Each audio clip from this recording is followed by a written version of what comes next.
Y vamos dando la bienvenida al público que se va acercando a este Madrid Arena para estar hoy disfrutando de esta primera jornada inaugural de este Alpine Hexagon Cup 2025.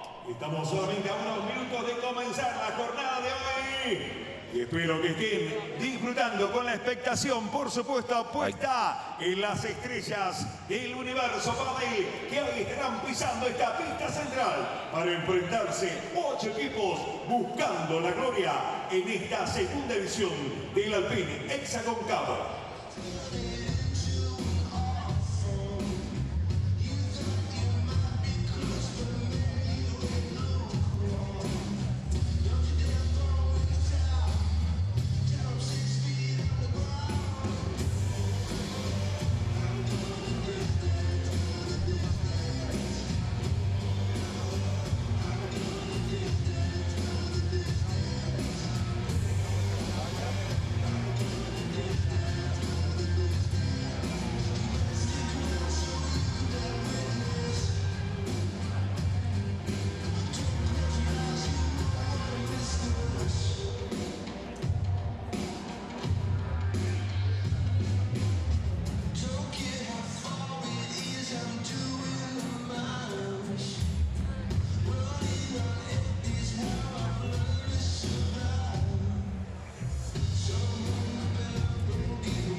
got...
Here we go.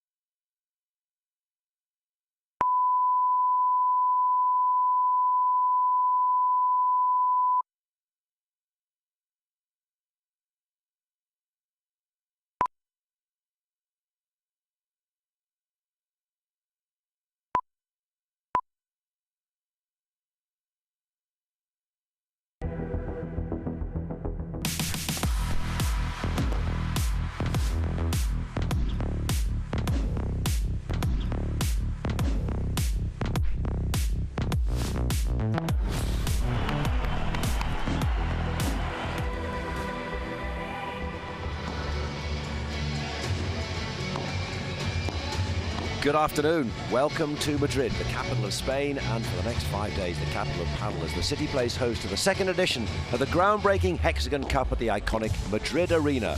Prepare to be dazzled by an array of Padel talent competing in a unique team format involving the heroes of today, the rising generation of tomorrow, and celebrity owners like Rafa Nadal, Anthony Joshua, Pierre Gasly, Robert Lewandowski, and Eva Longoria. It's Padel with a new dimension. The stars align on Planet Padel. Galaxy of 48 champions shining bright. Where the greatest of all time unite with those hoping to emulate the idols, like moons orbiting the star. But in this universe, they don't compete for individual glory. They fight as a team, together and united, where familiar friends become formidable foes. In this solar system, which stars will shine the brightest? The stars most definitely come out to shine on the opening day of competition. 3 women's pairs, 3 men's, in 6 mouth-watering contests where every point and every set counts for your team. In that first match, the world number 1, Paulo Jose Maria, partners 18-year-old Alejandra Alonso against the 2024 Hexagon Cup winners Delphi Brea and Sofia Rojo. Match 2, the men's number 1, Agustin Tapia with Jean Sanz against fellow world champion from Argentina, Alex Chozas. Match 3 features the competition's youngest player, Amanda Ustero, 17 years old. The first match of the evening session, match 4, marks the return of last year's men's winners Martin de Neno and Juan Teo. In match 5, Martita Ortega and Gemma Treai were last year's losing finalists. And then, in the final match of the day, we see the world number 1, Arturo Coelho, link up again with Coque Nieto, aiming to improve on last year's first-round exit. So this is 11-11.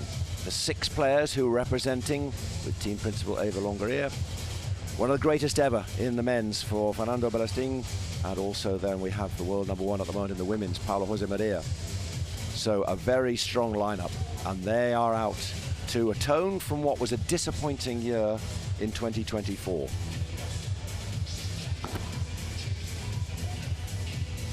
And they're up against Team Advantage. And how much advantage will they hold? Sorry for the play on words. Given that Martin de Neno and Juan Teo won the men's event, and Delfi Brea and Sofia Araujo won the women's event in 2024. There's much to live up to for Team Advantage. Andy Murray, you can see. Anthony Joshua, also part of the ownership team. So how easy will it be? Sandy Farquharson, former player and very much an established paddle coach, you will know on the world tour. How easy will it be, do you think? Because they're the same lineups, they're the same pairings.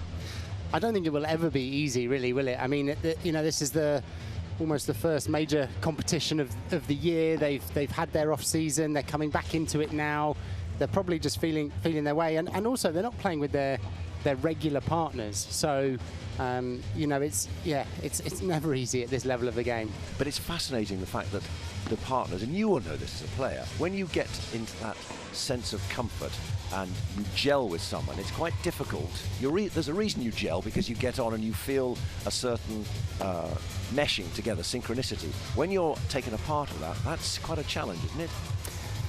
It is, but I mean, at this level and these group of players, they all know each other so well. Even like you saw there, Linak and Bella are almost the two ends of the kind of spectrum in terms of age and their generation in paddle. But they all know each other. There'll be chemistry off the court for sure. As I say, we've got one magnificent game to get our teeth into first off. It's the first women's match. Paulo Jose Maria against Alejandra Alonso. Paulo Jose Maria ranked 1 in the world. Her usual partner is Ari Sanchez. She's also part of the tournament. Alejandra Alonso is ranked 16, a lot younger. And it's interesting to see, as we see the pairings come out, we've got Delfi Brea, as we say, and Sofia Araujo, how much they may play on a so-called weaker partner, because we all know how good Paulo Jose Maria is, but Alejandra Alonso, is she going to be played on by her opponents? Yeah, and I think Alonso is an example that really, like this last year, she's come on fantastically. I mean, she's been partnering with Estero for most of the season, and is such a young player. So this is all. It's not a new experience for her, but it's a newer experience. Whereas Paula is, I mean, she's been in pressure situations all year and for years. So it's actually going to be great for Alonso to partner with Paula, and Paula will play a leading, experienced partner role in that. So yeah, I think it's going to be great. Fascinating to see that. Right, this is what the Hexagon Cup is all about. Stay tuned. 1.2 million euros at stake. 8 teams. 3 pairs, 3 categories, men, women, and next gen. 38 matches in 5 action-packed days. 12 men's, 12 women's, and 8 next gen matches. Wow. Times are ready. Pairs win points for their teams. Men and women earn 2 points for a win. Next Gen bank 1 point for a win. The 2 teams with the most points will face each other in the grand final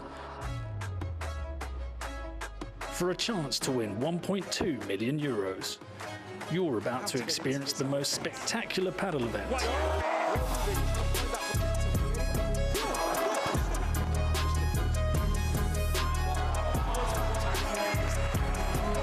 This is the Alpine Hexagon Cup 2025. And our first match is the 11-11 Team USA against Advantage. And we now need to meet 11-11 Team USA. Who are the stars who are going to shine for Eva Longoria?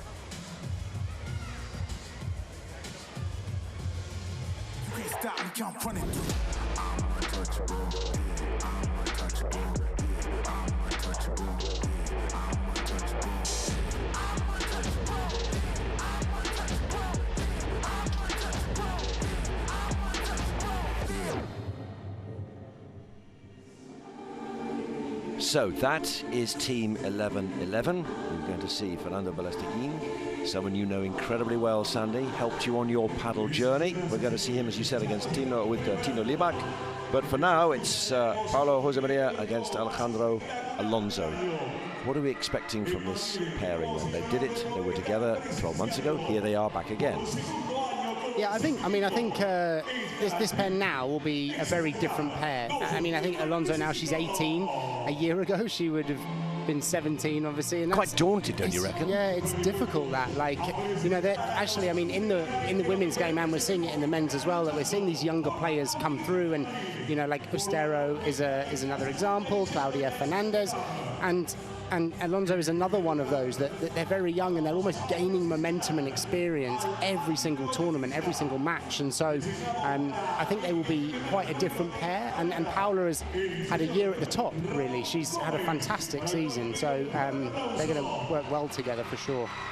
Well, they're up against two of the best, Delphi Brea and Sofia Araujo, ranked 5 and 8 respectively, Argentina and Portugal, and are almost ready to welcome the players to the court for the first women's event of the Alpine Hexagon Cup in 2025 in the Madrid arena.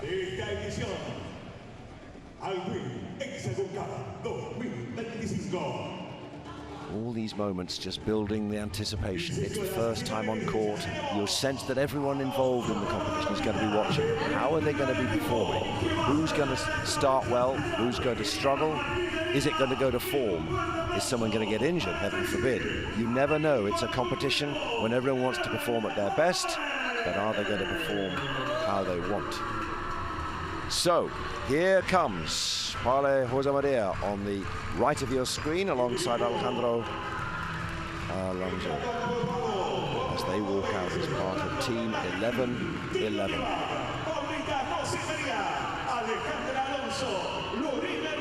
All part of that team format. You're working together as a team. You're all contributing to one goal. It's brilliant about paddle that we can do this, because obviously you're a team during the season as a pair, but now to have a wider unit, it's it reminds me of college tennis days, and it was some of my favourite experiences. So I'm sure they'll have an amazing week. It's a different dynamic, isn't it? Being part of a team as opposed to being very much it's about us, you and me. Yeah, and so much of this is around team chemistry and support and really getting behind the players that play, and yeah, matches can be won or lost on team support. So team advantage waiting to be announced and introduced and make their way on court as well. Some of the best: Martin Danino, Panteo, Delphi Brea, Sofia Araujo, and the next generation. So, Delphi Brea on the left of your screen, coming out with Sofia Araujo, the 2024 Hexagon Cup winners, and right at the back, as they make their way out, the 2024 men's winners. So this is a team with a lot to live up to. This is a strong team. I mean, they've got a great women's pair, a great men's pair. All of them at the moment are in form, so it's they're the team to be beaten, aren't they, this year? Owned by Andy Murray and Andy Joshua, among others. So you can imagine, with someone involving Andy Murray, you don't give 100%, you're not in my team.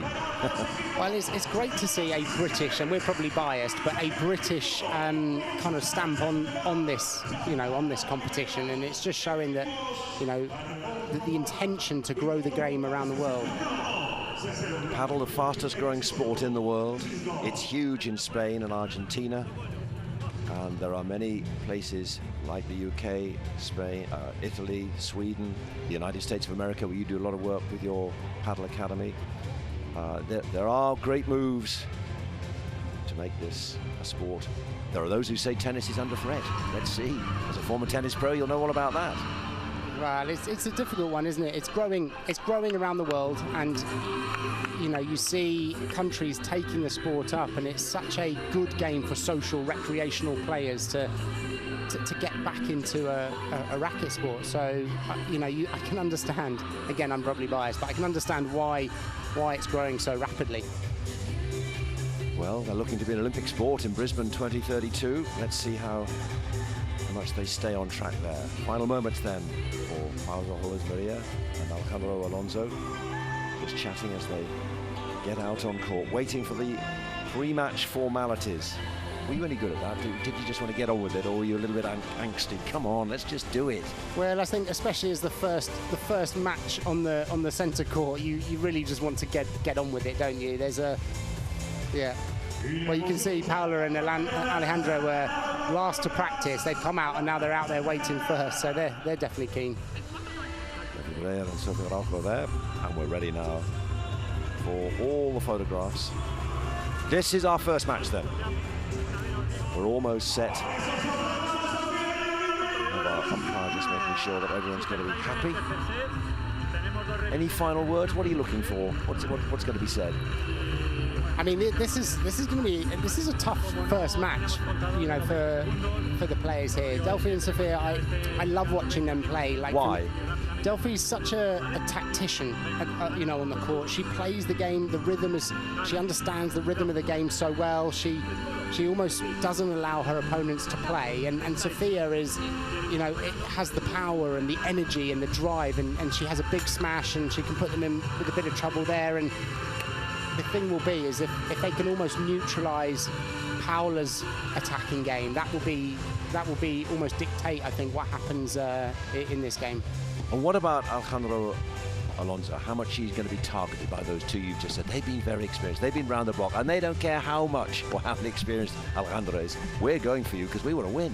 Well, you've got to think. I mean, she's playing with the world number one. She's playing with Paula, so you know, if that's not part of the plan, it'll be a big surprise. Fascinating to see. So Paula, you can just see here, a lefty, and how significant is that in terms of where she plays on the side, which side of the court she plays, and the fact that she is a left-hander? Well, as a lefty, she would always play on the right, because that basically allows both players to have their overheads and their forehand volleys down the middle of the court, as opposed to getting lobbed down the middle and both having backhands, which would be a very frustrating point to be at. But it just means that they've got a little bit more firepower in terms of a lob down the middle over towards the right-hand side. Paula is so good with the rouleau, the top smash out the court, the variety of overheads. And Alonso now is, you know, she is basically playing a support role here. So she's playing a bit of a role as a right court player would play with a left court, because Paula's lefty. So her job here is going to be making lots of balls, being consistent, competing hard. And she knows that Ari Sanchez normally plays with Paula in the season, and it will almost be to try and replicate that type of game, really. And I think she can do that. She's, you know, she's physical on the court. She's competitive. So I think that will work. Well, of course, she does play with a lefty herself, Alejandro Alonso, because Amanda Ostero is 17 years old. We're going to see her later today. Let's get down to our courtside reporter. Very good afternoon for the first time to Bruno Beccaracci. Good afternoon, Jonathan. Yeah, a completely different approach to the warm-up from both pairings today. As you said earlier, Paula Jose Maria and Alejandro Alonso were out here warming up very early, just getting used to their surroundings. You can see just how close their team is here to the court. That will give them encouragement, some words of advice. I think for Alejandro Alonso, let's face it, it is a daunting prospect at the age of 18 to be playing alongside the world's #1. So the challenge for them today is team advantage over here. The defending champions, of course, presided, as you said, by Andy Murray, Anthony Joshua, two heavyweights. And they've got a lineup here that definitely packs a punch in Brea and Araujo, two established players. So it's a different, contrasting matchup here today, but the pressure is definitely on for team advantage, because of course 11-11 have already picked up a point earlier this morning with that win in the next gen. So let's see what team advantage can do out here in this inaugural women's game at the Hexagon Cup. Thanks, Bruno. We'll be down there regularly. Bruno keeping us up to date on what's happening within the team environment, the team dynamic, what's being said and what's being passed on. So now let us meet team advantage. What makes them tick? I think it's time that they pay off. Let's go.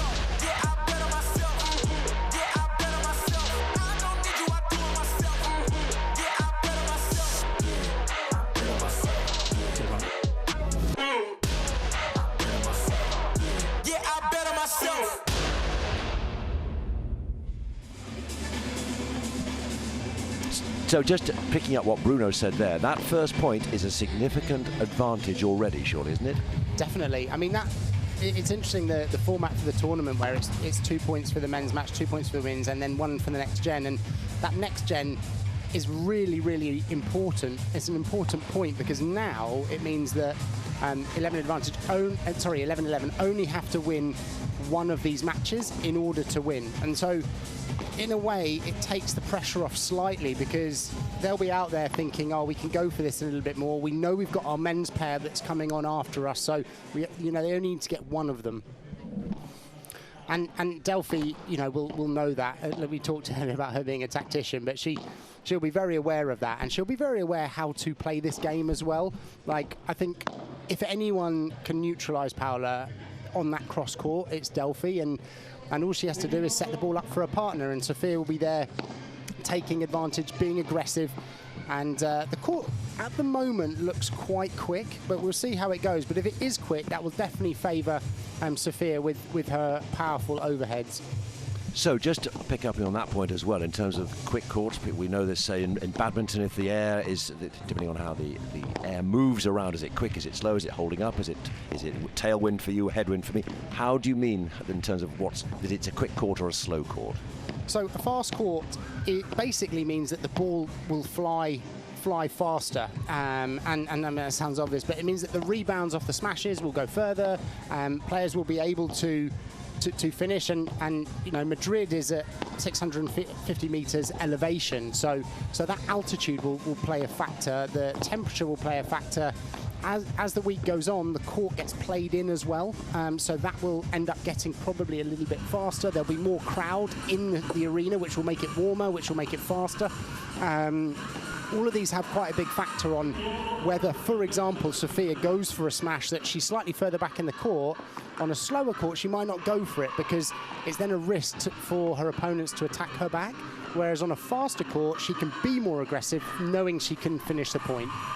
Just on the subject of popularity in Madrid, ticket sales 4 times up on last year. It's growing in popularity. It's a sellout on Saturday, final day, or the final day of competition before we know our final tables, and the finals taking place on Sunday. And there's every reason for a sellout because we have some of the best players in the world here, and we're going to see how this first match shakes out between Paula Jose Maria and Alejandra Alonso, and Delphi Breyer and Sofia Araujo, winners last year. Making that first match, making the defense of your title for the first time, getting established on the court, as you say, just taking the ambiance. This is what it is now. We've thought about it. We've been on the training court, the practice court. Now this is it, under the lights, with a crowd, with the TV cameras, and we're all about set to go. And with the team around, there's a little bit of pressure when you've got the team. I mean, it's great for support, but you almost inevitably as a player don't want to let your team down. It is a fascinating dynamic. I always find the Ryder Cup in golf interesting. Some players just grow and others just cannot make it. One of the greatest sort of anomalies is Tiger Woods, one of the most inspirational players you'd have thought, and seemingly so intimidating for the opposition, but it seems also for his own team, which is extraordinary. So however brilliant you are, you've somehow got to encourage, surely, haven't you? You've got to feed into the team rather than draw away, drain, as you might say. Well, I think you see that as well in the tennis, really, with the Davis Cup, and that's where someone like an Andy Murray was so good, because he almost seemed to motivate. He radiated, didn't he? Goodwill. Yeah, exactly. And they all kind of, were not, I don't want to say dragged along, but, they went along with his kind of energy to the team, because it's almost they're the role model, really, and they set the pace. And, all of the teams have experience, like we're looking at 11-11 here, and they've got their experienced players that will guide the team, the experienced coaches that are supporting there. So this is how the table looks so far. 11-11 took 1 point for their next gen win, and RL9, Robert Lewandowski, the Barcelona Poland striker, Bayern Munich, you name it, record goal scorer, his team took a point as well in their victory earlier today. That was against Team Hexagon, and before that was a win over the Crew, Sergio Aguero's team. So we have our team we have one pairing out on court. Paula Jose Maria. Maybe just a little bit of not gamesmanship, as in you kept us waiting when we were waiting a long time. So we'll just make sure that we'll take our time to get us out in court. You're out there now. We're ready. So we are almost set. And you'll be aware, if you know paddle, it's very similar to tennis, the scoring, but it's underarm the serve. And here we go with Paula Jose Maria underway. First serve, first point in the Hexagon Cup 2025, the women's event.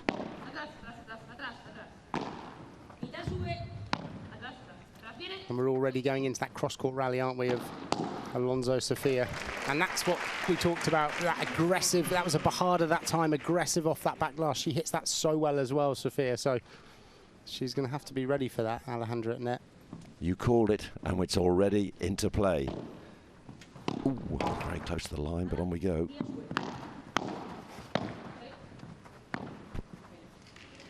Unforced error, I don't see many of them. I mean, okay, it's the second point of the match, but someone like Sofia Rojo, that's one of her specialities. We'll often see that, I think, during the week. Just the first game or two, players just feeling their way in. It almost has a crescendo in terms of intensity, the matches, where they start a little bit with those errors and cut them out pretty quickly. Yes, some matches last 40 minutes, but you just sense, maybe courting and commentators curse, but you sense if things bed down as Paula Jose Maria would love, then Delphi Barrera and Sofia Araujo are in for a long afternoon, and we're going to enjoy every minute and every point. So 30-15 to 11-11. Just out on that lob. So just to remind you, just to inform you, if you're watching for the first time, if it goes against the glass or the fence or the back glass without bouncing, touching the court, then that is a fault, and therefore a point to the team who were receiving from that particular shot. A few unforced errors here, and there's an unforced error there from Paula. Like we said at the beginning, they'll just be feeling their way into this game a little bit. Big World Tour begins in 10 days' time, so this is a really good warm-up. But it's not necessarily a lovely play, surely by Alonso. Beautifully cut across the net. Yeah, nice, excellent paddle shot that is, where you play almost soft down to that side. It's not the same as tennis, where you're always trying to hit past your opponents, using the height and speed of the ball. That's one of the big differences. It's the positioning. We can talk about this, the positioning, where to go, and it's not just about the power. The walls are your friends. Make sure you use them. Exactly. If you're just trying to crash them. Always teaching that. The wall is not your enemy. It's your friend. How long does it take for tennis people to understand that is very much what needs to be done? If they dedicate themselves, or they have coaching, or they do it at the beginning, then it can take a couple of months. If they don't, then they're still doing that in a few years' time. Right. So if you're watching paddle for the first time and you're a tennis player, you're probably thinking, crumbs, I've got a long road ahead of me. Another error. Interesting. Araujo. She's holding her own, Alonso, at the moment, making them play.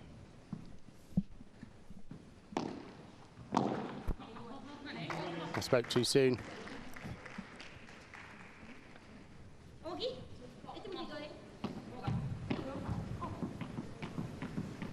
So Delphi Barrera on serve. Right, okay. On camera, yeah. Okay.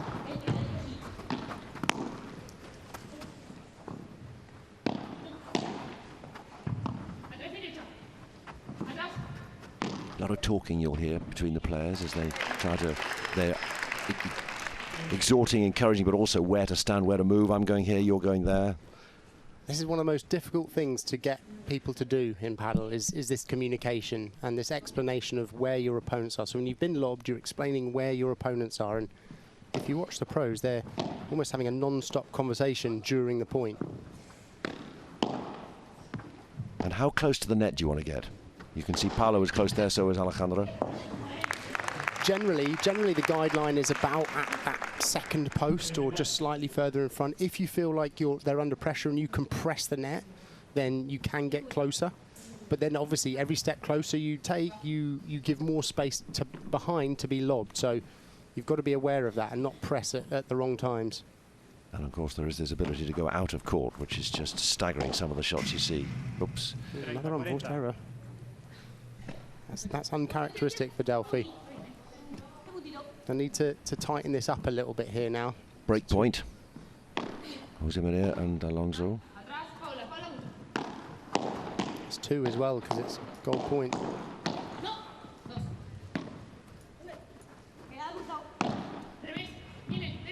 Ooh, clever by Alonso.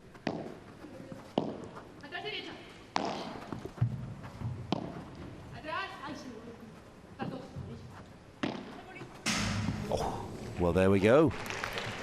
Another error. There was a risky shot that as well, to play that backhand a harder angle there. So, Jose Maria and Alonso take the first 2 games. Now the pressure on Alejandro Alonso. Her first serve in this match, and they're 2 games up. Oh. I think that was in, yeah. Oh, yes. Just before the glass, you could almost tell by the way it spanned. That was a precision shot there from Paula. Great volley. Well, this is going all to plan so far. Ooh, lovely change of direction Yes, there. beautiful. Such disguise as well. Yeah. And that's almost one of the most effective shots when you get in that position, almost to roll it down towards the fence. Nice lob. Yes. In 2 minds as to what to do, Jose Maria. That's going to go somewhere. And it ain't coming back. You can see what she tried to do there, almost that little Chiquita followed by the lob, just didn't hit it anywhere near well enough, especially against Paula. Patrese out of the court over the fence.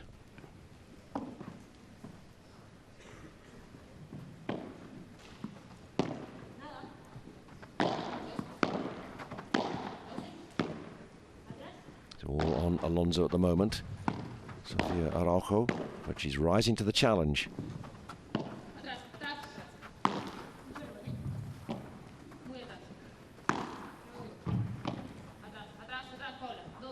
It's good defending there from Alonso. Oof, that had some power on it. And that's why it's gone out. Even at this level, when you hit that lob and if it bounces too much off the back glass, look, you can see Sofia gets behind that ball, hitting almost a full speed smash at that. You either want to force them with the lob closer to the back glass or towards the corner if you can. One of the best smashers around, isn't she? She does. She hits it very hard. well. Yeah. Very close to the, just over the net there from Delphi Brea. Oh, nice reactions from all of them. But it's still Jose Maria and Alonso who hold the advantage and looking to go into a 3-love lead. When you get in that situation with the fast volleys, all it takes is one volley to float slightly and you've given your opponents the opportunity. No margin for error at this level. Yeah. They're on Alonso all the time, aren't they? I mean, it's going to step up at the moment if they're doing as well as they are. Golden point. It's so good there. They played low down to the feet from Sofia. Golden point now. Yeah, this is a big one. So this is no deuce. This is just for the win. Returner chooses the side. Delphi Brea's got that back very close to the glass. A wonderful shot, my word. But Alonso got it back. Still in play. Oh, and that's a 3-love lead. Paulo Jose Maria and Alejandro Alonso. That is a lot to come back, surely, isn't it? It is, but in paddle, it's not quite the same as tennis. They've got a chance.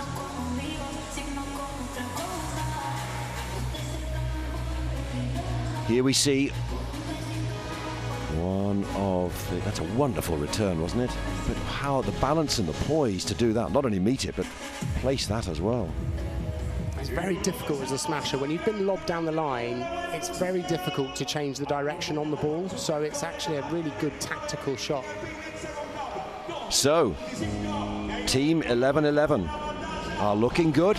Let's see what we can learn from our courtside reporter. Bruno, down to you, Bruno. Yes, Jonathan, the perfect start from 11-11. We did say they were out here earlier warming up. I don't know if that's had any effect on how they've come into the game, but I'm just going to come a little bit closer here so you can see the dynamic of this tournament, what makes it so attractive, the players and the coaches, but the teammates behind them. So everybody gets to have their say, everybody gets to have their input, and it's very interesting to see how this Paula Jose Maria and Alejandra Alonso relationship is starting to unfold, with Paula Jose Maria a little bit more serious, that sort of senior figure role, but Alonso definitely soaking up everything the world number one had to say, and so far, so good for Team 11-11. You have to say that if you've got the world number one on your team, within your pairing, and you're not learning, then something's not right.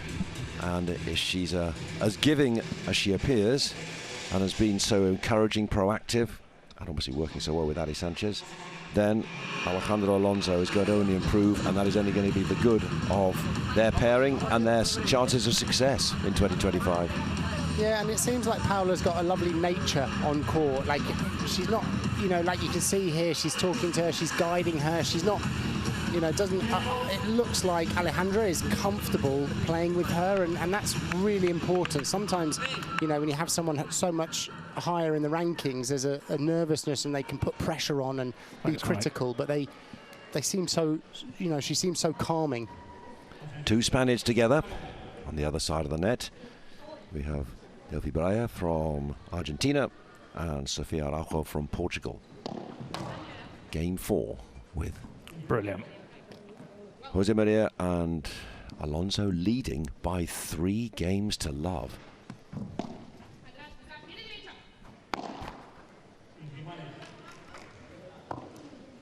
Delphi's just made a few of these errors now. They're just missing her vibra. She's got to find a bit more rhythm, I think, in this game to get them back in it. Oh, that's exactly what Alonso wanted, was that Delphi playing a tentative backhand volley up where she wanted for, you know, that position, and she'll be annoyed she missed that. Same in any sport, unforced errors can be so costly. Oh, they're everything. Oh my word, another one as well. It's been very patchy, hasn't it? This is very surprising. It's unusual for Delphi, and I mean, unforced errors in paddle are everything. I mean, you don't have the same, you know, winner to unforced ratio that you would have in tennis. It's so much more difficult to hit winners. So if your unforced error count is high, then yeah, you're in trouble. Fake smash.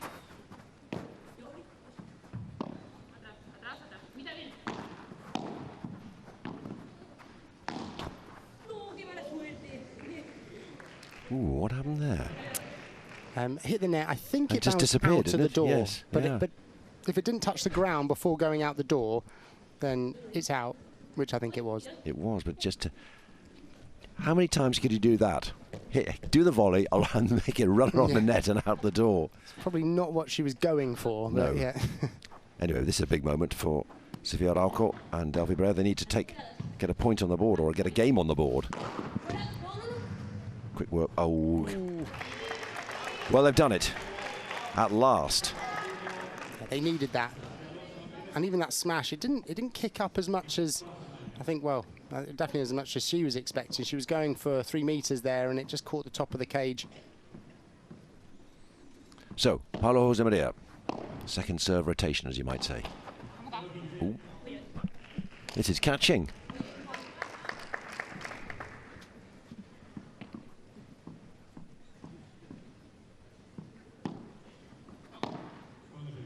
Wrong side of the line.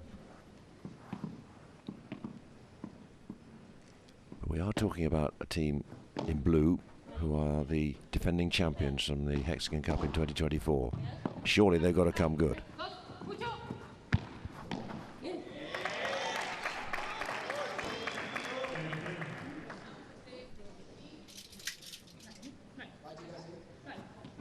Sowing seeds of uncertainty there in that pairing. You wonder if that would have happened with Adi Sanchez and Paulo Jose Maria. They know their game, they know their play almost intuitively.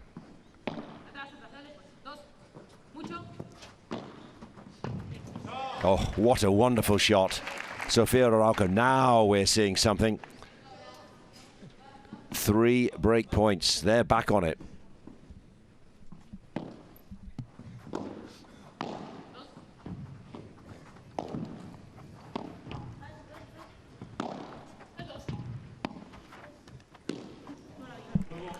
Good heavens. How many times have you seen that in 2024 by Paulo Jose Maria? Very uncharacteristic. Wow.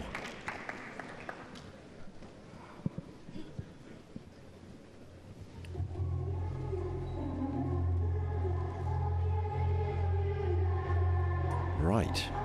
We've suddenly got something. We've got a match on our hands.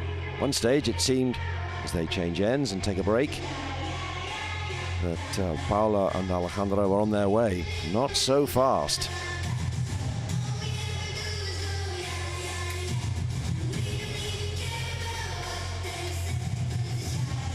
Important moments just to regroup, rethink and reset, because after the first 3 games this was looking quite tidy. Now Brea and Araujo are back.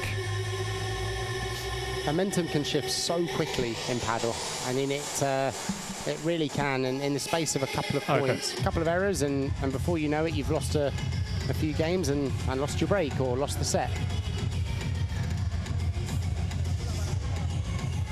There's bound to be a bit of pre-season rust, isn't there, as you might say? Definitely, and you know, this is where not being used to playing with your partner as well can have a factor.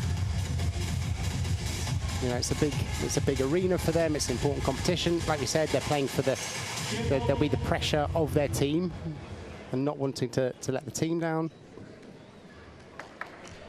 How long does it take to feel, you know, in your tennis career as much as your paddle career, how long does it take to feel comfortable, like you know where each other's going? Almost, it's second nature. He'll be there.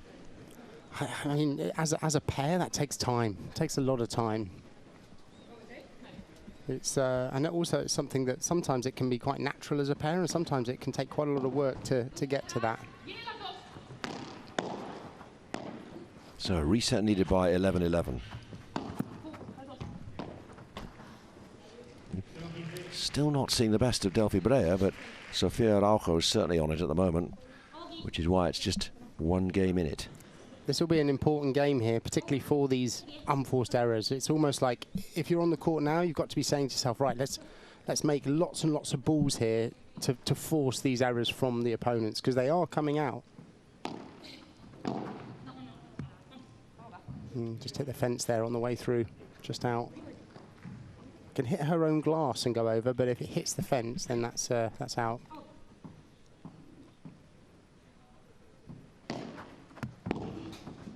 Oh, lovely. What a shot. My word.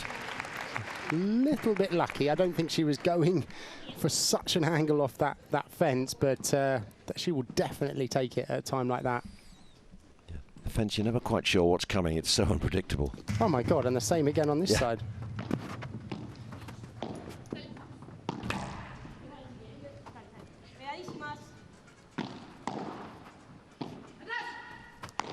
Here we go, Alejandro Alonso on her own.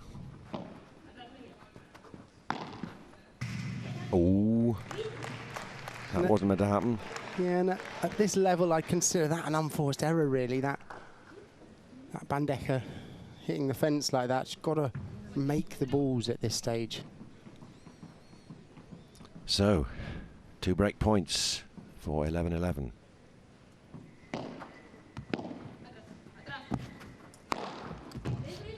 Greatly in position there by Alonso, and that's going to go out as well. Engineered that perfectly. Well, it was caused by that smash from Sofia, and we talked about that earlier. If you go for the smash and it's not quite enough, then your opponent can capitalise. And look, you can see here Alonso just putting Delphi under pressure straight away, and then down and out over the 4-metre back. Not what Martin Daneno wanted to see from his teammate.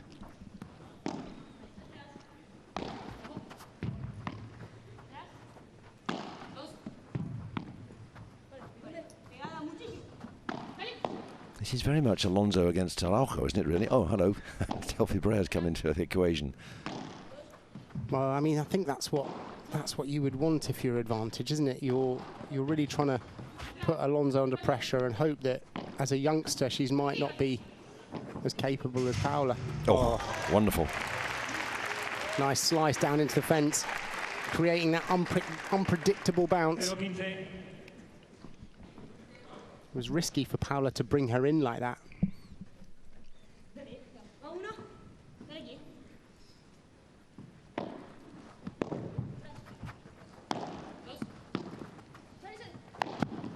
Oh. And that's why Paula's so dangerous on the court. There's just variety. You see there that she's got that fake. She there finished with a little rouleau down towards the fence and the power smash forward. Okay.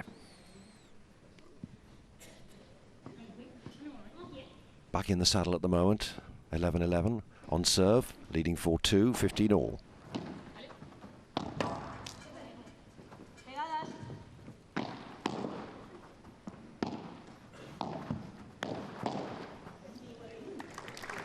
That was great defending from Delphi there, because that was a good, you can see here, Chiquita that she picked up and she quickly got herself back in with that backhand volley. That's great reactive volleys, Delphi does.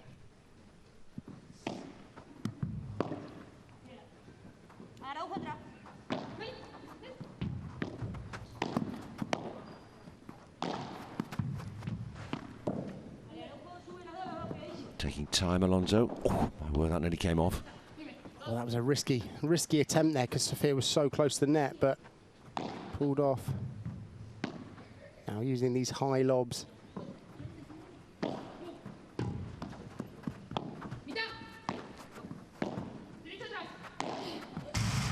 can see Paula really controlling the rhythm of the game here. Thought she was going to go for that. Might well have done with Ari Sanchez if there'd been that telepathy. Oh, that's a risk. And she has paid the price. Yeah. And this is the really difficult thing about Padel, is that, you know, that was a long rally. And so they were almost trying to hold it back, be patient, and eventually someone will make a shot selection. That was a shot selection choice mistake there from Alonso to go for that ball, or she didn't quite execute it the way she would wanted, and yeah, in trouble. So, break points now for Brea and I think that was in, yeah, that just touched before the fence. The ball's dying instantly off the fence there. Saved one. Pressure on this serve.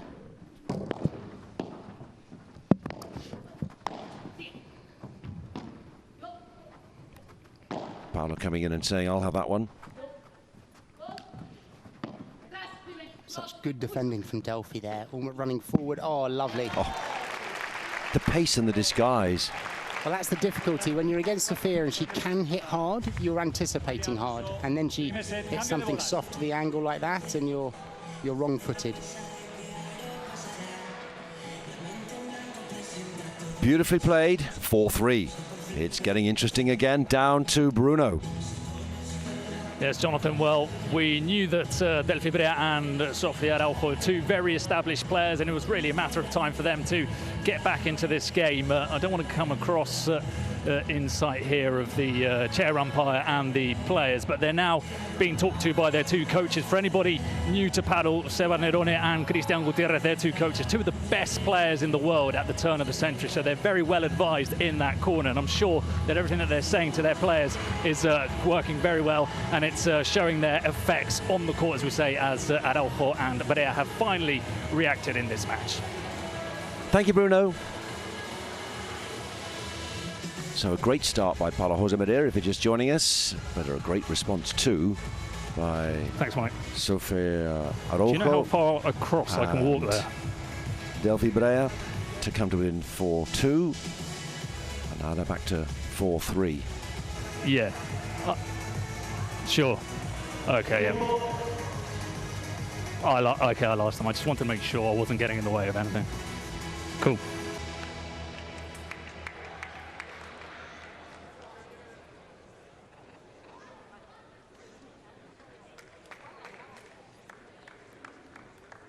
Servicio con bolas nuevas. Sofía Araujo. So, a change of ends, as in tennis. And so we're ready to go with Sofia Araujo on serve, looking to level it up at 4-all in this first set. And looks like that was new balls as well there, that she was just showing to her opponent at 7 games.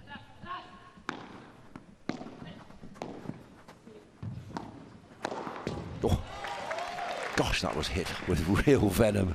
And that's one of those times we talked earlier about when you would close the net down. You could see she had a great volley. You see how low that volley is. The opponent's on the back foot by that back glass. She came in, and that's actually called a changletazo. Another Spanish terminology for you on that attacking volley. A fine example of it.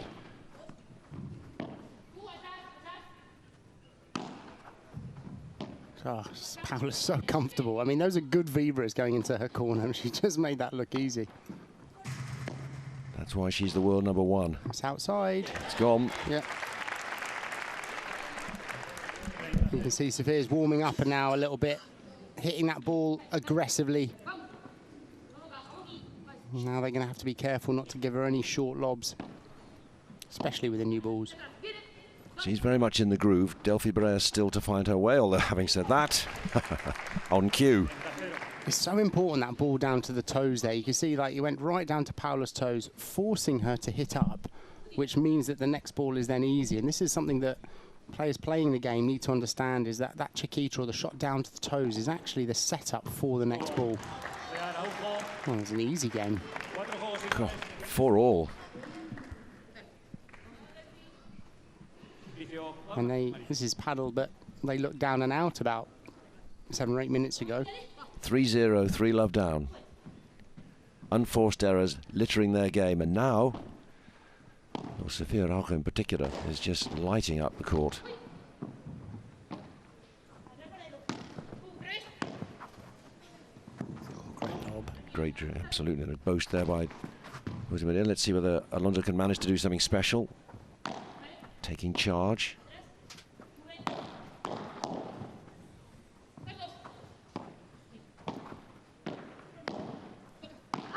Oh, wonderful. Beautiful.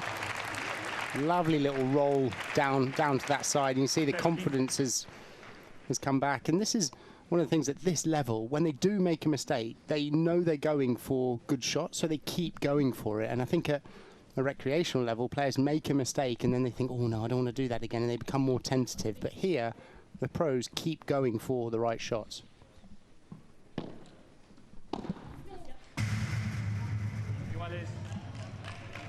Straight into the fence.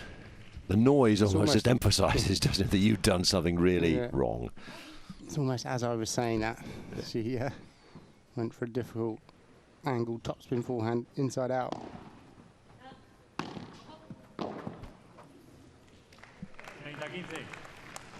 Sofia's turn now to make a couple of errors. And that's almost as well with paddlers. Almost, can you find the point where both players are firing on all cylinders at the same time? And it's not usually the case. It's almost like you play a support role 1 second, and the next you're playing a bit of a lead role. As long as someone's got the lead, you're okay, aren't you? Really? Yep. That was always, you sensed she was. Yep. She smiled, knew that was never. If you're in the right place. Well, Alonso was lucky there because she went for this smash. She went for the 3 meters, but didn't quite hit it well enough. And she was lucky that Sofia didn't quite get into position there, or she would have been in trouble. So good service game at the moment so far for 11-11.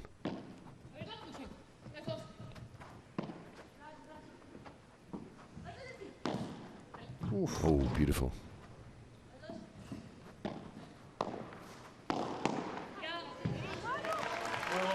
Lovely power attack there from Paula coming in.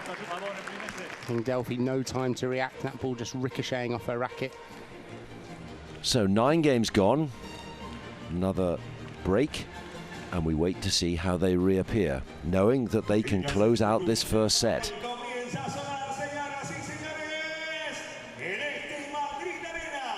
What was different then, do you think, in that most recent game? How did they approach it differently, or is it just one of these things? It's so difficult. I mean, this is so much the ebb and flow of a game, isn't it? That, you know, I mean, where they went 3-love down, we've come back to 4-all. Delphi's made a few errors. Delphi's now got herself back into it.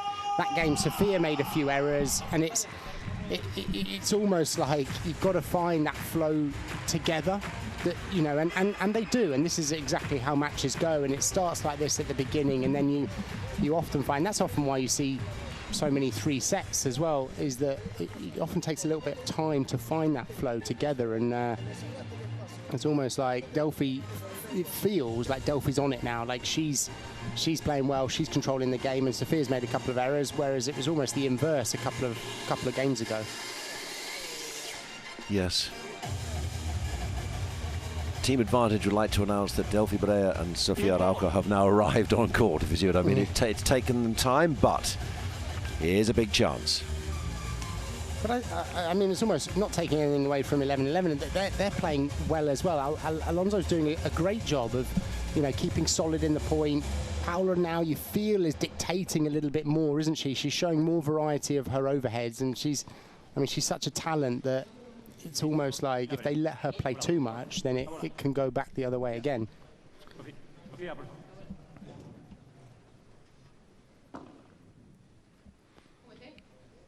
Make sure we've got the ball off court and we're ready to go again. Delphi Brea.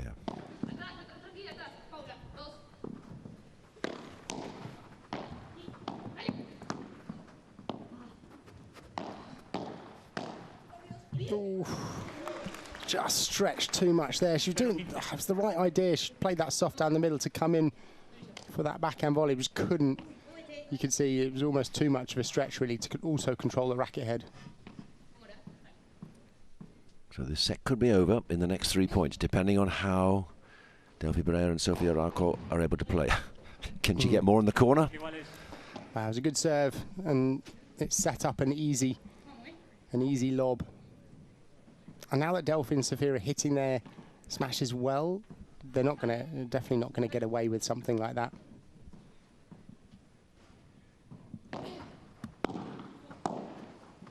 Good low return. Ooh. Just missed it. Paula does that so well as well. It's almost that soft shot to the feet, got the high forehand volley, came charging in, and then, yeah, just overhit that one, but she's so effective like that usually.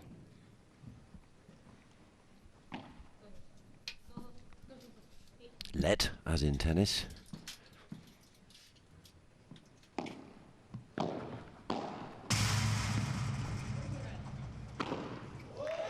That was always going to go. Another great placement by Delphi Brea. Not a lot Paula could do there, really. That bounce off the fence, having to go from what she thought would be a backhand to a forehand, left an easy finish. So looking good for Team Advantage, last year's losing finalists, or rather last year's winners.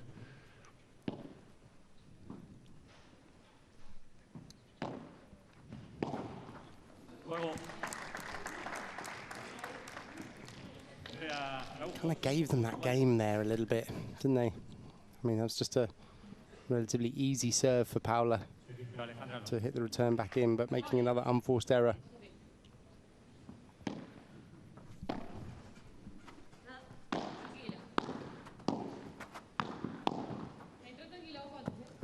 Oh, very nice.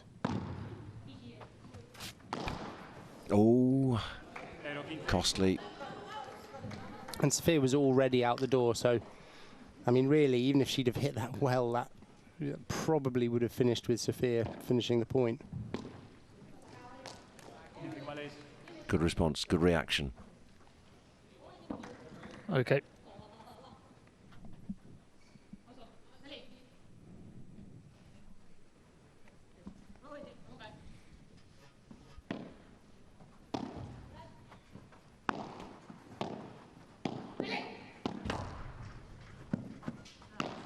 Late call seeming there for Alonso to take that.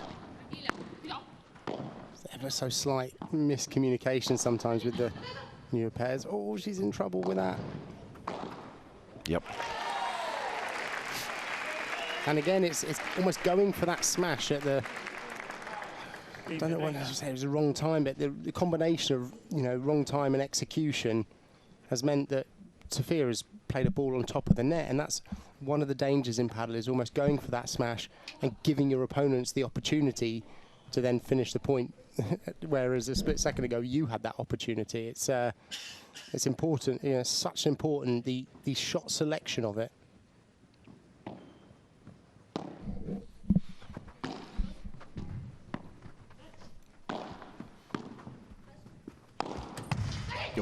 Oh, just okay, I think. What a rouleau. Was it? Oh, well called. Yes, it was. Whoa. What a rouleau from Paula there. Look, I mean, falling back, falling away. Great racket head speed and brush on that ball to hit it down towards the fence. Such an effective shot. So low over the net, that. And that's a wonderful shot as well. The follow-up by... I think it was out. Oh, really? I think, yeah. It was a risky shot to come running in and to play that forehand angle back to that side. It's one of those where, had she hit it in, we'd have sung her praises, but...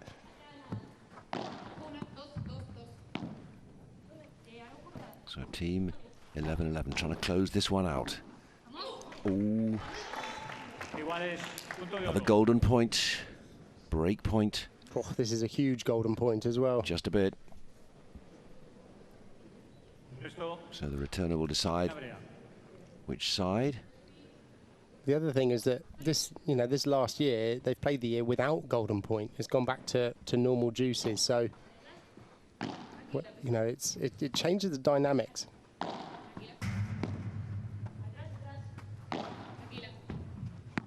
So winner takes all in this point.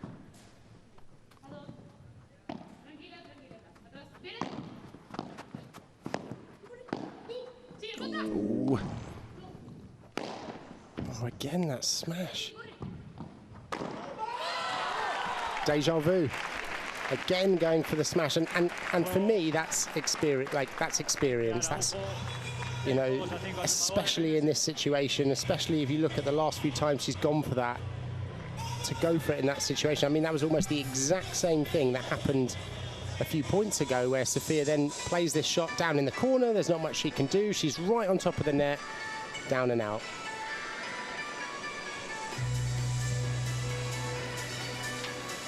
So, all to do for Team 11-11. Let's go down to Bruno. Yeah, Jonathan, I want to show you something a little bit different about paddle and why it's so attractive to the younger generations. We can see here the DJ putting the music and really setting up the vibes inside the arena. There are a lot of school kids out here watching the paddle today. So a sport that's continuously reinventing itself. We saw the golden point. It's quick, it's fast-paced, and, you know, really fun day out for the school kids. I wish I could have had that when I was back in school, and much more fun than a trip to the Natural History Museum. But anyways, tense ending to the game. Let's see how this first set finishes. Pump up the volume, most definitely. Well, the youngest player on court, Alejandro Alonso, playing with the highest ranked player, Paulo Josemaria. They've somehow got to find a way back, because they are now trailing for the first time in this first set, 6-5, and they'll take to the court knowing they have to win the next game, otherwise they've gone down. And that's a big turnaround, having started by taking the first 3 games. Shut that one out, coach. But that, as you said, are the ebbs and flows of paddle. You think you're on a way, and then suddenly you're not, because 1 or 2 unforced errors have crept in, and the other pairing on the other side of the net find their groove.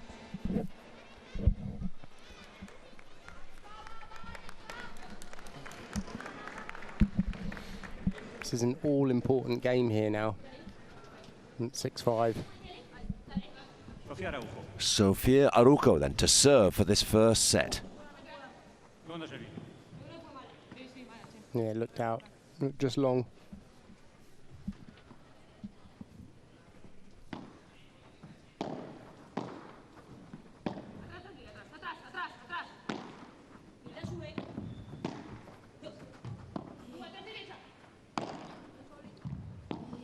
Wow, what defence. Look at that. Amazing. Makes it look so easy and so natural. Defending that Weber in the corner is anything but easy. When you get onto a court, Jonathan, you'll see that it's... I know, I have tried badly. Ooh. Oh, a little bit lucky there to hit that smash off the fence and take it all the way back. But you make your own luck, she'll be saying. Yeah. That could quite easily have hit the fence and bounced up for them. She would have been trying to go off the glass so that it would have carried all the way back to her side without taking that risk.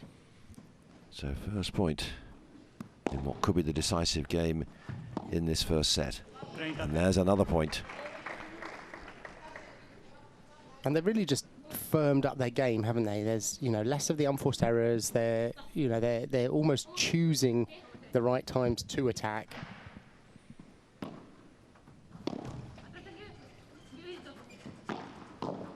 Oh, lovely. My word. 3 set points.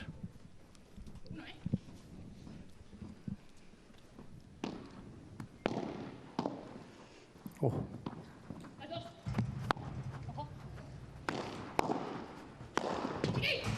Quickly into position. Oh, yes, and forces the error. And that is the first set. What a quick finish as well there, really, wasn't it? They almost felt like Paula was trying to do something to finish that point there, but Delphi's, as we said earlier, Delphi's good. She's a good defender.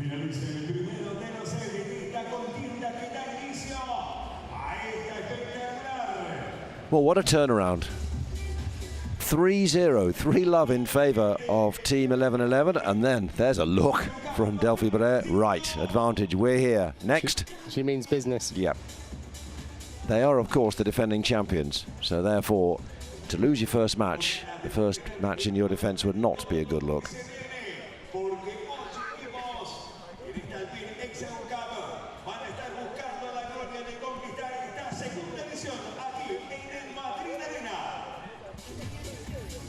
So if you were coach for Team 11-11, what are you going to be saying then? Because there was lots of good stuff, but it's ended with a bit of a whimper.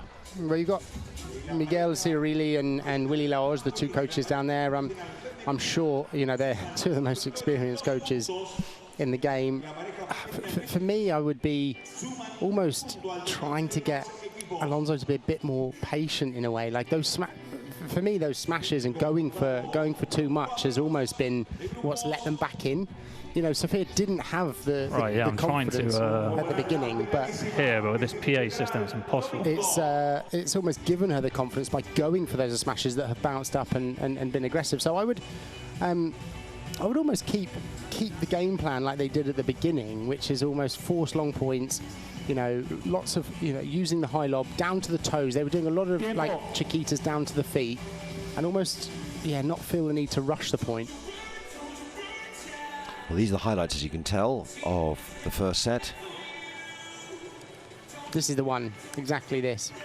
And we saw, well, I think kind of four or five similar types there, where it's just not the right shot choice. Cambio de lado, seguimos en el mismo lado. Chicas, cambio de lado. You can see,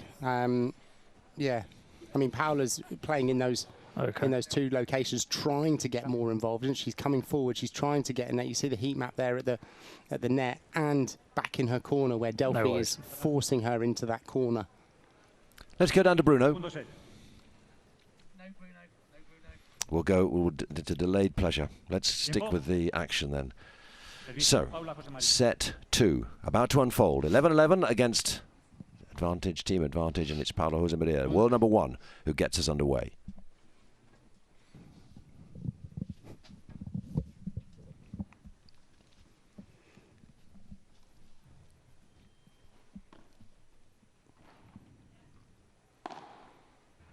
Important for Alejandro Alonso's head not to drop. You're up against some of the best in the world, and you're only 18 years old, and your partner's one of the best, can't do everything. Keep it natural, keep it positive. Nice attack there from Paula. Yeah, and she's got to, you know, her job here is to set her partner up really, and to force them into difficult positions, to create something so that Paula can help finish the points.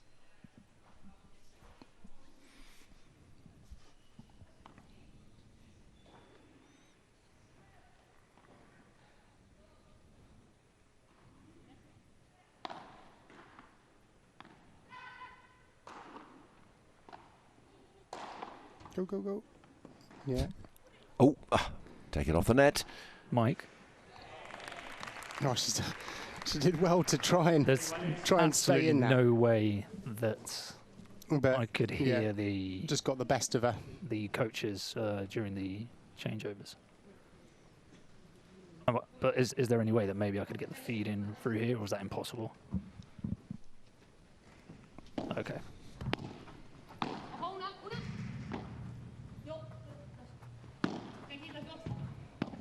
Rosa Maria taking charge of that point, or that shot. Look at the defence from Delphi, though. I mean, that was a good vibra that she hit in that corner, and Delphi's almost just playing the lobs over her head. And again, I mean, really, Paula threw what she could at her in those few smashes.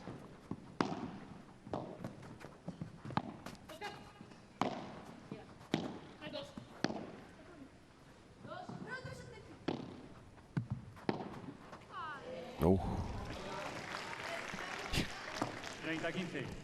That says it all. Yeah, almost missed the easy one. She defended all of those vibras that went in the corners and all the difficult shots, and then missed the easy one, which can often be the way you apply so much concentration to the difficult balls and then had too much time to think.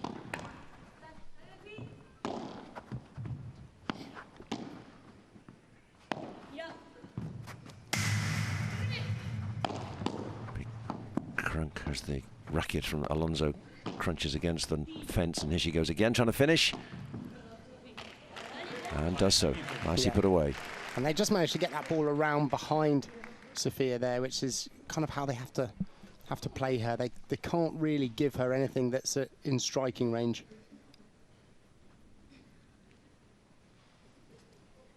The big difference is where it is the playing around, it is the thinking. You use all corners of the court. It's not just about the force or the placement. It's playing with space. It's the important part of Padel. Again, right down to her toes. Yeah, very nice. Very good. Dug it up once, but not twice. And that's the first game of this second set. Look at that, right down to her toes. And it's such an effective shot in Padel, is making the opponents hit up to then attack the next ball. Just to say, as part of coverage of the Alpine Hexagon Cup in 2025, you will be able to choose your player of the match. And the QR code will come up on screen very shortly. There it is. And you can vote for your player of the match using that QR code. Is it Paula, is it Alejandra, is it Delphi, or is it Sofia? Jose Maria, Alonso, Brea, or Araujo? Who would you be casting for at the moment? Oh, it's difficult, that, isn't it? Right now, at this current moment, I think Delphi's playing the best, but she definitely wasn't at the start of the match. I think that was why my vote would have gone for Sofia, just keeping them in it. Let's see who will then apply the finishing touches if they're going to do this in 2 sets. Best of 3 it is. And if we're level in set number 2, we will be going to a super tiebreak, which is the first to 10, which is the equivalent of and then a third set, as you might say, but it'll be points 1, 2, 3, 4, 5, 6, 7, 8, 9, 10, not the tennis scoring. Yeah, just enough there. She hit that power smash so that it would hit the fence, making it more difficult to defend. It looks like the court's quite quick, but not so bouncy, which is often happens when the court has been, you know, these are temporary courts that are put in, obviously, and it takes a little bit of time to embed.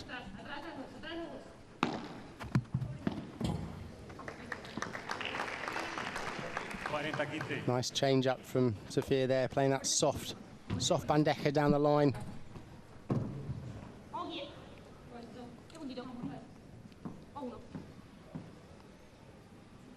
It's a good response at the moment from Delphi Brea and Sofia Araujo.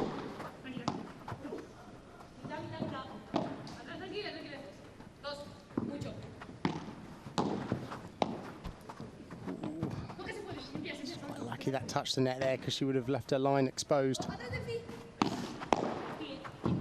Oh, Well left. good decision. Yeah.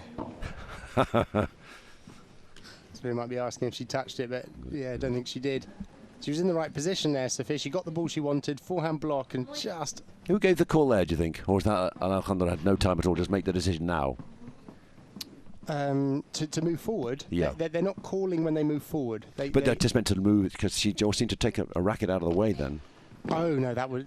I think she actually tried to hit it. She just missed it. I was being kind then. Yeah. That's unforced error from Delphi there. And golden point. This is, yeah, well, difference between 2-love and 1-all, so this is an important point. So, Paula Jose Maria ready to receive. Returner decides which court it will be played into, served into.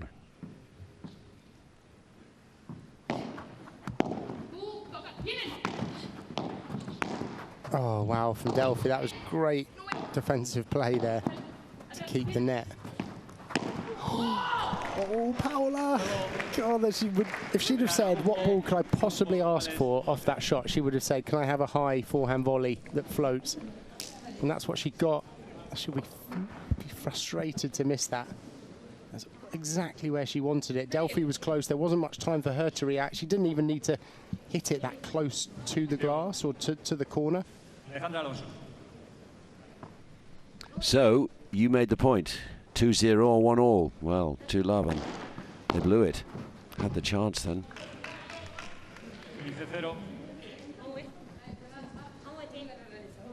Okay.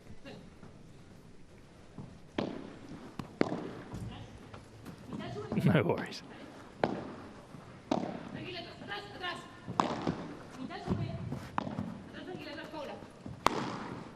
Good defending, nice out. Nice vibra there from Sofia, just a little bit more pace, forcing the ball further up the court, therefore Alonso having to turn that much faster and come with the ball. She wasn't quite able to do that. Yeah. Okay. Yep.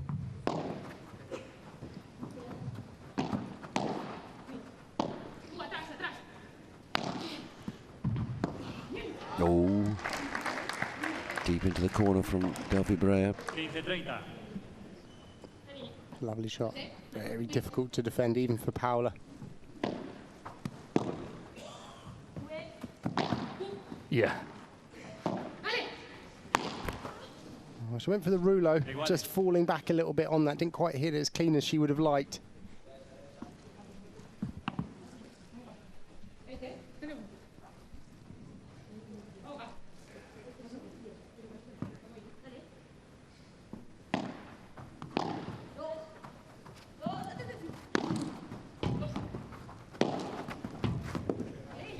That's the one she likes, the one she wanted, wasn't it? That on that golden point was that high forehand volley. She hits it so well as well. Has so much spin on the ball, so the ball bounces, it hits the back glass, and it almost goes immediately back into the ground.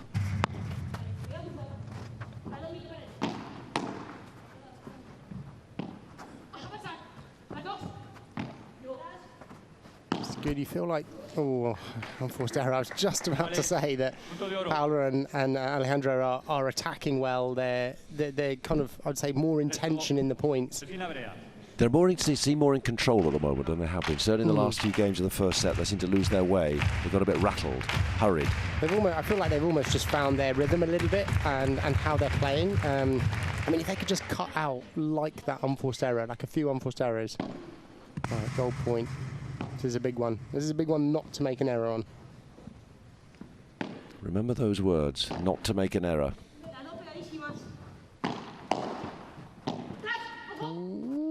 Oh, that's it. Yeah. And there is the error.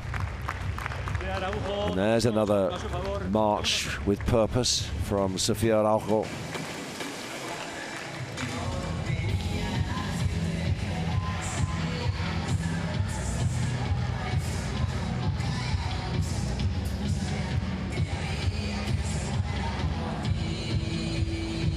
frustration for Alejandra Alonso. Knows what she wanted to do, knows what she needed to do, but it didn't come off.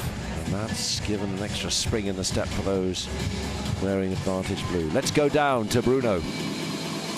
Yeah, Jonathan, we're going to head back again towards the 11-11 bench. I was going to say dugout, obviously not the same terminology in paddle than in football, because things have changed drastically, haven't they, here for this team. They've got off to such a good start. You can see here how they're talking with their two coaches. It was such a good start, but it has completely turned around, and you get the feeling, seeing Paula José María up close here, that we were talking about the pressure earlier for Alejandra Alonso, but how about pressure for the world number one? She knows that she can't be making mistakes. She knows that she's the one that's got to really lead from the front here, and it's interesting just to see how the dynamic between these two players is playing out in this match. So let's see if they can respond, if they can get to how they were playing earlier in the match and turn things around here against Berea and Araujo. Thank you, Bruno. 7-6, 6-1 against Bea Gonzalez and Claudia Fernandez in their opening match in 2024. It's always good to get a win first off in the first match, isn't it? Just to get that sense of, right, we're here, we've arrived, we've got a point on the board. The longer it goes on when you're struggling, it starts to build and it feels pressured. Absolutely. I mean, getting that win on the board is crucial, just to relieve a bit of tension, I think. And almost that's what you would say from the next gen winning that first match, is like, it's so important coming into this that there's a slight lead. Oh, they would have loved to build on it, Paula José María and Alejandra Alonso. But the first set has gone, and now they've got work to do in the second. There's Marta de Neon, the advantage team. He'll be playing later. They were also the winners in the men's event. Delphi Breyer and Sofia Araujo blowing a few cobwebs away. I mean, Delphi Breyer and Sofia, they've got to not make errors now, because they've got the lead. They're playing well. They're just, they can't let their opponents back in. Not least a pairing involving the world number one, who can cause all sorts of problems. Like that.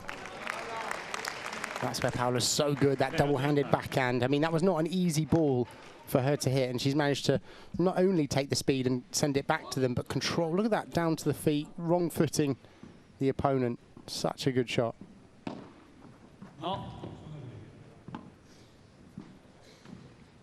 What makes her stand out? I mean, that sounds a silly question one way, because there are lots of different facets, but is there one or two things where you go, this is why she is just absolutely at the top of her game?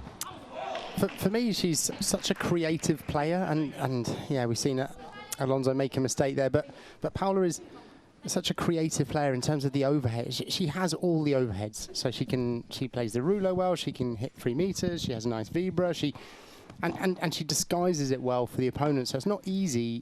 You know, she's got a great aerial game, and then she plays, a nice kind of, I would say, patient but looking for type of defence. And what I mean looking for is in looking for an opening, and that's it.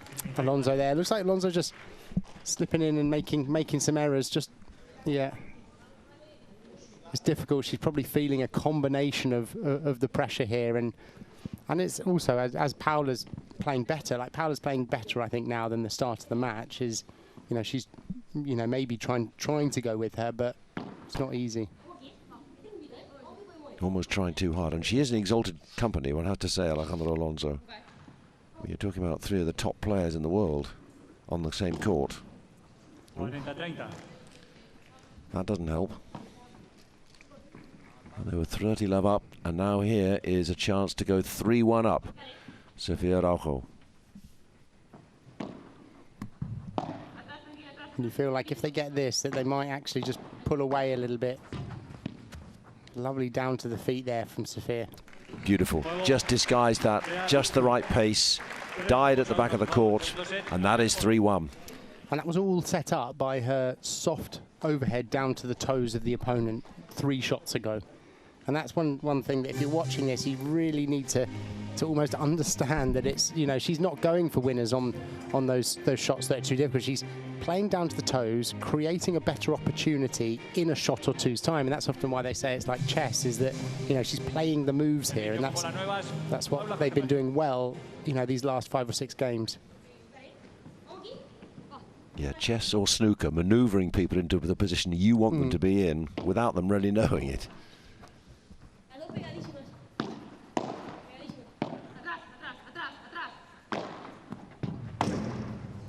Nice Vibra into that corner. Coming at a good pace there. Taking off the double glass when you have to turn like that is particularly difficult. One of the most hardest defensive parts of the game there. Because not only do you have to turn and get the ball off the side glass, you've also got to move up the court with the ball.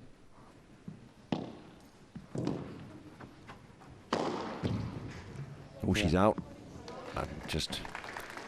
Yeah, that was a cannon fodder there for Paula. That was just a short lob.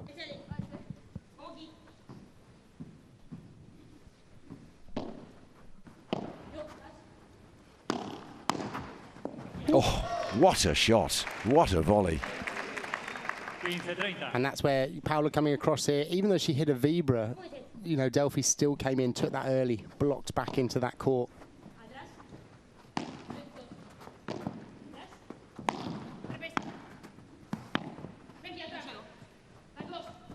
Just sense that Brea and Araujo sense a big opportunity here.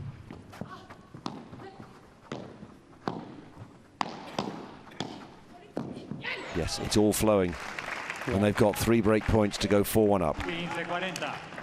Yeah, as games, I mean, we said it at the beginning of the match, their games mesh well together, I think. You know, Delphi's very good at creating opportunities for her partner. Sophia is so good at being aggressive and attacking. It's a really nice combination. And there they're putting Alonso under pressure to then almost finish on Paula's side.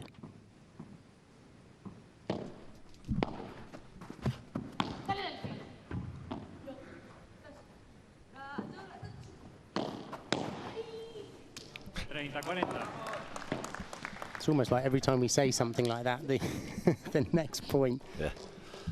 Next point, there's an error. There's a confidence, though. There's a lovely winning smile from Sofia Araujo. Sofia's always smiling, I feel. I feel like she's always having a good time on the court. Oh, well, done with the smile now. No. Try and plan for that one. Another golden point. To be fair, she was in exactly the right position. She was in the right position. You can't beat that, can you? She got the ball that she wanted. She was forcing Alonso back. Goal point. I've almost missed these. Makes sense to me, but let's see if everyone else goes. Short smash, yes. And yeah. Goodbye. So they got off a hook there. They got lucky. 3-2, that makes it very different. 4-1 would have been pretty much on their way. But 3-2, a change of ends. I've got to believe once more.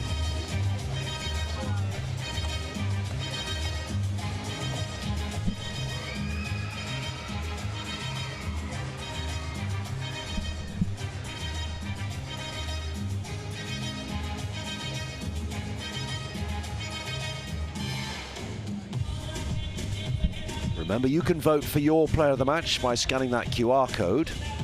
And if you've already been voting, then you'll be interested to know how other viewers have gone.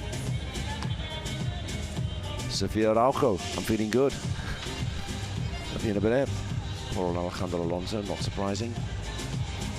But Sofia Araujo has certainly been the mainstay of the pairing. So at the moment, she is your player of the match, but there is still time to vote.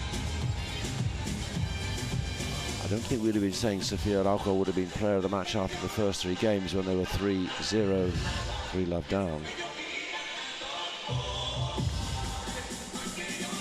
Yeah, we're seeing a few that are going off that back wall.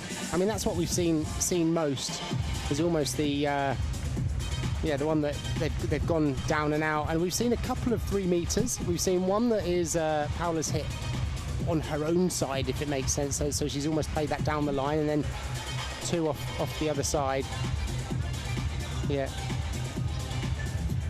That back wall is almost the real point finisher, because when you do that hit down and out, it's irretrievable. Whereas going for the ball back on your own side is often what's caused some of the more difficult situations for the attacker.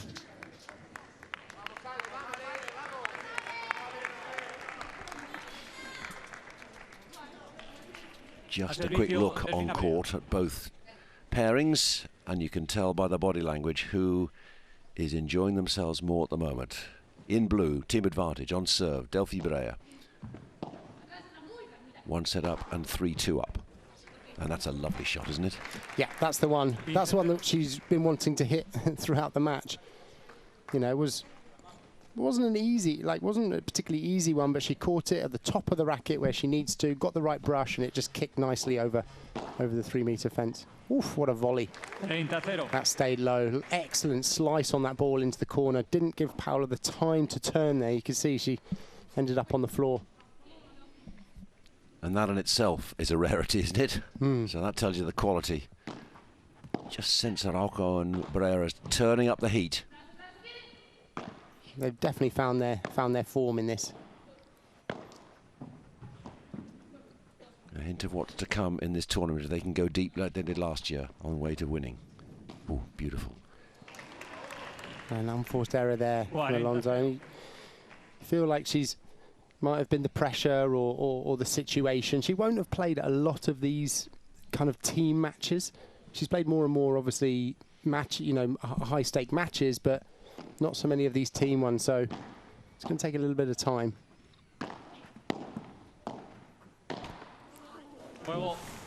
Yeah.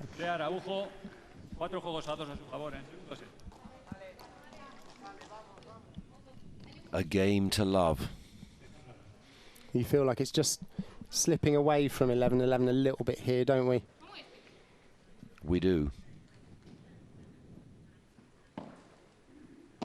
Big challenge, as you said, for Alejandro Alonso. Not to let the head drop. This is a learning experience. She's 18 years old. You know, you're playing against some of the best in the world. Oh, she's a fantastic player, and she's going to get better and better, no doubt. And it's almost just take as much as she can from these matches. I mean, that last volley she hit was a great volley into the corner. She's come back. She's not dropping her head, so I think she's doing well in this match. It's just a couple of unforced errors that have slipped in. A win last year in the International Padel Federation Platinum Series in Mexico. A few semi-finals, a couple of finals as well. It's all very much part of the learning curve, as opposed to, at top level, the majors and so on. The other 3 players on court, that's what they expect to be. Yeah. Well, I mean, she's going to be playing more and more of those premiers, those majors. You know, obviously, as her ranking goes up, she'll be playing more at the business end of these tournaments.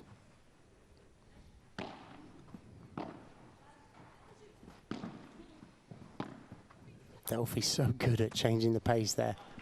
Like, defending one corner, coming across to the middle, playing that Chiquita with the backhand in towards the fence there, just making them play ball after ball in a difficult or uncomfortable situation. It's the disguise as well, because she had the whole court almost to aim for and just managed to hide that completely where it was going. And Delphi's doing it again. Look, a perfect lob off a good vibra from Paula. Ooh, was that in? Just. A little bit of miscommunication with Alonso and Paula, which is normal really, because they haven't played a lot together. So. I think the writing is on a screen because she's just looked up there, and a sense that this is drifting from 11-11 because. Well, setting 5-2 is not an easy comeback, especially as the momentum is, firmly in Advantage's favour.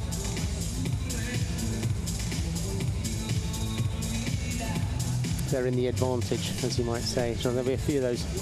We like it. We like it. Puns this week. Yeah.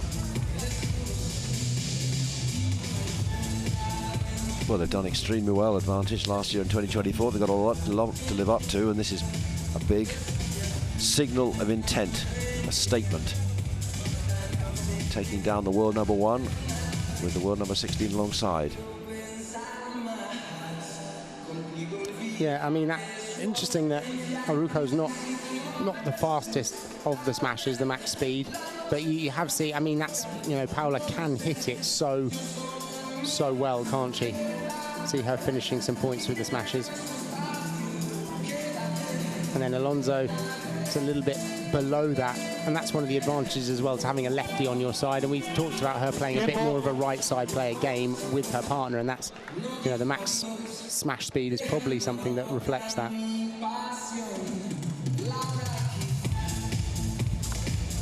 So Paula Jose Maria and Alejandro Alonso take to the court knowing they have to win this game and the next one and the one after in order to stay in this match. That is a tall order, but let's see. Oof, they set off with 3 sets in a row rather, so want to end this second set with a flourish.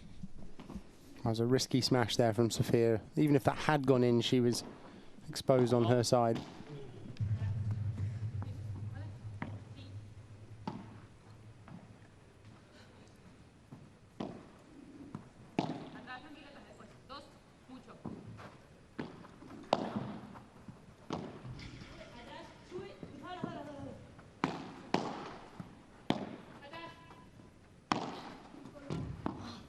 Great defending there from Paula again.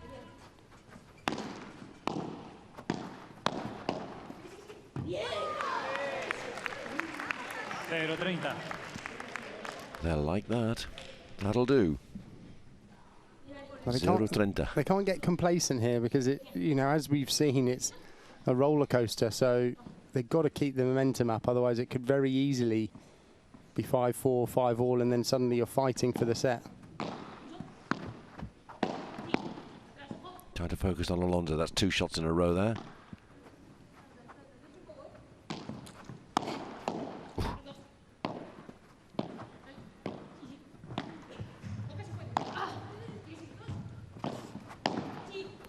Great ankle again by Jose Maria.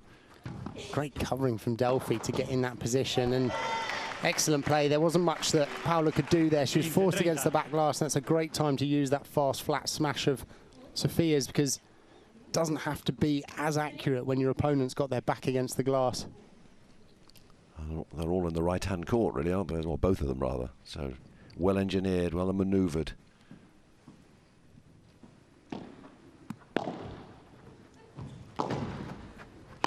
Oh, no. Yes, just enough. Thought it was going to be another one of those occasions where we didn't quite have enough on the smash, but it just went through the doorway, which was a little bit fortunate.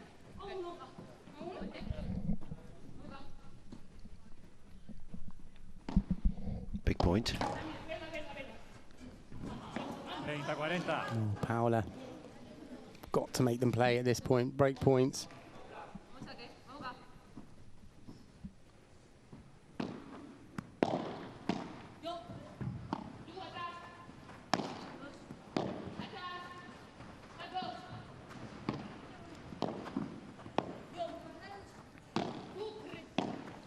Lovely hands, these two on the cross court. Oh, done it again. And that is 5-3.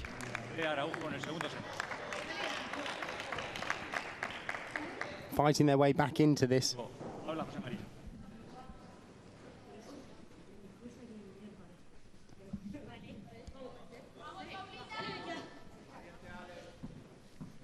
So here comes Paula Jose Maria. What magic has she got in her racket to try to bring it even closer? Whoa. An ace. Don't often see that. I was about to say that. That's very special. There is some magic. Oh, I think that took a bit of a bounce off the glass there, and Delphi wasn't quite expecting that. And there's an indication what may come. Another good serve. Oh yes, beautifully played.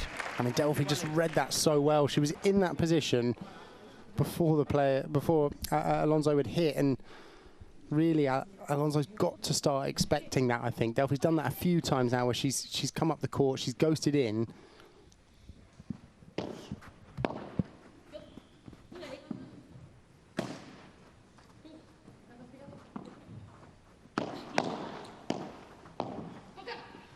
It was interesting to watch a player rather than the ball, don't you think? Just to see where they're moving. How's the anticipation? I mean, this is what makes the game so interesting, is that you've got to watch. You've got to watch the play. You've got to watch the game situation evolve. And again there, Alonso taking the smash at the right time because Delphi was pressed against the back glass. And so then you can go for your smash with less risk. You see, look, her back is almost on that glass. And so now, if it isn't the best smash in the world, it doesn't matter because there's no time for your opponent down that line to come forward. Often call that the winter smash. The winter smash? Yeah, because the ball doesn't bounce as much in winter, so often you want to hit faster and flatter. God, down the line there. Or very close to the glass.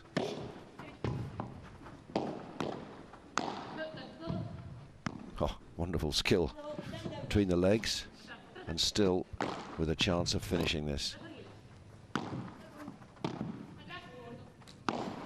Oof, good change with the Vibra there.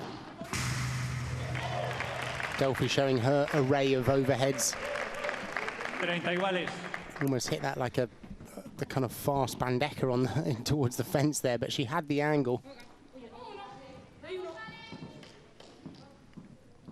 So 30 all, 2 more points, and this will be match done for Sofia Araujo and Delphi Brea.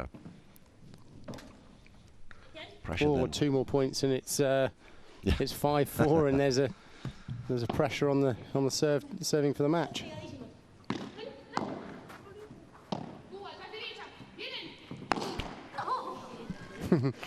Oh, interesting. I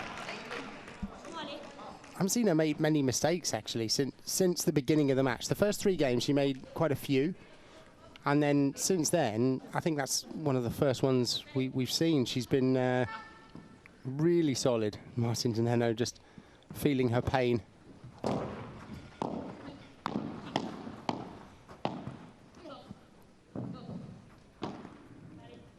Is that Eden? No. No. Well, there we go. You called it. 5-4. We're getting interesting again. Yeah. Just when you thought team advantage had the advantage, not so fast.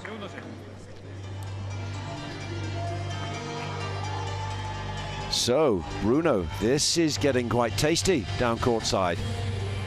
It is. Everybody here was already preparing for the game to finish with the backdrop for the interviews and everything, but there's still life left in the world number 1, Paula José María, showing why she is the world number 1, and Alejandra Alonso as well so brilliantly got themselves back into this game. Again, we can see them here going through their conversations just before coming back out and trying to prolong this match as much as they can. We would love to get over across to team advantage. Not sure if we're allowed to go that far. We'll give it a go, because this is very interesting to see how they face this final game. You know, the pressure really is on for them, and it's the hardest thing in sports, in paddle, tennis, whatever racket sport it is, it's sealing the deal. Indeed. Can Sofia Araujo and Delphi Brea seal the deal for team advantage? The defending champions played 3-1-3 in the Hexagon Cup in 2025, and they were looking on course for a record of played 1-1-1 in 2025, but it hasn't worked out quite as they thought. 2 games have slipped by. Credit to Alejandro Alonso and Delphi Brea. So placement here for the 18-year-old. Closer to the line, very few pushed out towards the fence or the glass. But she will be receiving, as will Paula José María. We're waiting now for Delphi Brea. A chance to close out this set and match.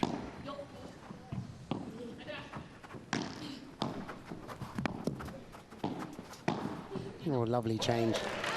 What a shot there. I mean, she just, the timing and the way she closed the gap was so impressive. You know, she's on her back foot. You can't quite see off the edge of the screen, and came forward to attack on that next ball.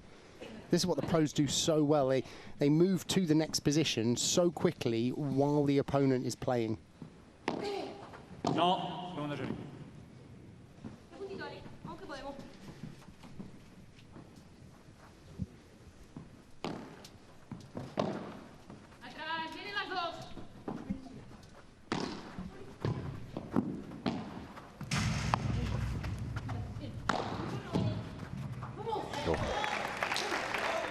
Great combination there of Delphi using that angle and Sophia finishing the point as she does so well. Oh.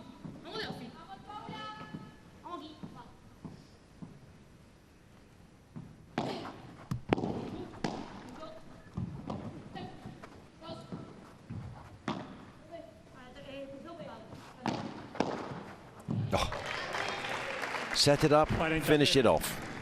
Yeah, and that's, I mean, that's that communication as well. I mean, Sophia was right on top of the net, and she couldn't have been closer there. It's, you know, Alonso can't hit just an normal speed bandeja. It's either got to be fast or right into the gaps. Looking good. Here are 3 match points. And that is it. Team advantage. The defending champions have started as they mean to continue. In the Hexagon Cup overall, it's played for 1-4. And they started 2025 in fine style. Bumpy to begin with, it's fair to say. 3-love down to their opponents with a few choice words and also a realization that they need to get themselves moving, playing how they'd expect to play, and it all fell into place. And what does that do to a team straight away? 11-11, didn't pick up a point, and picked up a point in the next gen, but they've missed out here. And here is the winning point. Yeah, and I mean, that point almost says a little bit of the match, really, in that Sophia was going for the smash. It put in a little bit of trouble, but Alonso just didn't quite get on that ball there. I mean, really, that smash wasn't what Sophia was going for. I think she was going for the 3 meters. 3 meters would have won the point, and actually Alonso had a chance to attack that, but he almost felt like at the start of the match, Delphi and Sophia were a little, you know, there's a few errors in there, a bit all over the place, and then they just completely solidified their game and started playing really well from both sides, and it was almost Alonso who seemed to just find the pressure a little bit more difficult as the match went on, but that was a good start to the day and to the tournament. So here is confirmation. Was witnessed on court.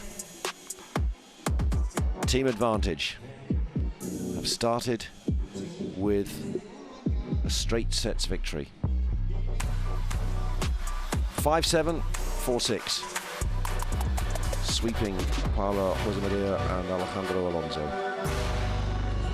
And they needed that after the next gen result. They needed that to stay in it, and also to put it on the men now. So it's the men's now that will decide the tie between the two teams. This unique team format in Padel. 2 points for a win for the men's category, and the women's category 1 point for the victory in the next gen. So, what do we reckon of this then? What stands out for you? Consecutive points won? Got on a bit of a roll? Well, I think I always look at like break points and the number of opportunities of break points. So here there were 10. They had 10 opportunities for break points versus 5. Okay, you know, they took 5 versus 3, and you know, total points won as well. You know, to win 15 more points, that's almost a 4-game difference. And actually, importantly, the golden point. I mean, they I wouldn't say that they played quite solid on the golden point, and just generally managed to win the important ones. In the end, sometimes, particularly with the first match in any tournament, just win. Get the job done. So, you've voted for your player of the match. We're about to hear from them very shortly. Bruno will be the man to put the questions, and here is Bruno with the winners.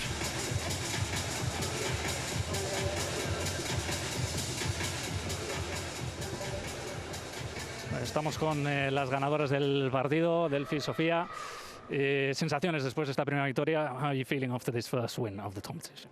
Bueno, la verdad que muy contenta, hacer un partido que sabíamos que empezábamos y teníamos que empezar a full, un partido muy difícil que el año pasado nos lo complicaron mucho, así que nada, feliz de estar otra semana acá, gracias a todos en Madrid que se acercaron un miércoles a la 1 del mediodía acá, muchas gracias, está buenísimo jugar acá y nada, mandarle un beso a mi familia que vino, a mi papá y a mi abuela que están ahí del otro lado, que mi papá no pudo venir y compartir esta semana con nosotros, pero lo tenemos presente, así que un besito. So thank you everybody for coming out here to Madrid to support on Wednesday afternoon. Very happy with the victory, obviously, and it was a difficult match as they anticipated, because they already played against this partnership last season.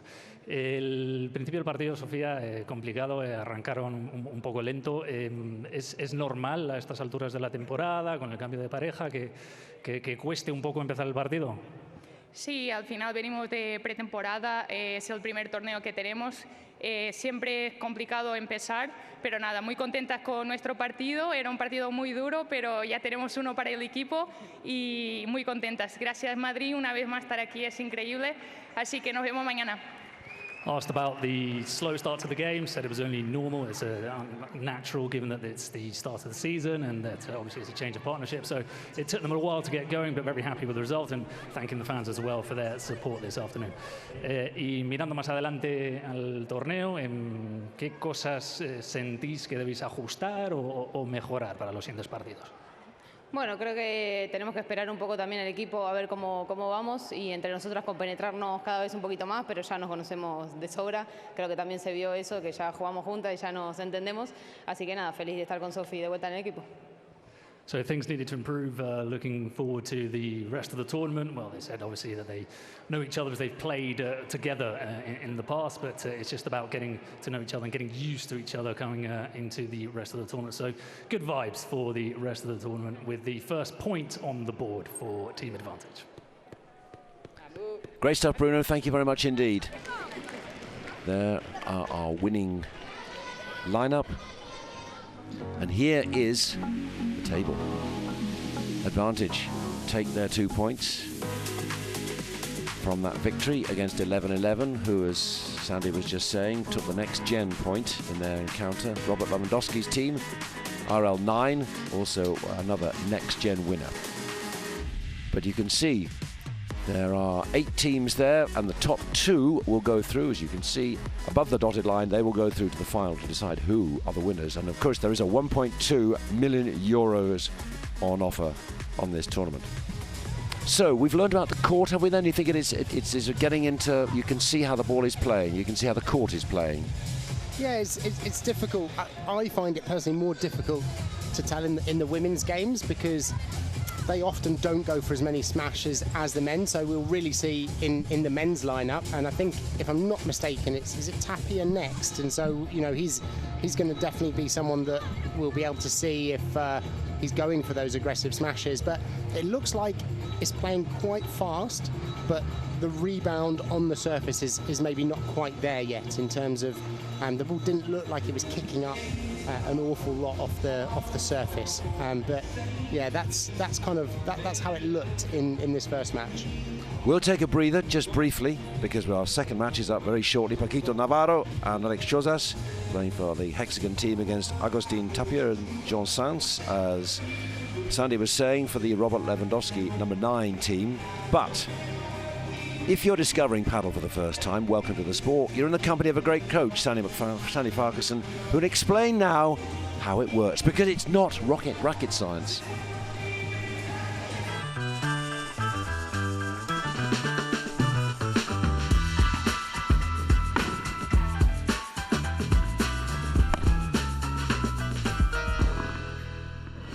The serve is a really important part of the game. You start the point with a serve, so you can either start an advantage or a disadvantage. Here we're going to show you 3 target areas that you can aim for to get that advantage. Now, the first of those is going to be in towards that side glass, so you want to get it as close as you can towards that side glass, and it's a difficult place to return because it comes quickly off the glass. You can't always be as accurate as a returner. So that is the first target zone. Target zone number 2 is down the tee or down the middle, and here you want to aim your serve as close to that tee as you can, and what that does is it forces your opponent in towards the middle, creating a space in that corner. And if they're a right-hander, they're also going to play a backhand on that shot. And then the third area, which we see a lot more at the pros, is down towards the body. And here you want to try and make that nice and deep so that they're playing a ball off their back foot and therefore putting themselves in trouble. It's not racket science.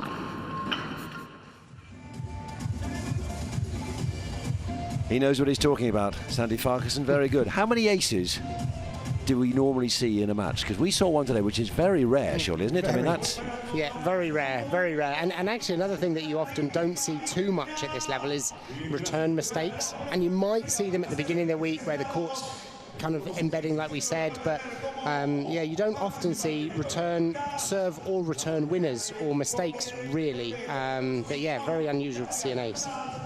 But we're looking forward to more, because I hope your appetite's just been whetted. That was the first big match of the 2025 Hexagon Cup.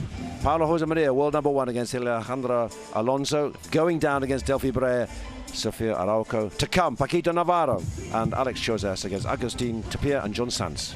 Don't go anywhere.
We're ready in the Madrid arena in Spain, the centre of the first World Championship event in Padel back in 1992. We're ready now for match 2 of the 2025 Hexagon Cup. It's going to be 4 players who've lit up the world over the last few years. Paquito Navarro for the Hexagon team, and Alex Chozas against Agustin Tapia and John Sanz. This is the first big event in the men's category. We've had one women's match, and now it's the men. And they'll be coming out on court very, very shortly. The big build-up. Lots of school children in trying to sell this in a big way, understandably so. This is the match we're ready for. Alex Chozas, Francisco or Paquito Navarro against John Sanz and Agustin Tapia for the Robert Lewandowski Padel team. So, what are we looking for now? Because this could be fascinating. I love the fact that Agustin Tapia is not with Arturo Cuello. Well, I mean, the world #1 pairing are split. Yeah, I mean, this is going to be fascinating for many reasons. I mean, probably 4 of the most talented players on the court now, and yeah, we're going to see some points here. That's for sure. Fireworks, I can sense. Out of the darkness, let's see them make their way out on court. Sanz on the left, JS, AT, Agustin Tapia on the right. Not a bad lineup as well. This is a strong lineup. With Ariana Sanchez and Lucia Sanz behind them. Some of the best players in the world. I mean, okay, we say that, but when you see them again and again, it's easy just to don't just focus on the team about or the pairing about to take to the court. What about the others involved? It's quite exciting as well, because I mean, even I don't know a lot about the next gen players. You know, some of them are so young and almost undiscovered talent, and it's such an important rubber in the match, that first one. So it's yeah.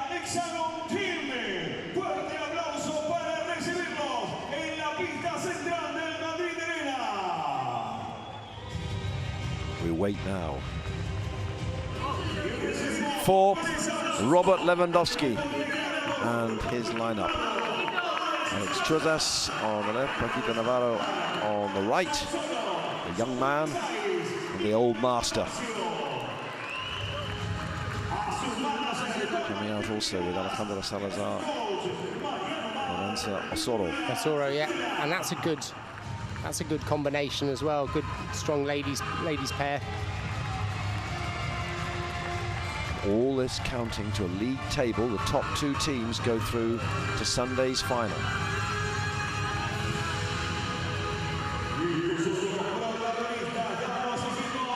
And let's just make a point. We're talking about the next gen. Alex Chozas was one of the next gen last year. Yeah. Played 3, won 3. He was the next gen champion. He's back now as a world champion too, wasn't he? So he's won with Argentina. So that's, I mean, what a talent he is then. Yeah, yeah, and they can come through so quickly, almost to this, you know, the main stage. And now, I mean, well, yeah, now he's one of the most exciting players to watch, you know, at pro level.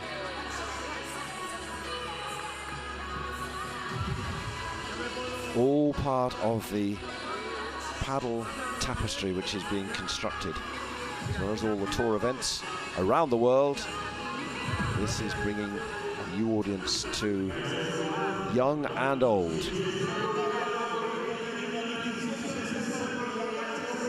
Here's a show of togetherness.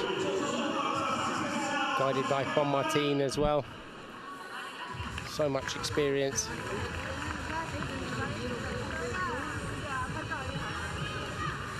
And was playing for Hexagon last year with Paquito Navarro. And they always teamed up a lot for Spain as well when they competed for Spain as a pair. And they won, by the way, against Sanz and Tapia last year. So Navarro's done it once with an old man, now he's got to do it with a younger man. Let's see whether he can do it.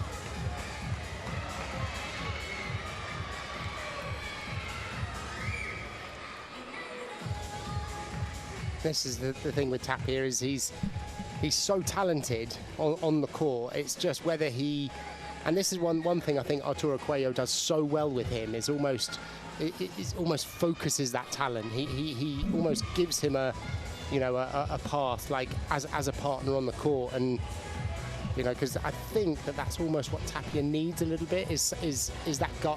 It's not really him guiding. It's just kind of keeping him on the path and not letting his flair overtake his game, which can happen sometimes.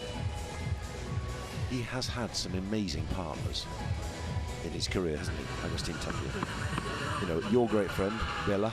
My great friend, Bella's Pablo Limo, Sancho Gutierrez, and now Arturo Cuello. I mean, how about that for four of the finest players? Well, I remember it with Bella. It was, you know, it was a bit like Gemma Triay and Claudia Fernandez. It's almost like that young player that you bring in. Well, like we saw with Paula and Alejandra Alonso. It's, you know, it's the start for these young players coming through.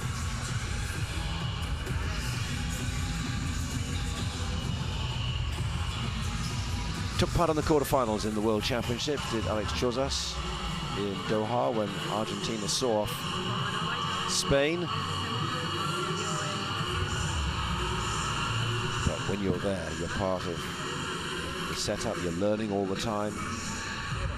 He's the youngest player on court, 21 years old. Paquito Navarro, the oldest, 35. Sanson Tapia, pretty much same age, 24, 25. And of course the little backstory, which you will know so well, tour finals in Barcelona, Tapia and Cuello carrying all before them, unbeaten since July. We'll come to that story in a minute. Let's go down to Bruno, courtside reporter. All yours, Bruno.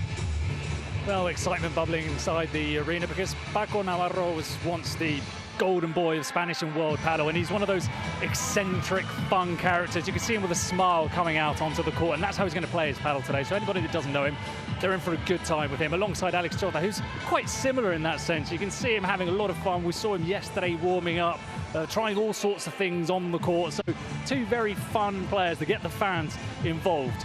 As for their opponents today, well, it's a monumental task. Agustin Tapia needs no introduction. He's won 2/3 of every tournament played last season on tour. He's won 94 games last season, lost 7. So that's the tall order that Hexagon team are up against today with RL9, who already beat them earlier this morning in the next gen. So a first point on the board for RL9 already. Yes, in one way, as Sandy Parkinson has been saying, pressure off. But this is an event that Agustin Tapia did not do so well at, nor did John Sainz. They have something of a mission to accomplish. Don't make excuses, they never excite me. Boxes, I cannot fit in the boxes. Stop it. Quitting was never an option. Exhausted. This passion is never exhausted. And you cannot stop it. Nah, you cannot stop it.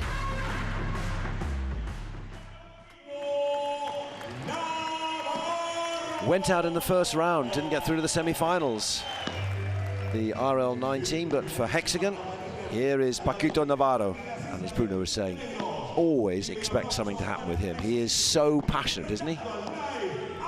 He's so passionate, and he's got so much experience, you know, winning at all levels. And I mean, he's an explosive and exciting player, like to watch and on court. And so, yeah, he can turn matches as well because he's so good tactically. It's you know, he just reads the game, understands the game so well. And you know, if for example Tapia has a dip or he has somewhere where he might be missing, Paquito will spot that and he will make the most of it. Turned down the chance to go with Arturo Cuello. That wasn't the best strategic decision, was it? He was going to partner him, but he said, no, it's okay, I'll pass on that. What? Well, yeah, we never know the full story on these, but yeah, he's I mean, he's been with a few different partners now as well, Paquito, obviously, and you know, even dabbled a little bit on that right side. He just doesn't quite have the firepower, and his partner does, though. I mean, Chozas is a young talent. Again, it will be a little bit like this last one with Paula and Alejandra, where Paquito will hopefully guide him through this match, and Chozas is an exciting, talented player to watch. Ball just bounced on Tapia's head there. All in the good sporting spirit of the Hexagon Cup. So, Hexagon, for the fans, for the players, for the game. Well, they've got a star-studded lineup, and we're about to meet them.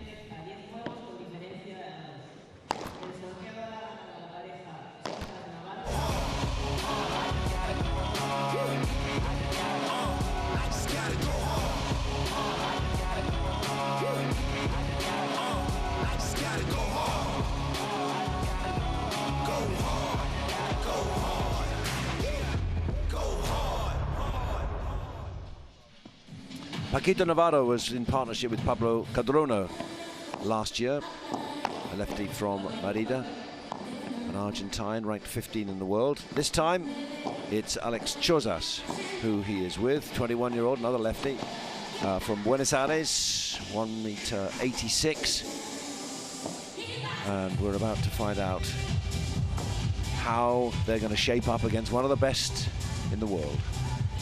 I mean, Tapia is, you know, his, I mean, his record speaks for itself, really, doesn't it? I mean, he's one of those players that you watch him, and you often watch the highlights on social media and things like that, and you think, wow, what an incredible overhead game he has.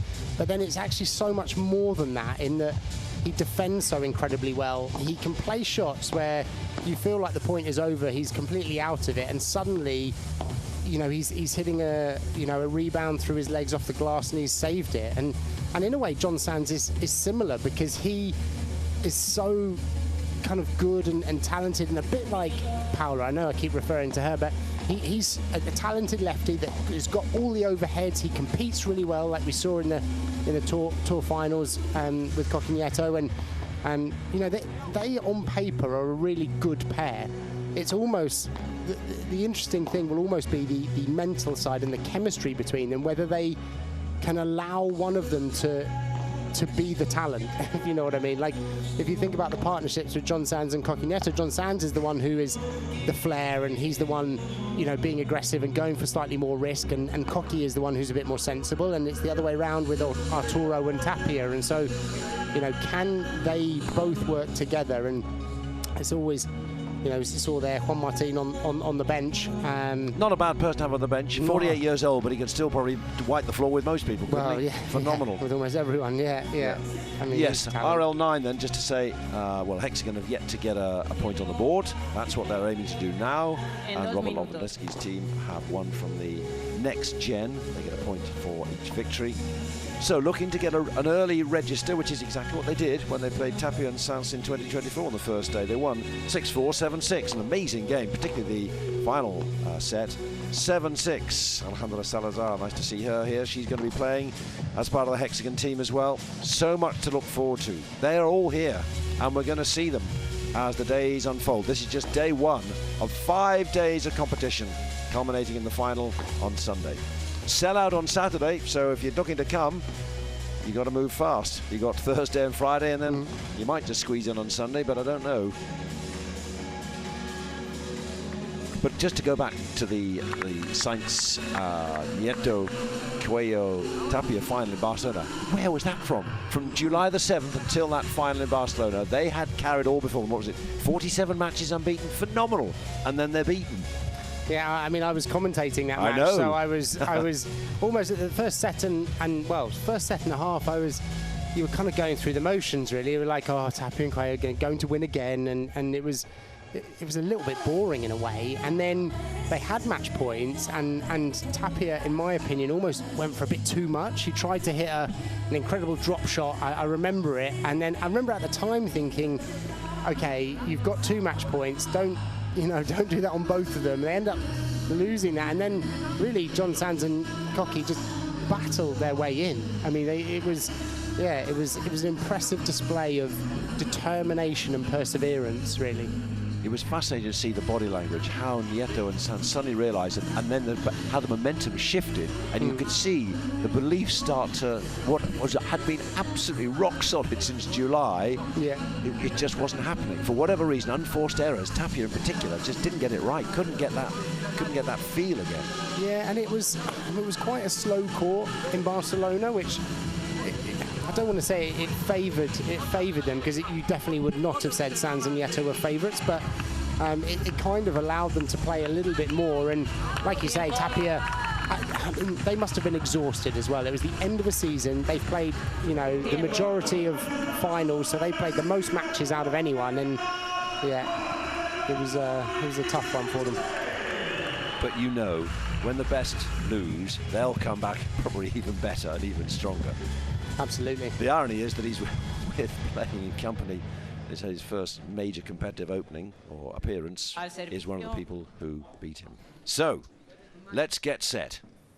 Here's Agustín Tapia then. World number 1. with John Sands for the Robert Lewandowski team.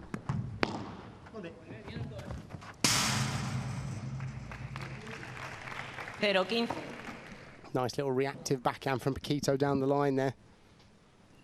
Just kiss the glass.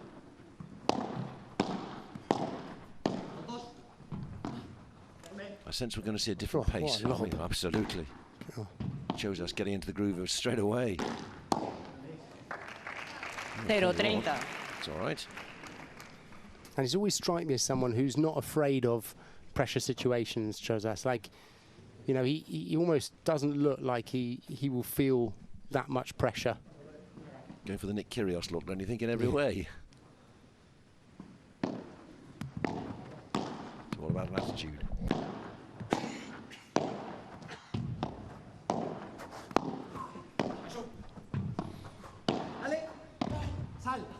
Completely different pace to the first match already.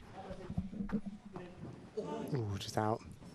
I mean, you can see these volleys cutting in so much slice in towards that back glass. Paquito and Chozas just defending them quite comfortably, though.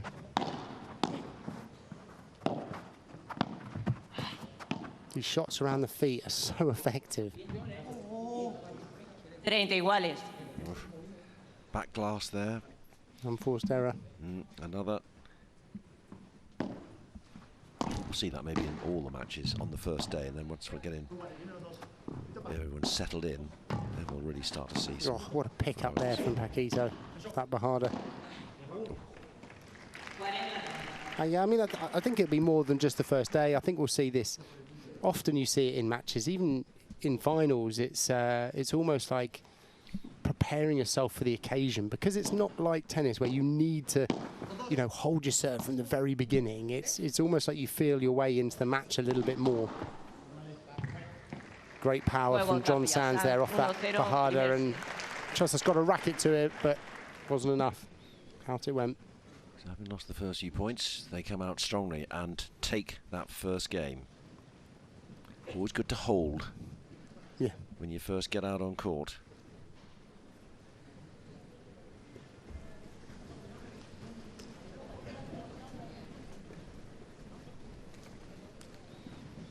Lots to keep up with, and you'll have your chance later when we show you the QR code to vote for your player of the match. Normally in the normal competitions, the coaches are not allowed to speak to the players at that first change of ends. They got to step away, but obviously not the case here. Al servicio, Francisco Navarro. So Paquito Navarro gets us underway in game 2. 15-0. Too long from Saints there. 30-0. 2 unforced error returns there. At this level, any return that's a mistake is really an unforced error.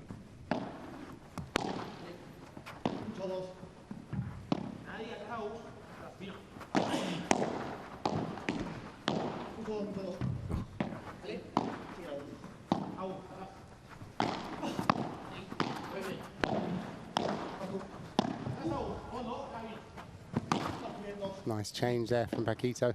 Oh, what a Chiquita. Absolutely. 30-15. Lovely little shot from Tapia there. Just forcing, when you hit that Chiquita, you force your opponent so close to the net, opening up some spaces.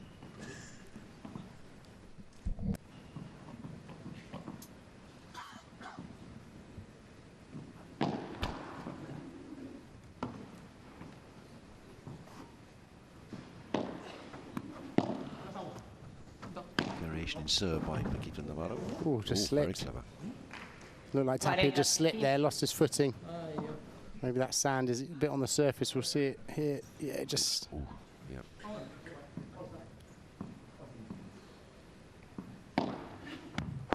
So a bit of a doubt, maybe. Would it repeat?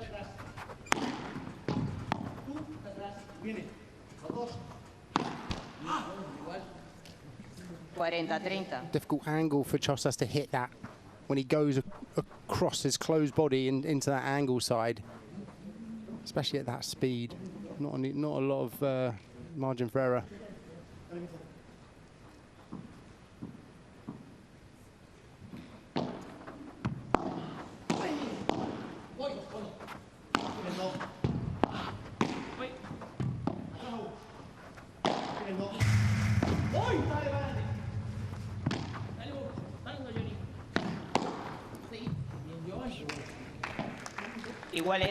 He went for that fake. He ran underneath it like he was going to be aggressive and then hit the fake where he hit it soft down the middle, but it just bounced up a bit too much, and that's really set up this golden point now, first of the match. So it's deuce, and unlike tennis, all the scoring so far you'll see if you're new to paddle, the returner can choose which court to serve into, but it's now whoever wins this point has won the game. And they chose John Sands.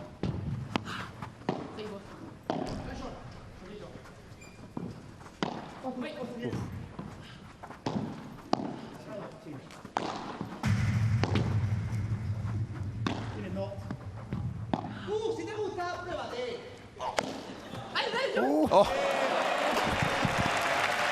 How can you coach that one, Sandy? That was very impressive. Not only did he manage to get that in, but he actually managed to hit it between the players. God, what a top. Oh, beautifully done. John Sands not even facing, just waiting and watching. Where's the ball? Oh, no. Oh, what? Can't have asked for a better result there. On gold point.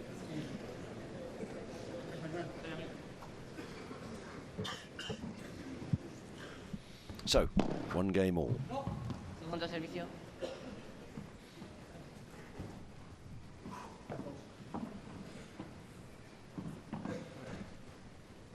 John Sands, left-handed, on serve.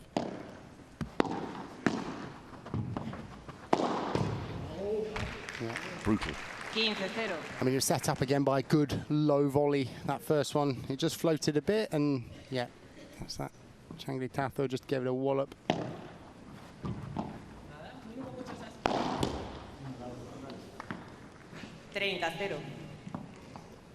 Generating so much power. Didn't look like he was even going to hit it that hard, and then at the last minute just accelerated the racket head.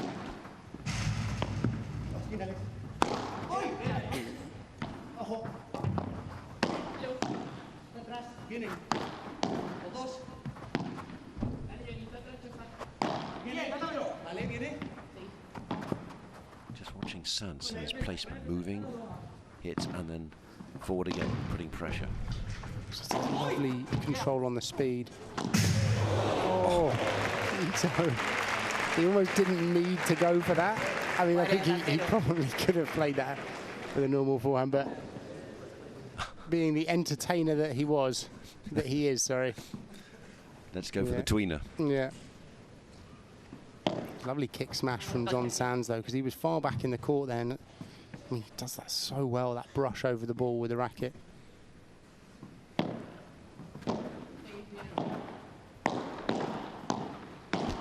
Ooh. 40-15.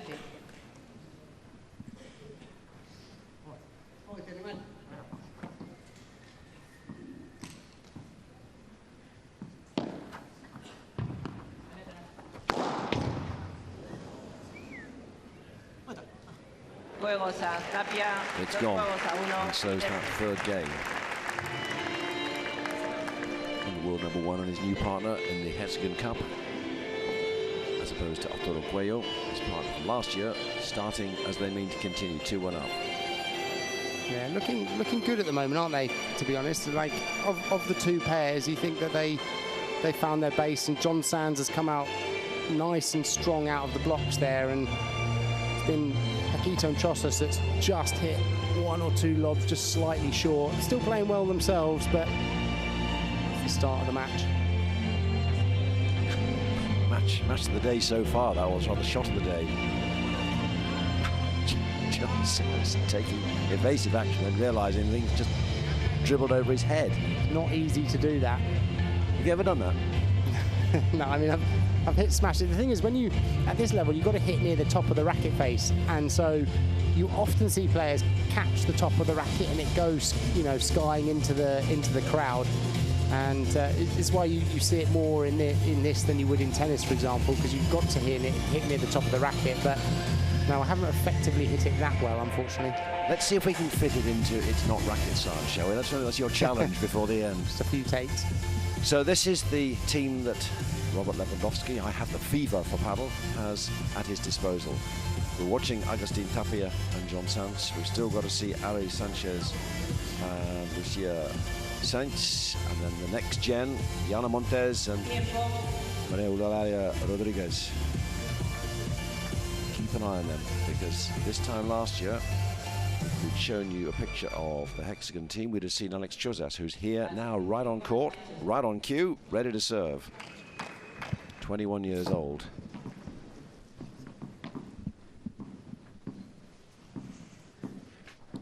Currently ranked 28 in the world.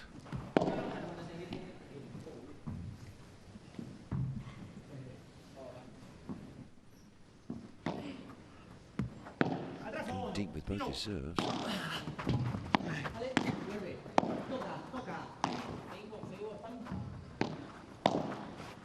This is why John Sanz is so effective, so unpredictable.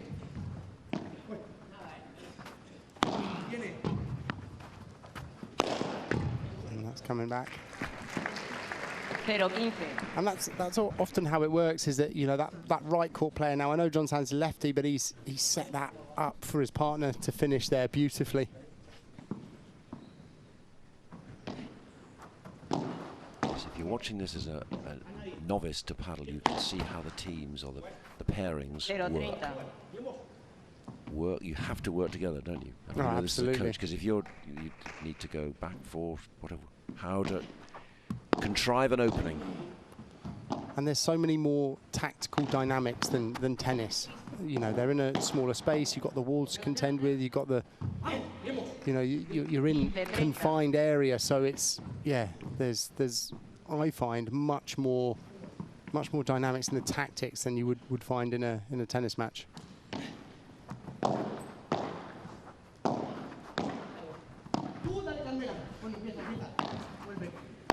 Just hesitation there, that ball down the middle again. It's almost the communication, getting used to your partner. Oh, John Sanz hit the great shot down to the feet, got it where he wanted, and then, yeah, made that mistake. What they need to do now is these balls that go down the middle is just call loudly, and I think we'll probably see that now in their communication. Oh, again, absolutely. 30-40. Who's doing that? I mean, Paquito was looking for it. It was the right thing. He just couldn't quite reach it, and then, yeah. You can see Alex shows him, well, I thought you were going for it. What are you going to do? Oh, unforced. Juego Tapia Sanz. They haven't quite found their rhythm yet, Chozas and Paquito. It's, yeah. Scratchy. Yeah. Just a few unforced errors thrown in there. And actually, Tapia and John Sanz, who I was thinking was going to be, you know, a little bit more creative in their 4 errors, actually have started really solid.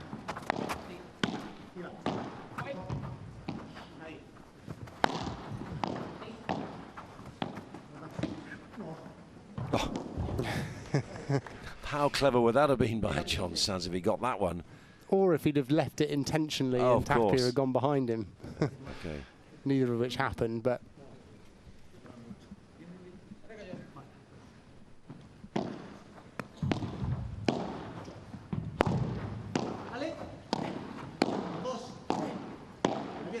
Great volleying. Oh, power. That rouleau there was just dipping down as well. That would have gone in, and there wasn't a lot of space.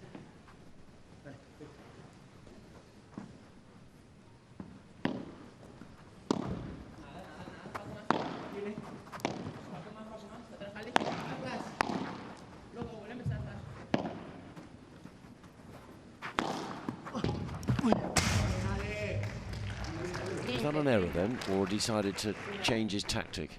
No, that was a forced error there. That was a good vibra from Chozas there, getting it behind the ball, and because John Sanz let it go, he ended up having to really stretch. It was a good smash though, and that's also a good smash, bringing it back to his side.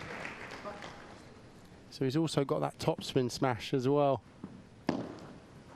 showing why and how he beat the world #1s in Barcelona. Great pickup from Chosas. Wow.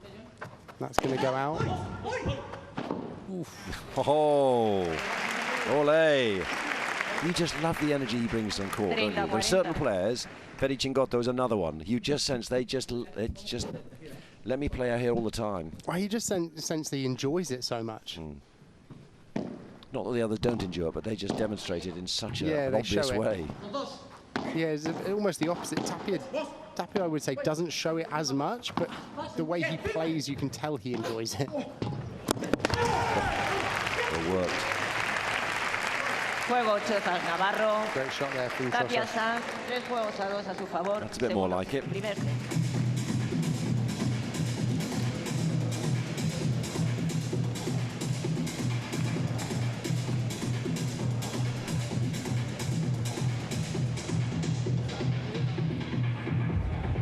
Look at the expression from Paquito Navarro.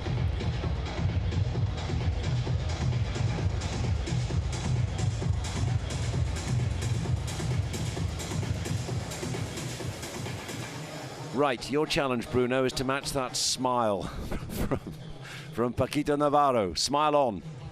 He's lived up to expectations, hasn't he, in terms of the happiness and that bubbly nature that he's got. I want to show something different. I want to show you the cameras and how we pick up all the action in paddle. It's obviously quite unique given that it's a glass cage and we've got all the latest technology here. You've got that little guy here behind me sliding across, picking up all of the action. So it's a unique challenge to try and film paddle, but you can see that we've got all the best gadgets here and sort of a sense that technology is taking over, isn't there? So I best make the most of this experience, Jonathan, Sandy, because I might not be here in a couple of years' time, given how things are evolving. But I'm sure you two will always be here. We need two top experts and professionals guiding everybody through this exciting afternoon of paddle. Just learn how to work the camera, that's all.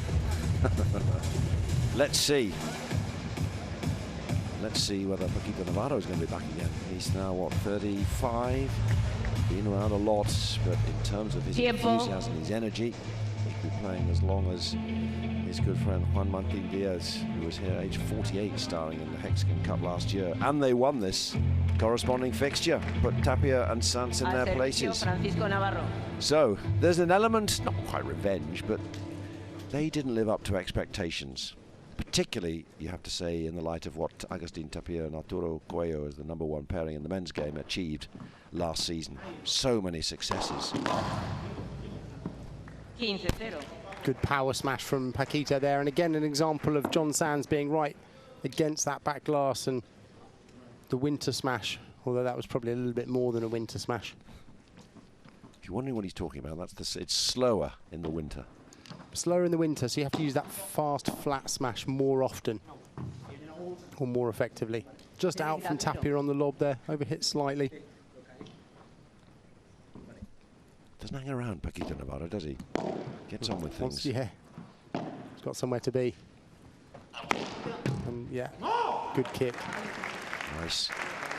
Oh, blinking, you missed this game almost. Wow, look at that brush, the way he comes up the back of the ball. There's not many right court players that can do that as well. So effective. And they're going to ask that cameraman to step back because he is in the out of court play.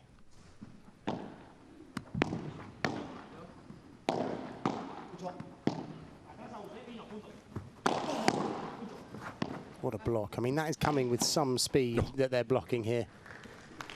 And again, it's John Sands' rouleau down to the toes of Chosas. Very effective.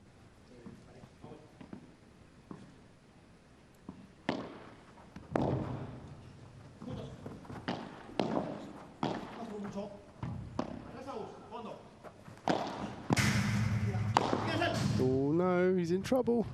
Yeah. Oh my word! We were just waiting for the coup de grace.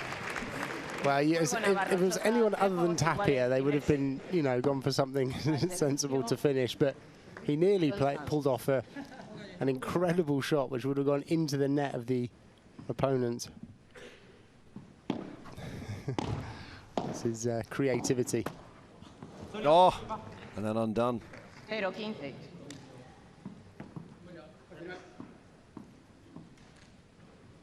The tail of the tape.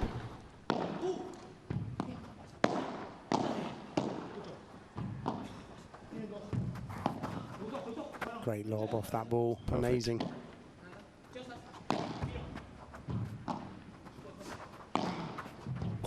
Oof, what a vibra. Absolutely. That's where lefties can be so dangerous on that down the line ball. You see how low that stayed off the double glass. It gives no space for Paquito to turn. Oh, that's not now. I thought Tapia would have a go, but it was just too much, just went out.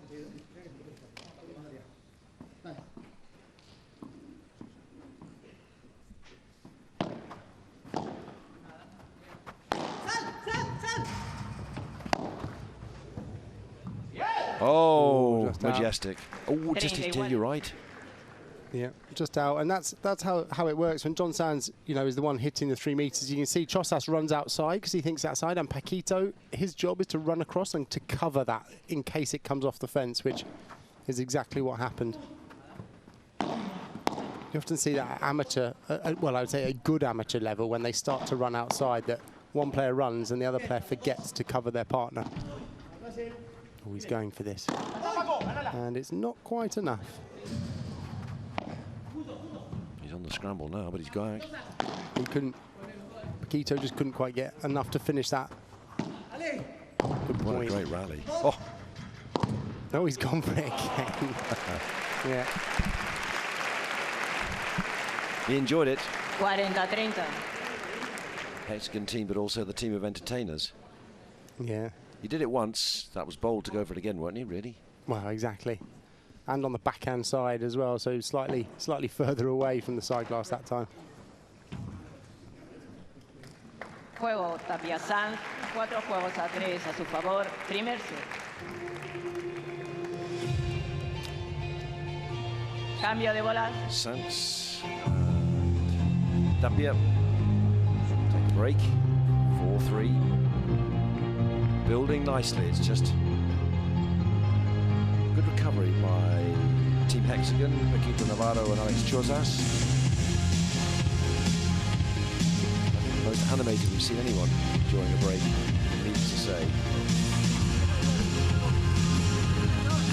That's his former partner from last year. Yes.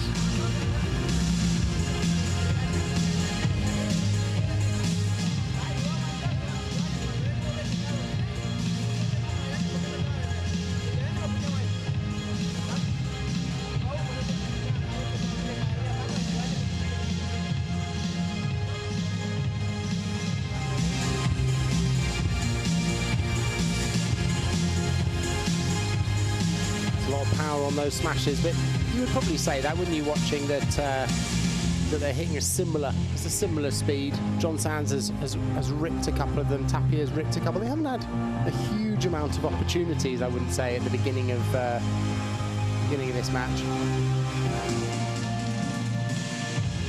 Chosas has hit one or two hard ones as well.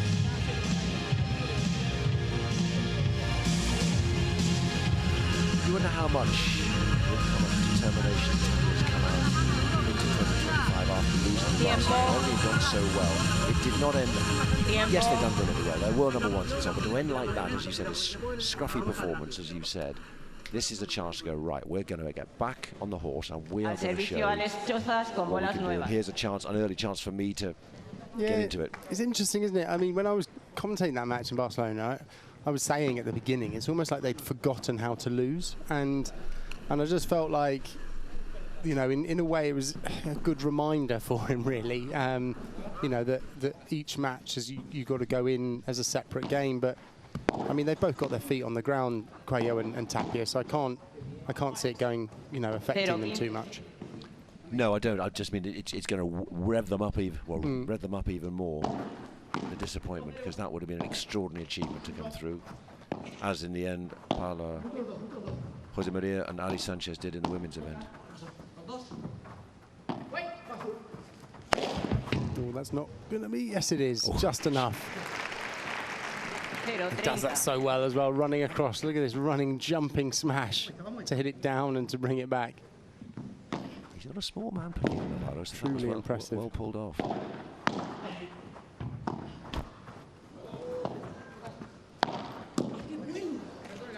Zero 40. Oh, great Great angle down there from John Sands.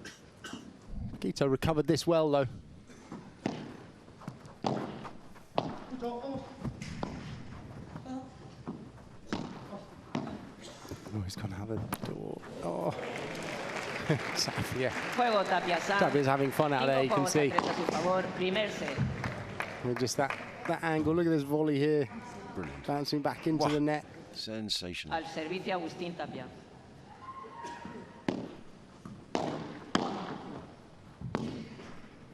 So chance to close out this first set for Agustín Tapia and John Sands.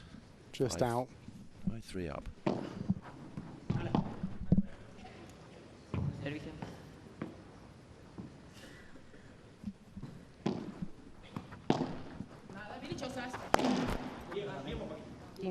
And shows us that really closed the net down there to block that rouleau, because John Sands has been causing him problems and hit the net tape there, which he's not used to doing.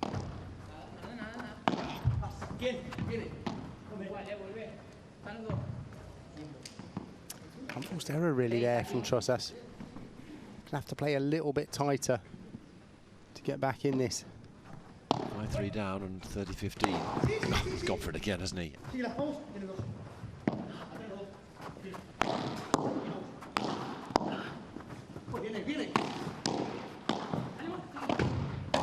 Oh, miscommunication there. Thought Paquito was going to attack that smash. Here goes Tapia again. Was that his ball? Probably not. I mean, if it was, then he is one to go and be a bit more sensible. He's gone for an angle there, Tapia, and this is what we were saying almost with Cuello, is that he keeps him from having too much flair, I suppose. And yeah. There's not too much wrong with any of Sands' smashes, and he was in a good position then. I mean, they've got good momentum now, so it's okay. But you know, you'd almost say they had good momentum in the tour final, and it wasn't okay. So it's yeah, it's almost choosing the time, I suppose. Set point. John Sands is playing some lovely paddle as well. Tapia's coming through, and there's no one going to get him out of the way, and that's sweetly done. 6-3. First set to Agustín Tapia and John Sands.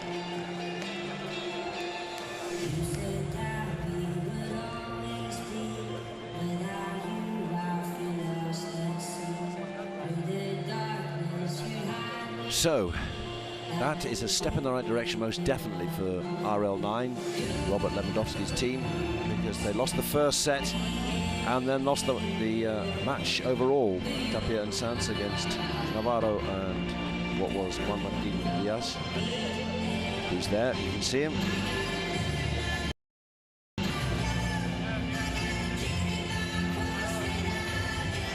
So they've got a pot to recover, they've got a pot way back.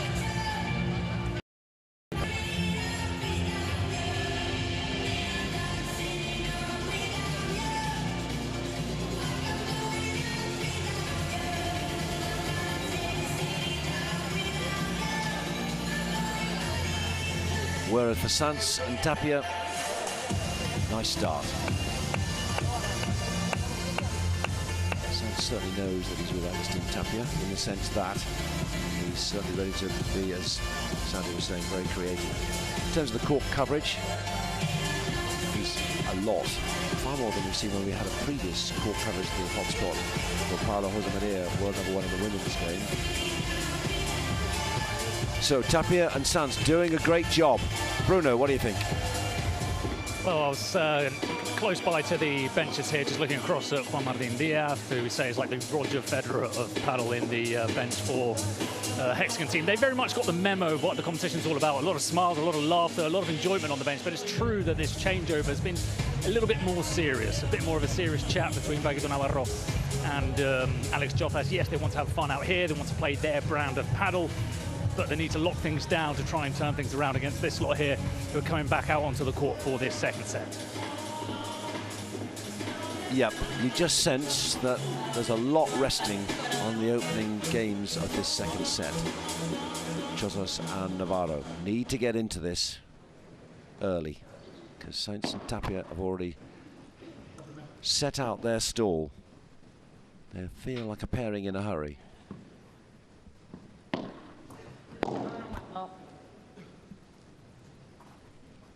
It's not what he wanted.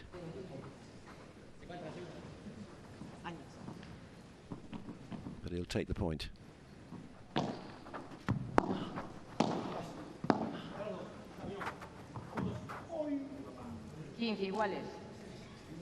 Beautifully judged. Beautifully judged. Very difficult to deal with that though. Going so low off the glass at the back. Shot just seemed to die there.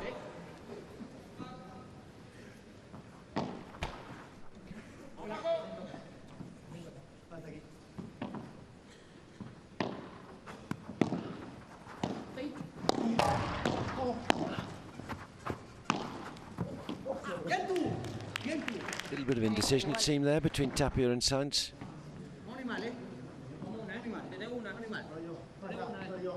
Who was going for that one? Well, in the end, neither really.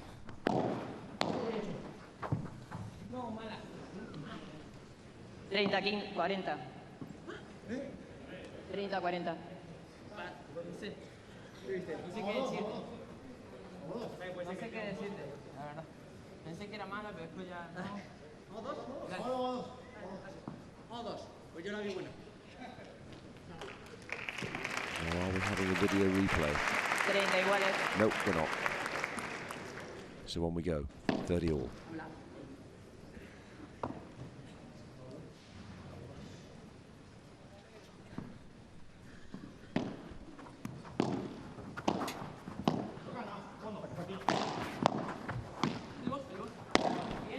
Oh, another unforced error from John Sanz.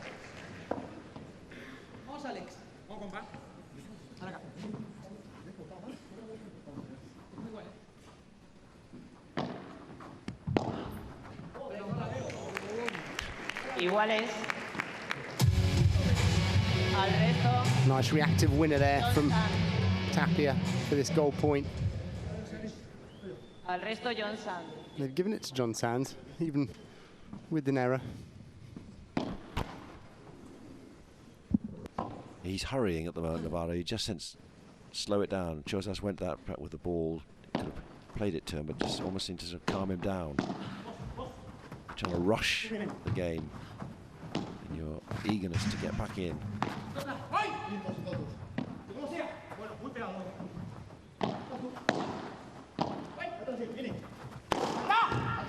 Wow. I mean, when you have that shot in your capacity to be able to bring it back, I mean, that looked pretty comfortable as well. And I mean, Paquito didn't even jump because it looked so high. It wasn't an easy ball as well. When you run across the court like that as well, it's, I mean, I say there's few players can do it. There really is literally one or two that could do it. I mean, you could argue that LeBron could do it, probably not necessarily to the same. Galan could potentially do it, but really that's almost it. Cuello could, but I mean, it's that movement across that he does so well and the flexibility. There's the QR code for your player of the match. And we'll give you the voting so far shortly. Interesting to see who people have gone for. Who will they choose? I thought it'd be either Sainz or Tapia, but who's entranced those who are watching? For me, John Sanz is playing very well at the moment. I agree. Ooh. They're a bit lucky there because they ran across and bumped into each other at the net. And Tapia went through the legs that didn't quite make it. Might be conventional when it comes off so often. Maverick, indifferent. Now John Sanz bringing it back to his side as well, showing that he can also do that. He says he's got to fight his corner was to get the ball because Tapia's leaping across. And it's probably not often that he plays with a player like that. You know, most of the time, like Cocky will give him a lot of those balls because he's more of the, you know, the attacker in the air. I mean, if they get it well, lovely shot from Tapia there. What a slice volley! Wow, impressive. But if they get it well and they get the right balance, they can be so dangerous. they're doing a lot right at the moment. And it's looking to be maybe too much for those in hexagon colours. Oh, it's miscommunication again there. And it's funny, it doesn't just throw you on that shot, it throws you for the rest of the point, really, because you're off balance after that shot, and then you're kind of doubting yourself slightly on that middle ball. Great volley, though, from Paquito. Cool. Saved that. So still in with a chance in this second game.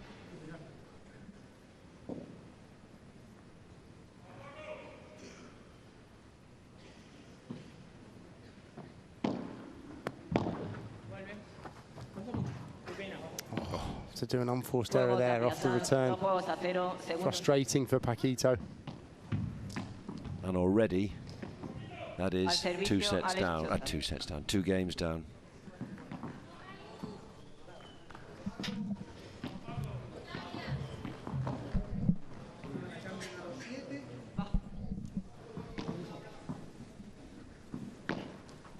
Big game this now, you sense, for Navarro and Chozas. Oh no, that's trouble.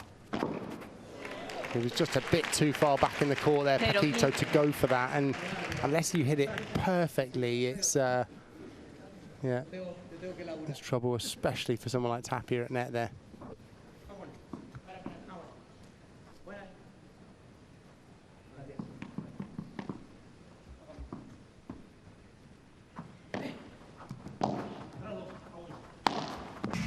Great rouleau from Paquito. Lovely little bring it down towards the fence, and looked like Tapia was going to block it, just couldn't quite get in position.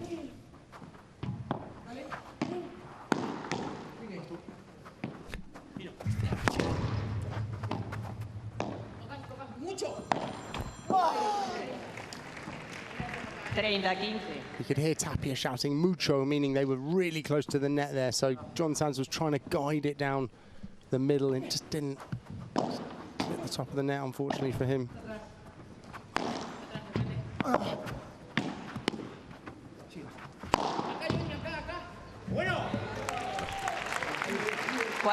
Great attacking there, but I mean, they had to throw everything at John Sands, didn't they? Look at this, he blocked both of those back and only just missed out on that one.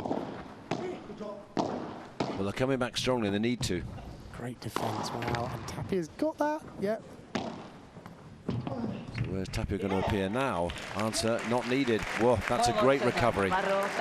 Good attacking play there from Paquito and Chozas. Needed to deliver, and they did.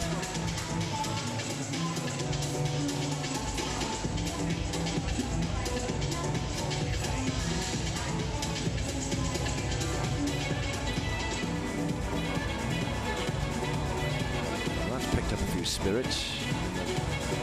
Team Hexagon area. Yeah, they needed that, didn't they? Because really a 3-0 down would have been a mountain to climb. At least now they feel like they're in it.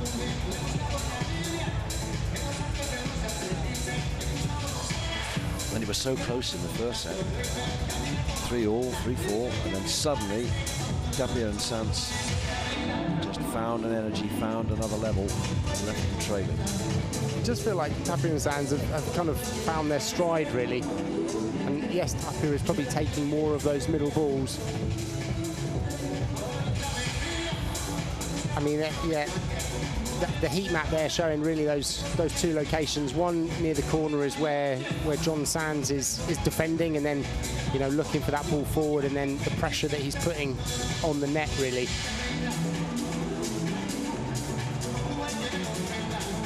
Is it me, or is it just knowing that's what Sands can bring to a pairing? He is sort of having to play a lot of second fiddle at times, or is that, am I reading too much into Tapia's antics and his athleticism? Well, that's what we talked about at the beginning, wasn't it? It's almost that flair. They both have that flair, and it's allowing the other one to be team leader. It's almost that kind of alpha thing of, you know, letting them do what they want to do, basically. And as long as it works, well, took the first set 6-3. Precisely. And he is world rank #1. Let's not forget that.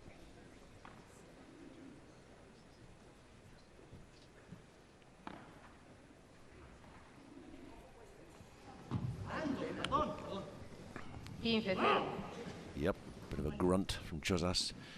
They're not in a position to give too many errors away and too many points. It's too long.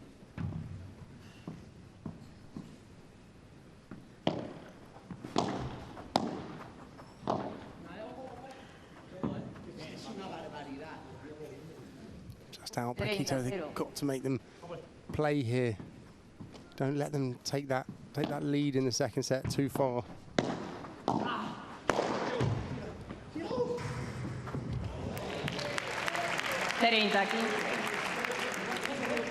Again, was that miscommunication? Could that have been Tapia and then John would have stayed? This is the thing when you've got a lefty and a righty, that ball is fair game down the middle. I think, you know, it's the right play from John Sands. He just didn't hit it well enough, and a couple of errors here almost allowed them back in. It's difficult when you play that volley off it when it's come from the side glass post like that, because it carries a slightly different spin on it. And that's over. Can't give that shorter lob to Tapia. That's yeah. Meat and drink.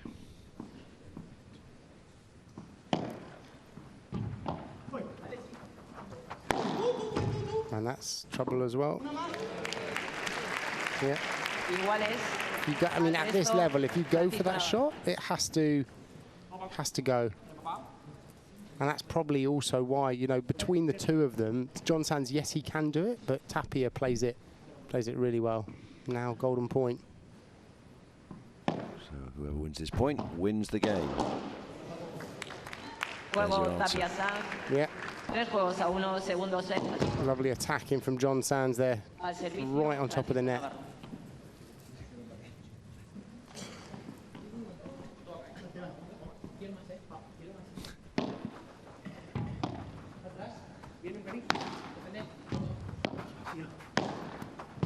Oh, Tapia. Not quite. Not even him. Yeah. That was a great volley there with slice into that corner. Phenomenal. Just makes it look so natural and obvious. Backhand harder from Paquito. Oh, he's been unlucky with that net cord. Oh, present.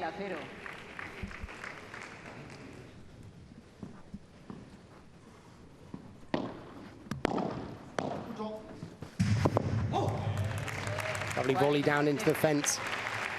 That ball ricocheting into the ground meant that Tapia couldn't really get on that. It's a quick game again. But it's all working. That's the difference. Oh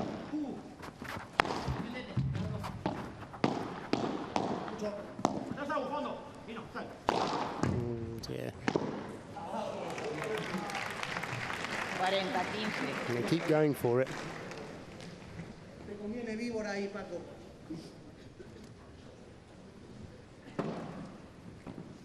Really, Tapia, I mean, on the court at the moment, Tapia is obviously the most comfortable with that shot, playing it from virtually anywhere. And the other three really have to, you know, be selective when they go for it.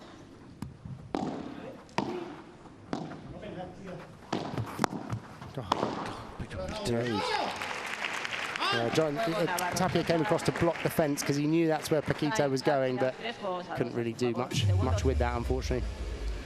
Well, that's a good response. Hold of serve for Paquito Navarro.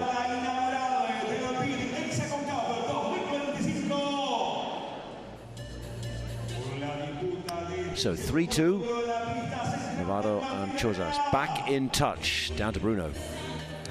Yeah, Jonathan, I just want to show you down here, we've got the fans, how close they are to the action too. Both sets of players and the backup players and team coaches, and we've already started to hear chants in the stands of "Vamos Paquito, vamos Paco, come on Paquito." They can sense that he needs a little bit of energy. He's one of those players that really feeds off energy, and the fans are just trying to lift him up, get him back into this game, and be the Paquito that we all know he is. Now we can see him here. A little bit more of a serious demeanour in this change of ends, but as I say, the fans trying to give him that much needed energy to try and stop the impressive Agustín Tapia and John Sands so far out here. Thank you, Bruno. Former world #1 Paquito Navarro goes through quite a few partners, I think it's fair to say. But he's, you know, he is a lively partner. I think it's probably another truism. Yeah, it's a difficult one. He's I think he's kind of bridged the gap of the eras, if that makes sense. He was the youngest of the Bella Juan Martin era, and now he's one of the older ones of, you know, I think he might be the oldest in the top 10 at the moment, and it's you know, and because of that, he's going to have some of those partners. Player of the match, QR code. We're not going too soon, believe you me. We're not underestimating what Chozas and Navarro can do, but choose that QR code, and we'll see as the set progresses and the match progresses who's taking the votes at the moment. He's got to be right up there, hasn't he, Agustin Tapia?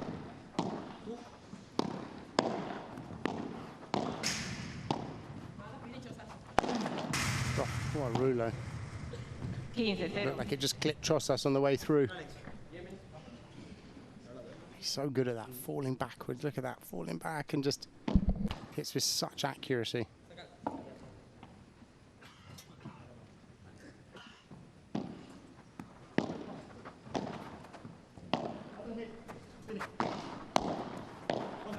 Lovely volley. Oh, well done, Paquito, for bringing yourself back in that. Found a way back, but he's still on the run at the moment. Now he's taking the net. It's a great point from Paquito.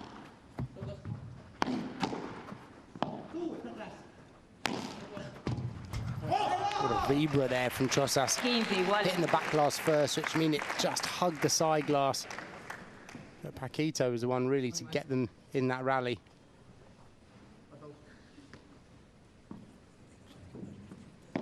Break of serve now would do something for Paquito Navarro and Alex Chozas. Is it in? No, not quite. 30-15.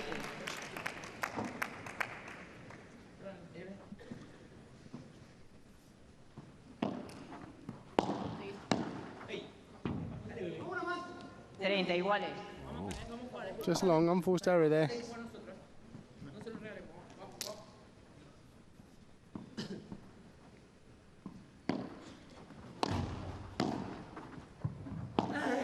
Volley from Tapia and a pick up from Paquito again.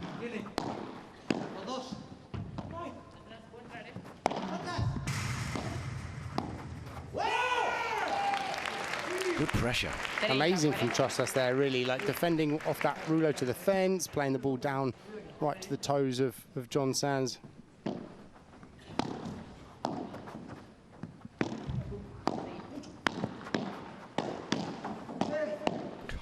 Phenomenal response on either side of the net.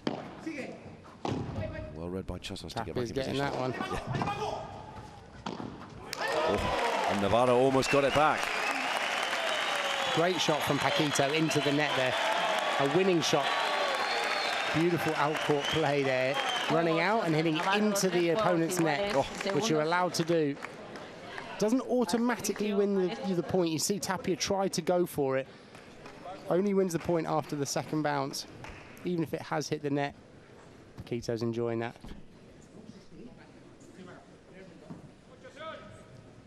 So's his team. So 3-3, break of serve.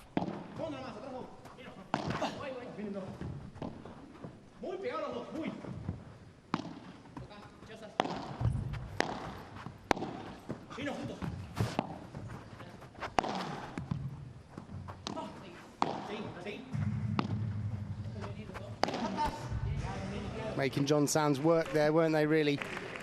Short, long.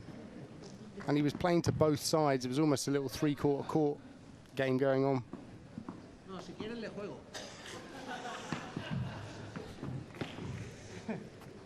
Paquito Navarro just getting in a bit of a chat with the crowd as well, loving it. And it's a good run of form, this. Really picking up 2 games in a row, giving Sands a lot to think about. Well, he's been really active, Paquito, with his feet and moving around the court. You feel like he's energized a little bit, and it's picked Chozas up as well.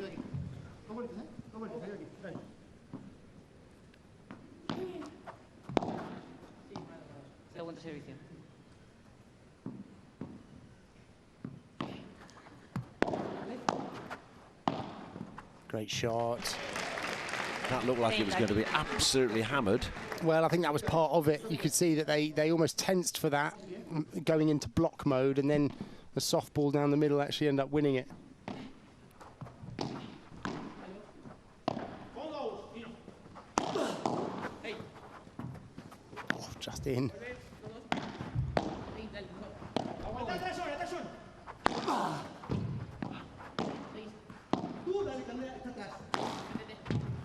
Kind of put Tapia out of the game a little bit here, haven't they? Not...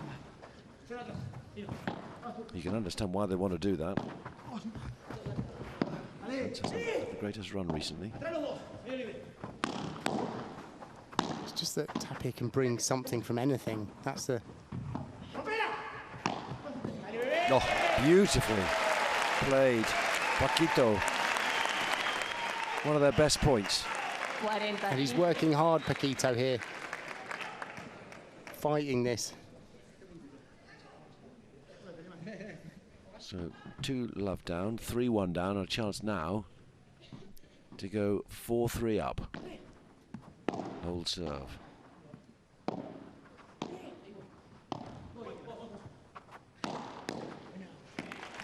Well played, Paquito, yeah. That's what he needs to do. Play a very energetic game, and this will be a test of how good his pre-season training was. We can keep this up.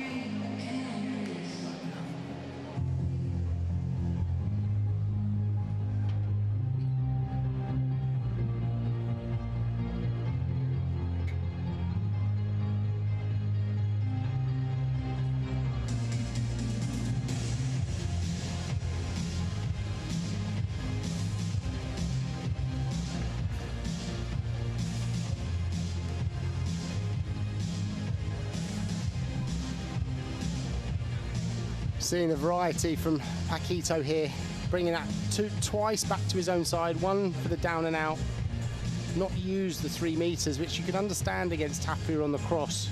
It's a risk to do that. Yeah. Seemingly as energetic off court in the discussion with Juan Martín Díaz and the coaching staff as he was on court there. Yeah, he's got a fire in his belly at the moment. He's yeah. He's plugged in, and he needs to be, because that's the level he needs to be. I mean, you're against the best in the world, Agustín Tapia. So, whoa, that's no contest in terms of player of the match. My word, Agustín Tapia. I wonder if that's people just voting because it's Tapia. Whether, you know, even if they're not watching, they would think Tapia is on fire. To be fair, he is playing one of the best out there. For me, arguably, you know, him or Sands are fairly level, and now Paquito is coming back up now, isn't he? These last few games, Paquito's been playing a good game, so plenty more match left in this, I think. But it's, as you said, it's like a reputation for creativity, the unexpected, and that in sport is a priceless attribute. It's almost having that combination of being patient and consistent at the right times and using creativity within the right setting, and not being almost too creative and therefore unforced errors. So pressure on Sands now on his serve to come back. 4-3 down. But oh, still, no. No. What we didn't see on that graphic was how many attempts at bringing it back to the side. Because that's often a stat that, well, definitely you'd have said that in the previous ladies match, but same here as well. 4 successful ins and out and whatever is great, but actually if it's out of 20, it's like, that's not good enough then, is it? Ooh. Just out. Yeah. Well, that looked just out anyway. No, 30-0. Yeah, 30-0. So let's have a look. Yep.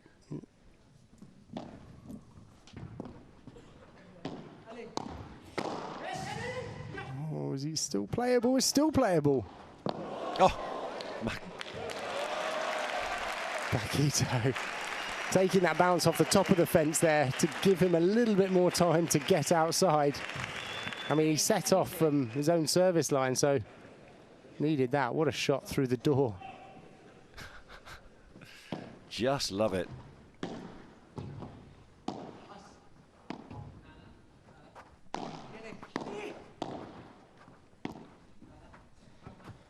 It's what's firing him up, and he needs to be well fired. And there we are, back level, 30 all. You feel like Tapier's almost got, this is this whole thing of putting someone in a fridge. He's got a little bit cold, and when he does come in, he's trying to almost do a little bit too much. It's a hard balance to get right.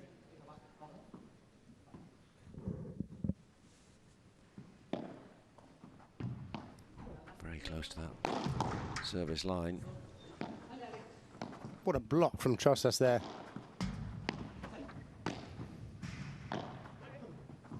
Oh, just in.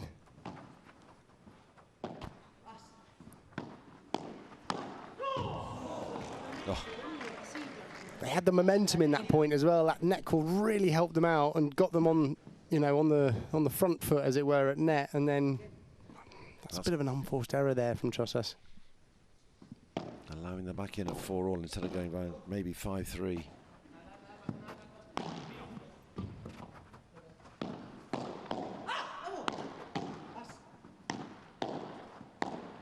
It's all about Sands at the moment, isn't it? They're going for solid volleying from Sands. And this will definitely be their tactic to isolate him and almost make Tapia force him to do more if he wants to get involved and put more pressure on Sands. And Sands will be good at this, though. I mean, he's not someone who's going to buckle under this pressure. It's almost, you know, can they keep applying it?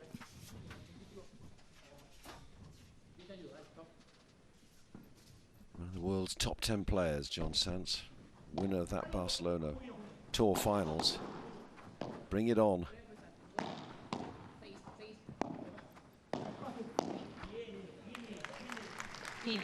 It's frustrating for Tapia as well, because, you know, the 5 or 6 times he's touched the ball in the last few games has almost been like that, where he's made an error, and it's not really his fault. It's not really even an unforced error. He's just had to get himself involved and made a mistake.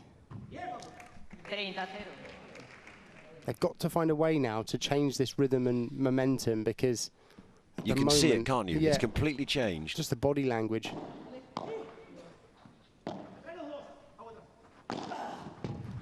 They just give Tapia balls like that, and then they give the rest of it back to Sands, and it's oof, not quite. 40-0.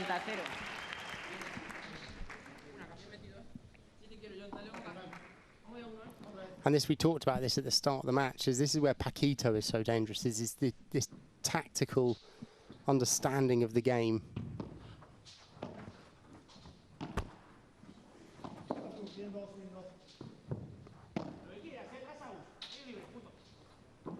He's going to rip that.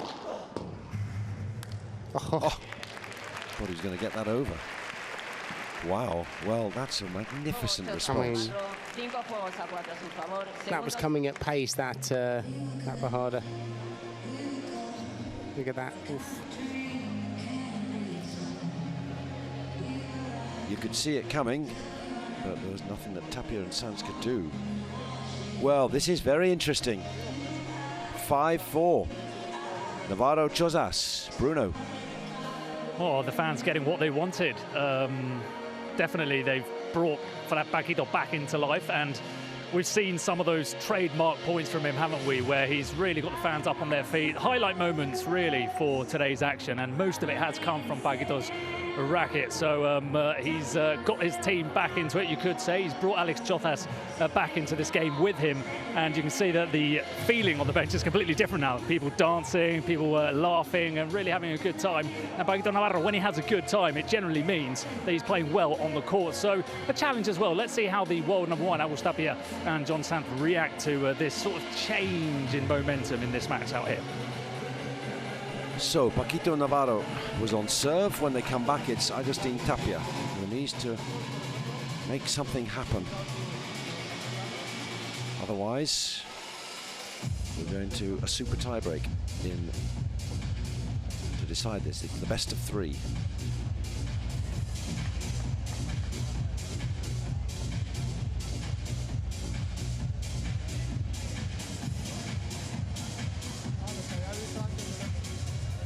Tiempo.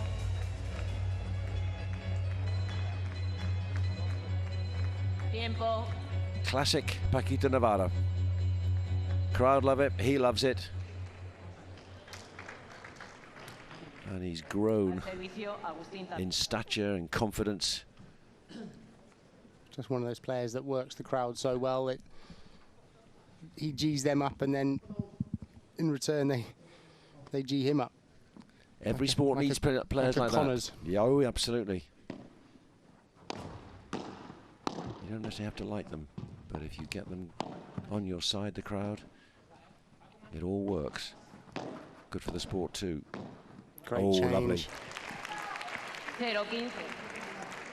Lovely change from Trosas there. Tapia was looking for that ball, volley down the middle, and it just changed on him.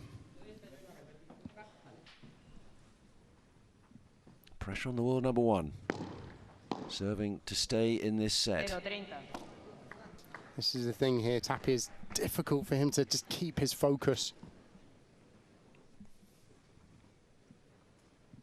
That's why the fridge as a tactic is so frustrating at the social and recreational level, but it's actually a well-used tactic at high levels.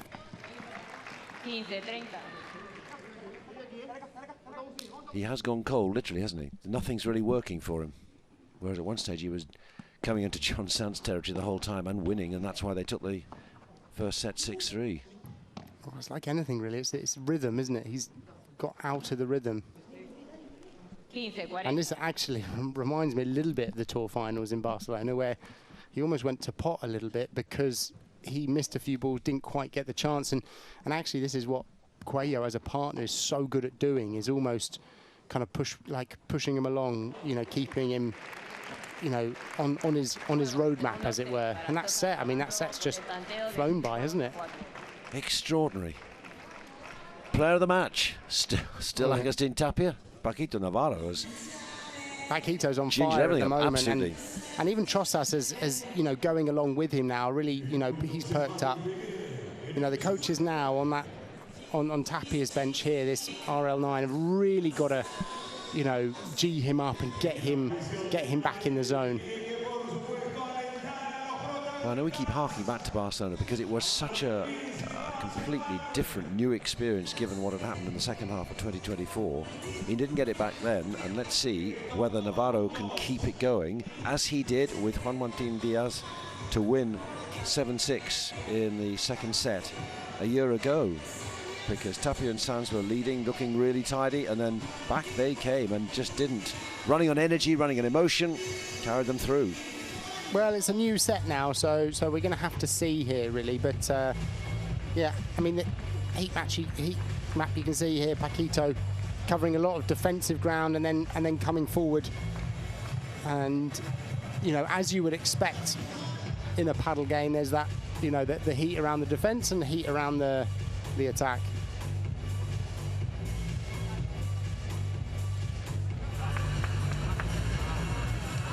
They're good to go. We're good to watch. So, let's have a look where we're up to so far. Just over an hour gone. Break points 1. That's for your key decider. 3-4. 3 and 4 shows it's relatively even, which it is, I suppose. It's one set all now. So, set 3, super tie break. First to 10, getting 2 points clear. If it gets to 8 all or 9 all, on we go. How often do we see a super tie-break? One of the teams, one of the pairs just completely collapses. It's 10-1 or 10-3, never get going. Now let's see, she'll sure that... Important to start this well now, exactly. These first few points. Particularly for Navarro. Get Tapia still on the run and then you could be in business. Amazing result. Oh, lovely play, Trosas. He's come to the party, hasn't he? Yeah, he's definitely picked himself up here. A little bit of risk with that, but paid off. And this is all going to be about momentum. It's almost like the real question here is how pumped up for this will Tapia get and how will he play? Oh, they don't need that. 2-0, Trosas Navarro.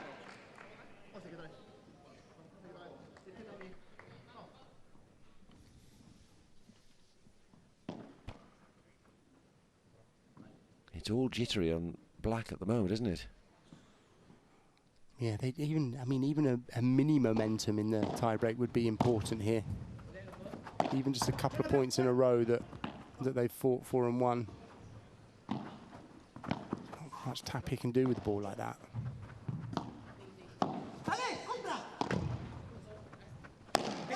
He's not going to get a touch, is he? He gets that ball.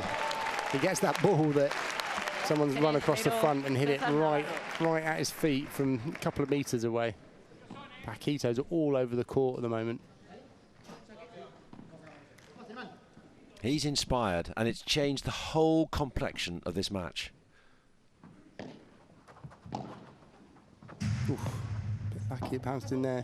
We'll take that though.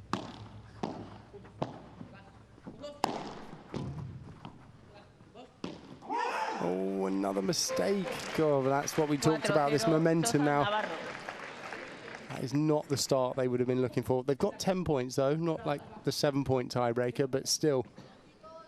Last thing you want to be doing is chasing a 4-love lead or deficit.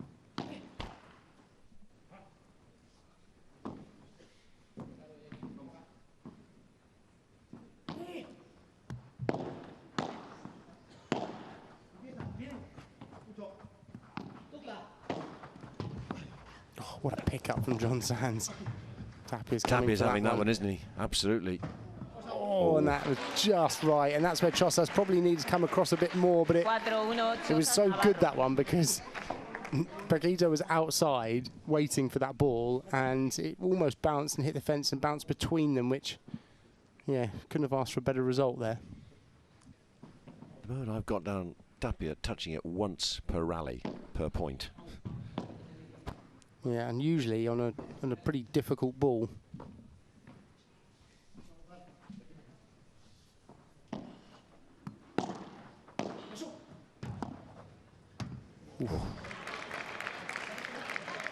There's a great setup volley there, inches off the ground. Change of ends at 6 points.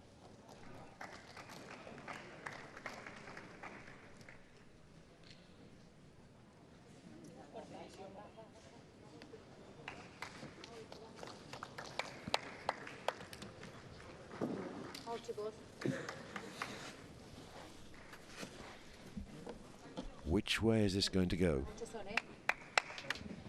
One stage, Navarro and Chosas looked on their way. Tapia marginalised, but is this the start of a big change? Even if he's still not firing like we expect him to.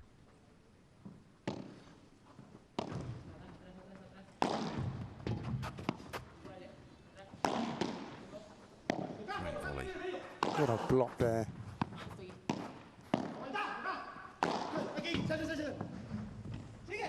Oh, God, that was difficult because it only just cleared the fence. So Tapia, you could see almost right until the last moment, was unsure whether it was going in or out. Just meant he couldn't get a good body position behind it. He was there. He was there, but as you say, the position wasn't right. Just at the last minute, he made the decision to go out, mainly because, like we said, it was just so close over the top of the fence. Wrong side of the net, and it's 5-2, not 4-3.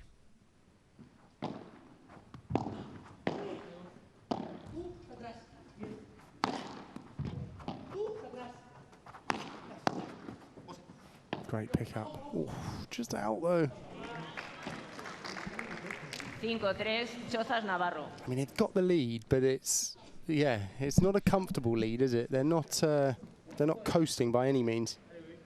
You just sense if Tapia finds his way back in, they could be in trouble, Navarro and Chozas. No, too short on that lob.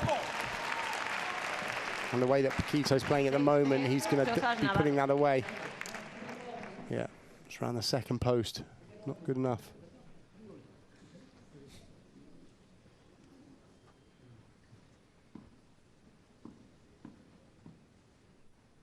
They're chasing again. Still chasing. Oh, lovely shot from John Sands down that line.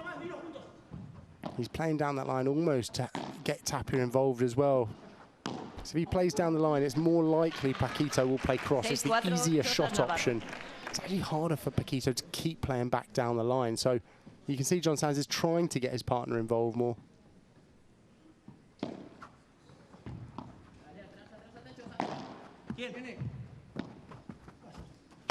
Oh dear, that's not good enough. Was that his ball again? Do you know what I mean? It's difficult. He's desperate to get in there and make an impact, but at the moment it's not working. That ball didn't quite float enough there. Didn't quite float enough for Tapia to do what he wanted. You see, he was at full stretch. And hindsight is, well, hindsight's 20/20, isn't it? So it's easy to say, but yeah, that probably would have been Sanz's ball.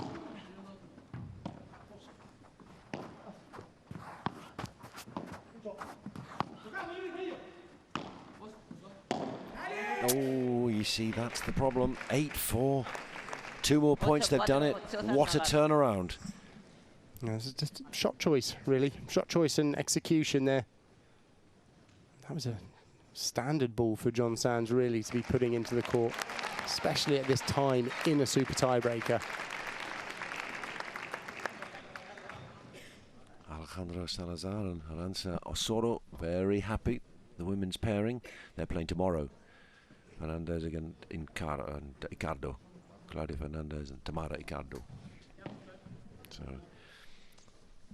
some teams, some pairings get an early run out on the Wednesday. Others go Thursday, Friday, Saturday before the finals on Sunday. Sainz and Tapia had eyes surely on getting that final. They're not going to help themselves now. They've got a big, big margin to make up.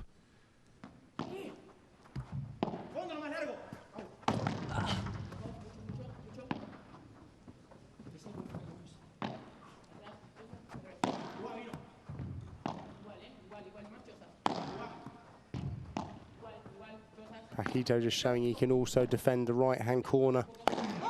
Nice kick. That's gone where he wanted it. Tapia's there. Oh, Tapia. What a shot. I think those 2 words say it all. Oh, Tapia. I mean, look at this. This is great. This is one of those where if he misses this, you say, what are you doing? But look at him. He's gone for the angle there, and he's been in a great position just to tap it down. We've seen some of the shots of the day so far in this match. Phenomenal. Maybe shots of the whole tournament. The one which he took off the top of the racket, or the toe of the racket. Tapia just then, and then Paquito Navarro chasing outside the court. Can this turn it round now? Like that shot like that from Tapia, a bit of a spring in his step. Now's the chance. Chosas gives himself a bit of a talking to into the glass. Tapia on serve.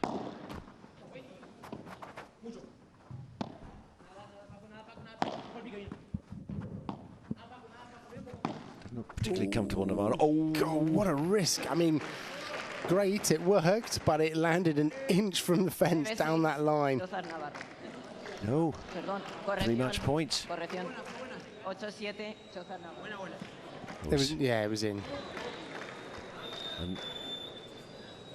Yeah, originally the referee called it out, actually, but then, yeah, they've all agreed that it was in. 8-7.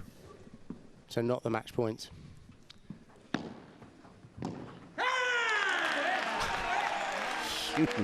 Wow, that was a huge point, wasn't it, really? They'd come back to 8-7. Tapia had to make him play there. Now we got match points. What a great serve. Well, you can guess who the crowd's rooting for. Here he is on serve. Oh! A rush of adrenaline. Calm. Calma, calma.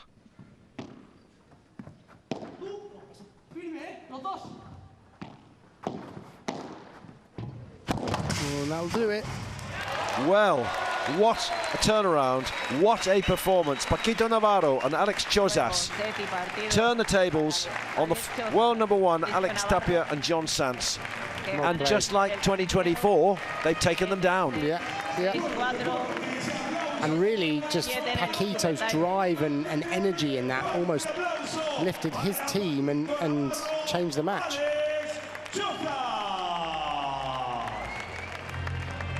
What entertainment. He's yet to lose, Alex Chozas, at the Hexagon Cup. Won 3 matches in 2024, on the way to becoming the next-gen champion. And here's Paquito Navarro, very happy. And that'll be a happy team there, because on paper that would be a very difficult match for them to win, and you almost need a Paquito in there to turn it around. We've just got to wish him all health, because he picked up gastroenteritis a year ago and he had to drop out. Momo Gonzalez came in, so Paquito, look after what you're eating and what you're drinking.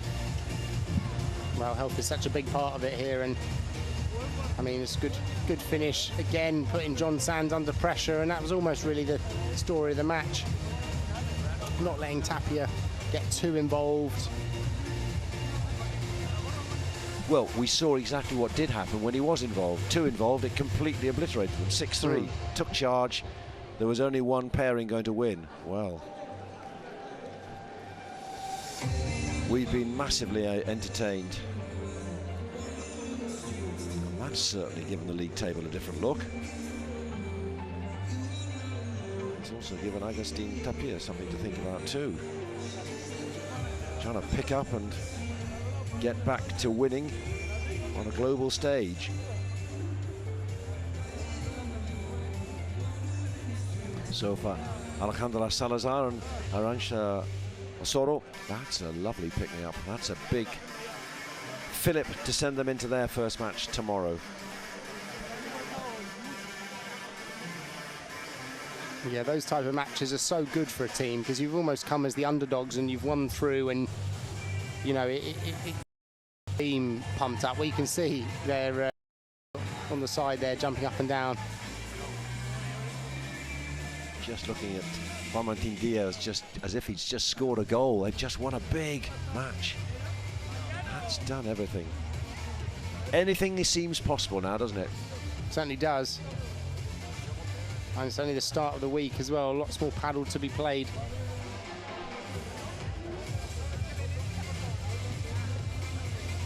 We'll be hearing from the winners very shortly. I bet they'll have plenty to say.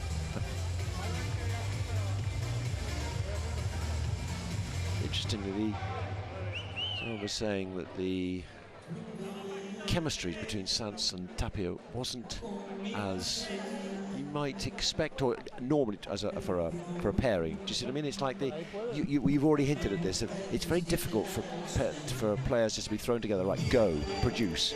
Yeah, I mean, it's that combination, isn't it? It's a combination of the kind of personality chemistry, but also the game chemistry. Now, I think personality chemistry, they were fine, but it was the game chemistry that was the difficult one, as they were two leaders, I suppose, finishers of the point, and there was just a bit of a mixed signals, and Tapia lost a bit of momentum, and so, yeah, I think it's something that over the week can be worked on, though. I think they need more, just probably need more matches. They probably, even though they know each other well off court, they've probably not played a lot of matches together.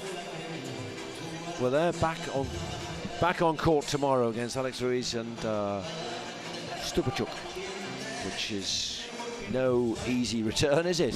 You know, I mean, okay, they're all the top players, so therefore it's always difficult. But let's see how that goes. But hang on, no, it's Ruiz and Stupachuk against Navarro and Chozas, whereas for Tapia and Sands, it's Pelestagin and Libak. Right, we're going to get some reaction now, because we're going to go down very shortly to Bruno, who's got the winning pair. Happy days. Bueno, con los vencedores del segundo encuentro, Paquito Navarro y Alex Chozas. Empiezo contigo, Paquito. Locura de partido, ¿no? Pero de los que te gustan a ti, con un poco de todo, con altibajos. Cuéntame un poco cómo has vivido este enfrentamiento. Bueno, antes de nada, hola Madrid, es un placer volver aquí a jugar otro torneo. Creo que debería haber más torneos aquí en Madrid y en toda España, así que es un placer jugar aquí. Bueno, déjame felicitar sobre todo a mi compañero, creo que se echó el partido a las espaldas, agarró muy bien el cruzado y mira, finalmente pues tuvimos la suerte de sacarlo ante el campeón del máster y el número 1 y nada, desearle suerte al equipo rival y nosotros, bueno, hemos hecho un gran comienzo, pero a ver si mañana podemos rematar la faena y poder estar el domingo jugando. Mañana y pasado. Eso es, Paquito stating how important it was, how big of a win it was against the number 1, but he said his teammate had a lot to do in that win. Alex Chozas played a big role. Alex, Tú que eres disfrutón, que se ve que en la pista te gusta sonreír, pasártelo bien, vivir un poco también de la energía de la afición. ¿Cómo de sencillo te hace jugar en la pista, tener al lado a una persona que es la máxima expresión de eso? Bueno, buenas tardes a todos. Jugar en Madrid es como mi segunda casa, así que estoy muy contento por estar otro año en la Hexagon. Nada, jugar con Paco es un placer, lo miré por la tele muchísimos años cuando era chiquito, no lo pude enfrentar, pero bueno, ahora lo tengo de compañero y estoy disfrutando mucho, así que le agradezco por jugar a mi lado. Y bueno, sí, nada, fue un partido de locos, los chicos hicieron un gran año, de Agus no hay que hablar mucho, es el mejor de todos. Y bueno, nada, contento con el equipo, que nos estuvieron ahí alentando afuera. Y bueno, nada, yo creo que estoy disfrutando mucho este torneo. Este año me lo voy a tomar un poco más así, disfrutando, obviamente jugando en serio, pero tratando de no presionarme tanto. Y bueno, nada, quiero agradecerle a todos y un saludo para mi familia y para mi novia que nos está viendo en la tele. Abrazo. So Alex underlining how much he enjoys having fun on the court, and that's exactly what he did today alongside Paquito, the player that he said he used to watch on TV growing up. La última pregunta, Paquito. Todas las victorias saben bien, me imagino, pero una victoria, teniendo en cuenta la magnitud del adversario y la manera en la que se ha conseguido, viniendo desde atrás, manteniéndose en la pelea cuando peor estaban las cosas, sabe mejor ganar así incluso, ¿no? A ver, sí, y además más cuando, bueno, a Tapia no lo vamos a descubrir, John acabó el año impresionante, sigue en un momento de forma espectacular, así que bueno, le damos mucho valor a la victoria de hoy, fue muy sufrida, pero bueno, no nos da tiempo a celebrarla mucho porque mañana volvemos al ruedo y hay que rematar la faena. Como se suele decir, no hemos hecho nada todavía, así que a seguir en esta línea, que es la positiva, y bueno, a disfrutar. Big win, no time to rest, back to business tomorrow. Pretty much what Paquito said. Back to business. They were on it, most definitely. Very impressive. Won the first match a year ago and then sort of lost their way a bit. So, this is how the league table looks like. 8 teams involved, advantage. The winners in 2024. With Delphi Brea and Sofia Araujo won the first match, and we've just seen victory for Paquito Navarro and Alex Chozas. Surprising defeat then for Agustin Tapia and John Sanz for the Robert Lewandowski team. Still to come, many more matches, many more points to be won before we get to the final on Sunday between the top 2 teams, the teams with the most points from these team matches.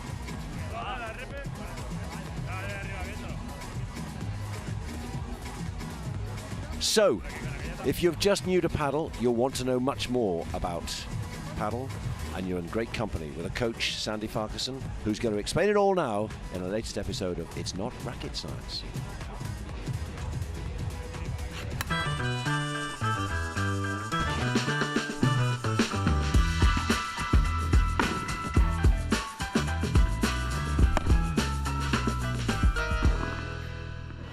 The serve is a really important part of the game. You start the point with a serve, so you can either start an advantage or a disadvantage.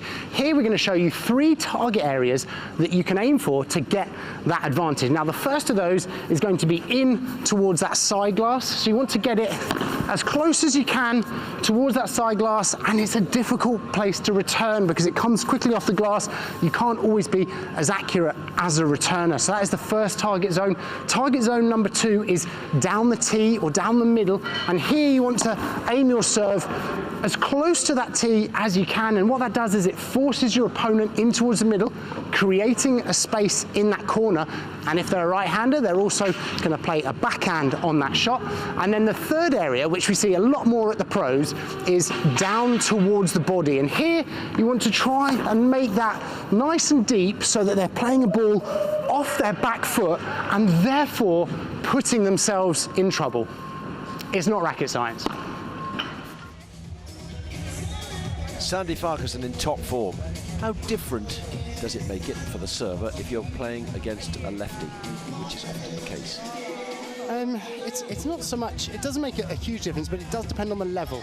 So at a beginner level, let's say, the most popular or the best serve is to serve into the glass, because they don't know how to return with the glass. They really struggle with that. And as you play against higher and higher levels, they get more comfortable with the glass, and therefore you play more down the tee and more to the body. And at the pro level, you see a lot of balls down the tee or to the body. And so it's not so much around left-hander, right-hander. It's more around, like, can you force them into a difficult side glass or force them to the middle?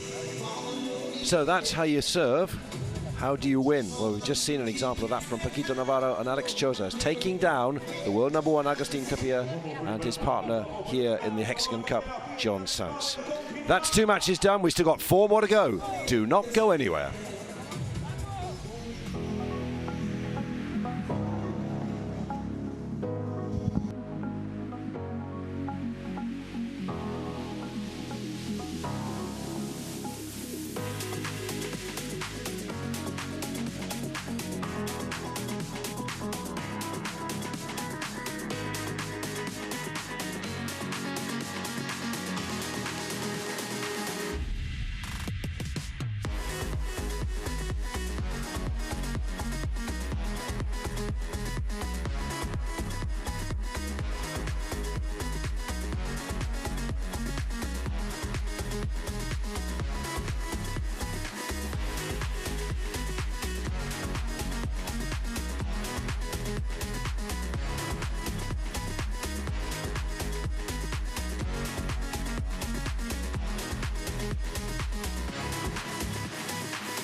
It's day 1 at the 2025 Hexagon Cup.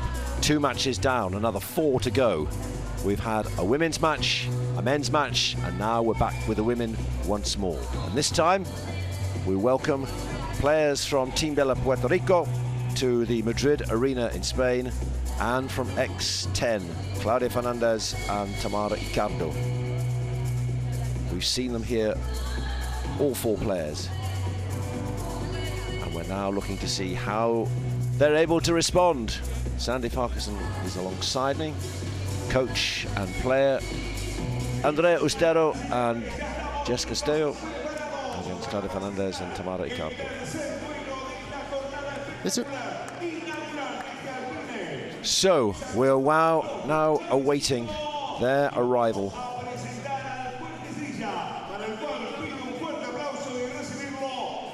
Looking down the tunnel, waiting to see them appear, take their place on court.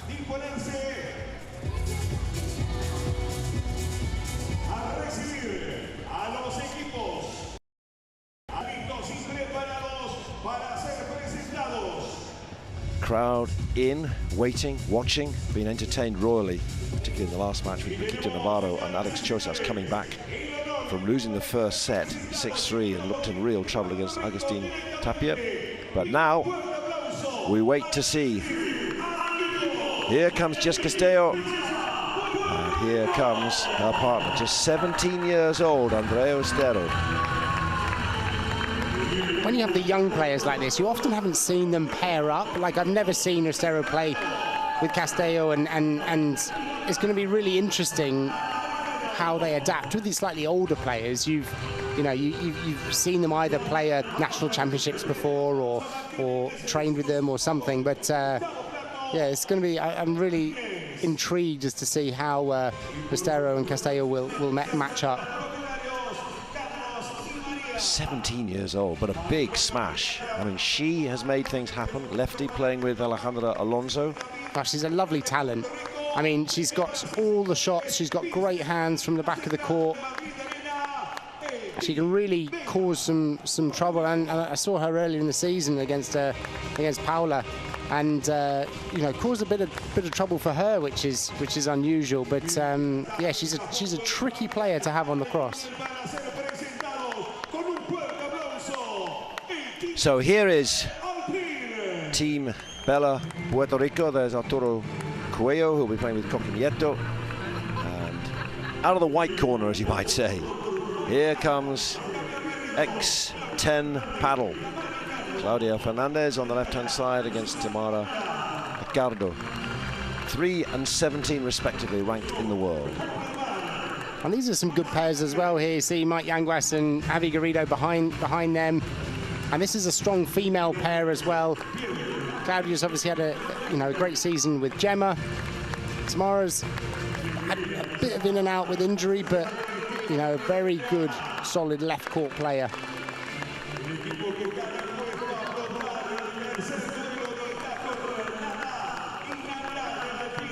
Mike Yanguas, Javi Garrido are the men's pairing for X10 Padel.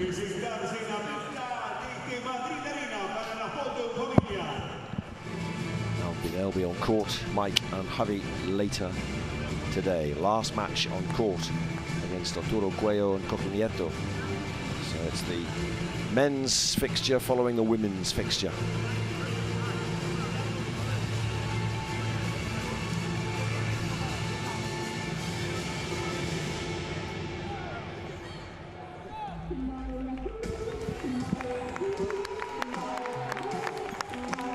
All smiles now.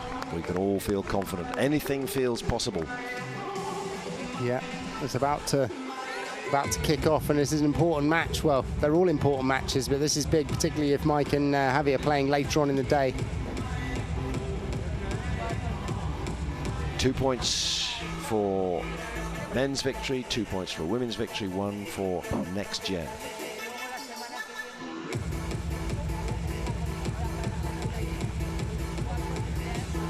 Jess Castello, ranked 9 in the world.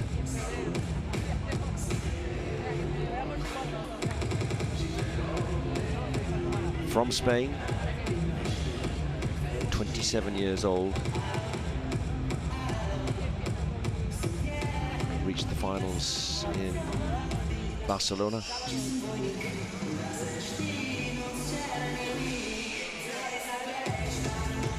And Amanda Estero, youngest player involved in 2025. She's only 18 in May. Reached the final of the tournament in Paris last year with Delphi Brea. That's an amazing achievement to do what she did. Yeah, and Claudia Fernandez isn't much older. She's that, I think, that same 18, year. Yes, yeah. Oh, yeah. She's had a great season with Gemma Triay. And they're going to be matching up on the cross here. almost two very different styles. Claudia is a much more kind of patient player, very good at using the lob and coming forward, and actually blocks really well with the volley. Estero, more, I would say, a talented lefty that can really create magic out of nothing.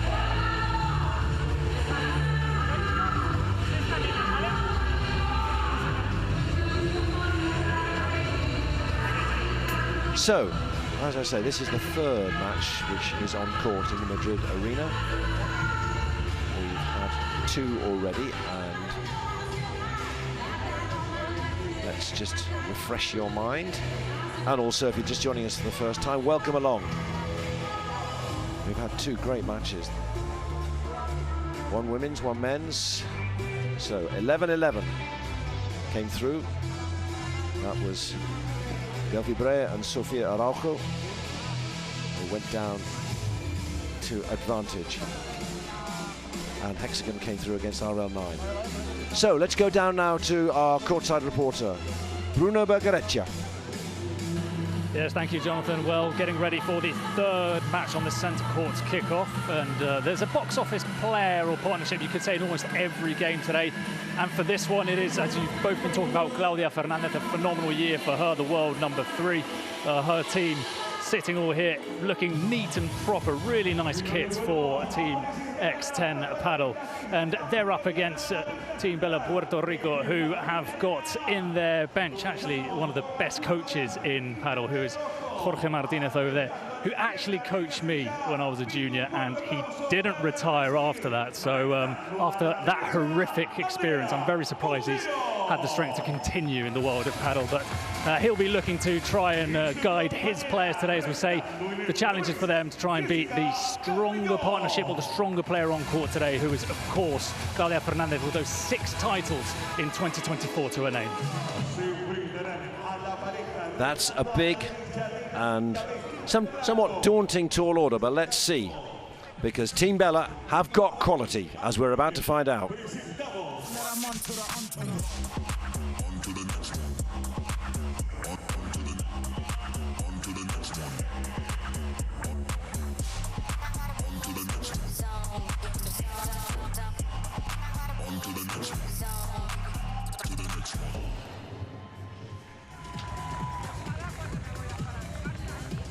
Good noise, good buzz, all feeding off the atmosphere of the last match, which was, I think, something of a surprise. The world number 1, Agustin Tapia, going down. So, what can Andrea Ustero produce with Jess Castello, or can Claudia Fernandez and Tamara Ricardo come good? I mean, Ustero's just like you see there. I mean, 17 years of age, but again, like all of these juniors, and I've said this about Claudia during the season as well, is just a very kind of sensible head on their shoulders for such a young age to be competing on this level. And you see that in her paddle as well, like the shot selection, the way she plays. She's one of those that almost the ball goes in her corner, she never really looks in trouble. And Jessica, I mean, is a great partner for that, because she's, I mean, so kind of physically fit. She's really, you know, kind of pushes her partners to attack with her. She's moving up the court well. She attacks well. She defends well. She will definitely be a good. That will be a good combination. These two.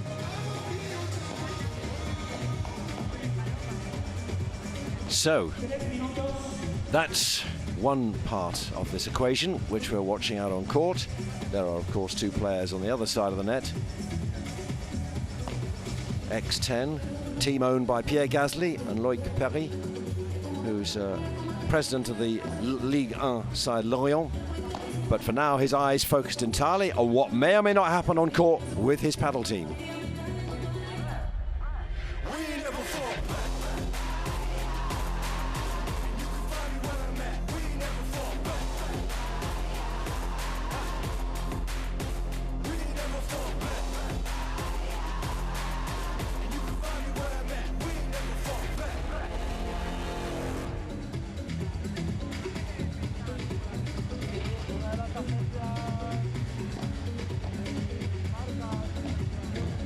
And as a pair, I think these two will also play well together.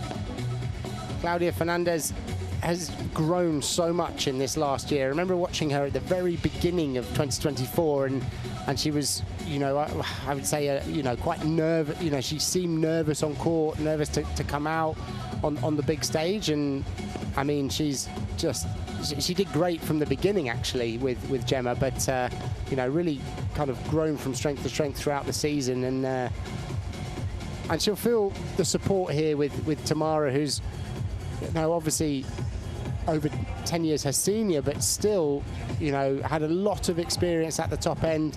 Has played on the big stages, great left court player, can play nice attacking paddle, but is a, you know, I'd say a very, very sensible player in a way, quite similar to her diagonal counterpart, Castello.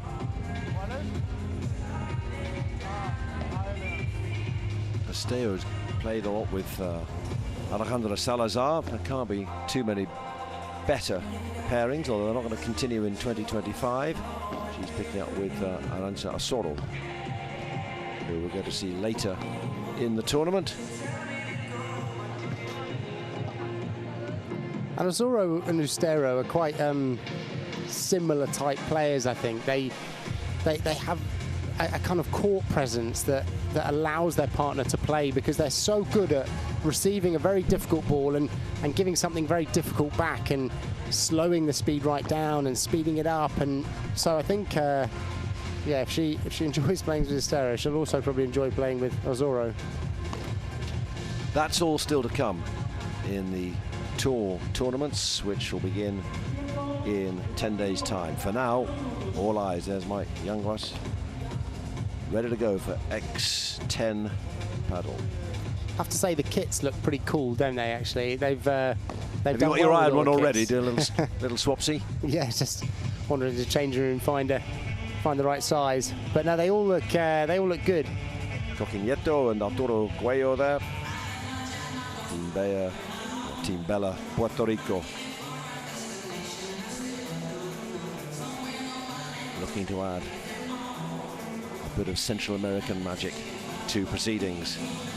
Certainly got the moves off court. Let's see whether we can do it on court.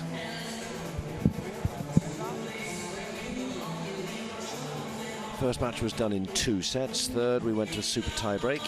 So what have we got here?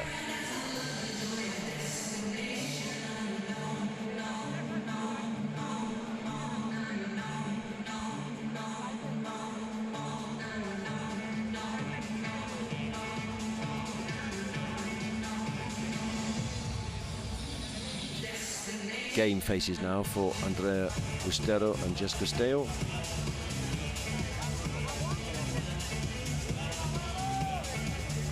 Time to get out there and see what they can do.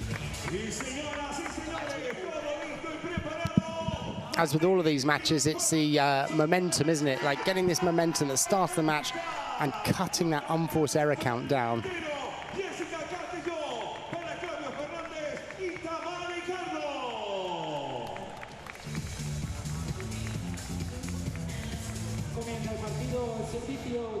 So, Jess Castello for Team Bella Puerto Rico with the first serve in match 3.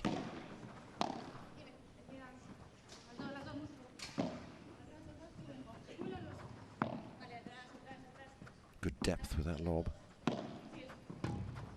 Nice bajada there from Ustero.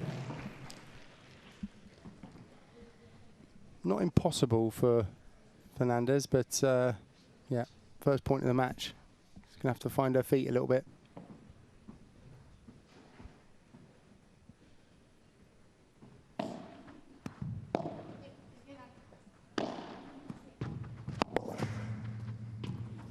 Lovely vibra from Castello there, forcing Ricardo to play a very difficult low ball running forward.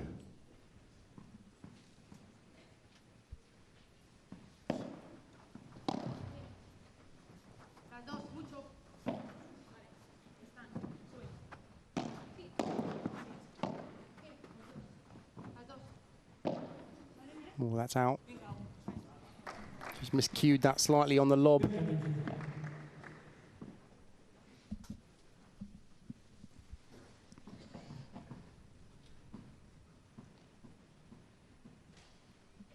Trying to get an early feel of the ball, early feel of the pace of the court, which at the moment we think is quite fast. But these are the early points.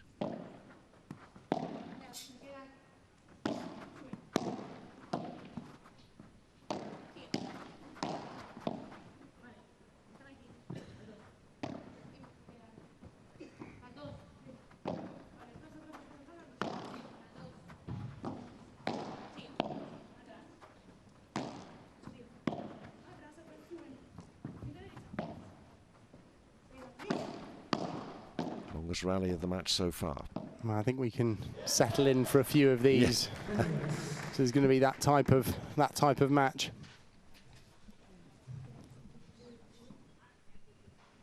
Both pairs are good at changing the rhythm, using the lob, going forward, backwards, and almost a bit like, unlike the first women's match of the day, there's not the same firepower in terms of smashing. So the points will be made by precision and tactics and patience. Yes. And unforced errors. Yes, well, they've been a feature of the opening two matches. Delphi Breyer and Sofia Araujo, the defending champions of the Hexagon Cup. Took a bit of time to get going, but then they really unfurled some of their great shots. The power of Araujo and the decisive action at the net too from Delphi Breyer.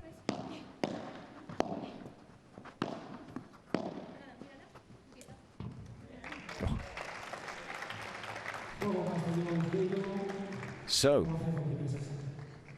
a hole of serve. Yeah, couple of longer points, couple of unforced errors in that game, but a solid start from both pairs, really. All you can ask for, just play yourself in.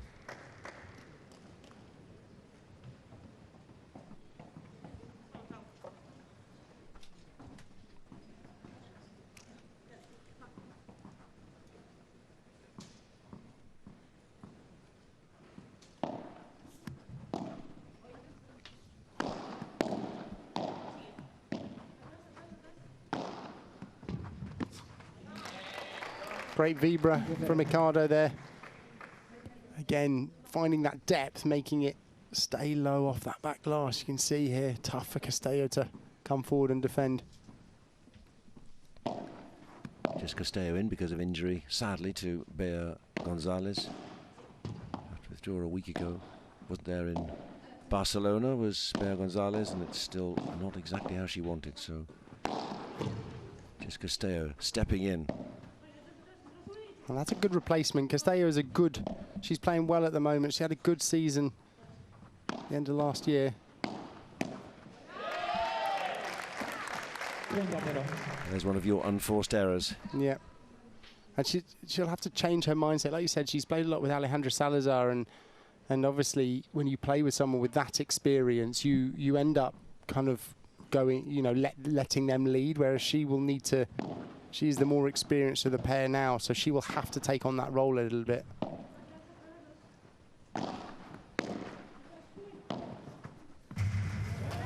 Lovely shot from Ricardo down towards that fence. 17 in the world, 29 years old. First top tour winner from Valencia. Been in the top 10 mostly since 2021.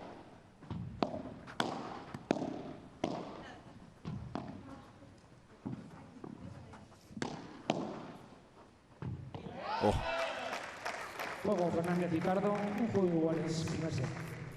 Cool as you like. Yeah, and it looks, I mean, we talked about the speed of the court and obviously the altitude. It looks like it's just, the ball is just coming off their rackets a little bit faster. You see here, and you saw it in the previous match as well, and it's the altitude that they're just blocking the ball, and their fast ball being blocked is often going out towards the back. It does mean they can use their faster flat smashes a bit more and faster flat volleys. That's a nice vibra. Her speciality. So good overhead, yeah. Lovely feeling on the ball. Unhurried. Just seemed to have time, age 17, phenomenal. Mm.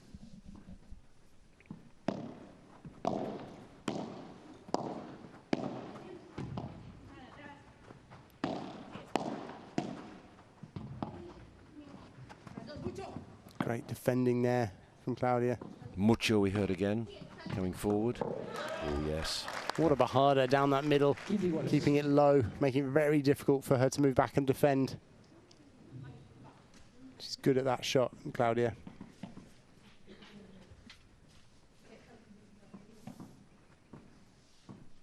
Six wins last season, Claudia Fernandez on the tour. Very impressive player, 18 years old, winning like that already.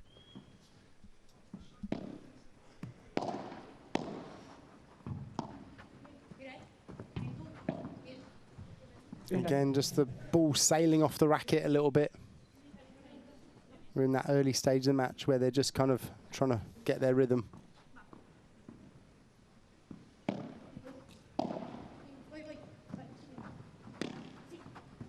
Oof.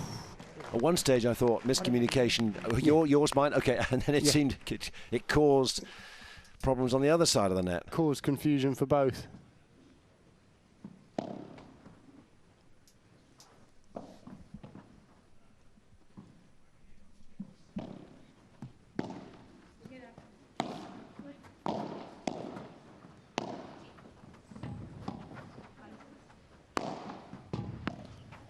Good defending there off that Vibra. Oh, beautifully played. Oh, lovely touch on that. And even just the speed to think to do that is impressive.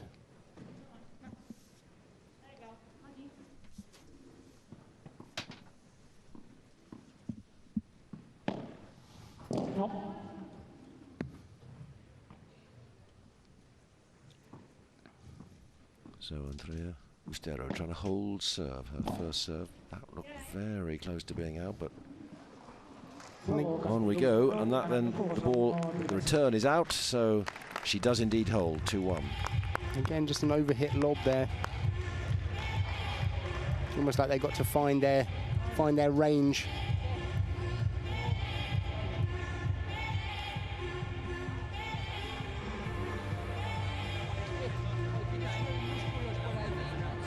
Calmly watched into trouble, as you might say, by Jess Castillo.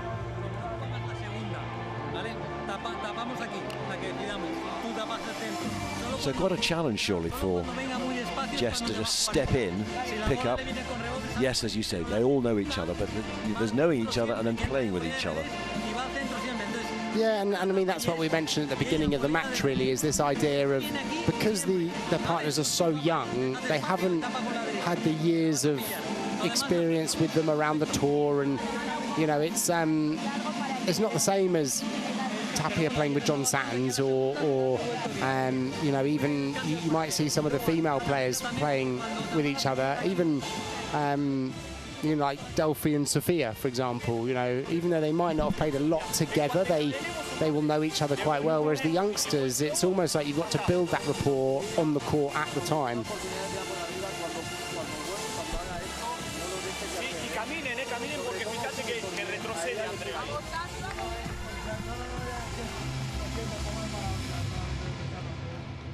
So going with serve in this third match on court in the Madrid arena, the Alpine Hexagon Cup 2025. First serve for Claudia Fernandez.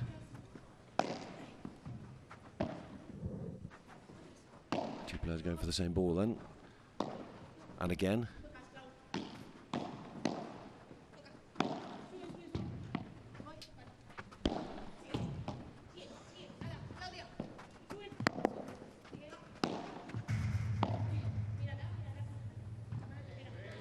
A lot of talking from Jess Castillo, I pick up. Just that experience saying, right, you go here. There much more discussion, seemingly, and communication.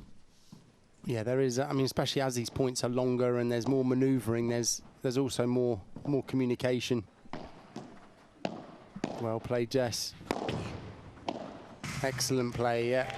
Forcing her opponents there into a difficult position while she maintained a great attacking net court position. That's almost like the physicality that we were talking about at the beginning of the match.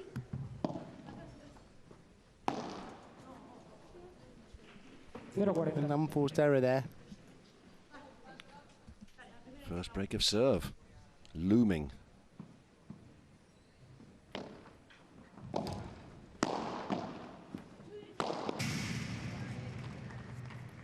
Yeah. She could see what was coming, but couldn't stop it. Yeah, exactly. Just as Ricardo was winding up there wasn't really anywhere else for Jessica to go.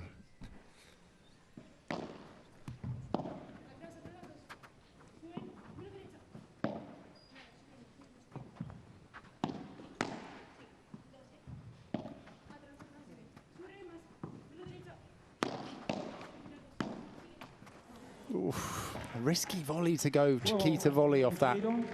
Almost didn't need to be so cute. As the opponent was a little step back. Al servicio Jessica Castelló. So that was the break of serve, and this is a big chance now for Jessica Castelló to take it on.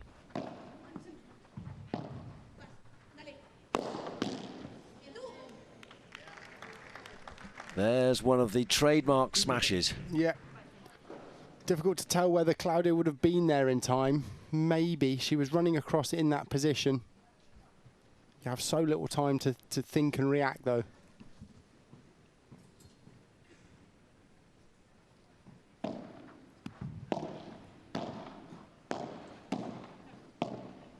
She's on this, isn't she, Jessica Castelló? You just give me, I'll go for every ball, don't you worry. Yeah, yeah. She's being assertive in the game, which is good, which is what she needs to do. It's how she plays. And as you said, with Salazar as your partner, you must gain, you learn from that. You know what to do. There's a certain great experience, expertise. Oh, look at this. Just running through this service game. That's a few errors, really, isn't it? I mean, so far this set, in these first 4.5 games, it's been mainly errors.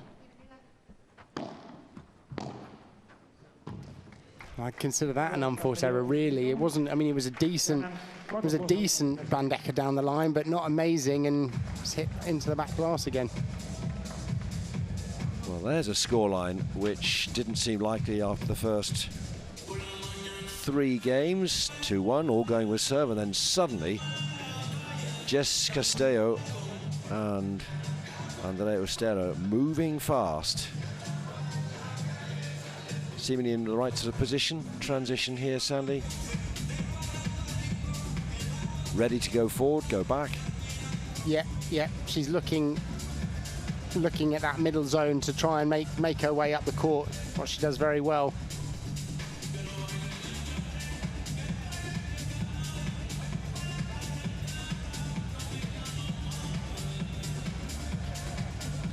So you can vote for your player of the match by scanning that QR code. 4 players you can go for. Let's see where you'll be going as this match unfolds. Certainly after the first 5 games, it's looking very good for Team Bella Puerto Rico.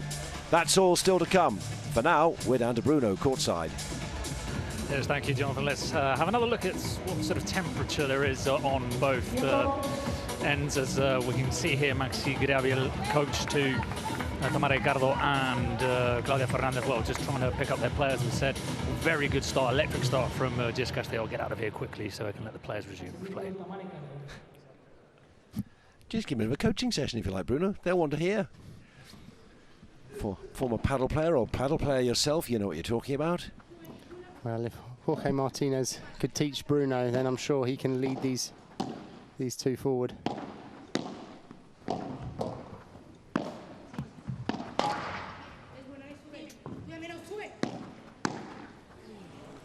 They're just coming all the time, these errors. Haven't started, have they, at all? It was a good change of direction from Jessica there, but really, again, Claudia's, it's almost like when she plays with Gemma, they both, a bit like we say with Tapia sometimes, it's almost you need a partner, you get used to a partner picking you up, and just needs a little bit of a, I feel like they need a bit of a push at that end. And again, this goes down to the chemistry of the partnership. Wow, lovely hit. That has some power on it. Late to the party, but I tell you what, she's on it straight away, Jessica Castelló. What an impressive performance. Don't think we've seen anyone start a match this well. And this is the third match of the day.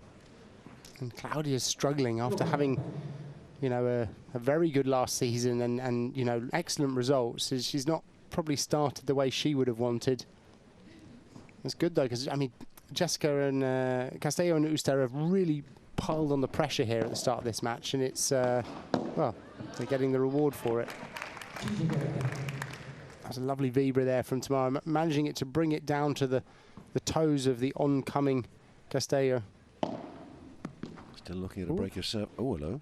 I think that's probably a bounce there, because that didn't even hit the glass and she mistimed that. This to go 5-1 up in set one.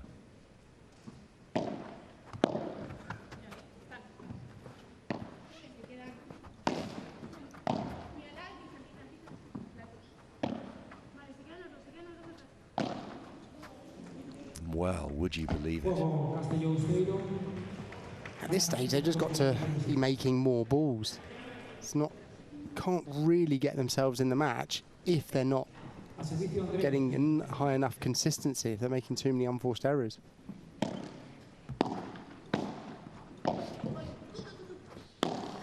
Good call.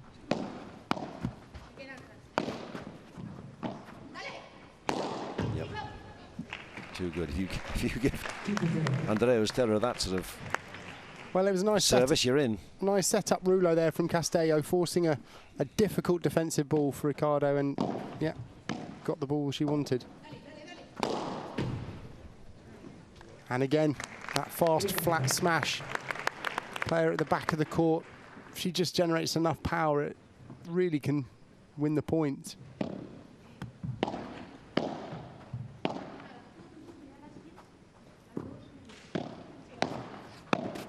Ooh, the gap was there. She saw it as well. She just couldn't quite find it. Was that too bold? Or was that the gap you think you had to go for? I think she had enough space. I think she almost looked like she tried to make it too good. Didn't even need to be that good. Too Tapia-like. Unforced error there again, and that's one of Claudia's better shots as well. That. So 3 set points.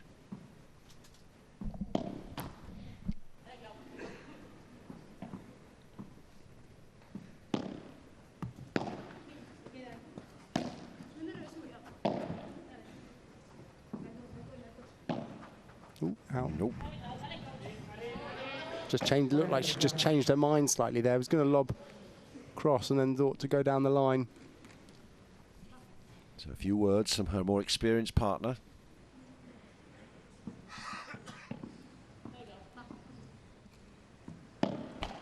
Oh, right. Another word.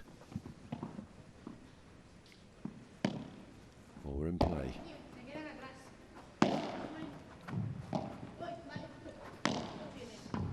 Ooh, lovely Vibra from Ustera. And great lob from Claudia. It's almost like Castello and Ustera just keep finding the net, even though they're being lobbed, they're right back in net again. Again, as I was saying about Ustera, Castello seems to have so much time. Just able to move about the court elegantly, at her own pace, cause problems the other end. Oh, that was a slightly unnecessary risky drop shot to go for that. She got in the position she wanted, right on top of the net, but it's difficult that because you couldn't. It's a difficult shot to hit down and out on the backhand volley, and brings up our first golden point of the match in this particular encounter. So this chance, whoever wins this wins the game. Should be happy with that. And that's done ever so nicely for Jess Castello and Andrea Ustera. Done 6-1. Extraordinary. We haven't had that so far, and that was just a completely dominant performance. And, how we say, the two players from X10 Padel look as pale and as wan as their white tops. Just pale imitation of what they should be doing. Yeah, you feel like the coaches have really got to put a bit of fire in them now, haven't they? And get the intensity up, get the energy up, and yeah, they need a bit of a push. Well, we're going to get the stats in a moment. And it's going to be interesting to see just how they reflect the dominance that we've witnessed. The world is red in terms of the match we've just watched. Puerto Rico have taken over the world.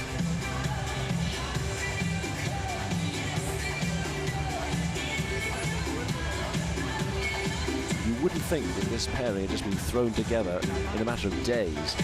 Okay, 2 of the 5 break points. That's your big one. Well, look at that. They've had 1 break point, didn't take it. No further questions, my lad. Yeah, and almost double the amount of total points won, really. So, complete domination. Let's talk to our reporter, Bruno Bergareccia. What can you tell us? Well, complete domination. I think it was not expected behind me from this section of the ground that they would be so one-sided, and I think it's left a little bit of a flat environment inside the arena, a bit of a flat atmosphere. I don't think people were expecting it to be so one-sided.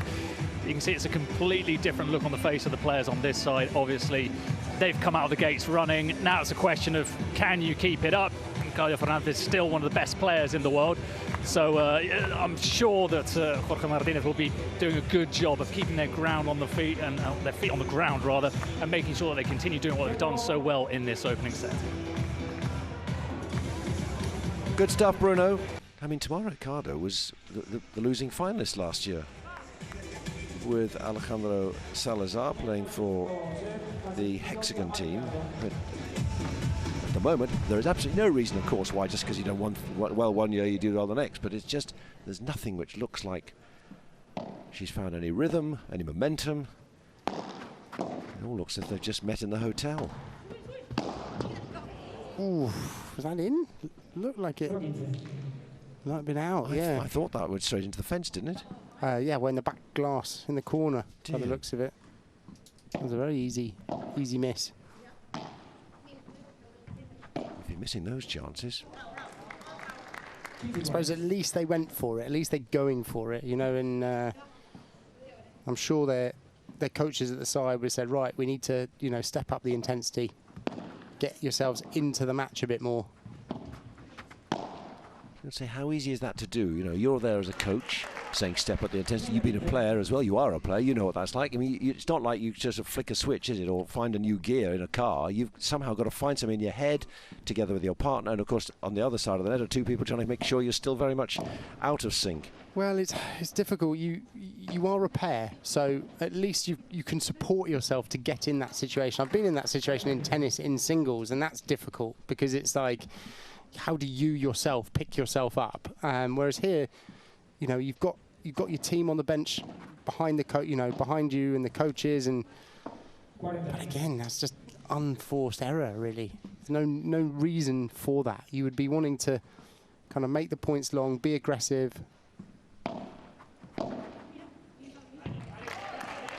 Wow. Well, that's a collector's item at the moment, isn't it, for Claudio Fernandez and Tamara Ricardo. They won a game.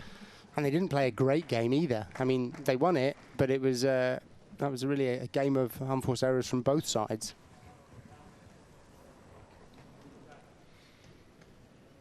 My guess is, if you weren't voting for your player of the match, I don't think many people are going to go for Claudio Fernandez or Tamara Ricardo. But let's say we're going to go for 3 sets, because stranger things happen. Yeah. We saw that in the last match, in the men's. Is the belief there? Different character to Paquito Navarro, who just runs on emotion and passion. Well, even him, you know, it was the same, right? He had to pick himself up, and he didn't start particularly strong, and he pushed to get to that position. It's almost what they need to do. Bring that energy yourself. Make it happen. And he picked Chosas up by doing that. Ooh, I'll take that. Very lucky. Bouncing and then bouncing on the court and then going out the door, meaning it's in. What's the reckoning? We'll go to 3 on this, you know, now, because they'll have heard you. The coaches have gone to work because they couldn't have played as badly. They can't play as badly in set 2 as they did in set 1. They'll come alive. Watch this happen. Well, I've commentated enough ladies matches to know that there's good odds on that. Lovely shot there from Ricardo. They are making things happen. Oh, hello, hello, hello.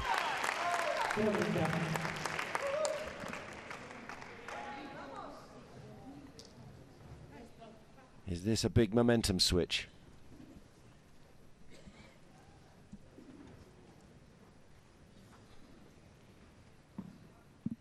There's a sign of determination. Tomás Ricardo.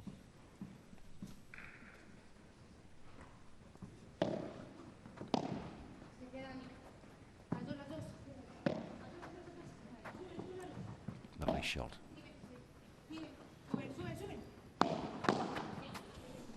Good power from Jessica there off the Bajada. And they've got to be careful not to let them get a lead as well and not get deflated, so they've got to keep their intensity up. Yeah, you do it for one set, you've got to keep it going for the next 2, maybe. Or certainly the second one, the follow-up.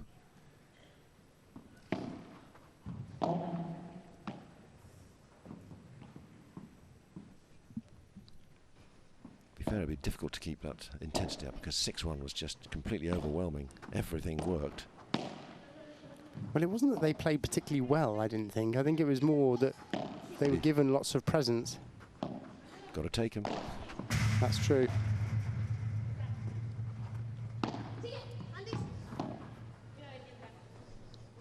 Oof,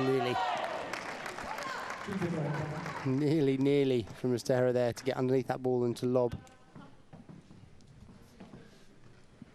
So break of serve in the offing.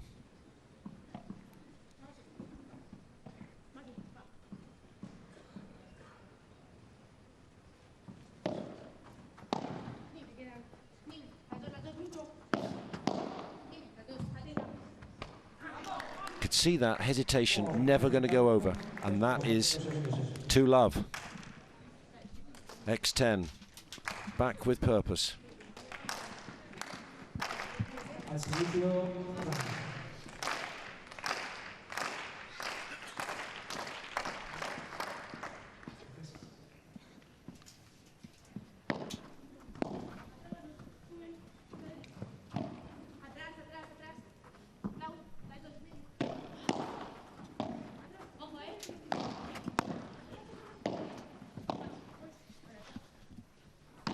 Far more proactive positional play by typical X10, and then they go and lose the point with an unforced error, but they've lifted themselves. They definitely have, and they're forcing the points now at least. At least they're not giving them away too early. A great vibra there from Ricardo in that corner.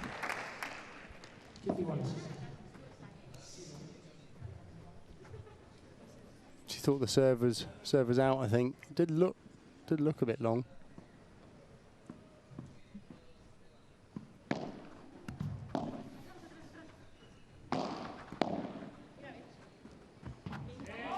There's been a lot of lobs that have hit the back glass here, aren't there? That offer decent speed vibra. Like it was quite a fast vibra that's just kind of rebounded and gone into that back glass.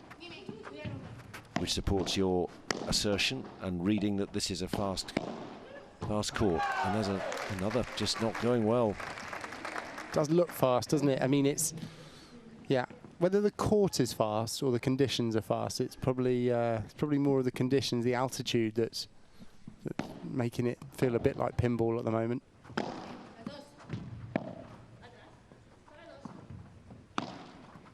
Great, sweet. That's 3-love. And this is almost going to rebound, seesaw in the other direction.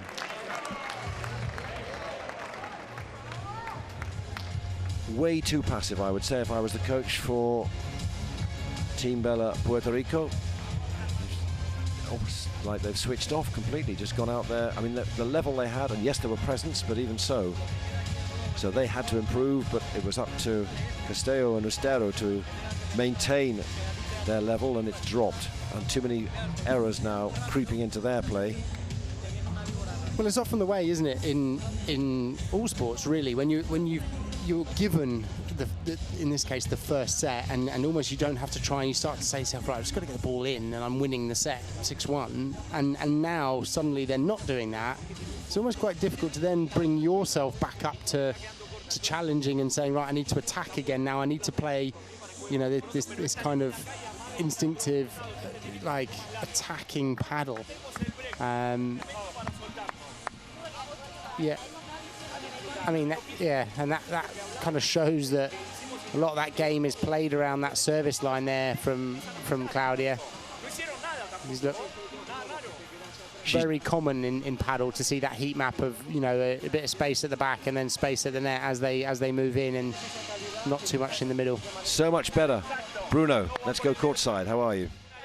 Well, do you know what I think has been very important in this turnaround in fortunes? It's, if we look here, that back row of people in black tracksuits, which you'll just see in shot now, they've been absolutely pivotal. They've been getting a lot of energy across to the players. They've been sort of clapping and applauding and trying to make sure that there's a bit of noise coming from here. So when sometimes you can't find the answers yourself, you can find it in external sources. And in this sense, it's a team sport today. It's a team event, and they've done a very good job of that. They sure have. This is very much the team spirit, and this is what you've been talking about, Sandy, so often, about the motivation, the dynamics within a team. And we're seeing an extraordinary turnaround here. A lot resting on just Castello to come back in. Find that assertiveness that was so obvious in the first set. 6-1. They took it, as you can see, but now nothing like that dominant.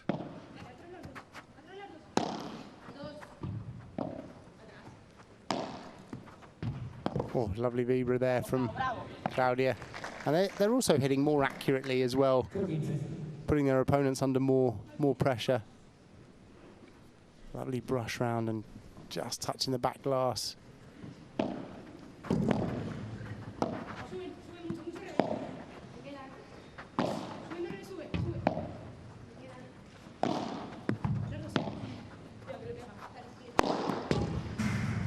Ooh, Claudia nearly had it. She's running in the right direction.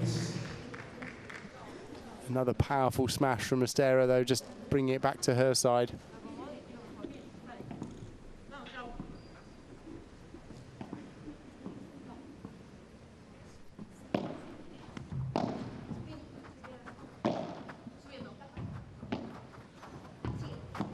Oh, straight through. Wonderful play. Bisected them and then completely had them in the backcourt with the finish. And read it so well, didn't she? I mean, Claudia was almost there with her racket before Estero had finished hitting the shot.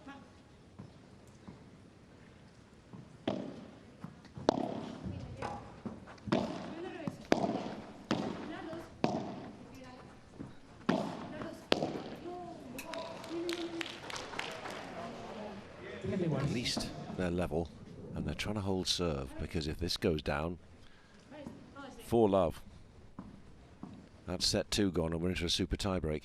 And those super tiebreaks, they're anyone's game, really. It's almost a bit like we saw in the previous match. It's who can carry the momentum into that.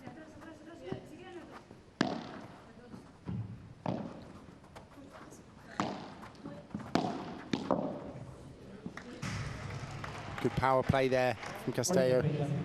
Almost a slight miscommunication, it felt like, with Ricardo and Claudia. Who's going to take that ball down the middle? And a little bit of hesitation just took some time away.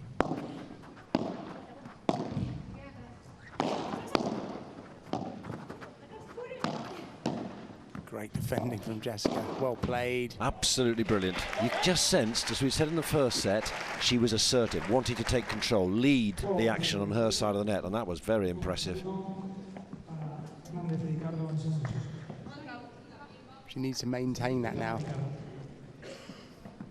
Almost needs to want to get on that cross-court battle with Ricardo. So at least they held serve, but still 1-3 down.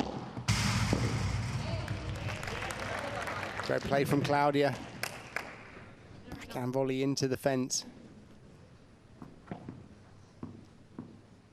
It's a big game, this.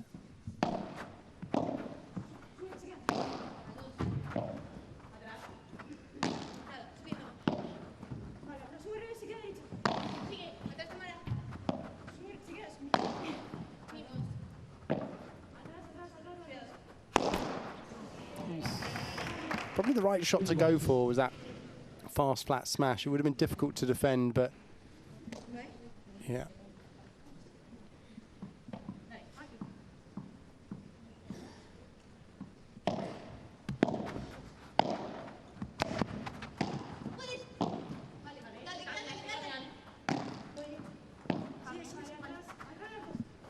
Back into familiar positions.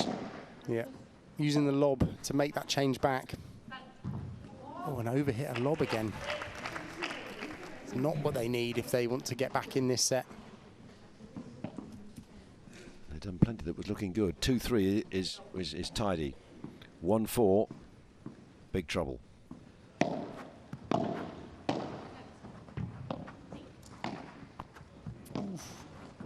Oh. Be careful drop shotting Jessica. She's so quick around the court that it's almost, you've got to ask that question, is it worth it if they get to it? Because if they get to it, it means that she's now got the net position.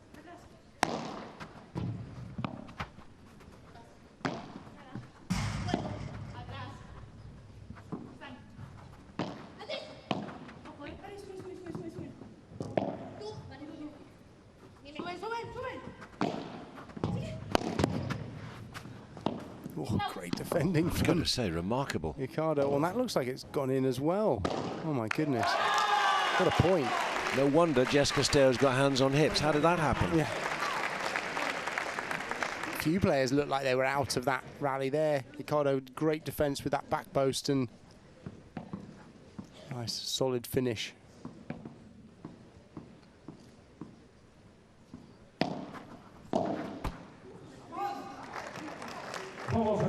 Unforced error there, really. 1-4. We've had this before.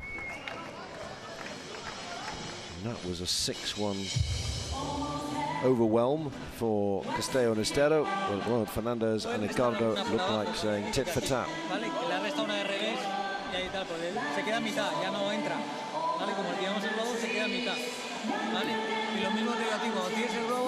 So you can vote for your player of the match. Get your phones out, and there's the QR code. Who is your player of the match? One stage it looked like Jess Castello, but the way that Tamara Ricardo is inspiring a return, the way these two at the moment seem to have gone off the boil. Let's see. If you had to get your phone out, and it is out, who are you going to vote for here? Oh, this is so tough, isn't it? I mean, it's gone one way and now the other, and I would probably go for Castello. Still? I think still. I mean, she hasn't played that bad this set. I mean, she hasn't been as assertive as she was in the first, but she hasn't really made many errors. She's kept, you know, she's kept it in. It's just I think the other pair have played much better. They've cut out the unforced errors, basically, haven't they? Yeah, and also they've made Ustero move more, which is, you know, which is tough. So it's going to be interesting. I mean, if Castello can get more into the game, and if I was playing this, I'd be using Estero to use that lob down the line and to try and create a situation where Castello is rallying cross court with Ricardo. That's almost what happened in the first set, and Claudia made lots more errors in the first set. Now she's playing much more solid. She's going for her shots better. So Jess Castello to try to haul Team Bella Puerto Rico back into contention in this second set. Otherwise, we're on our way to a super tiebreak. Nice placement. Yeah, good shot selection there. Tempting to go for the wallop in that situation, but soft into the back.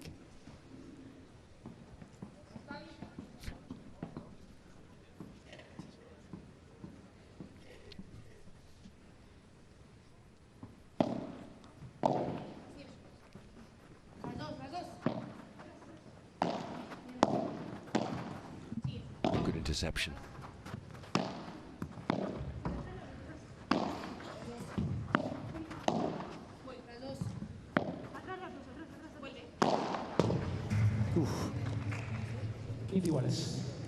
Oh, that went way out.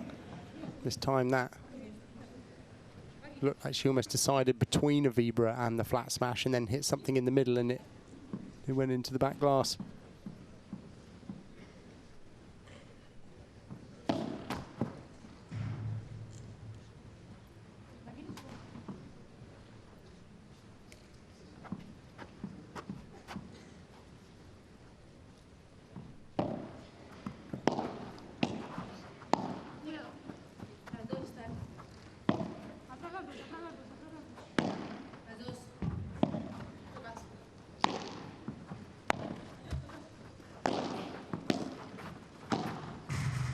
Decisive move.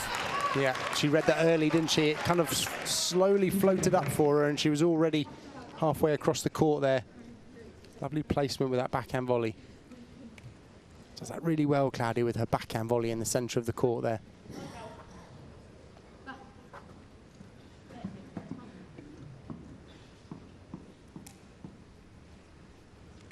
Pressure back to once more on Jessica Steo.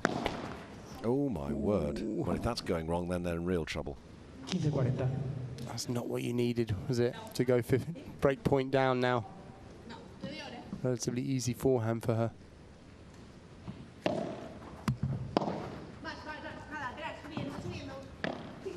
Great change from Restero. That's what she's so good at as well, that unpredictability. She's got lovely hands, so it's almost like she changed the direction on a dime. Look at that. Expecting something big and powerful instead. Expertly placed. But she's still a breakdown, is Jessica Steo.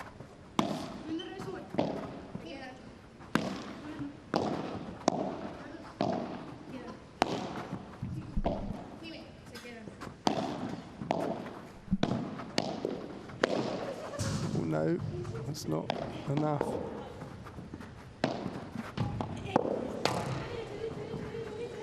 Oh, she's somehow kept it alive. Just going to say, they haven't finished it yet. Oh, now they have. 5-1. Castello's serve is broken. And you have to say, X10 are on their way, and we're on, surely, course for a super tiebreak. They're playing much better now, aren't they? I mean, taking their chances, communicating and gelling as a pair much better.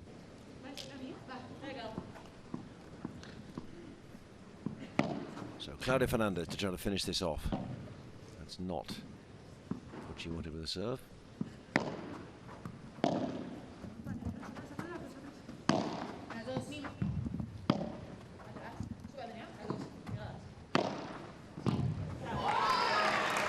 Ooh, yeah, right in the corner. With minimum fuss. With minimum vigor, as you might say, but it's just the placement and the pace was so well judged.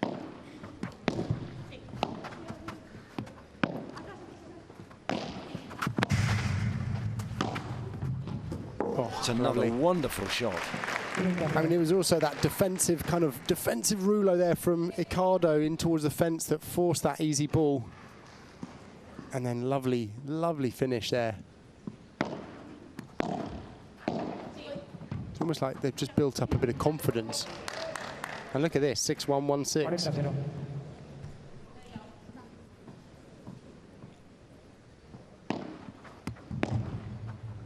Oof. Yeah. Not yet, not yet. Not yet. It's a lovely return. Bit of a lucky return that off the side glass.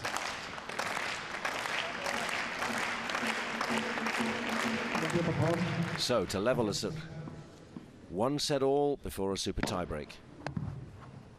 And that's good enough. We don't see many aces, but we've seen 2 today. 6-1, 1-6. Extraordinary turnaround. How do you read that? How do you explain that? Well, I mean, that's, you know, we talked about it in a previous match, this idea of roller coaster of momentum. You know, in paddle, because there's so little time between changes of points and even, well, ends in a way, it's like the momentum can shift so quickly. You miss 2 or 3 balls and suddenly you're, you know, 2 breaks down or the set's gone. There was nothing that Jessica Stair could do wrong. They just had their opponent seemingly on a string, and then suddenly it's gone, it's all imploded. Well, they just made balls. I mean, yeah, look at that, 8 consecutive points won. That's 2 full games worth. And if you look at that compared to the first set, I mean, that's a big change, isn't it? Well, 6-1, 1-6. We're going for a super tiebreak, the first to 10, but we're now going down more immediately to our courtside reporter, Bruno. I'm not sure anybody's got a real explanation for what's going on here, 6-1, 1-6. And I will say again, I don't want to sound repetitive, but I will reiterate how important that back row of teammates has been in this turnaround. You know, when you hear the fans inside the stadium clapping, all clapping together, that's all being kicked off by them. So we said earlier that there was a bit of a dead maybe atmosphere because people have been silenced by the game being so lopsided. Well, they've made sure that there is that energy inside the arena, that the players can feel it. And of all the teams I've seen today, it's definitely been the most energetic, most vigor, and then definitely the team that's played their role, the biggest, most influential role out of any of the teams and any of the dugouts. So fair play to them, and let's see what happens now in this exciting super tiebreak. Thank you, Bruno. And of course, we're going to ask your vote for the player of the match. It's very difficult to choose. Are you still going for Jessica Stair? Oh, it's difficult now, isn't it? I don't know. I'll go with the public. Okay, well, let's see what happens. Jessica Stair with the first serve, then. Super tiebreak, first to 10, or at least 2 points clear if it's yes to 9 all. Well, that's a bit more like it. Just needs to keep that up with momentum now. Almost not good enough to do it 1 or 2 balls. It needs to be done in succession.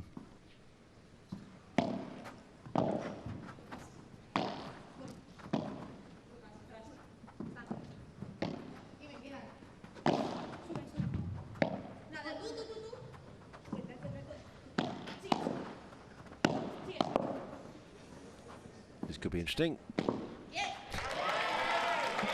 Well, if you feed Amanda Ostero those sort of lobs, then you're in trouble. No, she did the easy, did the hard work, got the easy ball.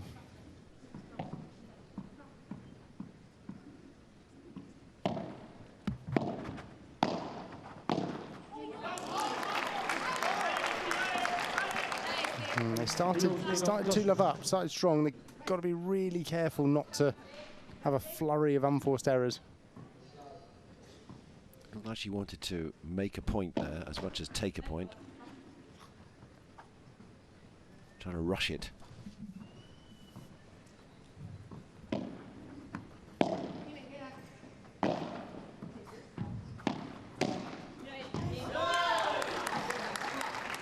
Another unforced error there. She's played some great points, but she's also missed a few, hasn't she? And in paddle, that's not, yeah, it's not good enough. Microcosm of this match. Started strongly and then lost their way, and done the same in the super tiebreak at the moment.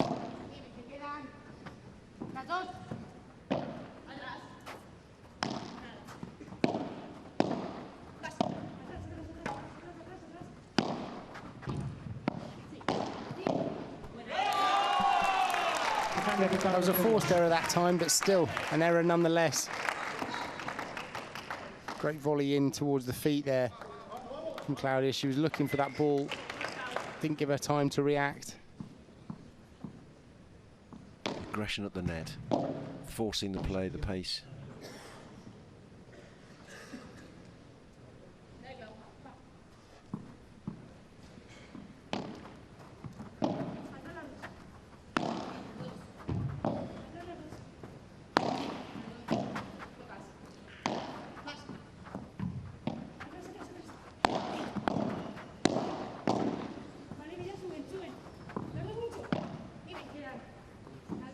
Judged.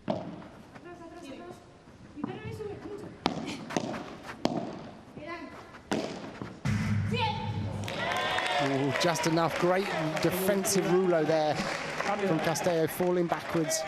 Managed to just get enough brush on it to bring it down towards the fence and end up being a winner. Could have gone anywhere with coming off the fence. Straight back to Fernandez, or as it did, just pretty much straight across court at right angles.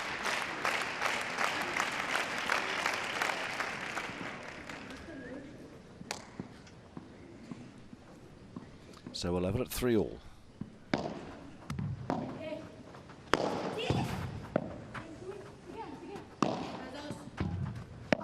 Good defending from Jessica.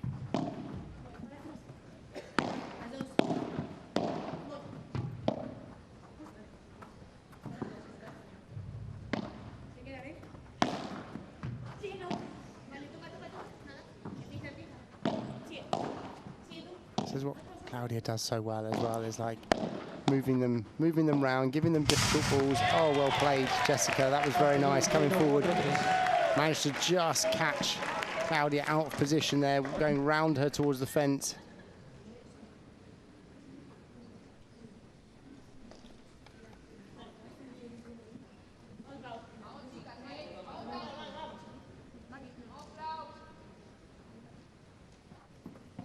Big discussions. What would you hope to hear then? What's the tactic to try and make this point winnable? I mean, at this stage, when you're between points, it's really about almost, you're not really discussing too much tactics. It's kind of, you know, getting yourself and your partner on a positive note, saying, right, this one, let's go, like, you know, put the pressure on so that you can, you know, you don't go flat, basically.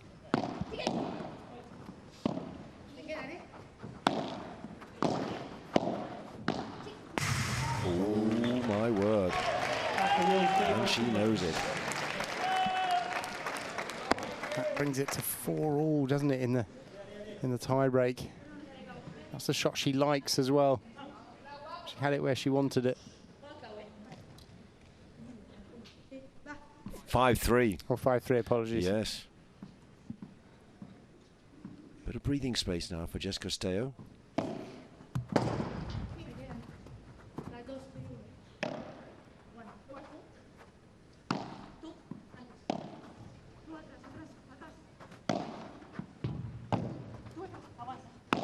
Getting a bit tentative at the moment. Yeah, you can see that, the feeling the pressure, because the speed of the smashes goes down. Yep. So Castello stays on the left. Yeah, they'll probably want to switch it around if they can, and they will now. Yes, she's forced the pace. Jessica Castello. Sandy Farquharson's player of the match for much of the game. Yeah. Let's see where we are now. Still feel like there's a lot of match left in this. I think you're right.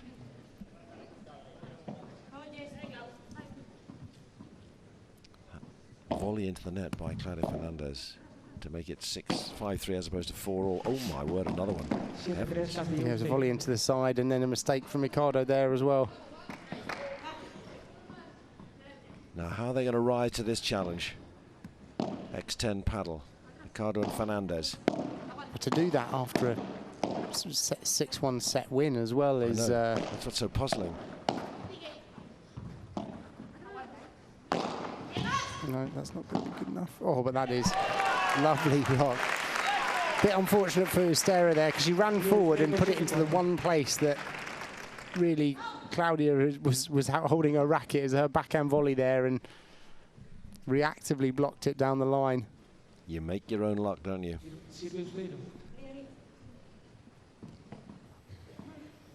They're within touching distance, but 3 points is still a lot to make up.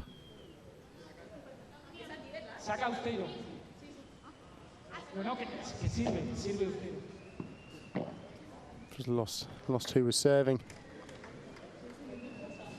It is quite easy to do, I find, in the super tie break. Particularly when things have gone so 6-1, 6-1, your brain's a bit scrambled.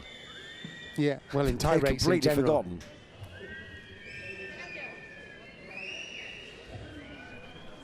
I do normally write it down, but this is seemingly on its way to Jessica Castello. You had faith in the umpire. As always. Oh, what a time to do that.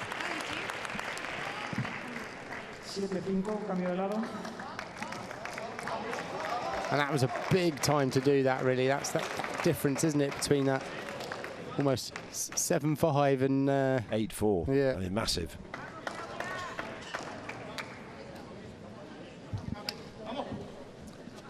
So, another change. We go again.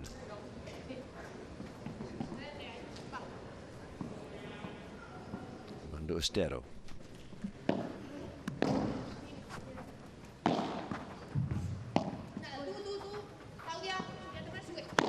Oof, what a shot. Look at that power. That's what I like about Estero. She, even though she's so young, she still goes for it. There's no fear there. Just giving that everything. Was that a call or her decision? Well, they'll never call to tell them what to hit. They'll only call where the positioning is of the opponents. So, I mean, she herself made the call, but yeah. I know that's not a stupid question one way, but given the experience of Jess Castello. Well, no, Estero would have just been going with her gut instinct there to hit that. Ooh. Just what Castello would have wanted, straight back at a 9-5. 4 match points. Well, if you saw that coming, well, certainly better than me. I did say Castello for MVP. So. You're never wrong, Sandy. When was the last time you were wrong? Probably the last match. Hoisted high.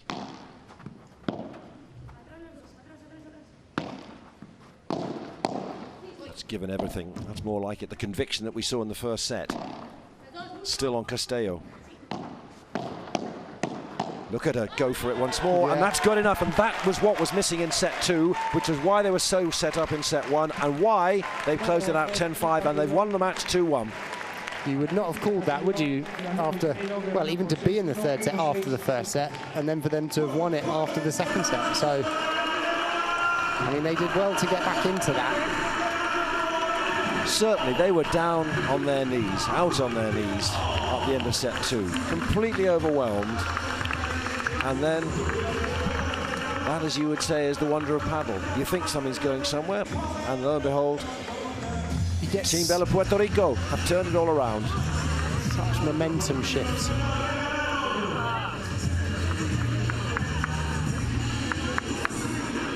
Time to celebrate. I bet they didn't see that coming. We'll get to hear from Bruno shortly. They can dance now, I'm sure, but wind the clock back about 20 minutes. I bet Arturo Cuello and Coque Nieto are thinking, crumbs, we've got a bit of a work on our hands here to rescue this one. Yeah, after that second set. Yeah. Here's how it all came to fruition. Just such decisiveness. That's what she was doing so well in the first set, coupled with those errors on the other side of the net. Which is almost dominating that game, coming forward there, looking for the next ball as she's hitting the first ball, and you can see the pressure that they're feeling on the other side of the court. So, she wasn't even due to be playing in the Hexagon Cup, Jess Castello, but this lingering injury for Bea Gonzalez means she's here, and she's a winner. First time out.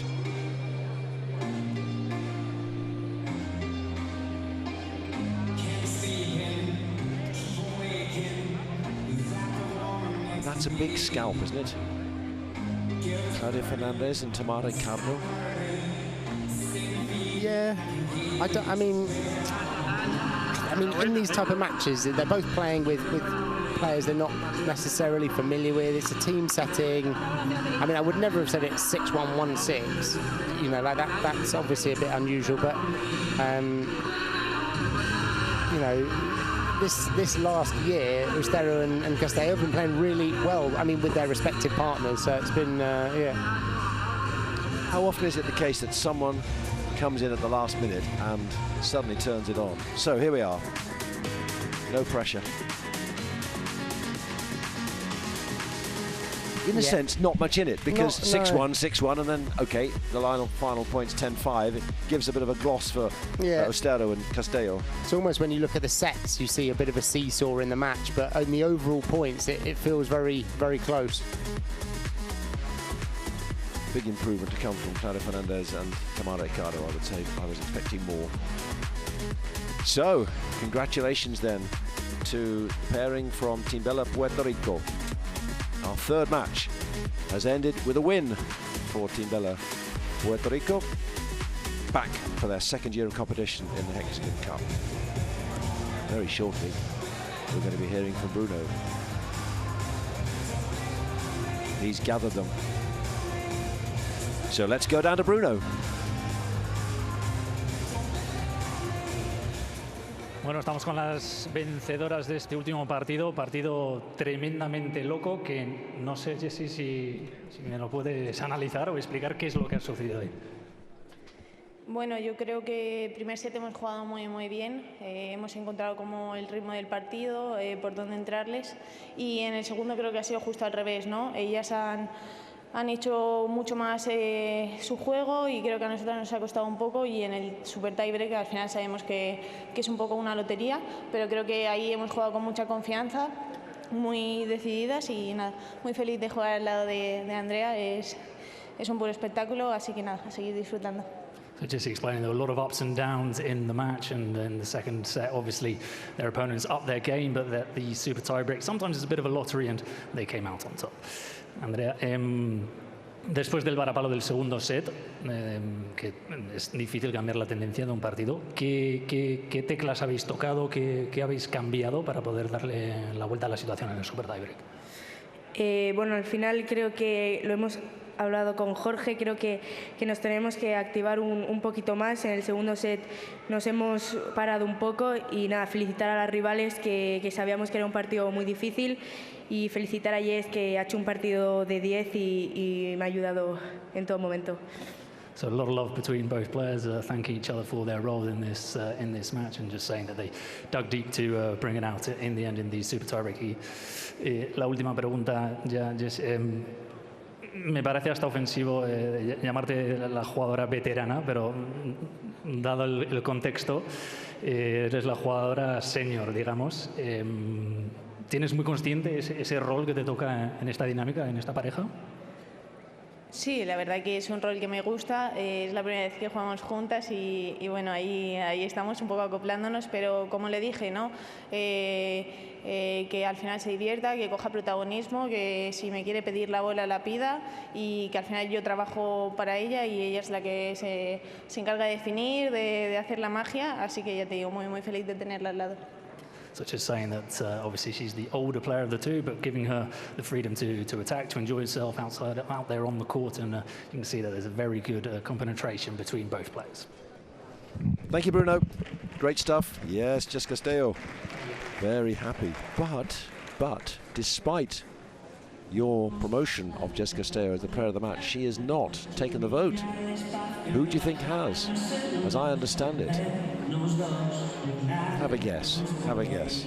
I bow to your knowledge, your expert analysis. I suppose it's difficult, isn't it? Because you give the vote during the match, and so Claudia Fernandez, and you would say that Claudia had a really poor first 4 or 5 games of the match, and then, you know, if you said, right, who was the best in the second set, I would say, yeah, Claudia Fernandez. But it was, yeah, I mean, it was such a seesaw of a match that it was difficult, wasn't it? Well, let's hear what Claudia Fernandez has to say, because Bruno has Claudia Fernandez, our player of the match. How did she do it?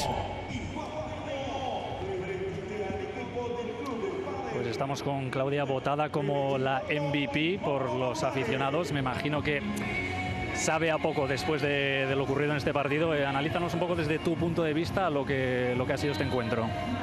Bueno, creo que el primer set hemos empezado muy frías, con poco volumen, y creo que en el segundo set hemos entrado más agresivas, hemos entrado con más volumen, y creo que hemos jugado muchísimo mejor, y ya en el Super creo que ya hemos tenido oportunidades, pero no hemos sabido aprovecharlas. Pero nada, contenta del partido que hemos hecho. También felicitar a las rivales y al equipo Team Bella, y nada, esta tarde-noche estaremos apoyando a los chicos que juegan, así que nos vemos en un rato.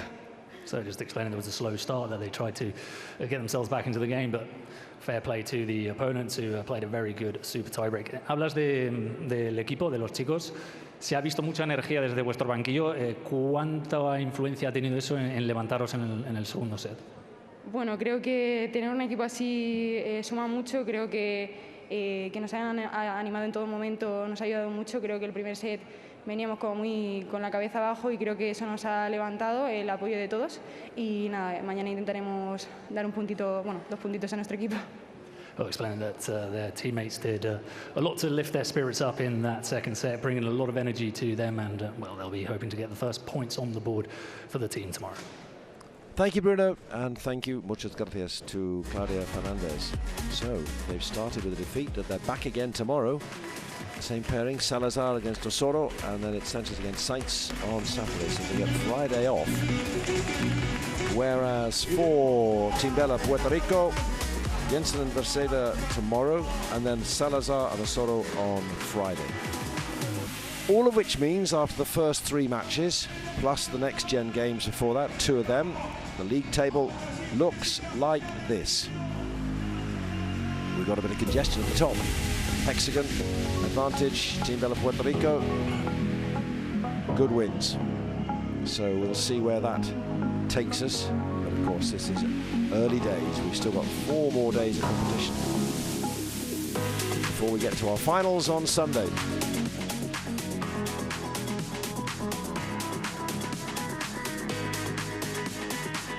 So we'll confirm the results now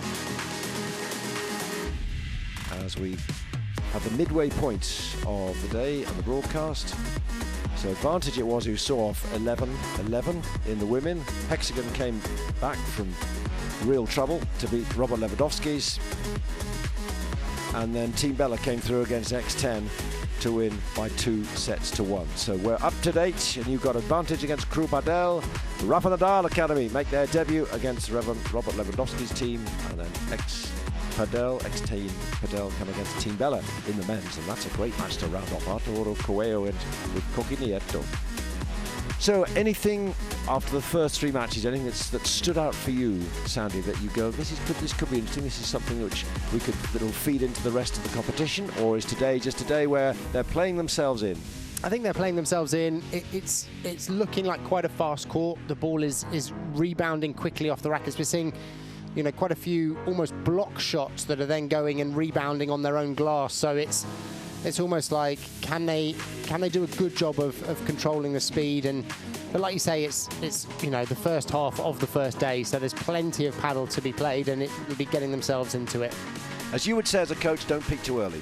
From Sandy Farquharson and Jonathan Edgard, thank you very much indeed. Look out for Marcus Buckland and Mauri Andrini to come. More still from the Hexagon Cup.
And welcome back to the Madrid Arena. We are halfway through day one of the 2025 Hexagon Cup. We've had some thrills and spills, some ebbs and flows, and there is so much more to look forward to this evening in the Spanish capital. 3 more matches, and every one of those crucial, of course, come the end of the week as the 8 teams battle to become this year's champions. I'm Marcus Buckland. It's a thrill to be here.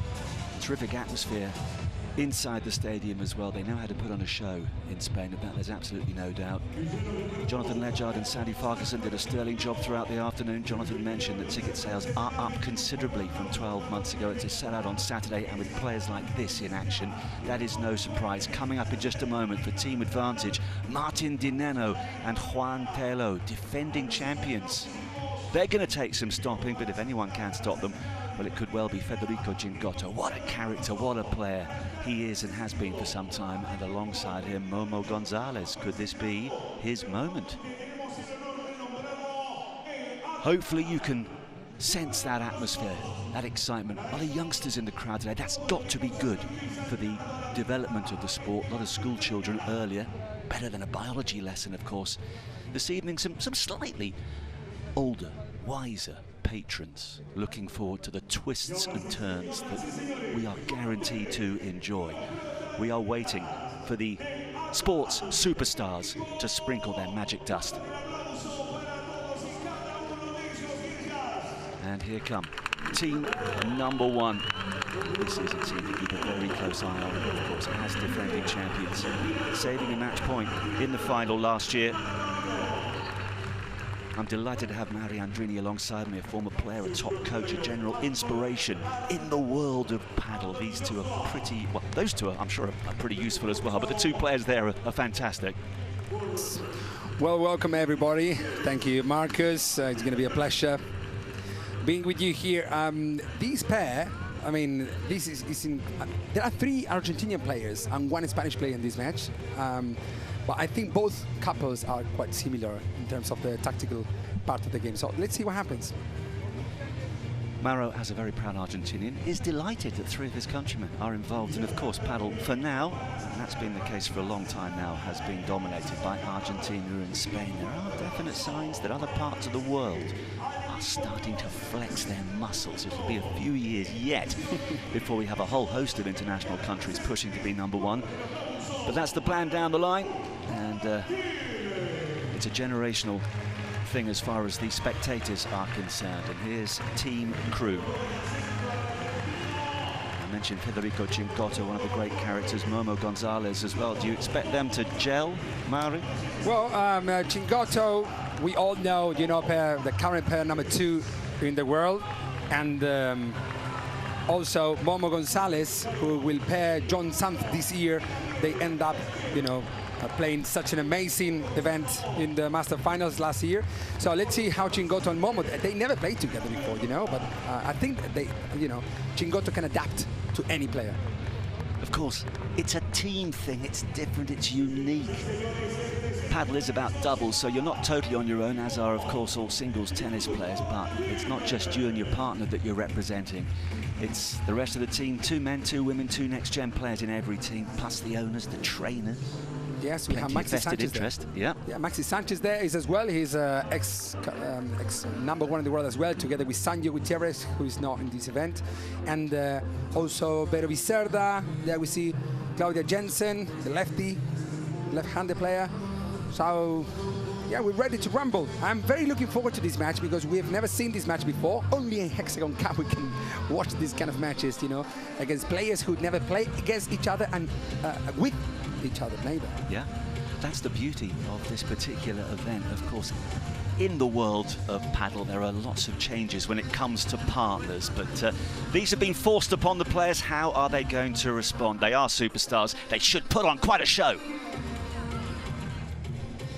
On Planet Paddle, galaxy of 48 champions shining bright, where the greatest of all time unite with those hoping to emulate the idols, like moons orbiting the star. But in this universe, they don't compete for individual glory. They fight as a team, together and united, where familiar friends become formidable foes. In this solar system, which stars will shine the brightest? Hola, no soy Bruno, soy Cristina. Soy la nueva Bruno. Hi, everyone. Yeah, French. Cristina, I'm the new Bruno. Well, you may have just caught the voice of Christina in the background, and she's going to be on the ground for us throughout the evening. If anything happens, she will spot it, and we'll go to her in just a moment. But I love the catchphrase from that little promo. Friendship has to be put on hold. Your enemies, your best mate is on the other side of the net, and metaphorically speaking, you want to knock his head off, Mary, don't you? Yeah, well, we had that. Now we see here Cingotto together with the Momo there, Mr. Dineno, Martin Dineno, the right-side player, very, very well-known player from Ezeiza, Argentina, actually next to the airport. If you fly to Argentina, ever fly to Argentina, you will land in Dineno's house. Similar, at the airport, but, you know, close to Dineno's house. Well, that makes it dangerous for him to practice his lobs in that case. Let's get courtside. We had a little tease from Cristina Goulon, who is with us this evening. Good evening, Cristina. How are you? Good evening, guys, and welcome to the second edition of the Hexagon Cup. As you mentioned, I'm Cristina Goulon, and I'm going to be courtside. As you can see, the players are already warming up, so that means everything is almost ready. Now, I want you to show you something that is really, really special. I want you to see the ladies tunnel and the path that the players will have to follow just a few seconds before entering into the cup. Now, imagine that you are the top players in the world. Imagine that you are Agustin, for example, Federico Cingotto, Arturo Coello, the boss, Fernando Velasteguin. In a couple of minutes, I'm going to get back to you, and I'm going to show you exactly what the players will see just a few seconds before entering into this beautiful court. Good stuff, thank you, Christine. Yeah, she's got a bird's eye view of what should be a dramatic evening. So we need to get a little better acquainted with Team Advantage.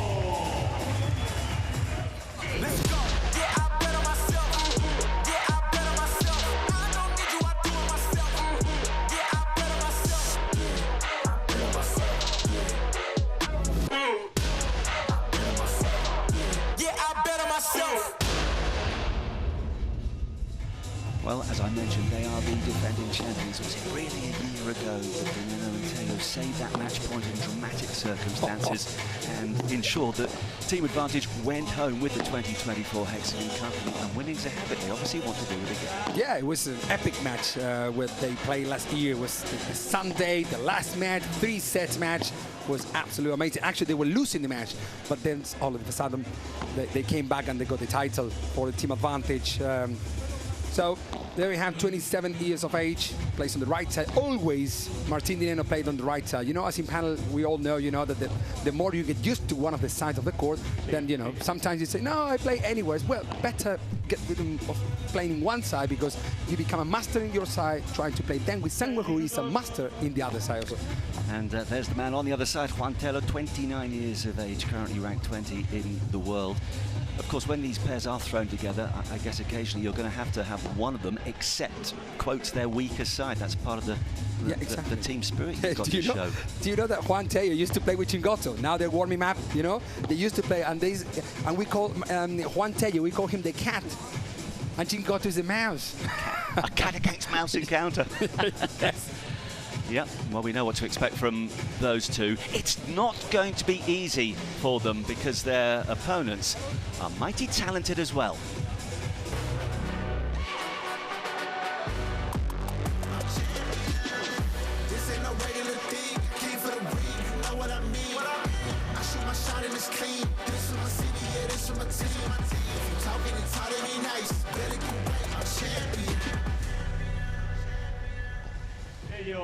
El Raton, the mouse in disguise, Federico Cingotto. As I got into this sport, Larry, more and more people were talking about this man in particular. What makes him so special? Well, this guy, you know, I mean, first of all, the thing is that, you know, usually when, I mean, he's a short, let's say he's the shortest guy on the whole circuit, you know, and when you see someone shorter, I mean, like the fitness is not as perhaps Arturo Coelho or any of the other players, then you feel like, oh, a little bit sorry about him. But actually, you know, I don't really feel so. I used to play against him, and it's almost impossible to get a point from this guy. So he's a player who doesn't really go for winners all the time, but he always puts you under pressure. Yes, do not feel any sympathy. What he lacks in stature, he certainly makes up for in terms of tenacity and natural skill. His partner is Momo Gonzalez, who's currently ranked 13 in the world, 27 years of age. I think it's fair to say he's got great defensive ability that should go well in tandem with Chingoto. Yeah, well, Momo, you know, is, I would say, man, he's 27 years old. He used to be, I mean, he's a professional player since, I think, 2018. And the last 2 years, he's been, like, you know, really pushing forward his paddle career because, you know, nowadays everyone sees that paddle has a future. And even though these players are now, you know, monetizing at some point as well, didn't used to happen before. Now it does. And he's not a very aggressive player, but he's kind of Chingoto, but a little bit taller, but with some more skills because he's a very elastic, how do you say, very flexible player. Yes. You will see some very good rallies for sure from this guy. Yeah. He's a bright man as well because he's got a double bachelor's degree in business administration and management. So if it does eventually go pear-shaped for him on the paddle court, he's got something very useful to turn his attention to. Yeah, there we have Ramiro Choya, the coach of Paquito Navarro, a well-known coach, Ramiro, together with Maxi Sanchez, ex-#1 in the world, current player, still competing in the main circuit, and yeah, they are both the coaches of their team. Crowd building up, and one of the great advantages of having Maori is that if you hear anything, and they'll get a little bit vocal at times, you'll be able to just, well, as long as it's not anything that we shouldn't hear, be able to tell us what's going on courtside. No, there we have, there is, with the guy with the cap is Seba Nerone. He's a current coach, a professional coach, ex-#1 in the world as well. Man, here at the Hexagon, everyone is ex-#1s, you know, it's amazing. Together with Christian Gutierrez, a magician, a magic player, now retired. And now they both will be the coaches of the Advantage team. Yeah. The last winners. Ex-#1s everywhere. I mean, you, junior level, certainly in Argentina, you were el número uno.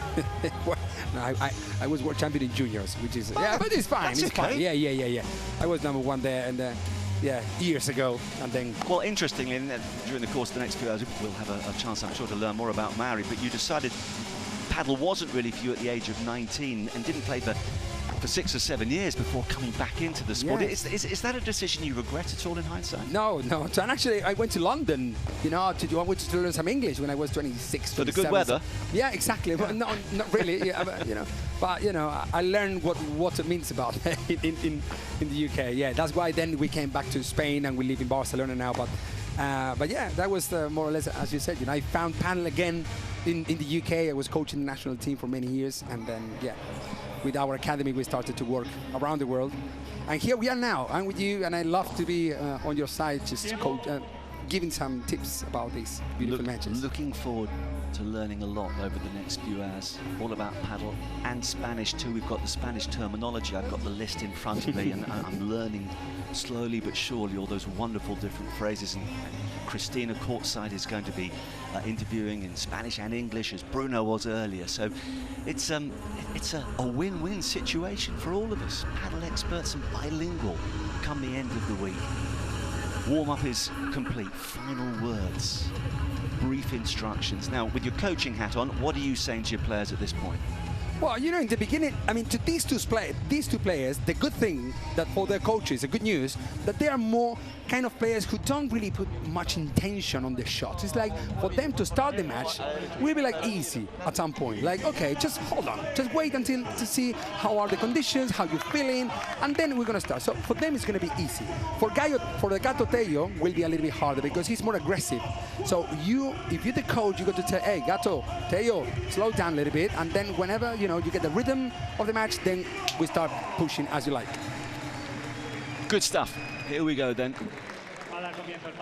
Pretty fast court surface. We're at altitude in Madrid as well, which of course makes a difference. Looking forward to this enormously. Let's not start with a double fault.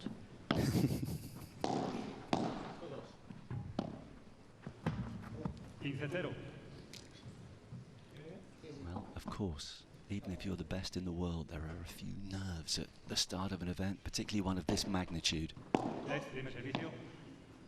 Actually, just on the subject of double faults, I haven't seen any today. I mean, do they happen at this level? Well, it does, but very, very rare. I would say, but by 10,000 serves, that one double fault. So because in Padel, I mean, with the serve, you serve underarm, you're not really willing to win, to go for an ace. It doesn't really exist. What you're never going to see is an ace, that's for sure.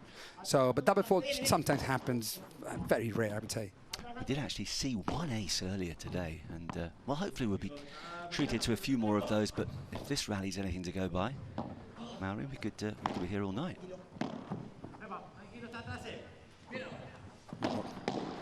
Fantastic glove there from Momo Gonzalez. Chingo, this is, you know, sometimes there is a lack of communication, but actually it's not in this case. Chingoto is a great communicator. I would say, you know, communicator, I mean, when the ball is in play, then when the player does a lob, he will give you all the information about what your partners are positioned, what to do with the ball, you know what I mean? So, and the same thing for Dineno. For example, they play a lob to Teo, and Dineno will say, both are at the back, both are coming, play steady shot, go for a winner. It's like, you know, at some point you can split the, how do you say? I mean, if Teo makes a mistake, will not feel guilty about the point because Dineno said to him what to do. Absolutely. And it's wow. All about communication, but what about that? That is a winner. We all know that is a winner. Yeah, I mean, these players can do it. That is very difficult. It's half volley with the backhand crossing. I mean, and they're not doing the point to you or to me. No. It's to Teo. Oh, I love those short angles. Fabulous stuff.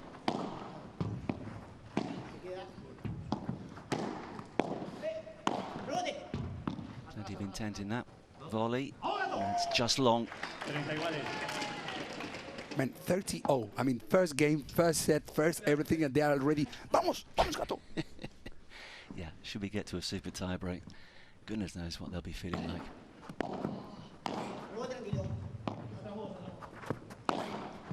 Into the corner again, looking to just benefit from any little gap you can find on a paddle court. I was hearing from Sandy earlier, and he was saying there's so much more in the way of tactics in paddle as opposed to tennis because you've got such a short space, you've got the walls to use as well. 100%, 100%. I always say that tennis is very technical. It's much harder to be technically correct.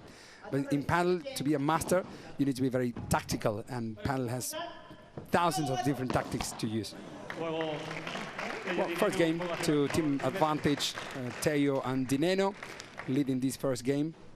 Yeah, and if you were looking at the scoreboard and getting a little confused, one or two gremlins that led to a slight error there. But as opposed to the main circuit, players cannot talk to the coaches when it's the first change ends. How to say? I mean, when it's 1-0, they can't. Yeah, they cannot. Exactly. But right. Here we do. Yeah, I was going to say, otherwise yes. they are blatantly breaking the rules. Well, we're breaking rules at some point, but it's part of, you know, it's like we do super tie-break in the third set. That is magnific. I mean, it's fantastic. You know, but this is a show. You don't forget the players are in the preseason, and, you know, that the matches are in the third set super tie-break. That makes the match a little bit shorter, but excited as well at the same point, at the same time. Absolutely, the golden points. I love that as well. It's all about big points, isn't it, in these racket sports? That is drifting out of the court. Juan Teo no man's land there on the transition from back to forward, a little bit late. And if you're late against Momo Gonzalez cross court, then you're in trouble. I bet you are. There's a gap. He exploited it. Good defense. They were fighting a losing battle. Now tell me one thing. You know, in tennis we've all seen it when a player hits another player. They go, oh, sorry. I mean, it's going to happen here. Yeah. It's I mean, just part of the deal, isn't it? That was a kind of little bandeja. Sorry, but if Teo goes for a smash and hits the opponent, then they really apologize, because I used to be a pro as well, and we sometimes we hit our opponents with intention, because there is no way to get a point from Chingoto. You know, you play against Dineno, how you get a point from these people? So sometimes there is a little gap that you can aim your opponent's body, but not with intention to hurt, but to win the point. Yeah. All's fair in love and war. We'll get accustomed to these really sharp exchanges at the net. Wow, oh, look at that for a stop volley, that was. Martín Di Neno.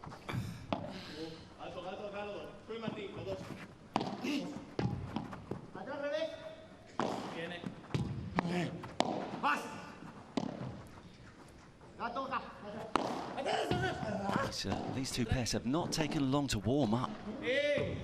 Have a look. Four of them are moving all the time. I mean, at the moment, tactically, it's like the usual. Like just play the lobs to Chingoto instead of Momo, or play the lobs to Di Neno instead of Gayoteo. Well, it's fine. But it's like all four of them are changing positions all the time. Because in paddle, as you said before, that is very tactical. One shot will be good or bad depending on your opponent's position. Yeah. So have a look. Di Neno now is both going a little bit forward. Now they go back again. Well, he's coming at him very quickly, and on that occasion he couldn't quite master the little angled backhand volley that he was looking for. Just in terms of the positioning as well, Mary, it's not a case of me telling you what to do. It's all automatic, I presume. When I've played, I have to say, I find it very difficult to know exactly where I should be standing. Yeah, yeah. When you see the players, it seems that, you know, it's like, they play for long. Well, no, there are 2-3 positions in paddle. We don't move all around the court, you know, unless there is a purpose, unless there is a game situation that calls you to go and do that thing. But otherwise, you got your position, you know. You play a lob, you stay a little bit forward just in case your opponents play a smash. Otherwise, you're defending. Just to say, not break points again. We'll sort that problem out. It's 40-30 on serve. Great depth from Gonzalez.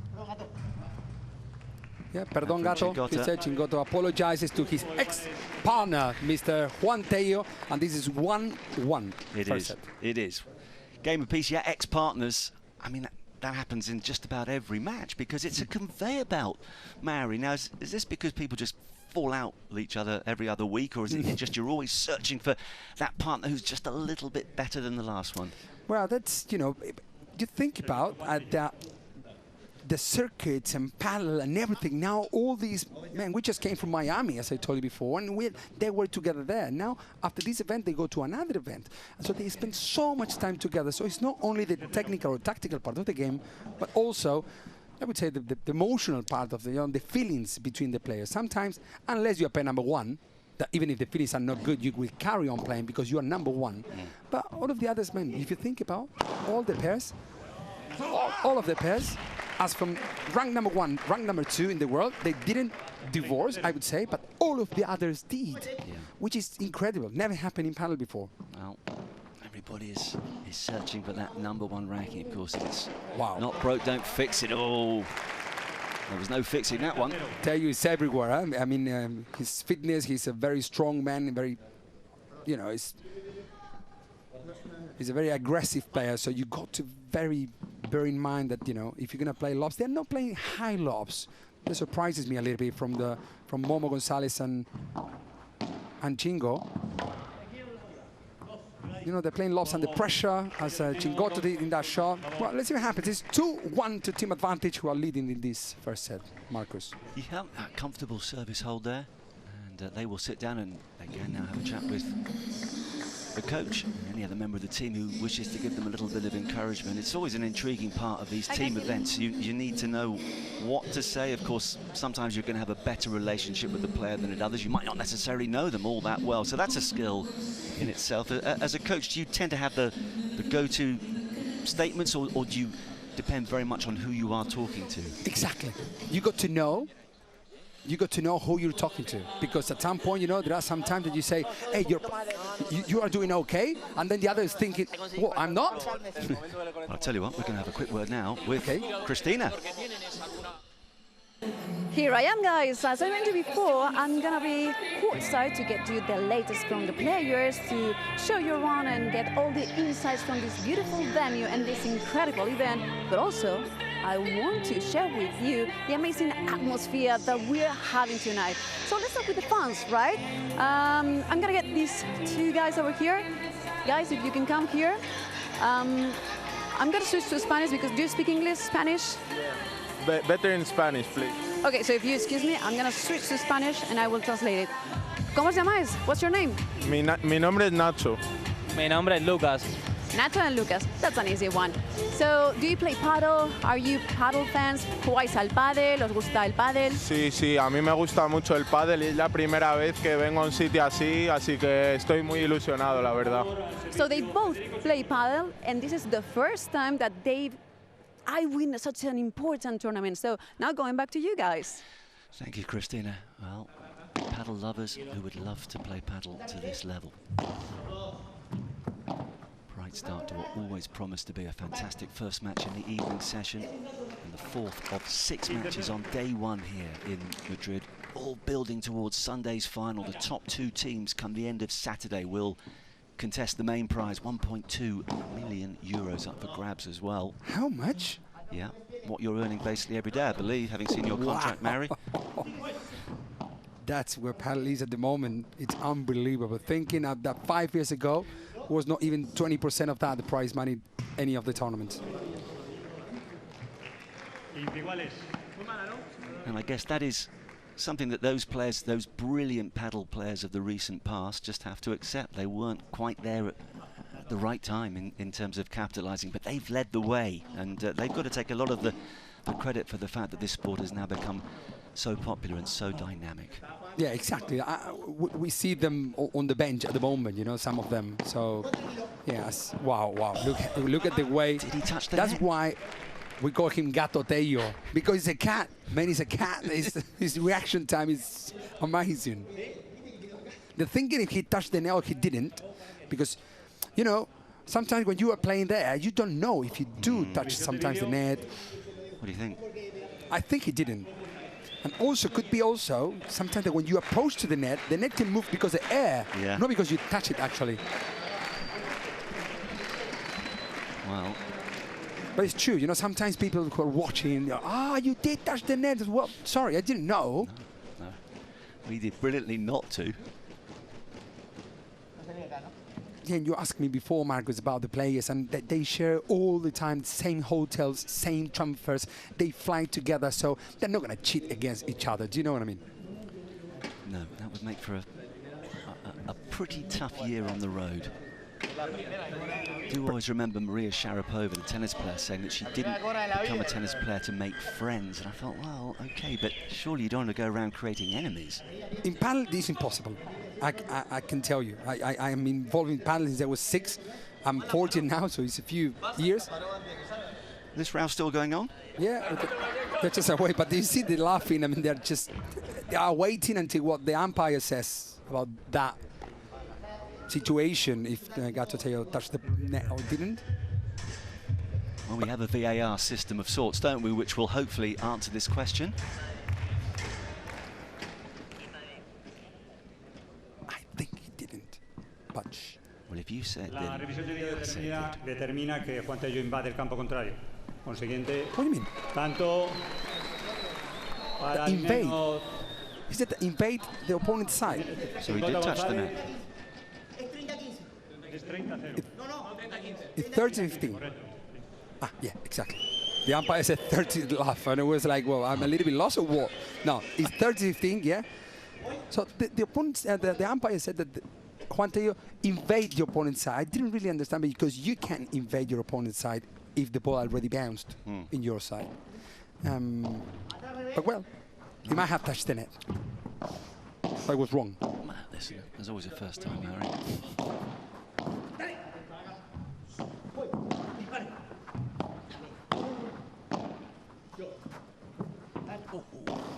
Well, wow, just in case.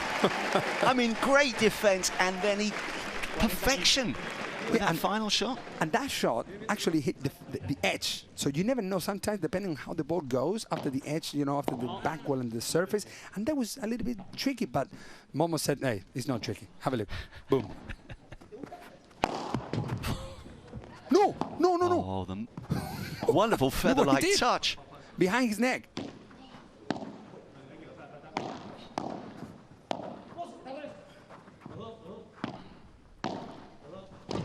Wow. got to tell you, is all over the court, man. All over the court, and then comes your partner and does that unforced error, you know? There is no way, Mary, that a point like that deserves to be decided with a shot like that.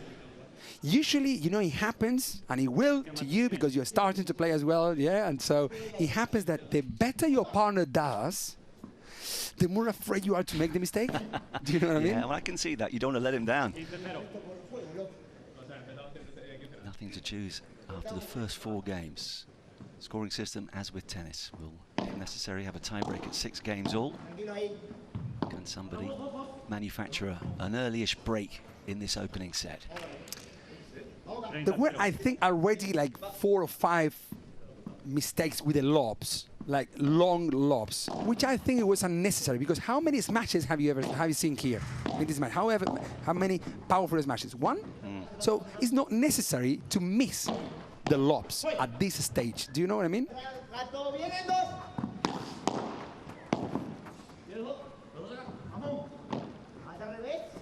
That lob is more than enough just to keep the back position defending properly for Juan Tello. Well, this is terrific defense again. There's that angle. There's that short angle that's working so well so far tonight. Well, I think Momo, what makes more unpredictable that Momo will do that is the way that he reaches that shot that quick. Because usually, in the way he goes, that shot should have been down the line because he's going to impact the ball uncomfortably. But because he goes very quick, he got so much time to cross that shot with the backhand. Amazing shot. Not quite the same outcome with that backhand shot. So, Dineno and Tello at 2 games all and an opportunity here to sit down in front on serve.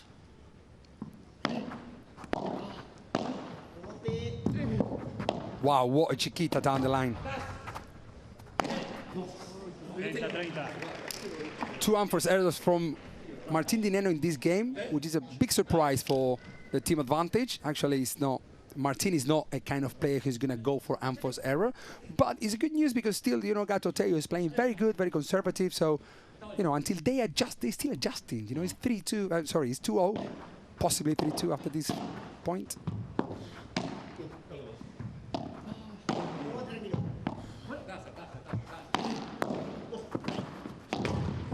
Wow!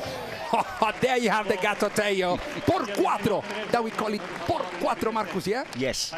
There's the por 4 and then the por 3 as well. And amazing. I'm going to get you to explain all that terminology in due course, but I just love these replays. You get the full effects of the athleticism, the dynamic movement, and the intensity of the shots as well. Well, I think now we're at the stage that the 4 players are like already warm up. They already got used to the court. They already got used to the atmosphere, the fantastic atmosphere we got here. I could tell I've been here the last time of the Hexagon Cup, the version 2024, and it's been not even 20% of the people that we see today on stage. There's a QR code. Do get involved. We'd love to be as interactive as possible. You can vote for your player of the match. I appreciate it's still pretty early on, but why not give a little indication as to who you think has impressed most out of the quartet so far? If you were to vote at this moment, Mary? I would vote you. You are the player of the match at the moment. I think Gato Tello is, at the moment, is the player who is making a little change of the, you know, of this game, just putting the game a little bit more faster, with better decisions, no mistakes. So I think he's been, yeah, a little bit on the mood at the moment. Extra word of instruction for team advantage.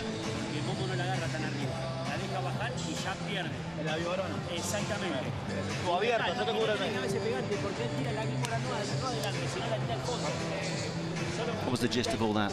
Well, exactly what I told you about the lobs. So they say, listen, just play to Momo, perhaps a little bit higher because Momo plays Vivoras. Yeah, remember that the Vivora is a shot that we play, you know, and Momo is a master in that shot. The Vivora is very aggressive. But if you play high lob, the Vivora becomes a little bit weaker. Yeah. But that's what they say. When you're going to play a lob to Momo, just make sure that you play a little bit higher, not deeper. Makes sense. That lob, do you see? So the Vivora becomes easier for Tello to block it. Absolutely. This is very tactical, man. Look. They should now look at the coaches and do like, yes, it's for you. Well done. You're doing your job. We'll endeavour to do ours on the court. Sí, si me los ponéis, por favor, os lo agradezco. There he goes. Well, that's what Momo can also do. You know, he can smash at the right time. He's not going to go for a winner behind the line like Arturo Coelho or Tapia, all these monster players can do. Genial, but, you know, gracias. whenever he needs to do the shot, he will go for it. 2-3-15 all. How about that for perfection? Only Chingoto, the mouse, can reach that ball. But the mouse is in the other side of the court, so it's impossible. That was delightful. Wow.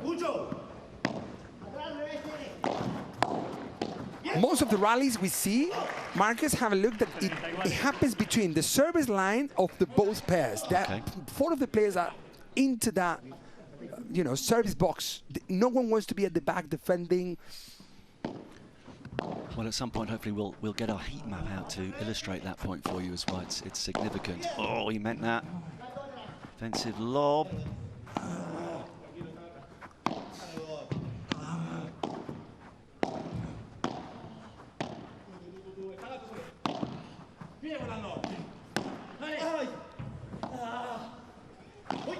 Tiny bit of hesitation, wow. but What communication. This, yeah. I mean, this is Padel at the highest level.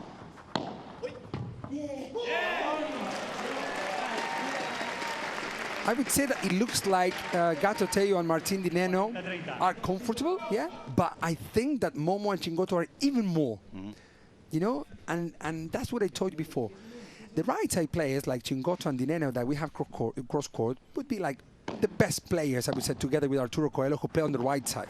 But these two, because they're not lefties, or they're not powerful players, or, yeah, so these are very constructive, or building the point kind of players, yes? And the same thing happened to them emotionally. So they are very good partners. So everyone wants to play with Di Neno. Everyone wants to play with Chingoto. Yeah. We've got an example there that you referred to a little earlier, Gonzalez. He went for the hit at the foot of his opponent, didn't want to hurt him, but won the point and the game, so it's 3 games apiece. Very even. Oh, what a shot from Gato Teo. Oh.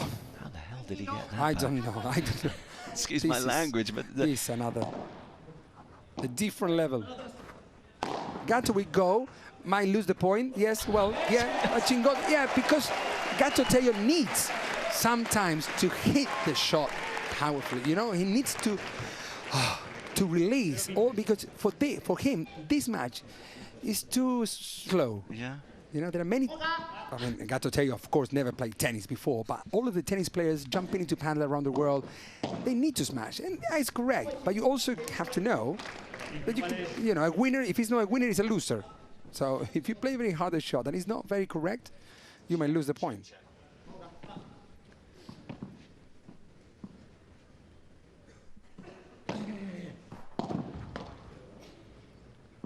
Okay. I thought that was going to drop long again. Positioned to perfection.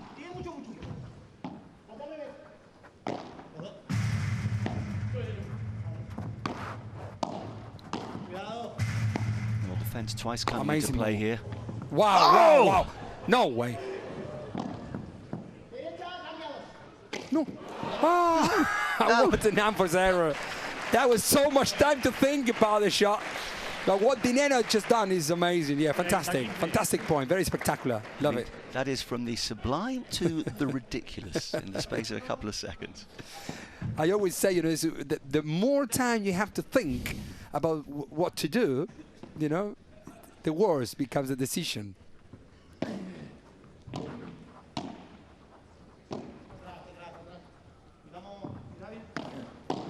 All the lobs are on the edge. I was going to say they have found their The lob. targets to perfection with those defensive lobs, haven't Well, they? this is, I mean, they train this every single day. It's 1,000 lobs a day. So, and you know, at some point when they adjust. But that's from the coaching point of view, as you said before, Mauri, how do you, well, if I see these lobs, now I can ask you to do this. Yeah. Do you understand the point? Yeah. So, an opportunity here to maintain the advantage, albeit on serve.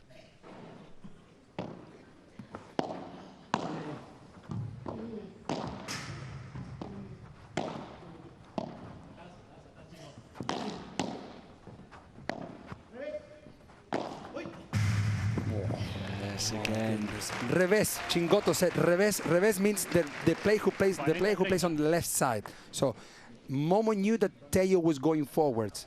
So Momo had to either decide play slow down the line, that Dineno was at the back, and following the information of Chingoto, or go harder to Gato Teo, not allowing him to block or to go for anywhere. But that's a really good deep serve, and it's enough to hold serve. So the players will sit down at 4-3, and we're going to head back down courtside again. And I can just see Christina getting into position, so I'll give her a moment. Calm down, Christina. Yes, you're ready. It's over to you. Yes, I'm ready. So I'm going to show you more things about this unique venue. As you can see behind me, there's a court. But if we look up, we have this dome that has 11,000 square meters.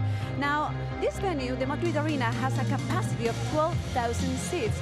And as you can see, with this dome, we also have a skylight that can be open to allow the sun to go inside the venue. Now, more details about this facility. It was built in 2002. As we mentioned before, it has a capacity of 12,000 seats. And also, for those who are coming for the next couple of days, by car from the city center of Madrid, it will take you around 10-15 minutes to get here. But also, you can take the metro and walk like 10 minutes, something like that.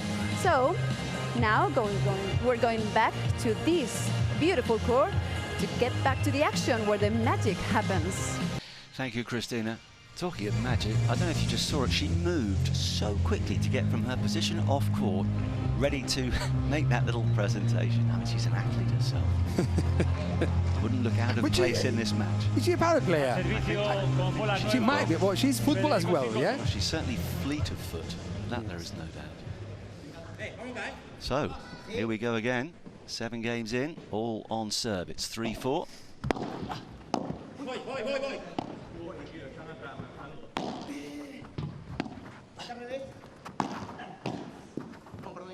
Oh, that's beautifully positioned, subtle, and so effective.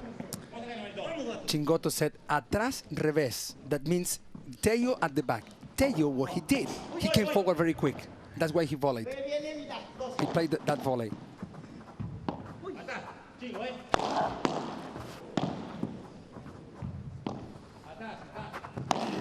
Now they change positions. And yeah, usually happens that when you change your position, it's like Messi now is a goalkeeper. No, doesn't work. You know what I mean? Exactly.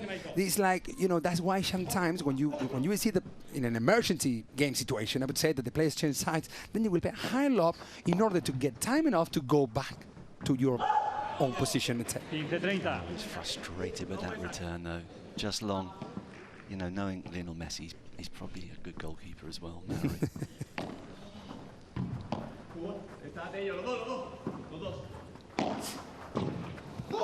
My goodness.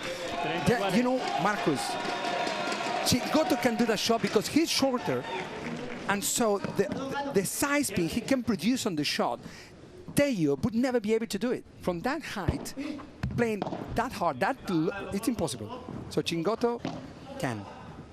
Still under a bit of pressure though at 30 all.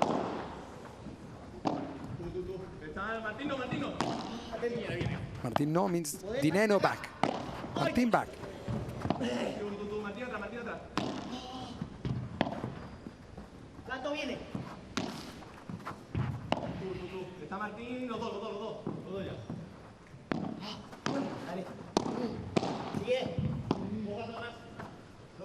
A little reminder here that the wall can be your friend. It is your friend in paddle, so don't panic. I just love the variation in pace in one rally. It just changes up so quickly.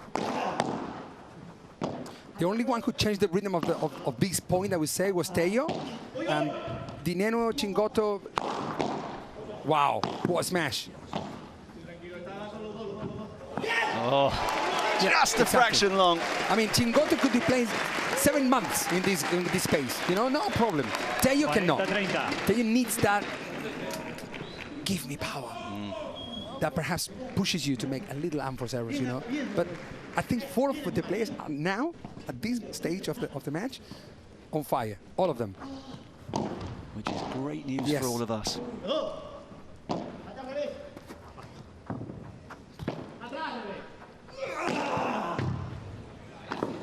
No, no, no, no, no. Unbelievable. Martín Dineno.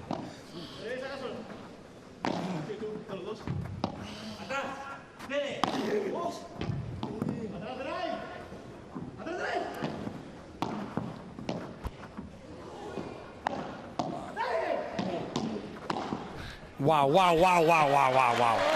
It shouldn't be wow, wow. It should be meow, meow, meow, because it's the cat. Yes. Unbelievable. Martín Dineno blocking that por cuatro. Look at that por cuatro. Look at the beautiful blocking. It became like more natural shot, which actually is a complete crazy shot from these players. Yeah, absolutely. Cat and mouse. Cat pounces, and we've got a golden point. Silencio, por favor. Gracias. Gracias.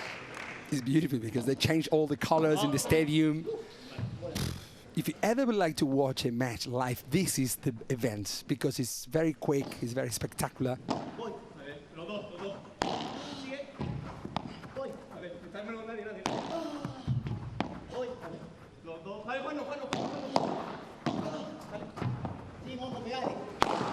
Wow, that's it. That's quite a way to win a golden point. No break. Preserve your serve. You're absolutely right, Mary. Still nothing between these two after 8 games. It's 4 apiece. Are we heading towards a first set tiebreak? It does look like it at the moment. But that was just an opportunity. More than a semblance of a chance for Dineno and Teo. They couldn't quite take it.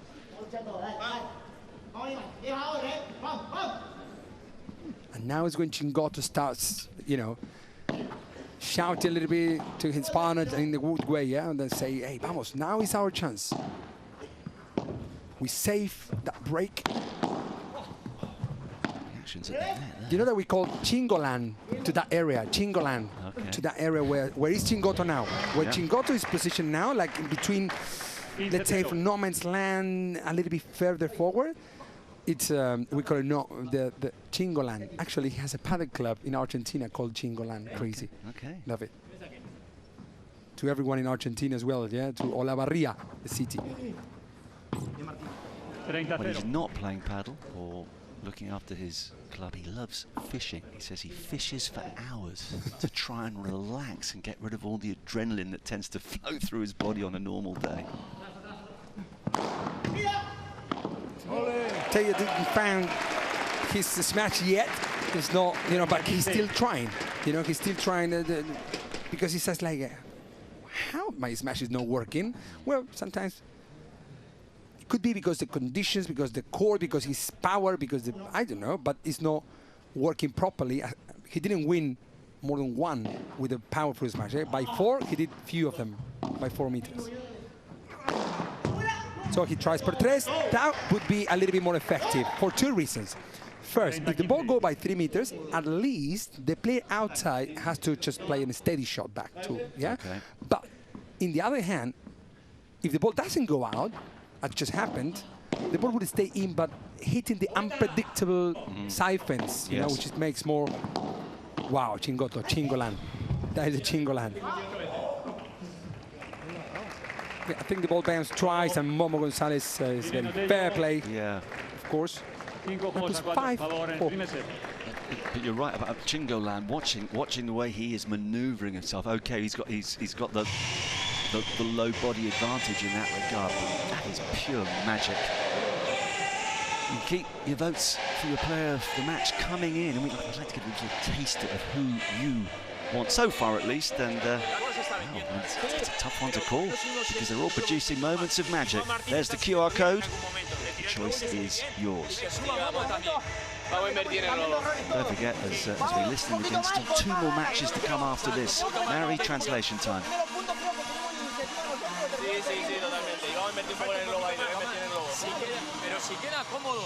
Vamos a colgar a un globo. Voy a seguir con los globos porque está dando resultados. Si quiere alguna voy a invertir. A ver qué onda.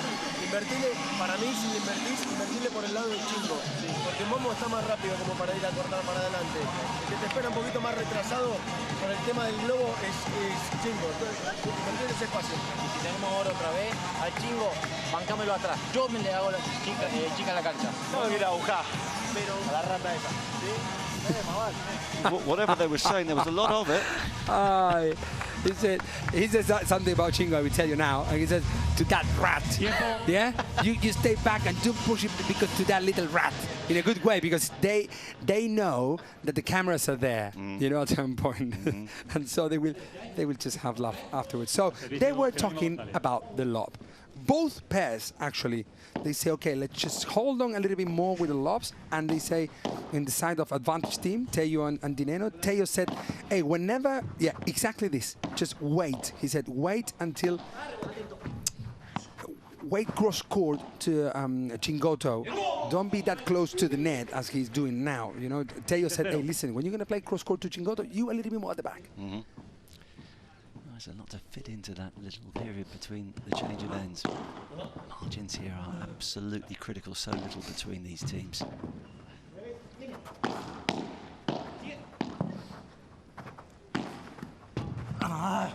It's a very important point here for the team advantage for Dineno and Tello, because if they can win this game, it's a break and it's set. Yeah, a little bit of scoreboard pressure, isn't there, on Momo just at the moment, but he's responding pretty well at 30 love.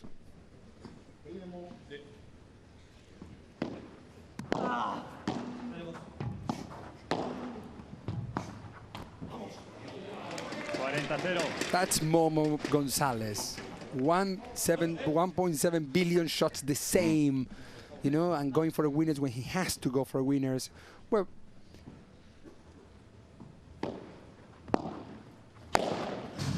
nah, a little bit lucky, I would say, with that shot. But he meant it, you know. I mean, he meant to hit the ball back to go for a winner, and so he did. Yeah, it's a comfortable hold to love, so it's 5 games apiece. And dare I said, a bit of momentum for Momo.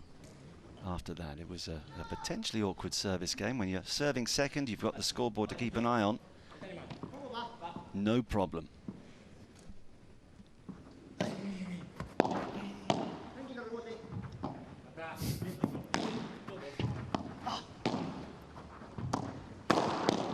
Wow, I smile. Sorry about that. I smile sometimes because I understand what they say. Of course, I'm from Argentina, you know, and they say, "Oh, come on, bebote." Bebote means that, come on, little baby. You know, the Chingoto is saying to Momo. Well, as long as the language doesn't get any more heated than that, Mary, keep on translating. I just skipped but you can always edit a few bits out if you have to. No, they did already twice, and I didn't say anything. So good man. I was right in the corner. And, it elicits the error.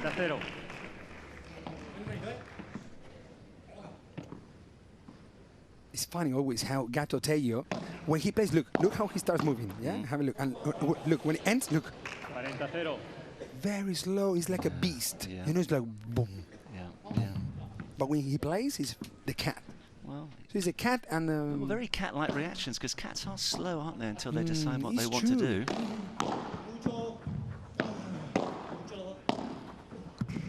Wow. That's good. That's really good.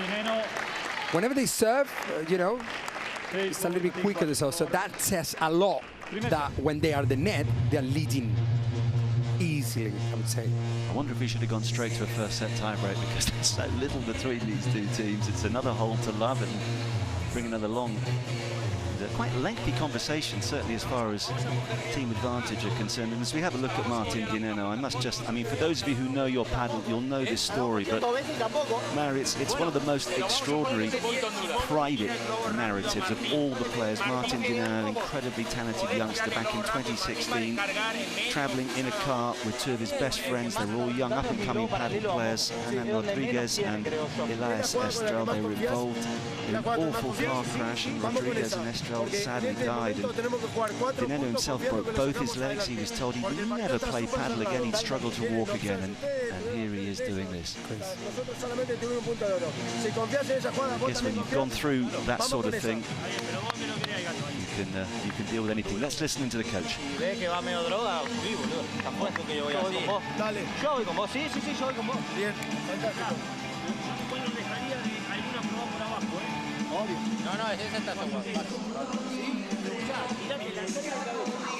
All quite demonstrative there, Mary. Any change in the instruction? Well, no, actually, not much. I couldn't. I meant to talk. I'm close to Martin. I'm close to his family as well. I know where they have been through. I couldn't talk about what you said. I become quite emotional about this situation. And actually, both of his best friends who died in a crazy accident. One of them was the #1 in Argentina. Was one of the best players in the world. It could have been easily in this match as well. So yeah, it's an awful story. At least has come back, and I think he probably feels as though he's always playing for his two friends too. Exactly. He has had that opportunity. There is an opportunity here to close out the set, but first point of the 12th game goes the way of the serving side.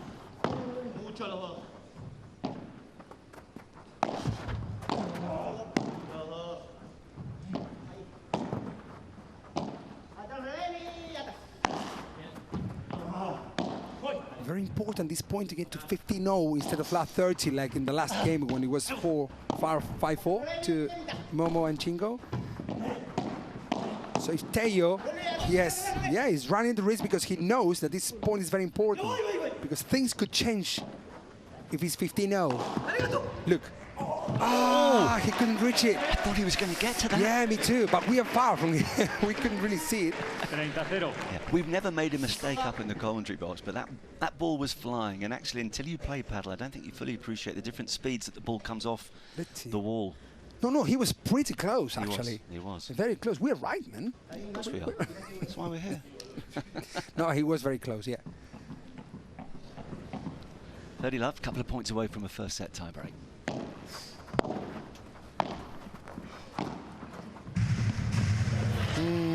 Bit ambitious, perhaps. Be careful there, because what Momo, I know that Gato Teo has just played an amazing shot cross court, yeah? But Momo Gonzalez tried to do the tricky thing because we're 30 love up. But now, what happens if there is a lucky shot from Dineno with a 30-0? 2 points to lose the set. So there are some points which are game changers. Yeah. Oh, yeah? Yeah, you can never relax. Now, hang on. I've been distracted, I think, by a lady who is walking just to the right-hand side of the court from where we look. She's oblivious to what's going on. She doesn't realise. She doesn't realise that she's managed to get involved in a key stage. She was like, "Why can I walk around the court?" It's funny. Hey, it's crazy. I promise you, Mark. I was here last year, and I cannot believe the amount of people we have on this stage, in this arena. She's just realised that she was the guilty party there. And wearing such a bright yellow sweater didn't help either.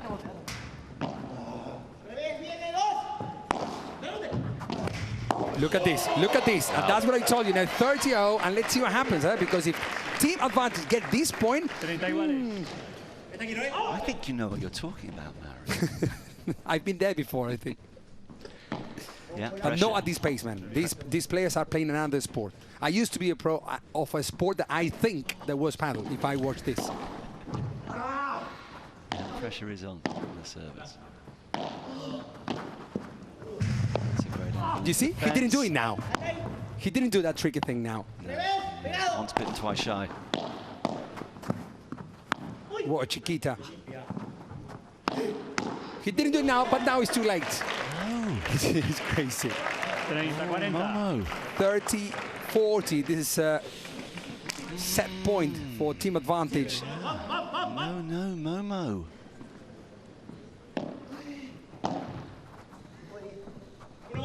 Ooh. Golden point. Shall we go to golden or platinum point? Because it's more than golden point, this point. This is platinum. What it's all about. It's either the set or it's going to be a tie break. How's your nerve?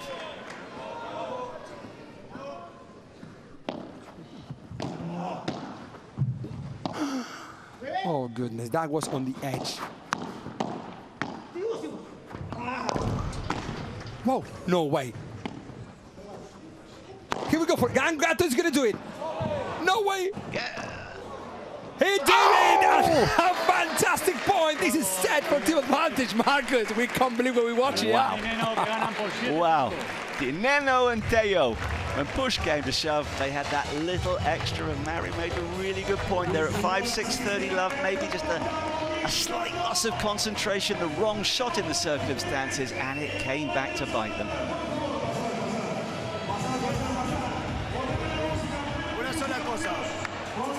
Let's have a listen to what the coaches say. We have some highlights as well here. hija, también el gato tiene la posibilidad. Coaches will certainly have enjoyed the way they closed out that set. It was so tight. But when you've got used to winning certain events in particular, and to be fair to Dinenyo and Tello, they've got used to winning most events, but as defending champions, you probably feel, yeah, I know what I'm doing here. We've done it before. We did it in style 12 months ago, and there's no reason why we can't do it again. It's fractions, it's fractions. I'm hearing what the players say, and because it's like, of course they're competing. This is 1.2 million euros in this event, but they're not competing for themselves as well, or for the partners, for the team, because there are other players into the team who are as well, you know, it depends and rely on them. Absolutely. So, but it's funny because they were talking about, and Dinenyo said to Tello, hey, talk to me properly. We're going to talk to Christina properly. She's courtside. Yeah, we're going to talk with me and two of the components of one of the teams, the crew team. So Verónica Vicedo and Claudia Jensen. I'm going to switch to Spanish, okay, because they asked me to do so. Qué locura de primer set hemos vivido. What a crazy set I seen with the golden point. So first impressions, primeras impresiones. Pues la verdad es que está siendo un partido bastante ajustado. Yo creo que está definiendo por detalles, pero yo confío en el equipo crew y yo creo que lo vamos a sacar. Bueno, la verdad que ha sido un primer set de infarto, se nos fue por un detallito, así que nada, la verdad que estamos muy felices con el equipo y creo que el punto nos lo van a dar. Well, Claudia said literally that this was a heart attack set, and Veronica mentioned that it's the details that are marking the difference, making the differences. So let's see what happens in the second one.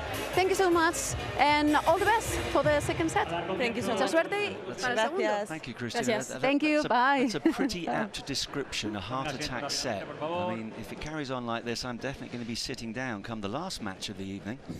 But as soon as you sit down, you're up off your chair again because they're doing something special. Listen, I just want to tell you which is the next match, if you allow me. Yeah, go on. It's Marta Ortega and Gemma Triay from Team Rafa Nadal against RL9, which is Robert Lewandowski team, which is Ari Sanchez and Lucia Said. That match is going to be epic, fantastic. But we end the day with Mike Janguas and Garrido against Arturo Coelho and Coqui Nieto. So if you're thinking to go to somewhere else, just cancel it and just stay with us. Yes. I mean, they're all great, but that Arturo Coelho, he's half decent, isn't he? I think he's got a future in this sport. He's doing well, yes. World number one, don't go anywhere. Mary's absolutely right. It's quality from start to finish, and it's the same tomorrow, Friday, Saturday, and then we build towards the final and the battle for third and fourth on Sunday. Don't forget the next gen players who start each day, not on this court here, but not too far away, and every next gen match is worth 1 point, and then every men's and women's doubles is worth 2 points.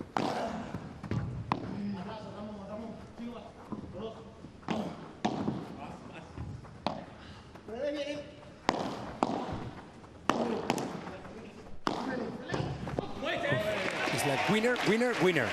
One of them should work. 30 iguales.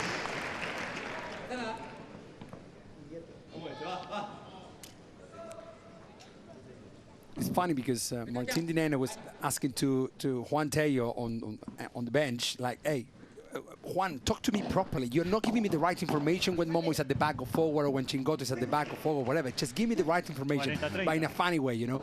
But because Martín Dinenyo is very precise with the information. He does not, if you listen to, even if those who don't understand Spanish, you will hear all the time Dinenyo, when they play a lot to Tello, you listen Dinenyo giving all the information non-stop. They're at the back, coming. And that, you know, helps to your partner to really decide properly what to do. Absolutely. Hold a serve at the start of the second set. Now I am... I want to know about you can change your mind, but there's the QR code, Mary. You can do it more than once, Mary, as well. So at the moment, who's it going to? So you will vote again, yeah? If you change your mind, you can go and vote again. You're allowed to change your mind because the complexion of the match will change. But for now, our listeners who know Momo, exactly, that's what I meant to say. They're saying Momo, but it's tight. It's tight between the other three as well.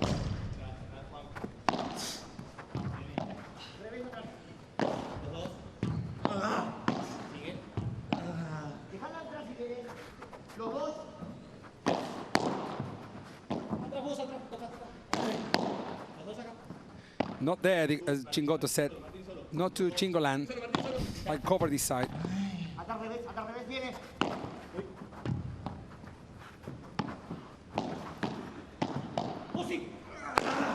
Super tactical.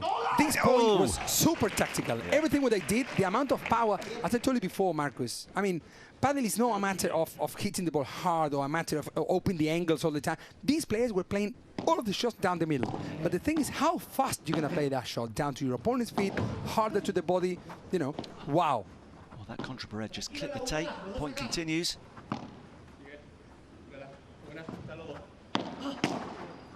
Both covering the middle, that says a lot about how's the connection between these two players.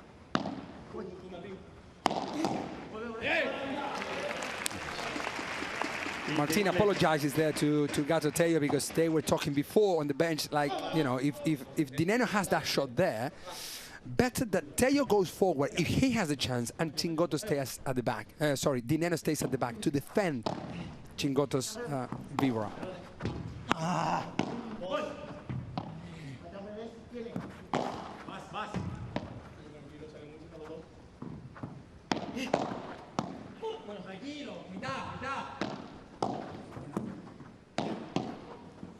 No way, no way, no way. Getting everything back. It's like he sees the sport in slow motion. It's like the matrix of Padel, Mr. Chingotto. Ridiculous. That's for the technical part of the game. It says a lot how short he prepares his shots and how much you control. You know, how much he controls the game. The longer you prepare for the technical part of the game, you become more powerful but less controlling. Yeah. And Chingotto, because he controls the game, he can also do like that quick volleys at the net.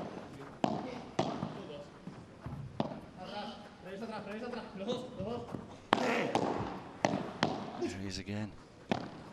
Incredible hand skills.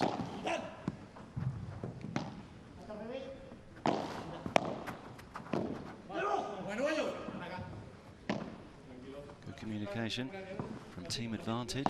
Continues. And Chingo comes up with a touch more magic. The slice on the backhand side, the clenched fist. He enjoyed that.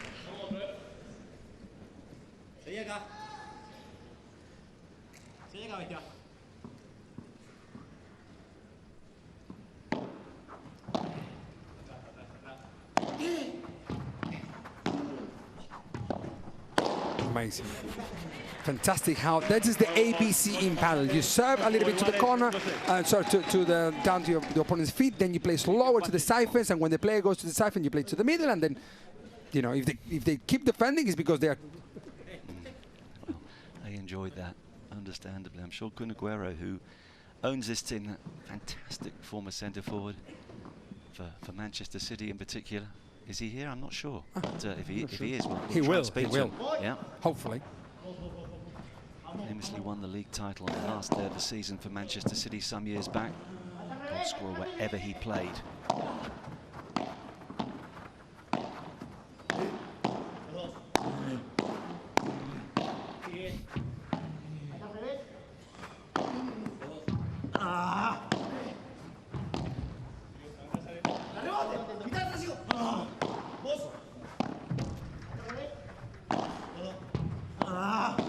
Oh my goodness! I mean, they are that much conservative. Now the ball hit the siphon. They're so conservative at some point, but they're conservative plus, I would call them. Conservative plus. It's like they are conservative. They are just carry on with the point. You know, hold on, steady, but a little bit more than that. I thought he was going to dig out that little half volley for a moment. He just couldn't quite control it. But this is electrifying stuff.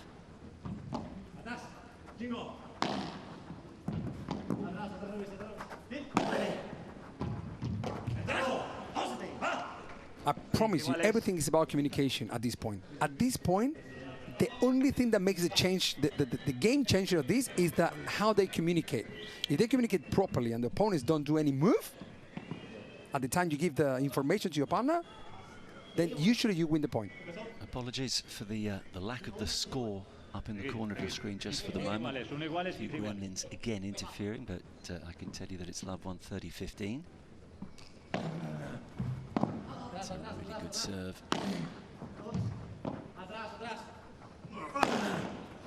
Well, pretty good smash as well. Well, he was lucky enough that the ball hit Chingoto. Otherwise, Momo would have reached easily that smash from Teo. So, you know, faster doesn't mean better in paddle all the time. Very, very true. I mean, the temptation must be, especially if you've played a lot of tennis and you start playing paddle, the temptation, I think, is to hit the ball far too hard.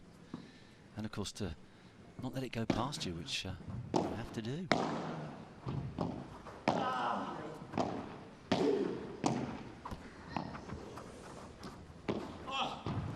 Oh, well, he dug out the first half volley, but he was pushed into a corner and this time had no answer. 30 iguales. That was a great lesson from Momo. You know, sometimes players are trying to volley all the time. And sometimes, if you let the ball bounce, you got two things. First, you got more time to decide a better shot. And secondly, that you can prepare the racket a little bit higher in order to give the proper backspin to win with the shot of the back. Nothing to do with Momo flying to the corner. Hurt. If you are just beginning paddle, we don't recommend that particular maneuver. No, but when you're playing in the Hexagon Cup, of course, needs must.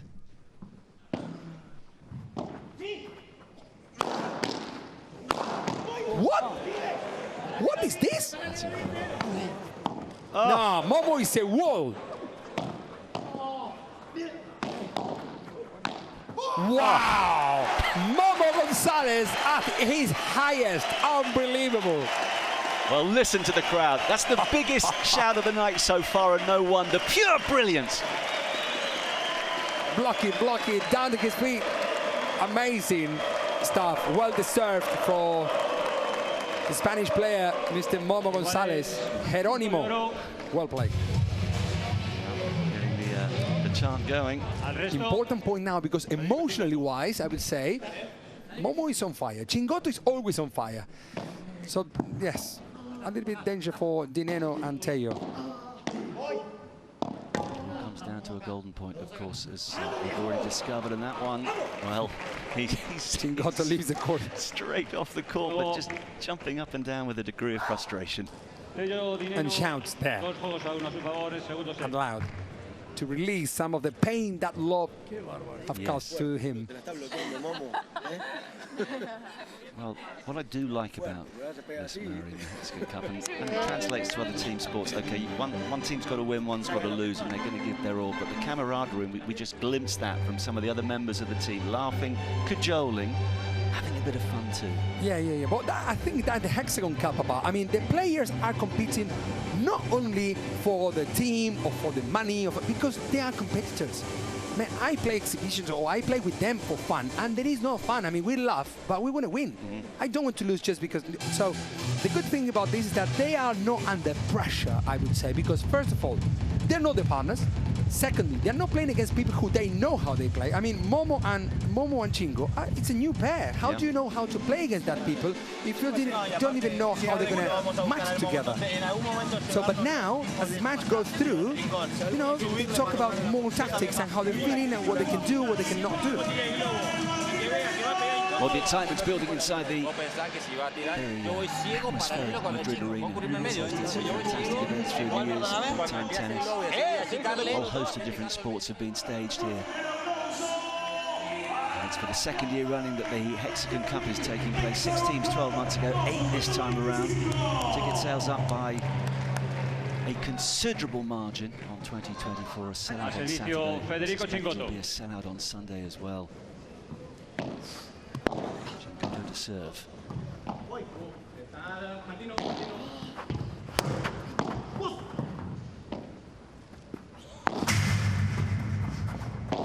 Sound of that cage. Momo going for a winner. Here we go again. Here we go again. Gatto is not going to arrive to that shot, and if Gatto does not, no one would. I don't think anyone's going to get to that. Must be immensely satisfied to hit the ball as sweetly as that and know it's coming back, but not with anyone touching it. Low volley there. I mean, I think he played a lot that didn't give him the amount of time available that he needs to reach the net position, and Momo got him on the way. No. That's what I was mentioning to you earlier about knowing where to stand, and it's obviously it's a massive skill in itself. But also, you got to know that when you hit the ball, how much time that shot is going to give you to get the position you want. That's the tricky thing, and that Chingoto mastered. Look at that smash. Chingoto is not a great smasher, but he does when he has to do it at the right spot, at the right time. Getting a taste for it. You don't expect any smash from Chingoto, so he does it, and that is Padel about, to be the most, a little bit more unpredictable. You cannot do exactly the same thing when you play always against different players. You probably don't know too much about cricket, Mario. No. But I was just looking at the replay there, and having to sway out of the way as that smash is coming towards your face. I mean, cricket ball's a lot harder, but it just reminded me of a batter trying to get out of the way of that cricket ball at the last minute. They're travelling these balls. I'll teach you a bit of cricket later. It's fun. It's fun. When I used to live in the UK, I saw so many people playing cricket there, and then the matches were quite long, I would say. But I don't know the rules, but you will tell me later. What I will tell you is that a match can last 5 days and still end in a draw. Puts off a few people. Oh my goodness. Well, a little bit longer than this one. Hopefully it's not 5 days, otherwise we'll lob some bandejas. But it's 2-0 and 7-5, so it's it's the perfect match to watch.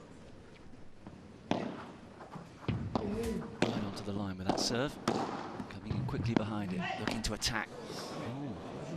But this is what happens when you play with someone that you don't... I mean, who goes to the middle? Well, when the ball goes... I always say, when the ball goes to the corners, then you know that the player could hit to the middle. Yeah, so this player covers... The parallel covers the side, and the cross-court covers the middle. But that happens at this pace, at the players that play at this pace, at this speed. If you don't know each other for a long time... That's why, as you said before, that when players are splitting up now, like every now and then, every 6 months, it's a new pair. For cushion control into the open court. 15-30. Chingolan.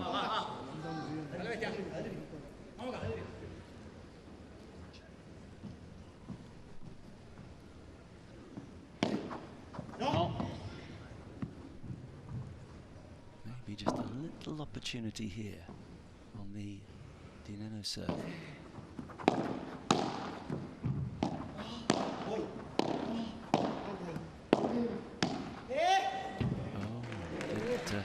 Well, I've got caught in two minds, I suspect, there.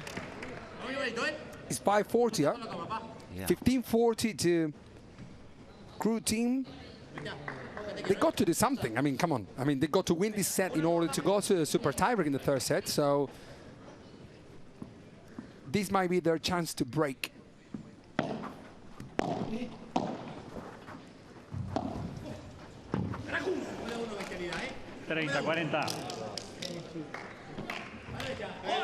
One opportunity comes and goes. There are still two more. Wow, Chiquita there.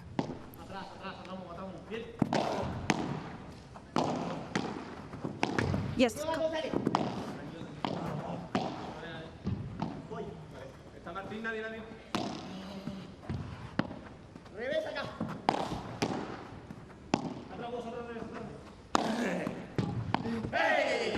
Wow. But do you hear the communication? Yes. I just, and now it's a golden point, which is a very important point for both teams. Yeah. Absolutely, because you feel if Momo and Feli can't get this, having got themselves into a really strong position in this particular service game, it's going to hurt.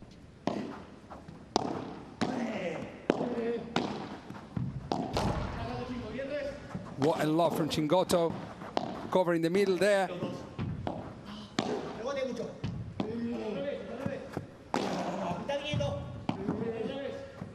I'm nervous, Marcus, about this point. I'm nervous. I'm more nervous than Amazing point. Communication of the four players on fire. It goes long. They've got the break. Better late than never. On fire is Chingoto, and Momo Gonzalez now leading for the first time in the second set by 3-2 against Team Advantage. They needed that, having got to 15-40. It would have hurt if they hadn't taken advantage. So they bounced back nicely. This match again on a knife edge, as we rather thought it would be. First set decided by a tie-break. I hope Super tie-break is still a real possibility. And Yeah, you want that, Murray. We want as much paddle as possible. No, also because it's a new thing, you know, it's a new method that, let's say, the Hexagon Cup uses in this stage. Let's pop down to Christina, who has the team advantage women with her. There may be just a little concern, Yes. Christina. Yes, slightly concerned, I would say. Hola, Delphi. How are you? Hi, Delphi. I'm gonna keep in English with you. Is that okay? Vamos a hablar en inglés? Sí, sí, sí. Okay, so first of all, congratulations. You won your first match earlier today. Today, at this game, look better for your team, but now it's getting complicated, right? Yeah. It was looking very good, and now it's a little bit complicated. I hope the guys make it. It's a really tough match. We're cheering as a team from the bench, so we hope they win. How important it is to have the rest of the team cheering for you when you are at the other side of the court. Yeah, it's the main thing of this event. It's a more fun thing to do as a team, so nothing but the better for the boys. Well, thank you so much. Good luck, and now going back to you guys. Thank you, Christina. Yeah, congratulations to Delphi. Earlier today, she and Sofia Araujo produced a fabulous display together to see off Paula Jose Maria. The brilliant Paula Jose Maria and Alejandro Alonso. They won 7-5, 6-3 to get the points on the board for team advantage. Can the men follow that example? Also today, well, we saw John Sands and Augustin Tapia take the first set but lose 10-7 in a super tiebreak to Paquito Navarro and Alex Chozas for Hexagon at the expense of the Robert Lewandowski side. And then the third match during the course of the afternoon, that was a seesaw affair involving Jessica Castello and Andrea Ustero against Claudia Fernandez and Tamaro Ricardo. 6-1, 1-6, and then won 10-5 in the super tiebreak by Castello and Ustero. That's what's happened so far. Mary mentioned what's still to come on this action-packed day one, but what's going to happen in the next few minutes here? It's critical. 40 love for Chingo and Momo. You could tell the Neno is not, you know, he doesn't get the feeling of, you know, of his way of playing, which is more conservative, and he's not feeling great. That's why the result. You see, he's not taking the right decision to go forward. He goes, well, to a Chingoto, you're going to play a volley and then go forward. Chingoto is the greatest thing he will do is volleys. Well, he does everything great, you know, but the last thing you want is to play volley to Chingoto. That was a cat walking into a lion's den. Two, 4. I like to see Delphi Bray actually talking in English. You know, she's, yeah, most of the pros are Spanish or Argentinians, you know, and usually, I mean, they don't speak any English, as Padel has been growing the last, 4 or 5 years. So there's no time enough. They go to train. So, and Padel has been growing big time in the last few years, and now players are starting to take English lessons, which, you know, says a lot about where the sport goes, hopefully globally. Well, that's the plan, and you know, they hope it's going to be an Olympic sport in Brisbane in 2032.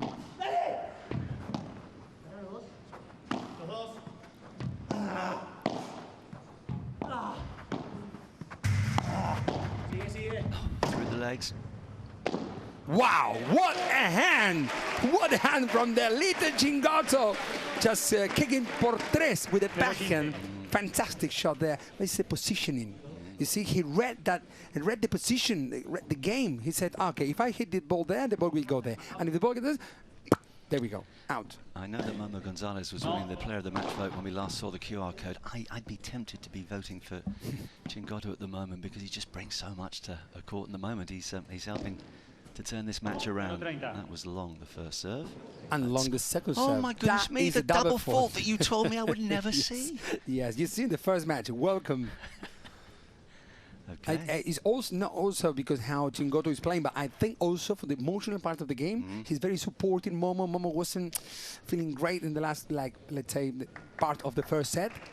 But Momo always, it's nice to have a Chingoto in your life, you know, at some point. It is. Change of racket. How many rackets would a player normally bring onto court? 3. No, it's the rackets that you use around 20-25 hours before bringing to a professional match like this one. And nowadays, players have already, like, sparrings sparrings, you know, when they train, to use the racket for them. Okay. So they never get the feeling of a hard racket. They always it's get always the worn feeling in a little of bit. Exactly. Yeah. Okay. So we're closer to be the most professional, you know, like tennis. 15-40. Wow. These are big moments, to say the least. Teo. They're on fire now. I mean, it's their chance. Yeah. It's their chance. 30-40. Needed a cheap point and gets it. Well, there have been so many break points of late. No. That's long again.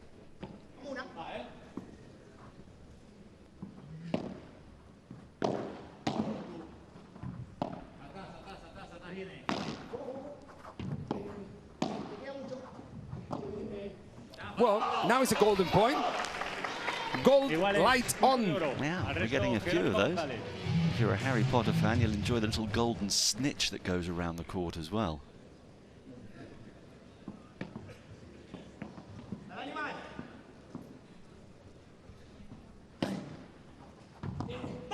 No, man. Missing that return cost a lot of money. Was he surprised at the angle of the serve, which was changed up a little bit? Yeah, I don't know. He might be surprised about that. Perhaps also Teo took advantage of hitting the ball slightly higher than usual. Well, I don't know. So I'm not sure if I would change my mind, but I could vote one vote for each of the players because 4 of them are on fire playing amazingly great. Marin, not allowed that. You've got to be a little more decisive. But that is the code, the QR code. Vote at any time for your player of the match. We're delighted to have your company wherever you are in the world. Momo continues to lead the way with 30% of the vote so far, but little Chingo, 25. Look how tight it is, you know. Chingo, Tello, and surprisingly, bearing in mind what he's done through the years, for now at least, Martin Dineno, the least effective of the 4 players, according to you at home. Chingo is confident. He says like, "Vamos, loco! Come on, guys, we can do this." He's such a character, super fit, very warm individual by all accounts. He says he's a person full of love.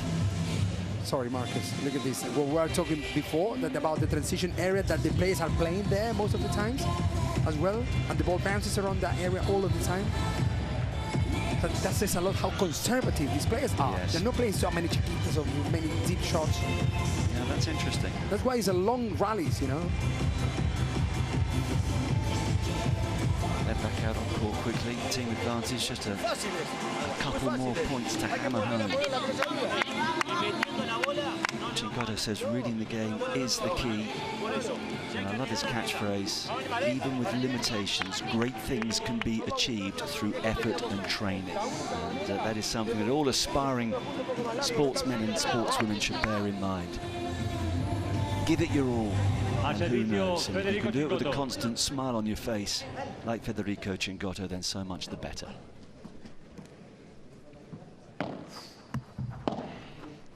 (4-3) with the break, having lost the first set in a tie break. That's not good, though.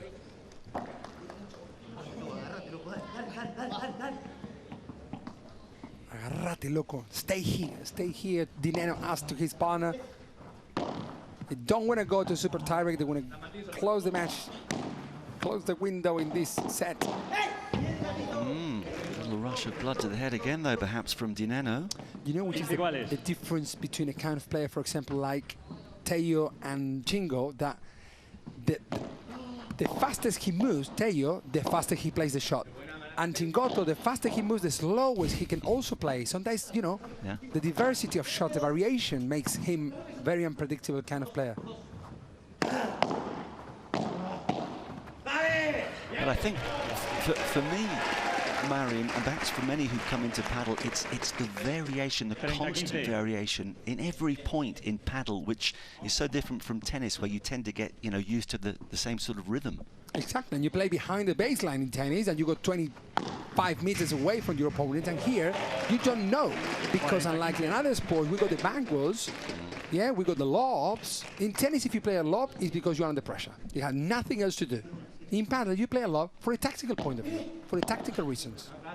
Of course, you can use that fence to your advantage, as we just saw there.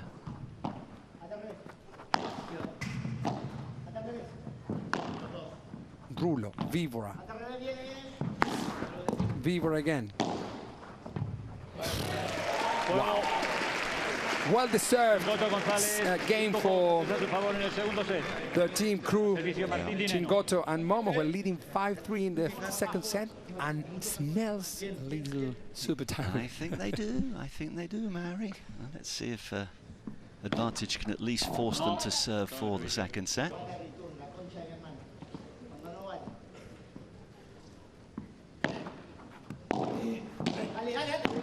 One of you. It works this time, but just a little lack of communication there.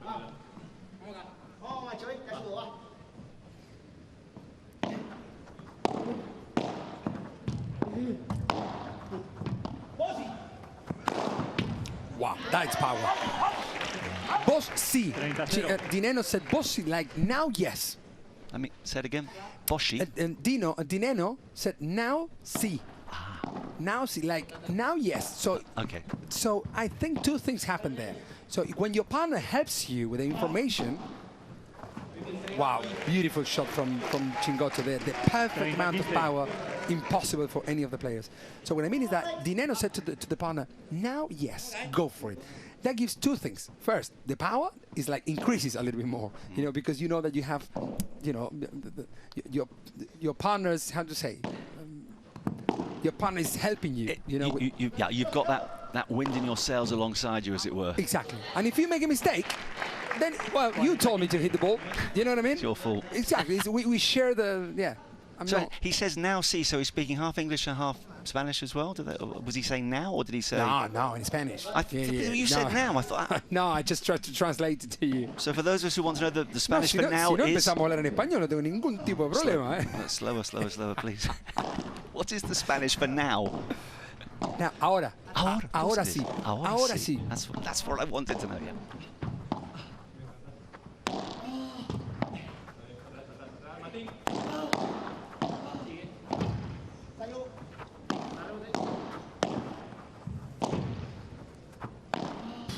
That shot is very difficult, what Frederic Chingotto did. Well, I'm loving the use of the fence, the walls, the power, the precision. Oh, my goodness beautiful me. Vivora.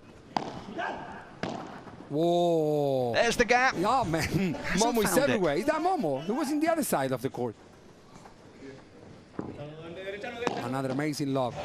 Impossible for Dineno to reach that winner of the backward. Usually, you know, you play that kind of winners or a lot to get time available for going back to your position. You know, because Chingotto wasn't on his position. You know, he changed the side. So he said, okay, hey, did I play a lot or I go for a winner? Yeah, Chingo was not in Chingo land on that occasion, but what a point, though. There are times when those points go on and you think, well, it can never end because they can get everything back.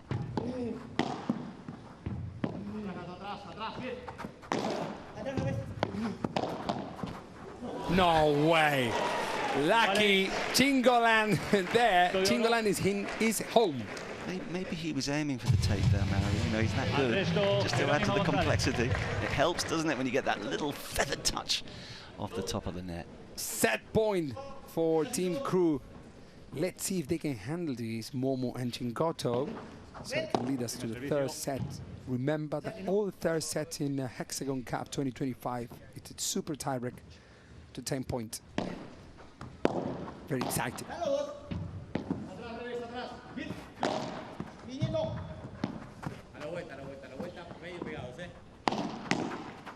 Be careful, huh? Because Momo and Chingo once...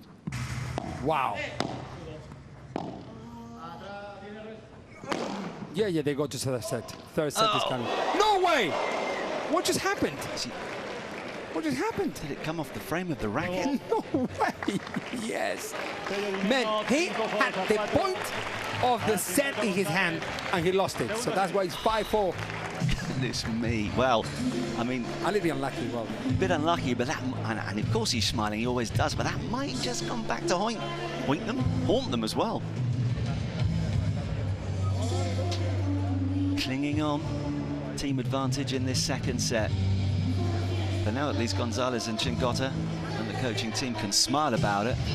But Sometimes one opportunity is all you need, and don't forget, Dineno and Teo have shown their fighting abilities in the past. Christina is with some fans. Over to you. Yep, one of the cutest and also the youngest fan at this arena. His name is Ahmed, and he is a big fan of. Can you turn the sweater? Can you please, puedes girar la camiseta? Can you? Ahmed, okay. ¿Quién es tu jugador favorito? Who's your favorite player? Momo. Momo, what a shot. How in the world did he make it from the other side of the court, next to the wall? Vaya punto ha metido Momo, corriendo de un lado a otro de la pista. Why do you like so much Momo González? ¿Por qué te gusta tanto? Porque es muy bueno y hace los mejores puntos que he visto en mi vida. Well, he said that he is wonderful and he is able to make the best points in his life. Going back to you guys. Thank you, Christina. We've got a budding commentator, a budding expert in the crowd. If you need a bit of a break, Mary, that young fella can come up and do the next match. Yeah. 15-0. Still the advantage very much with Momo and Fede serving for the second set at 5-4, 15 love, and doing all they can to forget about the last point of the last game where they could have closed it out. These things happen. Yeah, it's going to be long from the moment it left the racket, and this is a terrific start to the 10th game of the second set. We are heading towards, I think, a super tie break.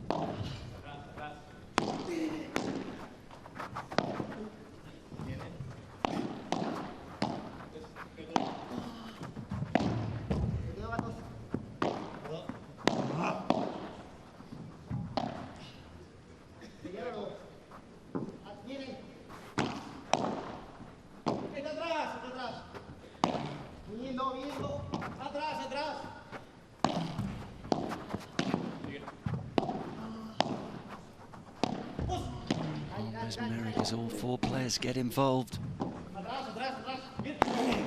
Well, there we go. It's 40 love. I mean, it's what we were looking for at some point. I'm not sure that that Dineno and Teo were looking for this, but well, no. At some point, is what it makes these pairs that spectacular. They both are very. I told you in the very beginning of the match, they're very similar. Oh, man. Okay. Chingotto, you are absolute different level. Have a look on the shot. I'm definitely voting for him now. Keeps dicing with the net. They got a bit unlucky at the end of the last game. The crucial touch to that one, and we are going to a super tie break. And that talks a lot about, you know, how he feels at the moment to end up the set with that amazing drop shot. Have a look on that. That on the edge, super. There is no any other centimeter to hit that ball. Only Chingotto can do such an amazing drop shot. Wow. And he has the decency to say, oh, sorry, I know it got a little bit of the top of the tape. Exactly. Actually, that's what I really feel about it.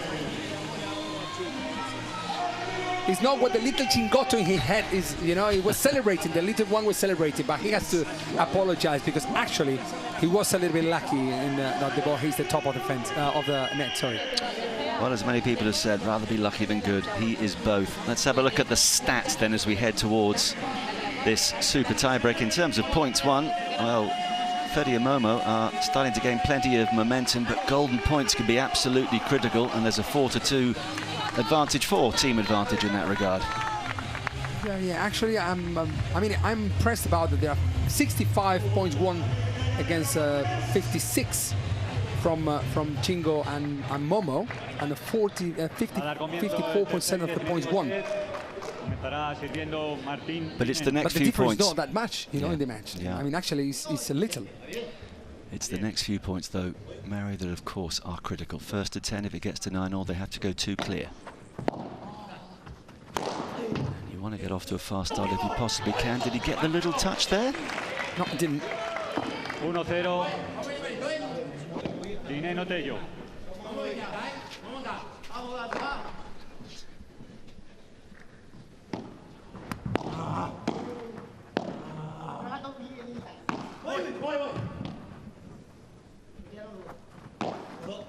Very conservative there, Momo.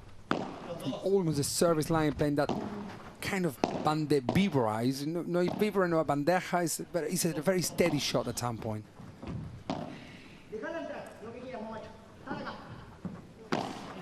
Do whatever you want, Chingoto said to his partner.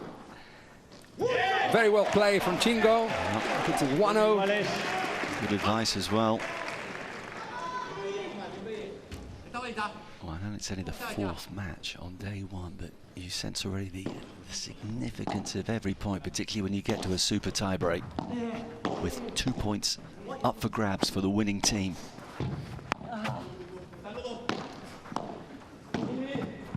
That's not coming back.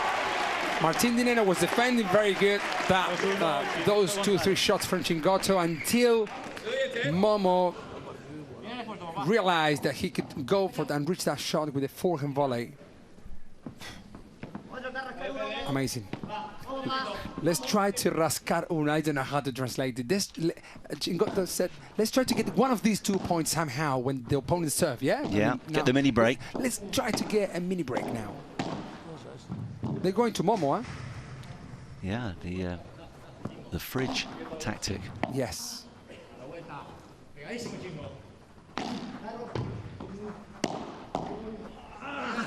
What lob.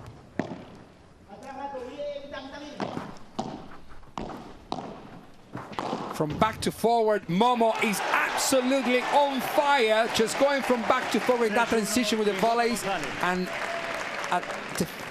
the definition of that movement was amazing, finishing with a powerful flat smash down the line. Well, that has to feel good, and it could prove to be significant. One mini break, another would be even better, of course.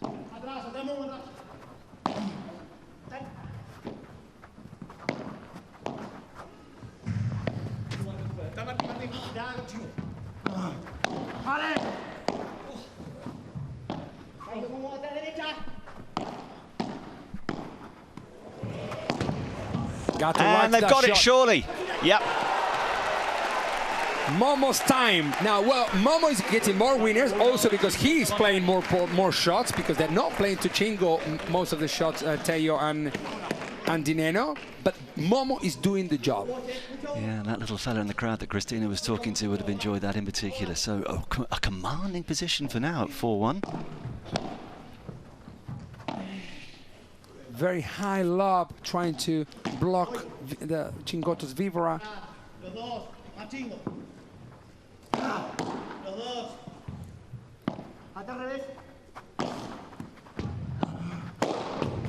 And there he goes, Chingoto, and there he goes, and Gato we go. No, listen. Ooh, Momo. My word. Hey, I promise you, Momo could reach that. Chingoto González. Bit dangerous sitting in the front row, isn't it? Yeah, yes.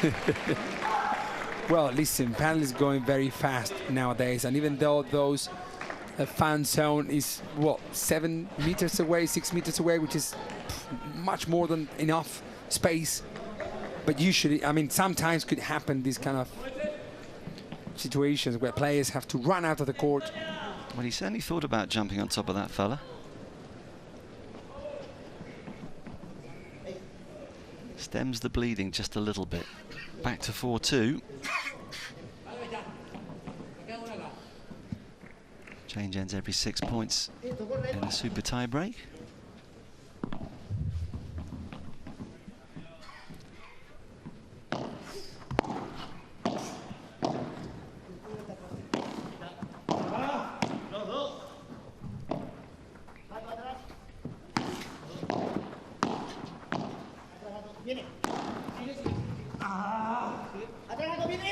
That's great defending, and now they go on the attack.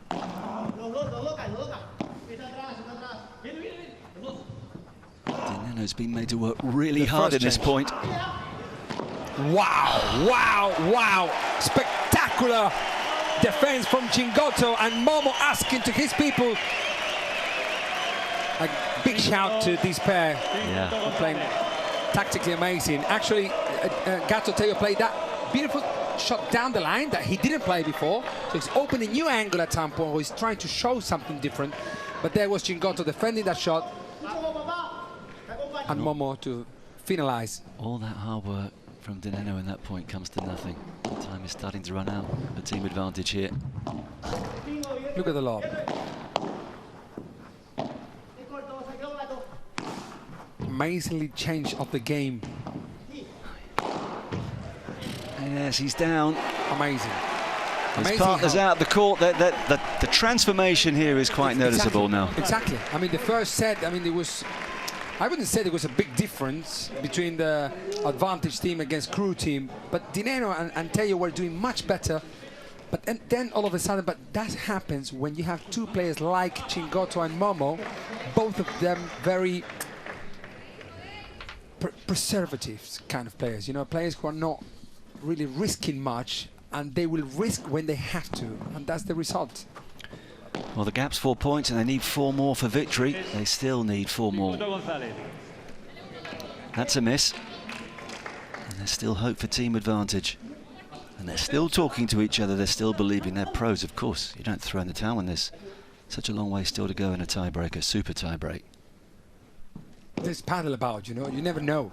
You never know. It's not like boxing that the one shot is like 20 points, the other one is 30. Here's every point counts.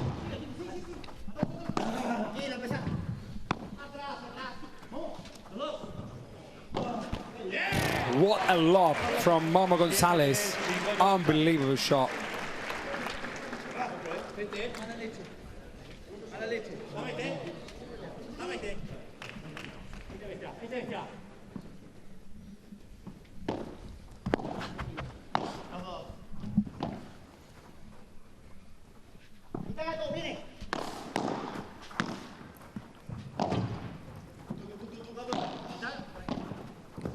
Dineno on the back foot again, fighting tooth and nail.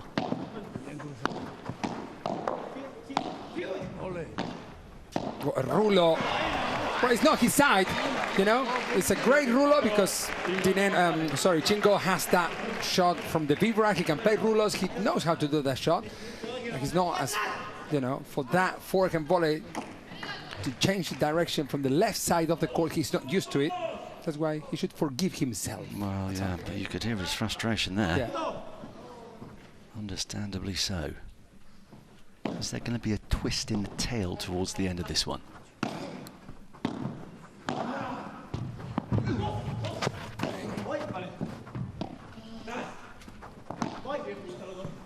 Faking the smash. Dineno on that shot.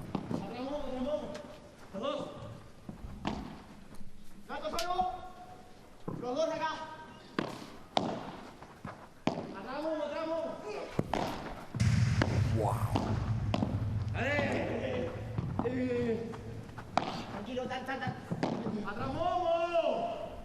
Incredibly tactically, that point is incredible. Also because the communication does not stop and the players are moving backwards and forwards and are waiting for the right moment to come, and then the mistake comes from a lob. It's crazy, yeah? But people have to understand that winners, lobs and chiquitas are all difficult shots. Chiquita because the net is close to you, yeah? The net is there, so the chiquita, you have to play the shot close to the Just for those who are new to the sport, an easy, simple definition of the chiquita is a shot that you play down to your opponent's feet when they are at the net position. Yeah, okay. So you're at the back, you want to reach the net position, so you have to play a slow shot in order that gives you time to reach the net and your opponents don't attack with the coming shot. Good. That's one ticked off my list of key terminology. Yeah, chiquita is a good one. Obviously, you'll hear a lot of that.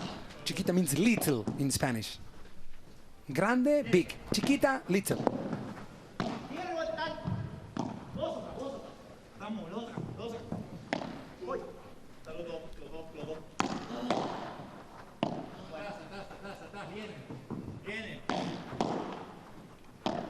Hey, I'm telling you that Dineno and Tello are doing the job, huh? They're not going to lose. Yeah, look, they're not going to lose. That Momo and Chingo win the match does not mean that Dineno and Tello lose the match. Yeah, well, they've cut the deficit from 6-2 to 7-6. So precious little between the sides again now.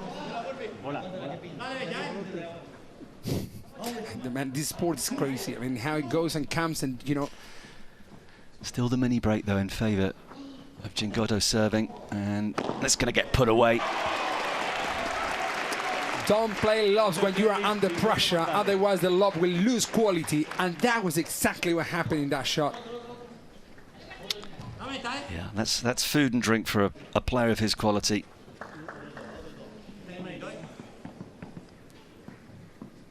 Another moment for Momo to savour, and 2 more points required to taste victory here for him and Gingotto.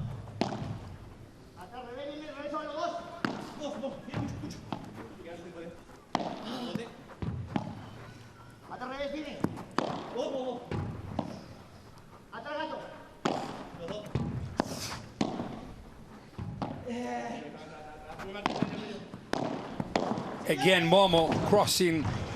Yeah, again and again. Momo did this like already 4 or 5 times throughout the last set.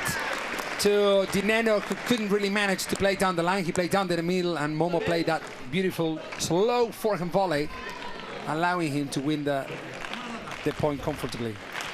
And after a little wobble towards the latter stages of this super tiebreak from Gingotto and Gonzalez, it's match points.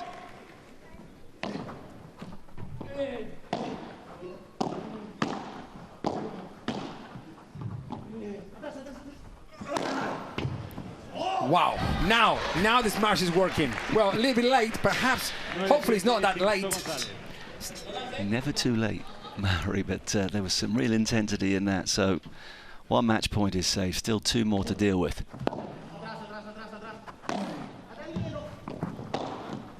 Wow, 9-8, this is so excited. Yeah, we had the other match with the male match, also in super tiebreak. Now we are in the super tiebreak again, but it's not 9-2. No, it's 9-8.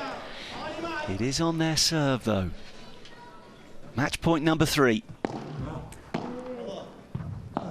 Wow, fantastic volley from Momo Gonzalez. Marcus, all yours. 3rd time lucky. But not so lucky for the defending champions. Team Advantage lose their opening match in a thriller. Precious little between the teams. But Gingotto and Gonzalez gelled brilliantly from the 2nd set onwards, kept their nerve towards the end, and they make the perfect start. Super well done for this pair. Fantastic, well done for the coaches as well, the whole team, the whole crew team. Kun Agüero might be very happy celebrating wherever he is in the world. Hopefully he's coming very soon here as well to say hello to us. Yeah, very good job. I would say particularly from Momo Gonzalez. You know, at some point he's done a great job. We all know that Gingotto is at 8.59 always. So, but with Momo, you know, sometimes he cannot be perhaps finishing most of the shots. Look at his knee as well. You know, he's been suffering. It seems like he's been suffering a little bit, but he did a fantastic match. Well, here's how it all came to a conclusion, and thanks for all your votes for player of the match, by the way. We will reveal the identity of that in just a moment. But 4 quality performers produced exactly what we wanted from them. In the end, one team had to lose. Team Advantage, one of their owners, by the way, is Anthony Joshua. This is not a knockout blow. Losing your first match does not mean the end of the line. Obviously, it's a disappointment because that's the pair that won it for you last year. It's a team effort, though, and with so many matches to be played over the course of the next few days, they can bounce back from that. But I would suggest that it's a huge boost for their opponents today, who are keen to do a little better than 12 months ago. The crazy match is the one that we have straight after, which is Marta Ortega and Gemma Triay, ex-partners before, and Ari Sanchez and Lucia Saif. That's going to be a brilliant match to watch as well. Yeah, maybe a little bit of extra edge out on the court there because of the previous relationship, so don't go anywhere. And another men's match to follow that. It'll be a late night finish in Madrid. They like late nights in Spain, though. Yes, we do. You can party, probably the same in Argentina as well, rather later into the night than we're accustomed to in the United Kingdom. I don't mind that. The last match we're going to have is Arturo Coelho, yeah, the current number 1 in the world, with Coqui Nieto against Mike Janguas and Javi Garrido from Team X10. Yeah, so that says it all. The world number 1 appearing in match number 6, and that is coming after, of course, the women's encounter that Mauri was telling us all about. But first, let's get some reaction. Who was the player of the match? We'll find out with Cristina. Pues ya estamos con el MVP del partido. Fede Chingoto, enhorabuena, MVP de este partido y primera victoria. ¿Cómo te sientes? Bueno, primero buenas tardes Madrid. Siempre es un honor estar acá. Muchísimas gracias por llenar las gradas un miércoles a la tarde. Y nada, yo le daría el MVP a Momo porque creo que el super tie que se mandó es increíble. Así que nada, feliz de volver a competir con él. La verdad que somos grandes amigos y disfrutamos mucho dentro de la cancha. Déjame felicitar a Gato y a Martín, que son un parejón, son los últimos campeones de la Hexagon y nada, nos pusieron las cosas súper difíciles y nada, felices de darle el primer punto a Cruz. Es un honor para nosotros y nada, contento de estar acá en Madrid. Enhorabuena y a seguir disfrutando y a seguir ganando. Muchísimas gracias. Gracias.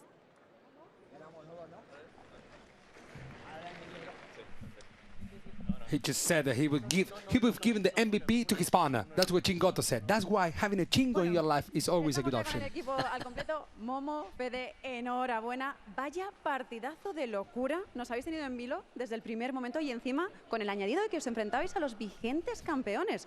¿Cómo lo habéis conseguido? ¿Cómo se vive desde dentro de la pista? Well, Cristina is asking, how did you change this match over? The first set didn't seem that it was good for you, but now, how did you do it? Thank him first to the people who came. There's so many people in this stadium today on his Wednesday. Durante todo el partido creo que lo que mejor he jugado el tiebreak final, pero bueno, la verdad que Fede me ha ayudado mucho a encontrar esas sensaciones. The Fede helped him a lot until he found his Momo Gonzalez at the end of the match in the very super tiebreak that he played his best. A mí no me estaban saliendo las cosas. He said, I didn't really feel very comfortable in the beginning, but thanks to Chingoto, inglés para la señal I did. internacional y también para nuestro público internacional que está hoy en la pista. No, os voy a traducir muy brevemente. Fede Chingoto was the MVP of the game. He was extremely happy, but in an attack of humility, he said that he could have won the MVP also because Momo played a fantastic super tie break. And the key elements of this victory, well, from less to more, we could say, and especially in the second set and in the super tie break, you were absolutely brilliant. So congratulations, first 2 points for the Crew team, and also you also fought against the current champions. So again, a big, big victory. Congratulations again, and keep enjoying this party of Padel. Thank you. Muchas gracias, a disfrutar de esta fiesta del pádel. I tell you what, Momo Gonzalez has got as big a smile as Fede Chingoto, which yeah, says it all. That is a super tiebreak, I would say again, in this smile. Not a little laughter. And by the way, obviously your translation was spot on because she said exactly what you'd already told us. And here we are then, Dineno and Teo, not after the start they wanted. And, anything in particular of significance that surprises you with regards to the... Well, actually, you know, the golden points were better played by Dineno and Juan Tello. That says a lot. You know, when you play golden points, and there is no chance. I mean, you lose the point, you lose the game. And in the other side, they didn't win. That says a lot how conservative that Chingoto and Momo were throughout the whole match, giving them this option, you know, to be winning more of the points, most of the points, and be more accurate in the winning points, but 54% against 46% from the team advantage. Yeah, well, terrific fight back, having lost that first set against such a talented team as Martin Dineno and Juan Tello. I'm looking forward to seeing how they respond later in the week because as defending champions, they will not want to see that crown wrestled away from them without an almighty fight. And they've got a very talented team alongside them as well. So all is not lost as far as they are concerned, but Team Crew, well, they can't open the champagne yet. But they're up and running, and of course the leaderboard will constantly change. Advantage for now, level. Several teams on 2 points. Of course, sets won and lost could prove to be critical as well. Team Advantage played 2, won 1, lost 1, but they won 3 sets to 2, which is why they're just ahead of Team Crew. Hexagon have also got a win under their belt.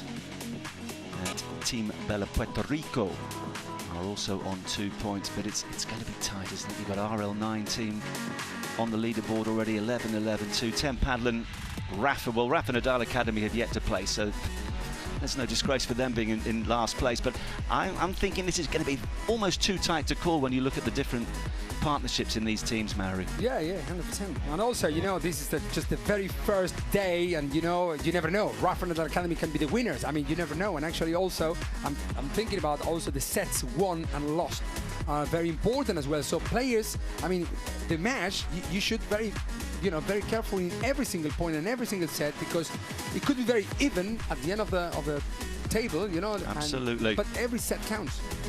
Okay, well, I mentioned that Rafa and Nadal have not started yet. They'll be on court shortly for the women's match against RL9. But before then, it's an opportune moment, I think, to learn a little more about the skills of paddle. It's not all racket science, you know.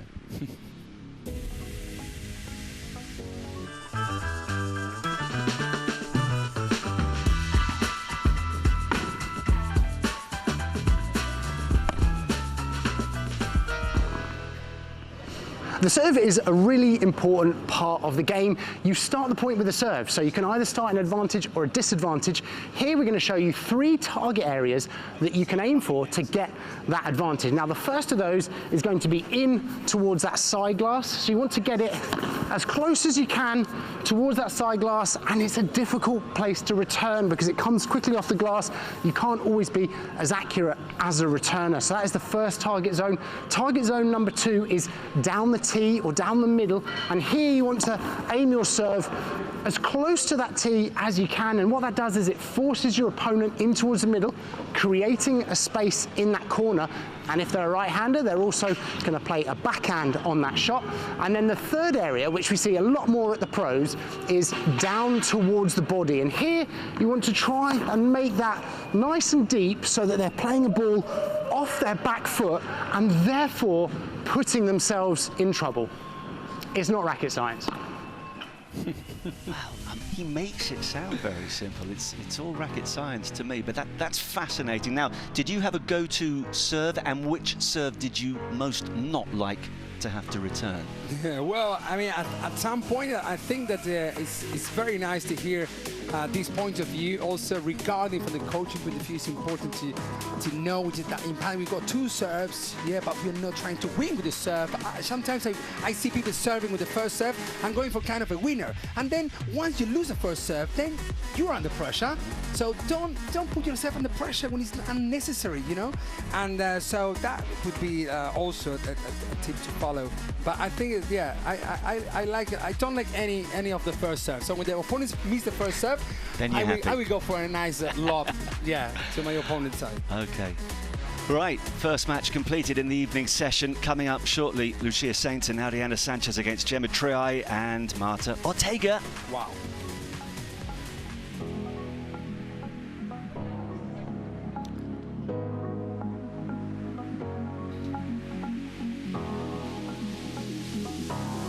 Yeah.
Welcome back to the Madrid arena. We've had the first of our evening session matches, 2 more to come. If they're anything like the contest we just witnessed, we're in for an absolute treat tonight, and I suspect that that will be the case when you look at the players who are about to walk out onto court.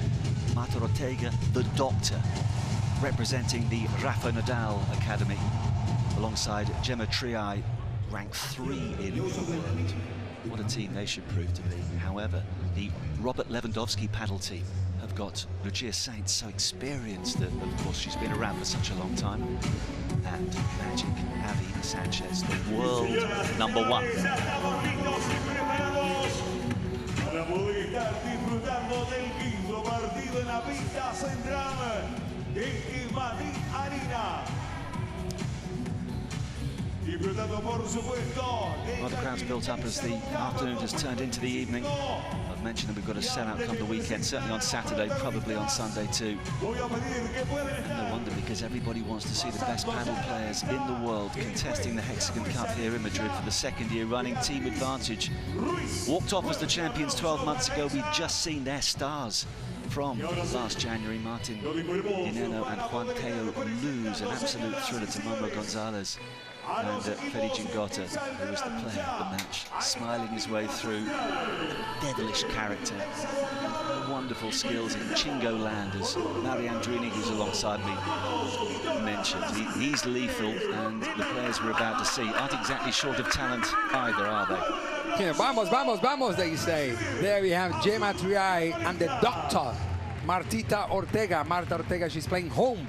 She's from Madrid, and Gemma Triay is from Menorca Island. Such a beautiful place, yes? Yeah. Well, let's see, there we have also Franco Stupatsuk. We got the coach, Rodrigo Vide, as well, champion on court. This team, last year they've done a very good job. Very good job. Actually, it was Stupa and Alex Ruiz, actually, who went in the final that they lost against Dineno and Tello in the very last match, in the very last point. And we have also for the next gen Noah Canovas as well, and Rafa Nadal's sister is here with us. Well, quite right. She is that power behind the throne as far as the Rafa Nadal Academy team is concerned. We're so lucky to have some very high-profile owners of all the different teams. We've mentioned Robert Lewandowski, who'll actually be in Champions League action tonight for Real Madrid away to Brest. But I'm sure he's keeping half an ear on what's going on. We've mentioned Kun Aguero, Team Advantage, owned by Andy Murray and Anthony Joshua, along with Danny Belverdu.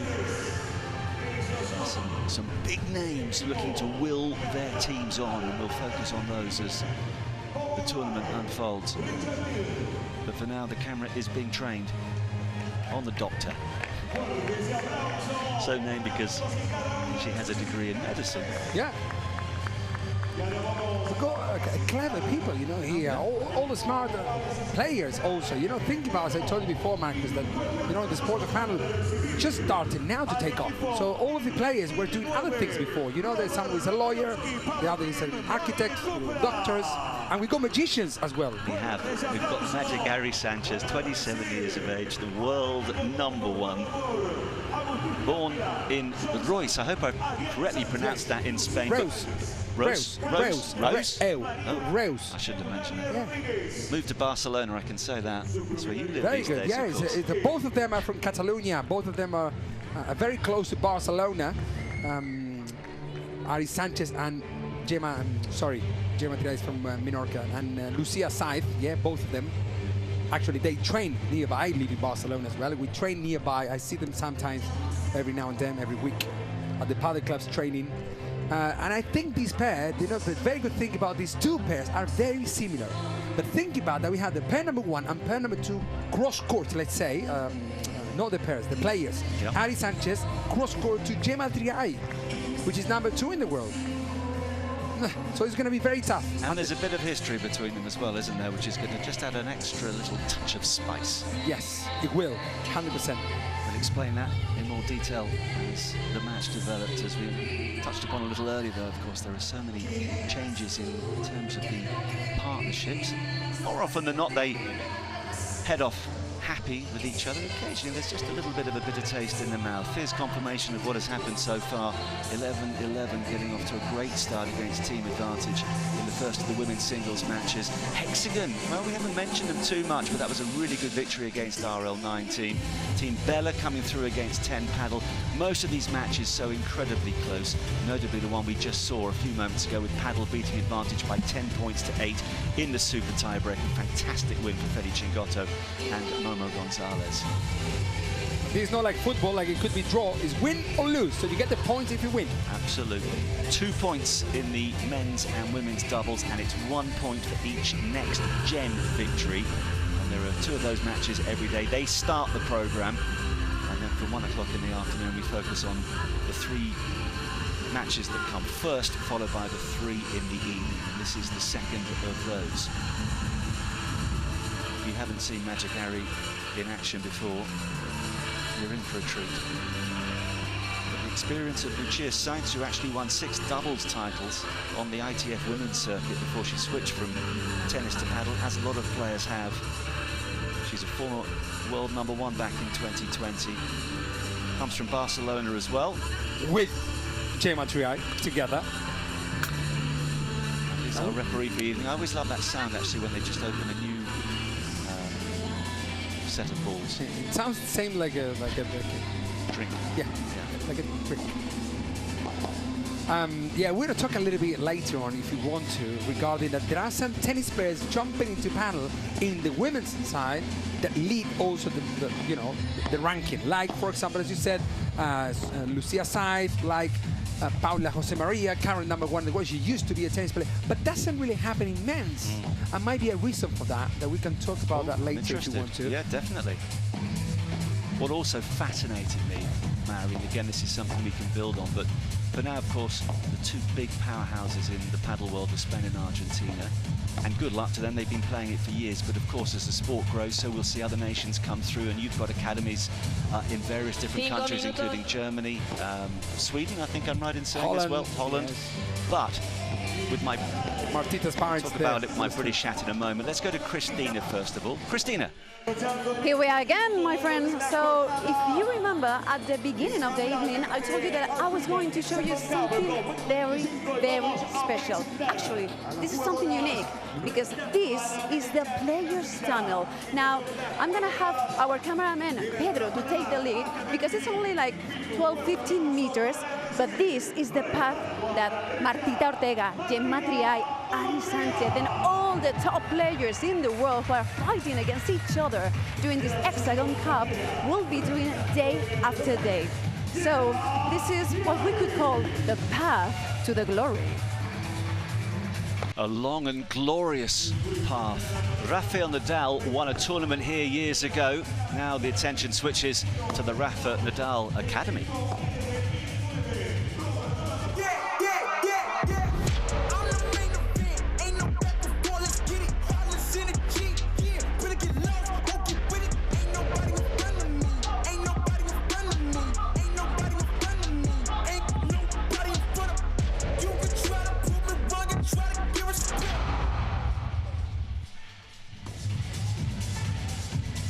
Well, this is their first match as a team. They've had to wait a long time, late into the evening. They want to get things going with a start. So let's have a closer look, Marriott. Marta Ortega, the doctor, as we've mentioned, currently ranked at 7 in the world, 27 years of age, from Madrid, so she's going to have plenty of backing. What makes her a top talent, in your opinion? Well, I think it's, if you should look for a male version, let's say, or female version of Martín Dineno, that would be Martita Ortega. Martita Ortega is a very conservative player. She's a very clever player. She's very consistent. But, at the right time, at the same time, she's a very good partner, that will help Gemma Triay, that sometimes could go up and down.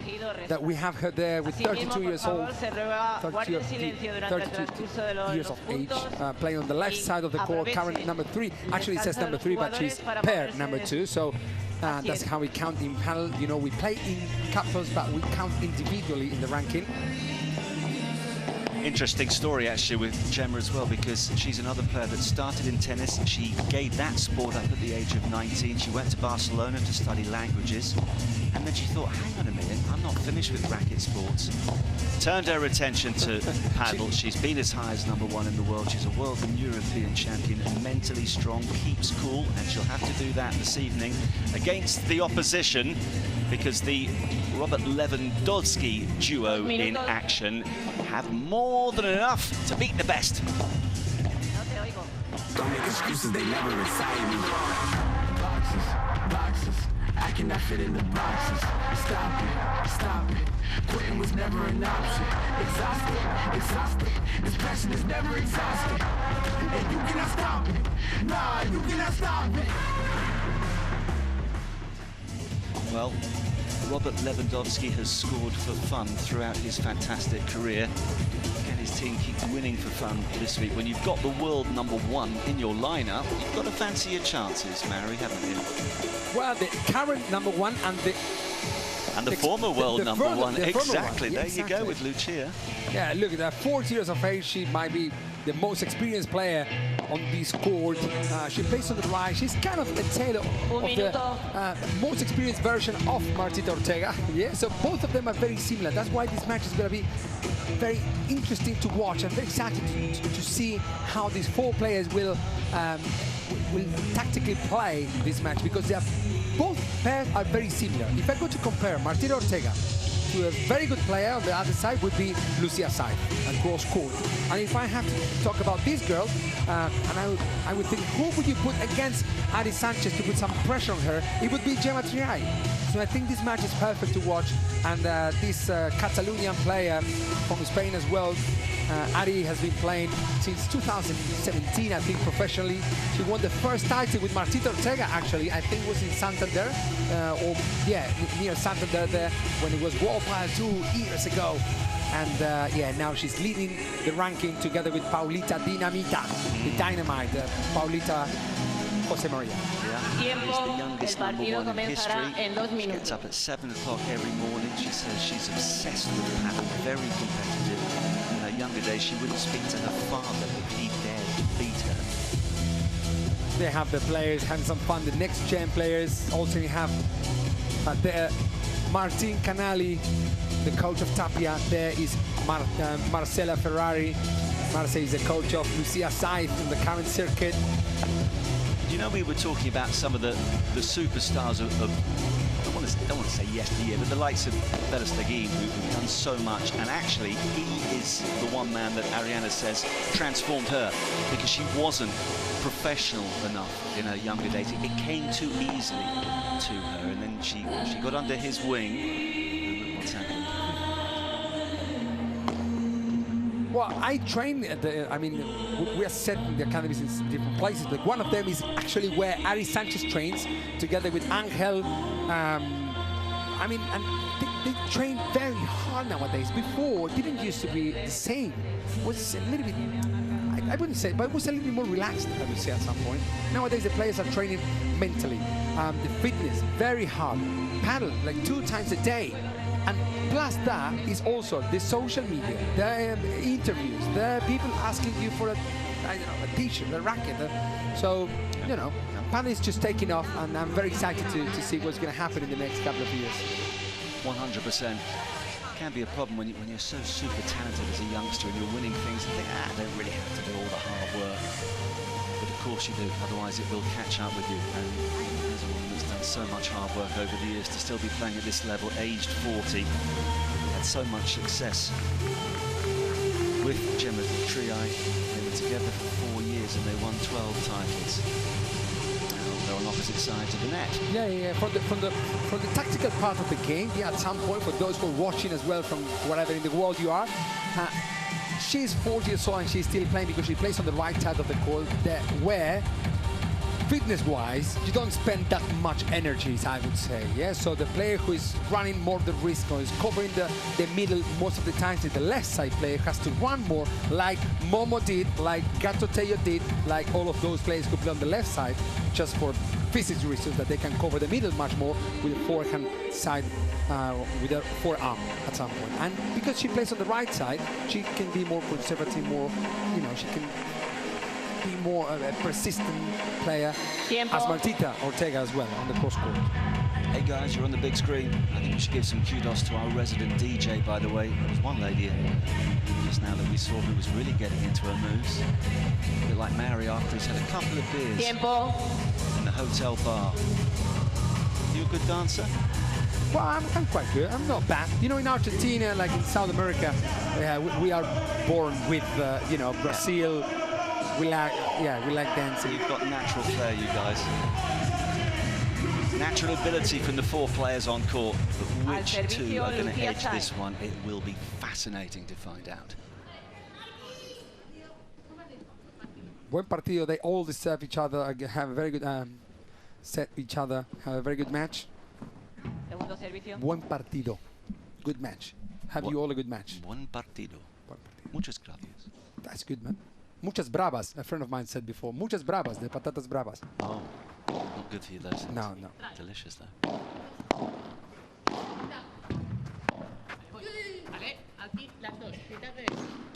Wow.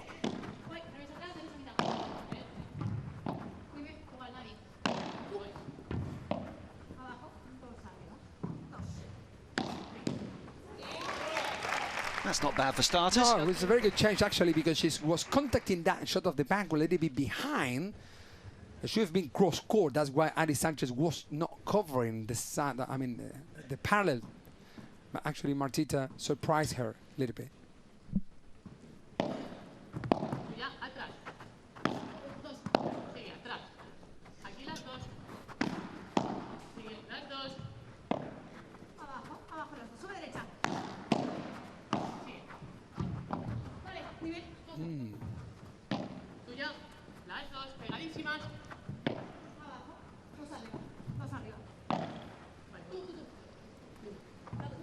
No, not quite. 15 iguales.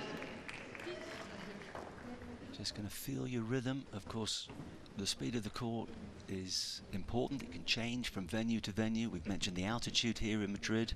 Indoors, it's actually got quite warm inside the stadium. All that has a slight effect, and of course, it's fractions that make all the difference. Such a small enclosure to play in. I have to say that last year was slow, the court. I would say it was very slow for the match, but this court is absolutely fantastic. It's not very fast, it's not slow at all, so it's the perfect so all the players can perform at the highest. And there's good use of the fence. Of course, when you get the ball onto that fence, anything can happen. It's one of the intriguing subtleties of this wonderful sport.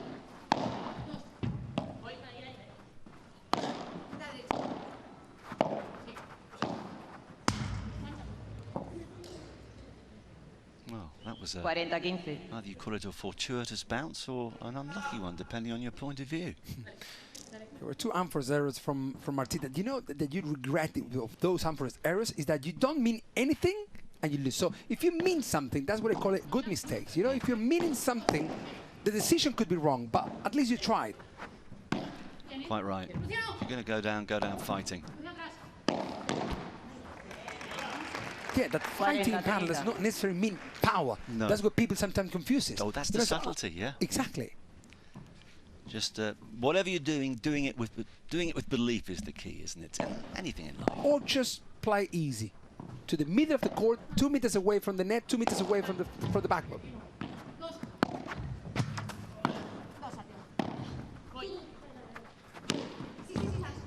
Well, she hit the ball with with handle, I think. I don't know, with the heart of the racket. It worked.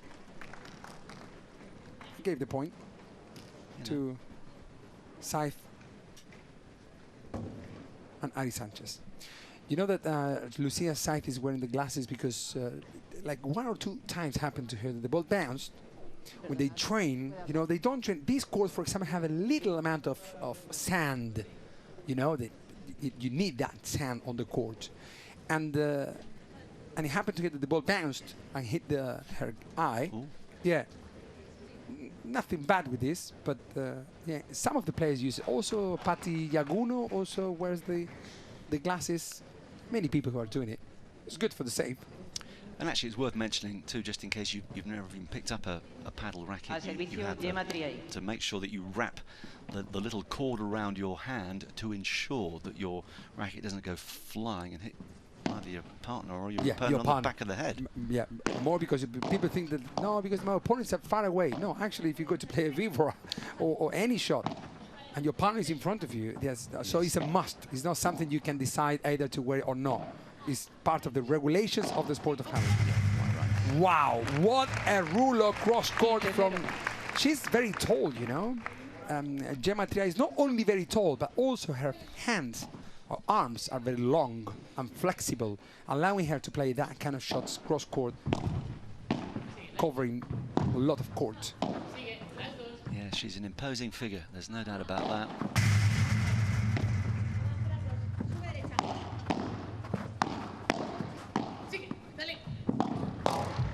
It's going to be in?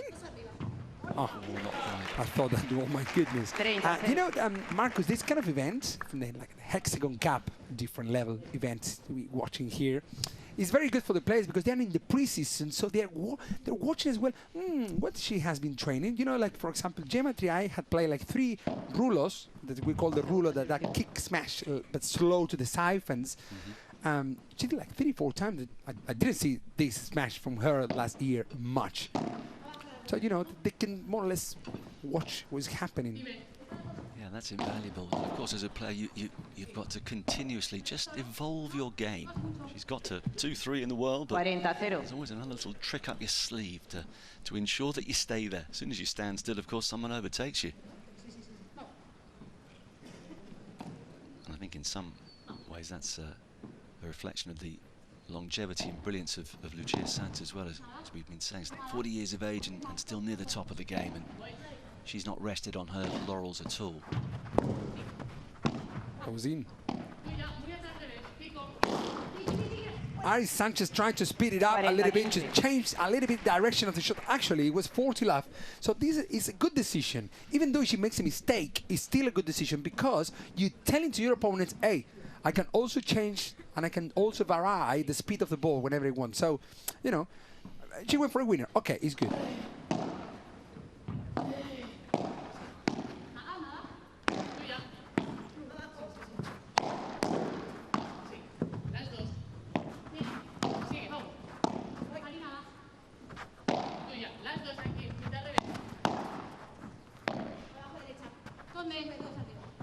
In they come.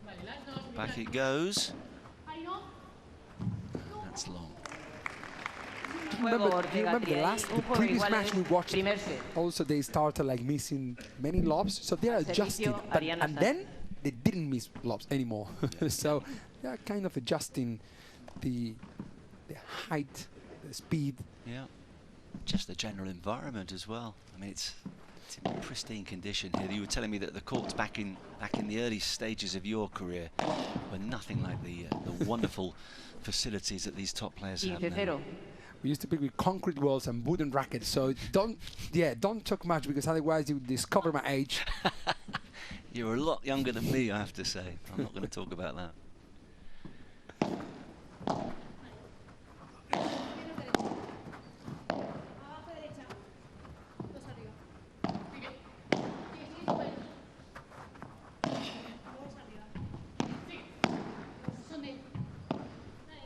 Martita playing down the line that shot, just to not let Ari Sanchez to get to the middle of the court much, opening the angle.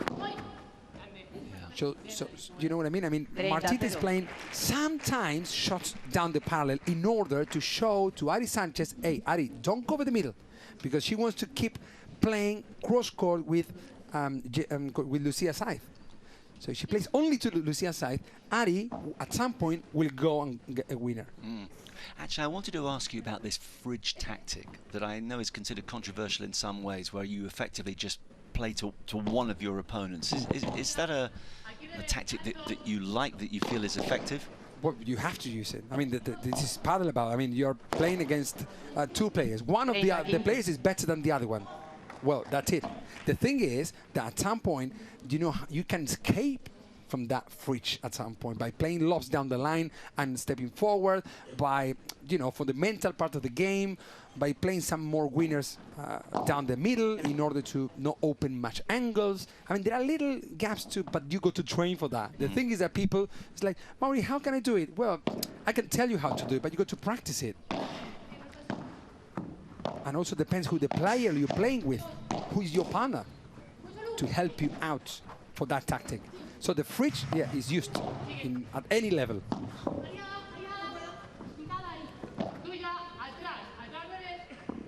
As long as you don't give me the cold treatment up here in the commentary booth, Harry, I'll be happy enough.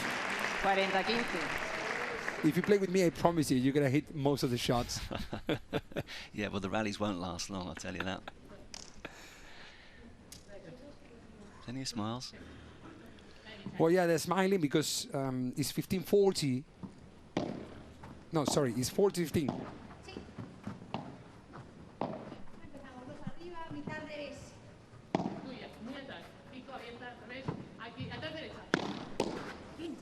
Very good, and nice game for the Rafa Nadal team. Yep, I've had to wait just a little bit. The Rafa Academy, Rafa's sister in charge of proceedings. As tennis fans around the world still coming to terms with the fact that the great man has retired, hung up his rackets. Great to have your company wherever you are in the world. I'm Marcus Buckland, alongside Mauricio, Mauri as we call him, Andrini, but Mauricio to give him his full name. Fantastic player back in the day, as I was mentioning. He was a brilliant junior, decided at age 19 there were more things to life than just paddle. Came across to England, learnt the language, but more recently he has become one of the top coaches in the world. He's got academies all over the place. Basically, he's ruling the paddle world. We're very lucky to have him here, and of course one of his great skills is translating what's being said down in the dugouts. Lucky me to have you, Marcus, helping me out, because otherwise with my English man you will struggle, all of you, wherever you are. Okay, let's have a listen what his pair have to say on the coach, Marcela Ferrari.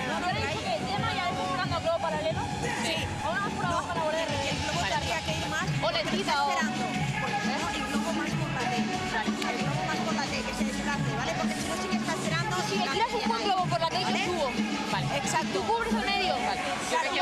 Okay, well. It's like Ari's asking to do the dirty job, I would say at some point. Like, you will be defending, just let me move around the court, let me be myself. Ari Sanchez is asking to Lucia Saif. And this is where the vertical coverage of Ari Sanchez, yeah, that she's been more in the transition area rather than at the back. Well, that's actually what she is looking for, you know, that to tell her partner, you know, you stay there, and she said, okay, just stay there, and you can, if you play the high lob down the middle, yeah, play the high lob, because the middle, if you play the lob to the middle, the player who's going to contact the ball in the middle cannot open the angle match. No. But if I hit the ball to the corner, as I did to Gemma Triay before, Gemma can really open the angle. So that's what Ari Sanchez was asking. Play the lob to the middle and come forward. Marta Ortega's first service game. First mistake. Love 15. That's a good serve. Certainly in terms of its positioning.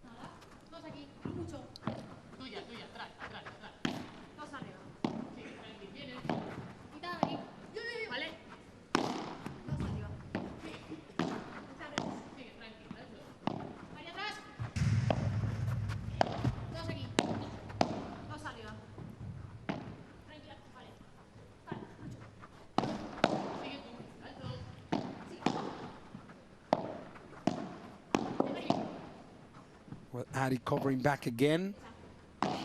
It's very important that... Wow. It's very important that you understand that the positions, sometimes when you see the positions in the pro level, it could vary a little bit because they're pros. It's like, do you drive Mika Häkkinen's car? No, well, you cannot do what Gemma Triay does. But anyways, there are positions in the paddle court which are always the same. So I always say it's like you have an elastic band. You know, you go to the net position, you don't go that close to the net position. You go to the back position to defend, you don't go that close to the back position. So there is always some of the positions where you should always look after. You know, you play the shot, even if the ball is very in front, you go back again to your defensive position to be more comfortable to defend the shots that your opposing players might play.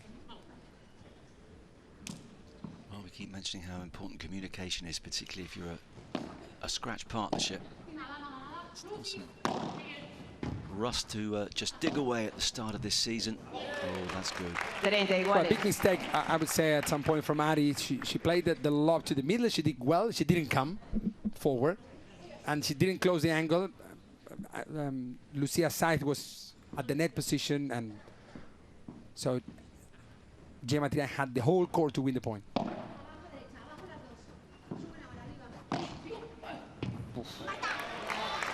40-30. Well, that should give these two a lot of confidence. A couple of good points. And from 15-30, an opportunity to get back on terms again. Did you see that shot? How high, was the height from the net, that ball? It wasn't that risky, but effective. That is a proper paddle shot. So train those shots. Not only train, no, I want to por cuatro. Yeah, no, it's you're good right. Also. Yes, but you've got to get the bread and butter right. 2 points already won by Martita Ortega without risk. That's clever. A servicio Lucía Sainz. It's a discipline, though, isn't it? Like, I mean, I guess if you start playing paddle, you want to be fancy, you want to smash the ball, yes. And it's not going to work. Well, it could, but I always say that winners don't make you win matches. You know, I mean, like, oh, an amazing fever, yeah, but amazing fever is one shot. Yeah. But being persistent and being conservative and doing this kind of lobs, train those things, because we'll give you the advantage to win matches, not to win points.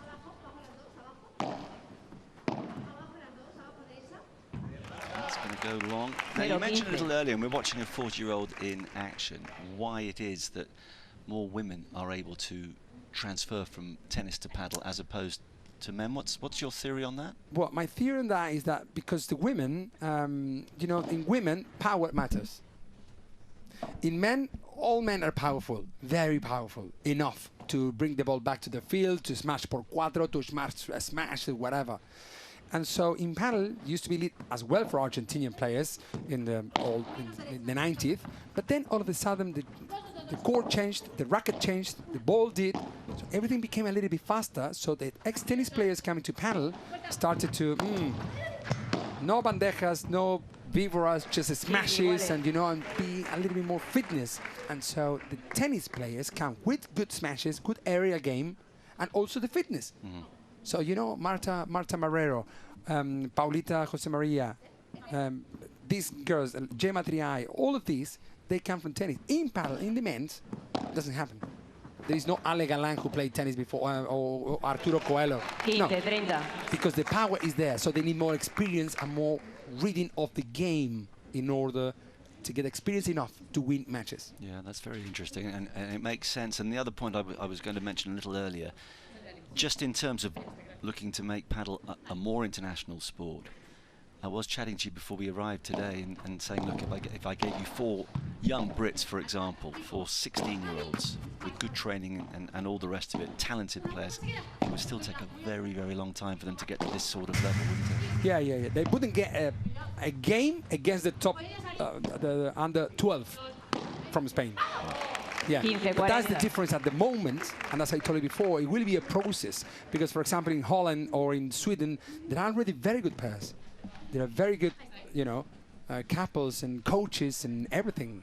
So it's in the UK, but, you know, it will take a little bit longer just because it was a little bit longer, a little bit slower as well in the UK. It's not slower, the shot that Marta Ortega played down the line, trying to go for a winner, and she did. So it's 3-4 to Team Rafa Nadal, lead by Martita Ortega and Gemma Triay. Yeah, we get the first break. At the moment, we might hear on the head honcho lead. Christina's down there. Really? Brokering negotiations to see if Rafa Sister Annabelle will have a word. They've got a lot going on there. It's one of the great excitements of this event that we've got the likes of Eva Longoria, Andy Murray, Guerrero, who we've mentioned, Robert Lewandowski, a whole host of big-name sports stars and businessmen and women, celebrities who bought into paddle. Just chatting away, not this change of ends. A little later we get the thoughts of Maribel. The team had to wait, as Mary and I have mentioned, until the second match in the evening session to show what they can do.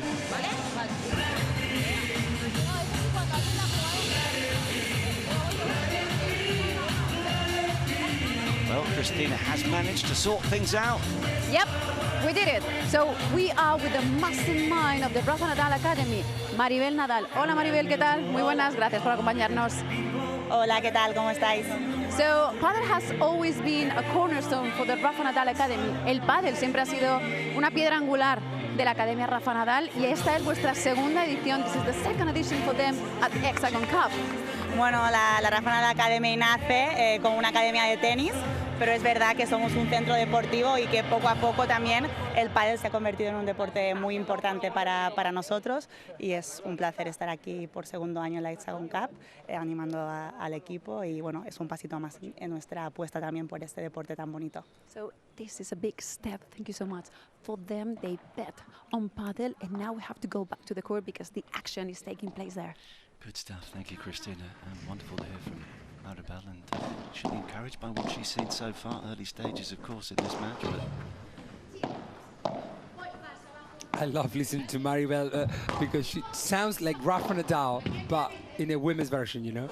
The female version of Rafa, her brother. It's amazing. I mean, the accent and everything in Spanish. You because you don't understand Spanish, but me, I do, and so they speak perfectly the same, but with different, of course, voice. She's got the same focus. Does she have to have the water bottles in the right place as well? She might do, I don't know. Well, her team's got the advantage early on here. 30-0. But a break's only a break when you've consolidated it. Maribel clearly, you know, has been instrumental in making sure that paddle has taken centre stage in that academy, along with the tennis that's produced so many stars and brings forward a lot of young players who certainly come from the United Kingdom as well to enjoy the facilities at the academies there. Yeah, it's been actually having these people here, like Rafa Nadal Academy or Robert Lewandowski or where all these people are actually the ones who are helping the sport to grow around the world. Nowadays, with all the social media, all the stuff that's going on in the sport panel as well, it helps a lot. And everyone gets infected by the sport, you know. Padel is crazy. Once you play, that's why wow, look at the beautiful drop shot. That says a lot as well, and how Martita Ortega confidence is at the moment, you know. Yeah, well, they extend the advantage. 4-2 first set for Ortega and Triay.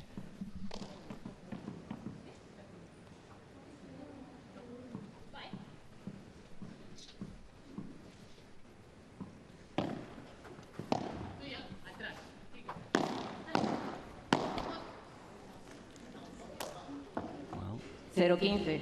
Even the best can err.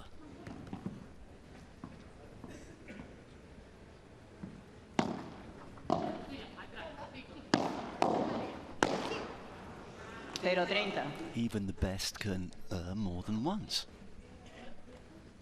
Those aren't 2 points that the world number one will look back on with a great deal of fondness.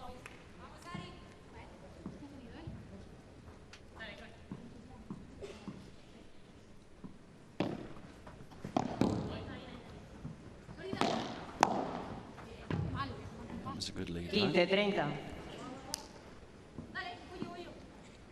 Absolutely obsessed, says Ari, with paddle. Has been throughout her life. Her father was the inspiration who really got her into it.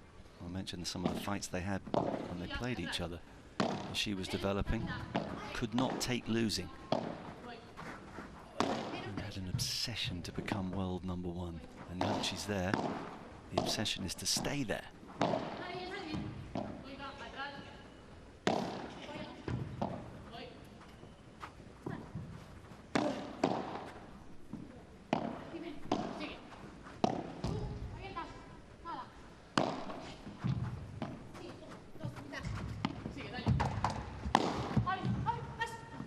That's good. Got the angle absolutely right there.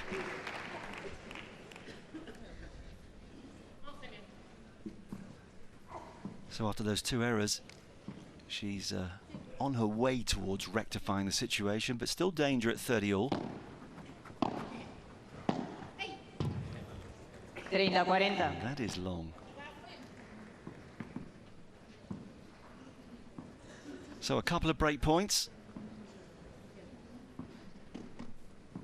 And this really would, I think, probably be curtains in the first set, were they to go 5-2 down. Iguales. One save. And that means a golden point.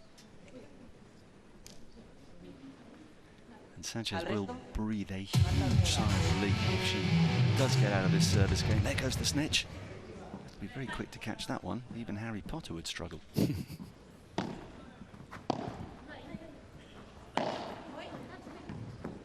An important point, this one.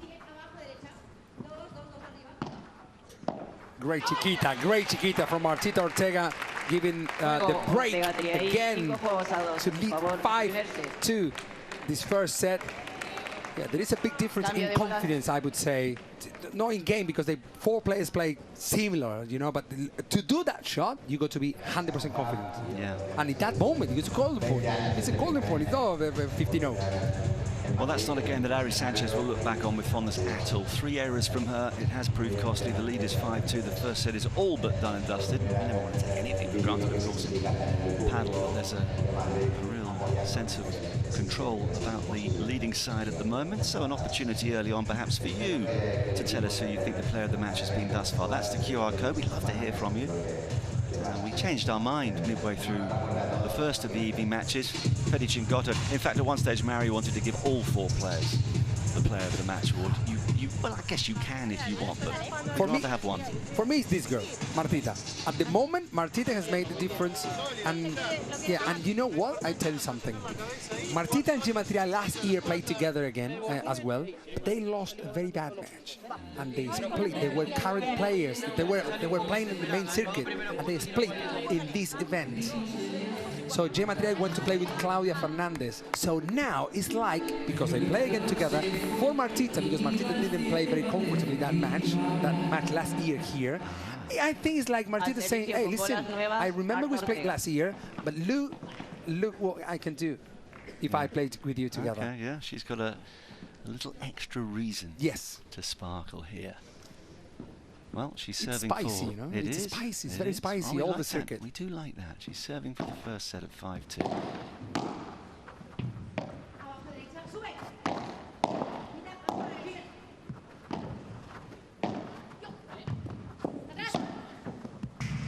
He's moving the players all around. Martita doing a great job. Of course, leading on Gematria's shot as well. But, you know, Gemat is the only one shot she played. Was a winner, yes. Thanks to Martita, yes, as well. Actually, talking of spice, I did ask you a little earlier, if it ever gets out of hand on a paddle court. You said you've never seen anything physical, but there have been moments when players have come pretty close to having a real go at each other, which is, I think, understandable when you consider the pressure and the environment and all the rest of it, and the prize money that's up for grabs these days, of course. Don't forget, 1.2 million euros on the line this week. Oh, what a shot. That cost 1.2 million, and that shot was absolutely fantastic as well. Look at this. Short preparation, hiding the shot, boom, cross-court, impossible. Risky, super risky. So, you know, Lucia will not go again for that shot in the next 10 minutes, perhaps. But she did it, showing to the partners, hey, listen, here I am. 15-30. Yeah, well, that's, again, you were talking about the need to be spectacular at times, but to go with the bread and butter, and that's the temptation. When you pulled off one shot like that, you think, well, I'd like to do it again, but you're right, that's not the percentage play. Not every day is Christmas.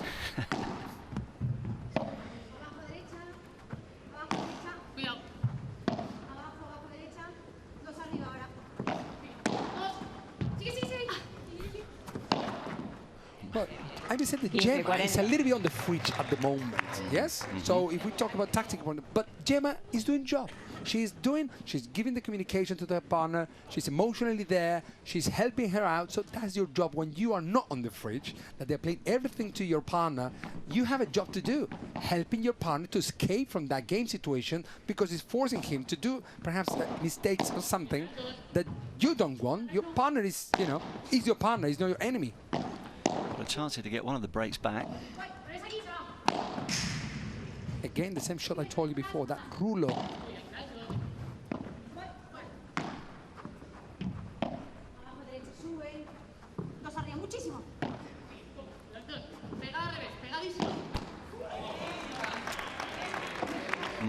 Steady lob from Martita Ortega, pushing Ari Sanchez to go for that winner.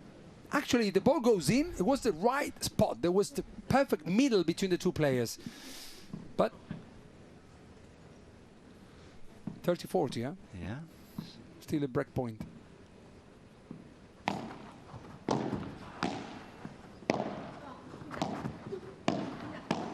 Wow. Nice. Wow. Little mistake, I would say, there from Lucia Saiz, playing down the middle slow. If you play slow, the contact with the ball from Martita would be in front. So if Martita kicks with the backhand in front, the ball goes down the line. So I think, yeah, it's easy to talk from here, you know, of course. It's much easier to be here. We never make mistakes. Yeah. Well, what a point this is. 5-2 juice, the golden point.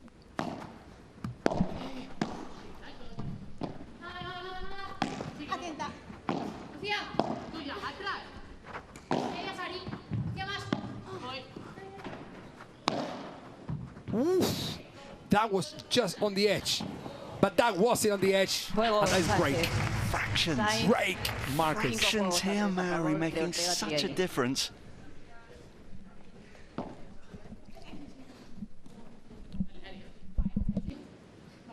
Al servicio Lucia Saiz. Lucia Saiz now to serve. They got back the break. Now there's still one break for Gemma and Marta. Yeah, they've got a little bit of leeway, but suddenly it's not quite as straightforward as it appeared to be 4 or 5 minutes ago.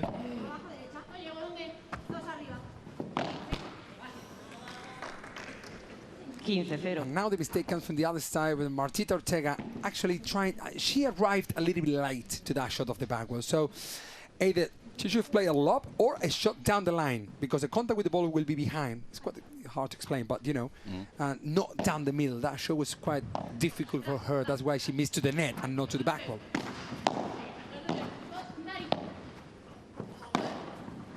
What a shot. Bandeja. Yeah. The bandeja, explain that. It's the waiter's look, isn't it? Yeah, as well. Yeah, the bandeja actually comes from there. That was a kind of a gancho. The gancho is a shot that actually is a little bit, it's a bandeja. It's a kind of variation of the bandejas, I would say. That you prepare very flat, trying to reach the highest you can and play a little flatter shot slow, at least not giving your opponents the chance to win the point. Pushing them back. All right down the middle. And it's so cool because basically it's like a waiter with a tray holding his drinks aloft, or her drinks aloft. Yeah, is that right? Yeah, exactly.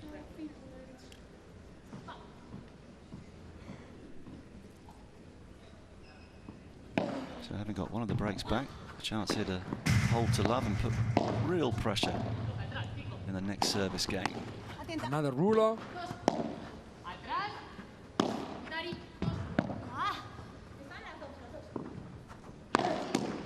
What Take a that. shot off the back wall. Bajada, the killer from Lucia Saiz. Yes, a little bit of an extra touch of oomph from that winner. Shot preparation, controlling. Actually, it's a winner, but controlling winner. You know, it's not a shot that is complete and controllable like the smash. That you go, you move the wrist, and you. No, she was controlling a short preparation and gave the amount of power she could, as from there forward. I gave the point to her. Christina is very busy. She has now been joined by somebody from Player Services. Let's hear more, Christina. Yeah, I keep myself quite busy. Well, this is one of the key elements of the Hexagon Cup, obviously, the balls of each game. Now, I was wondering, how often do they change the balls and why? Well, Let me introduce you to Alejandro Alonso. He will explain. He works for player services at the Hexagon Cup. Alejandro? Hello. Hello. So we changed the balls because they lose pressure after the games, and it's an important fact for the players. And the first time we change the ball is after the 7th game, because they are the same balls that we use for the warming of the players. And after that, we change the ball every 9 games. So, as you can see, I'm not the only one who is quite busy during the games, right? grande, Cristina. Yeah, well, you've got to make sure you're counting the number of games each ball has been used for, as we have a look at the service placement of Lucia Sainz. This is fantastic. This is fantastic from Hexagon. I've never seen this in anywhere else. And then showing where each player will serve, either to the corners, to the middle, or more to the service line, or to the central line. That says a lot, you know, what the player will take tactically. If for example, now Gemma serves to the middle, might be a lob cross-court, for example. Yeah, that's it. Yeah, that's the tactical point of view of the game. And actually, nothing happened. I mean, she played a lob and then she made a mistake. It's a sport of mistakes. It's not a sport of winners, like in tennis. Well, for Trian Ortega, there's just a growing sense of concern here, serving for the set but losing the first point, having been in a real position of authority, a double break-up. Yeah, they were 5-2, don't forget. Yeah, that's right. And look at now. Look at now. It's amazing how quickly the momentum can shift. They need 1 point, and it has to be this one. Has to be this point. Otherwise, we'll love 40. I'm not sure they will be able to. Oh, well, what a terrific serve, though. I think the bounce was a little bit tricky. Skimmed off, I mean, it seemed to skim off the line and keep low, yeah. But yeah, she'll take it. You're right, that was an important point, but so's this one. Another amazing first serve. And look at this. Forces the error. Everything comes with a beautiful first serve. And it's interesting because obviously in tennis you can see when someone hits an ace, you know why. But here, actually, the subtleties of the serve that Sandy was telling us about are so important. Wow, reaching Ari Sanchez, that beautiful shot before the back wall. Now using the back wall. I think it's the most important point of the set, huh? I'm telling you. 30-0. And they know it. That's good. Look at that. Look at that.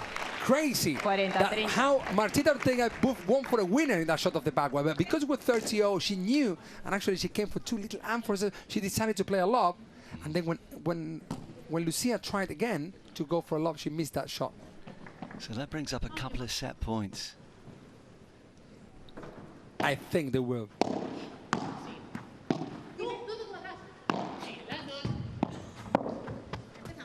Great defense from Magic Ari.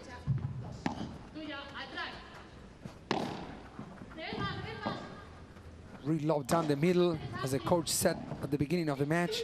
Now making them doubt. Clinging on in this point to this set. That was very close to the net. Lucia Sainz bandeja. No one wants to lose a little position on the court, a bad decision.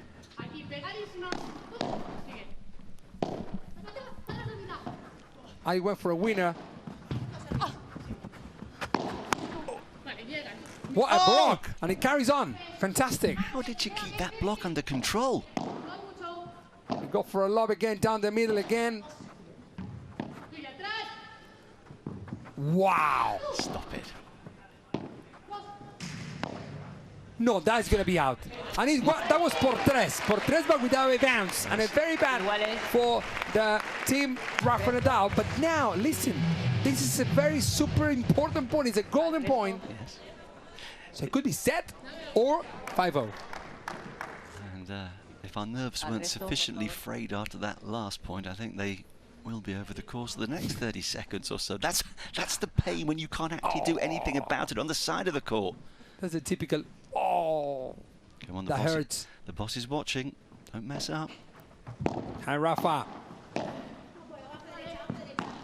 And so now, they got to do something if they want to win this game. and so the set.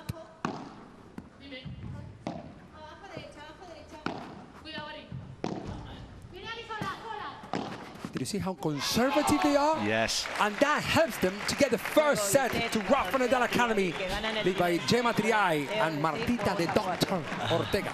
Yeah, I'm not sure it's entirely what the doctor ordered because they were cruising at 5-2 and that was nerve-wracking stuff. But get the job done sooner or later. That's what they've done. It pays off. You're right, they were cautious. And again, we go back to what you were saying. Occasionally, you want to go for something spectacular. Equally, you've got to play the percentages. But come big points, you can't really wait for your opponent to make a mistake, can you? Exactly.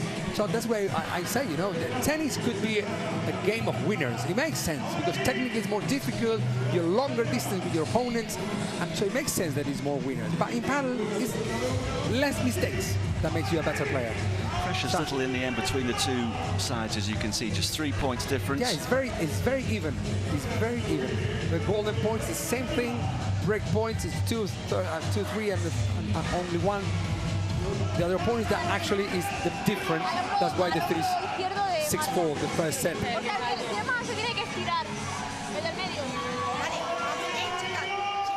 Almost impossible actually to hear what they're saying because they've got the crowd going. There's a terrific, vibrant atmosphere inside the Madrid arena. If it's like this tonight, goodness knows what it's going to be like come the weekend. We'll have these sellout crowds. Guess what? Christina's back in business again with John Sants. Over to you. Oh, really? Is that John Sants? No. Oh, okay. It wasn't John Sants. Let me get him. John, can you come for a second, please? So, whoa, we're about to start, so very quickly. First impressions on this game. Well, it's a very good match. I think that we are playing very well now, better than the first games of the match. I think that Gemma and Martita is playing better than Lucia and Ari, but now we have to see the second set. So let's see what happens. Thank you so much. Bye. Yeah, he's an interested spectator. Everybody is, of course. I tell you, John Sants is one of the funniest guys of the circuit. Man, I promise you. He's so funny. We just came back from Miami as well, and he's a typical left-handed player. So am I. Well, lefties are always a bit different, aren't they? Well, Ali Sanchez was asking again to Lucia Saiz that when she's back on the court, when she's at the back defending, to play lobs down the middle in order to force Gemma Triay to play, to extend her arm, but in the middle, not to the ciphers. Because if Gemma Triay plays close to the ciphers, the aerial game, she will use the wrist, and that complicates Ari Sanchez's game. And just to confirm, John Sants will be playing with Tapia. A rather useful player, I was going to say, in Agustin Tapia. So he's got a lot to look forward to. Yeah, they just lost against Paquito Navarro and Alex Chozas. Alex Chozas is not very well known yet. He was the next gen last time, and now he's not next gen anymore. He's actually one of the best players in the world. I'm playing with the most perhaps talented player in the circuit, which is Paquito Navarro. Juego Sánchez, Sainz, 1-0, segundo set. But when you've got the #1 player in the world alongside you, you can bounce back from a defeat on the first day. And the beauty of this team of Ed is that, of course, even if you don't do your bit, you can still support your partners, and you at home or wherever you're watching, and we're delighted to have your company, can vote for the player of the match. That is the QR code. Keep them coming. Tends to change as the second set develops. I don't know how the scoring at the moment of the players who's winning, what the people think is the best. We'll keep you guessing on that just for a little while. Okay. Next few games may make a big difference here.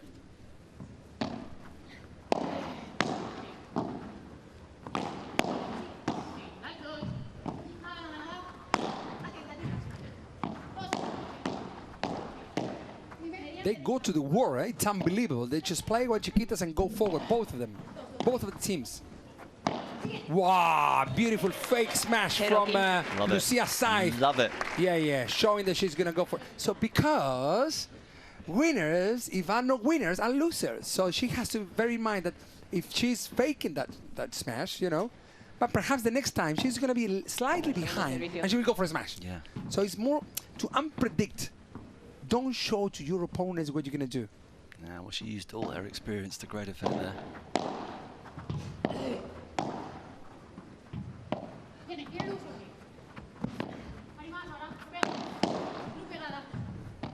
That's exactly what Ari Sanchez was asking to her partner about playing the lobs down the middle to Gemma and then push and go forward to cover the net. That's how Gemma Triay plays a little bit more uncomfortable, you know? Yeah, that's a good couple of points for Saints. Let's see if she can have 3 in a row here.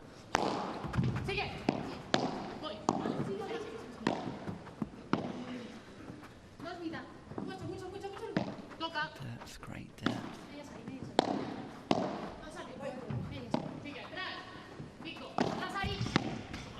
Oh, there was a gap. She saw it and she exploits it. That's very, very difficult shot to do.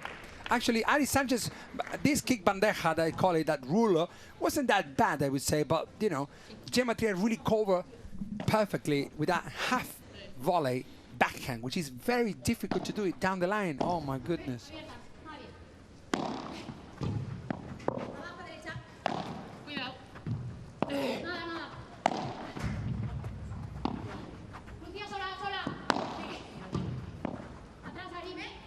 It's crazy. Ari Sanchez says to do something and she does it every single time she can.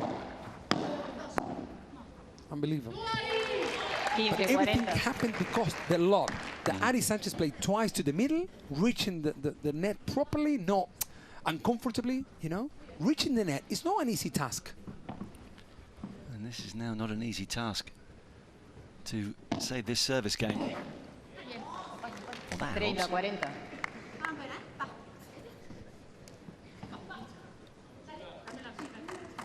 30-40, but of course still 2 break points with the golden point standing by if required.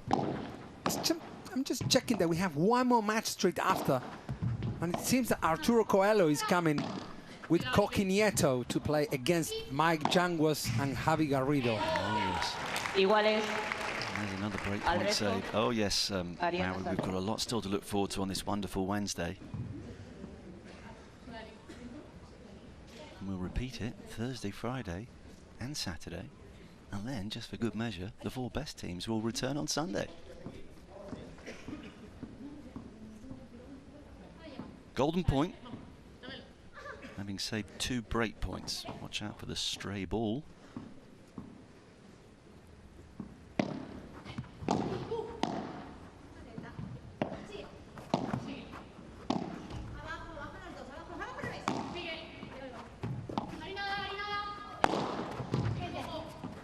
Wow, Ari Sanchez, man, is just playing an amazing match. She's covering most of the court. I now know why they call her Magic Ari.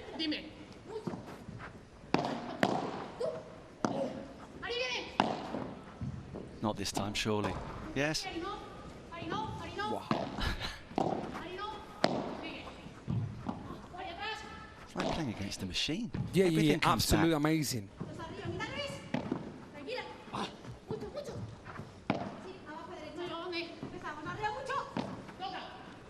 Long rallies. Wow. Fantastic half volley from Lucia Sainz as well. Double rebound of the back wall. And you missed points by a miss. Yeah, it's crazy. But a miss is as good as a mile. Yeah, that's what they said in the UK. Absolutely right. A miss is as good as a mile. But what wonderful, wonderful play from Ari Sanchez in particular in that game. And it's 1 apiece.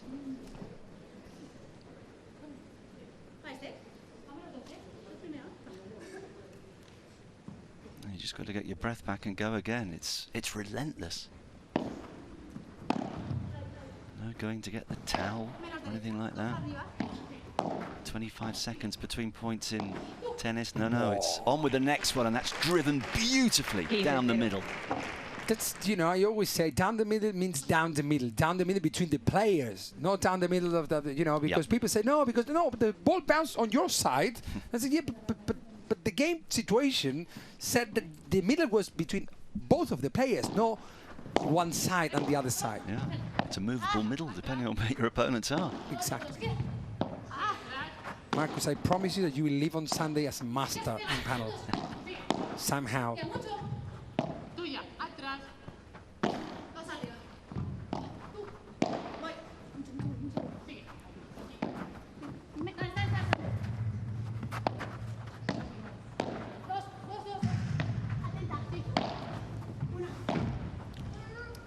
Can you listen to the sound of the feet?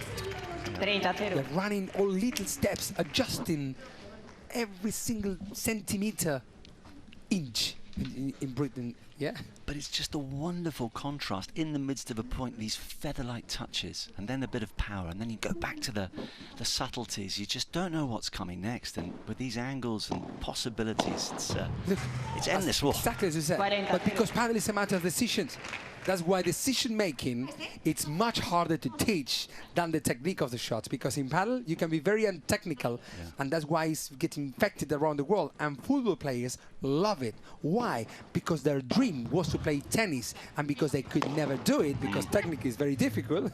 So, what happened is that they come to Padel, and they feel that they're playing a racket sport, you know, and they're tactically very correct. I know some of them. Absolutely. Oh, a lot of footballers, see from the guys who own some of these teams, the likes of Lewandowski and Aguero, and Leo Messi's been involved as well, of course. Leo Messi, who met up with Alex Shozas recently. What an afternoon that was for young Shozas, his hero. They got on like a house on fire. And these two teams are certainly warming to the task here. Smash speed was 92 kilometers per hour for Gemma Triay, and for Ari Sanchez 116. Doesn't mean these guys that you're watching home. So well, I thought that Gemma Triay was more powerful. No, it's about this match. It's about the shots perhaps that Gemma Triay was a little bit more uncomfortable to play smashes, so she didn't play as hard as she can. Doesn't mean that but the players, you know, that's the power that players can smash. I think if you give a short shot like properly, they will hit much harder than that. Yep. Statistics can be misleading. Yo trataría que Gemma, resto cuerpo o globo. Yo sacaría un poquito a Ari del medio, porque le estamos tirando mucho el globo por atrás de Lucía y la otra está yendo. Por ahí abrirle. Está bueno, claro, llegó a abrir, fíjate. They've all got plenty to say, Mary. Well, actually, you know, do you remember I told in the beginning of the match that Ari Sanchez was asking to her partner, Lucia side, to stay a little bit at the back, and so Ari Sanchez could go forward. But now, and it's true, that they changed all of a sudden this set. Ari Sanchez is doing that job at the back, yeah, and she said, okay, you go forward, just cover there, because whenever you forward, they're not going to play the shots to you. They will play more shots. Sorry, whenever you go forward, they're not going to play shots to the player who's forward. They will play shots to the player who is back, because the angle on the other is more an offensive position. So they say, okay, just be careful that Ari is at the back, and just don't play many lobs to Ari, who is already at the back. You know, you see that she's in between. Ari Sanchez is not going forward that quick. Doing such an incredible. Those are the commentators' curse, doing an incredible job up until that moment, anyway.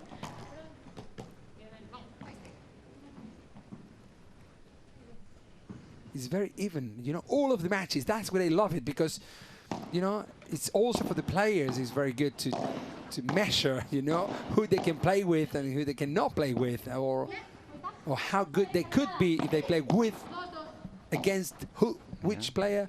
So it's amazing, these events. No way! Unbelievable shot. You never give up until the ball bounces twice. I don't know how that... You never give up, because you never know what can happen. Have a look, love 30. I mean, Mary, honestly, you were right. There was no way that was going to get over the net. It does, and they win a point that they should never have won in a month of Sundays.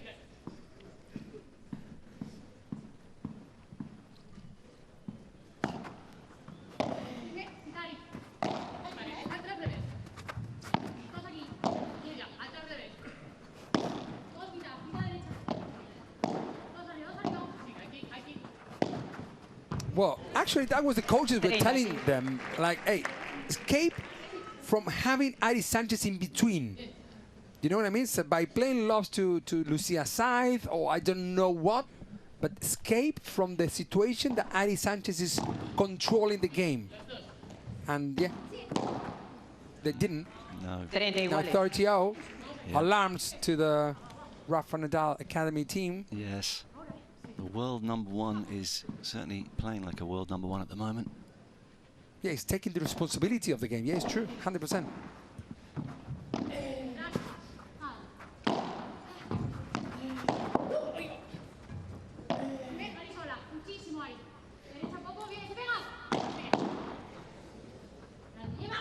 But even she couldn't control that. It was coming at her very quickly.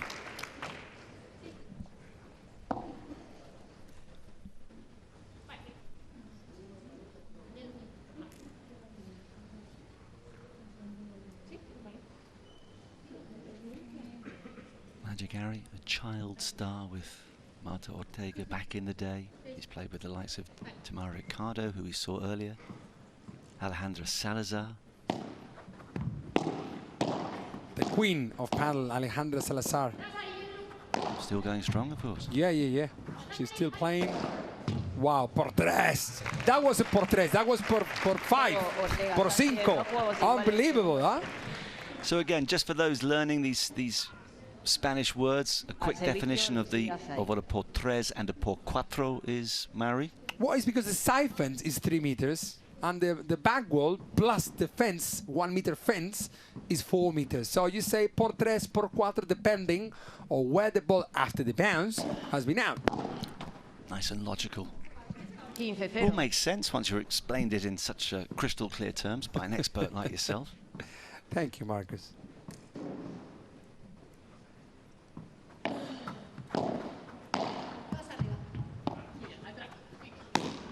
No. 15 iguales.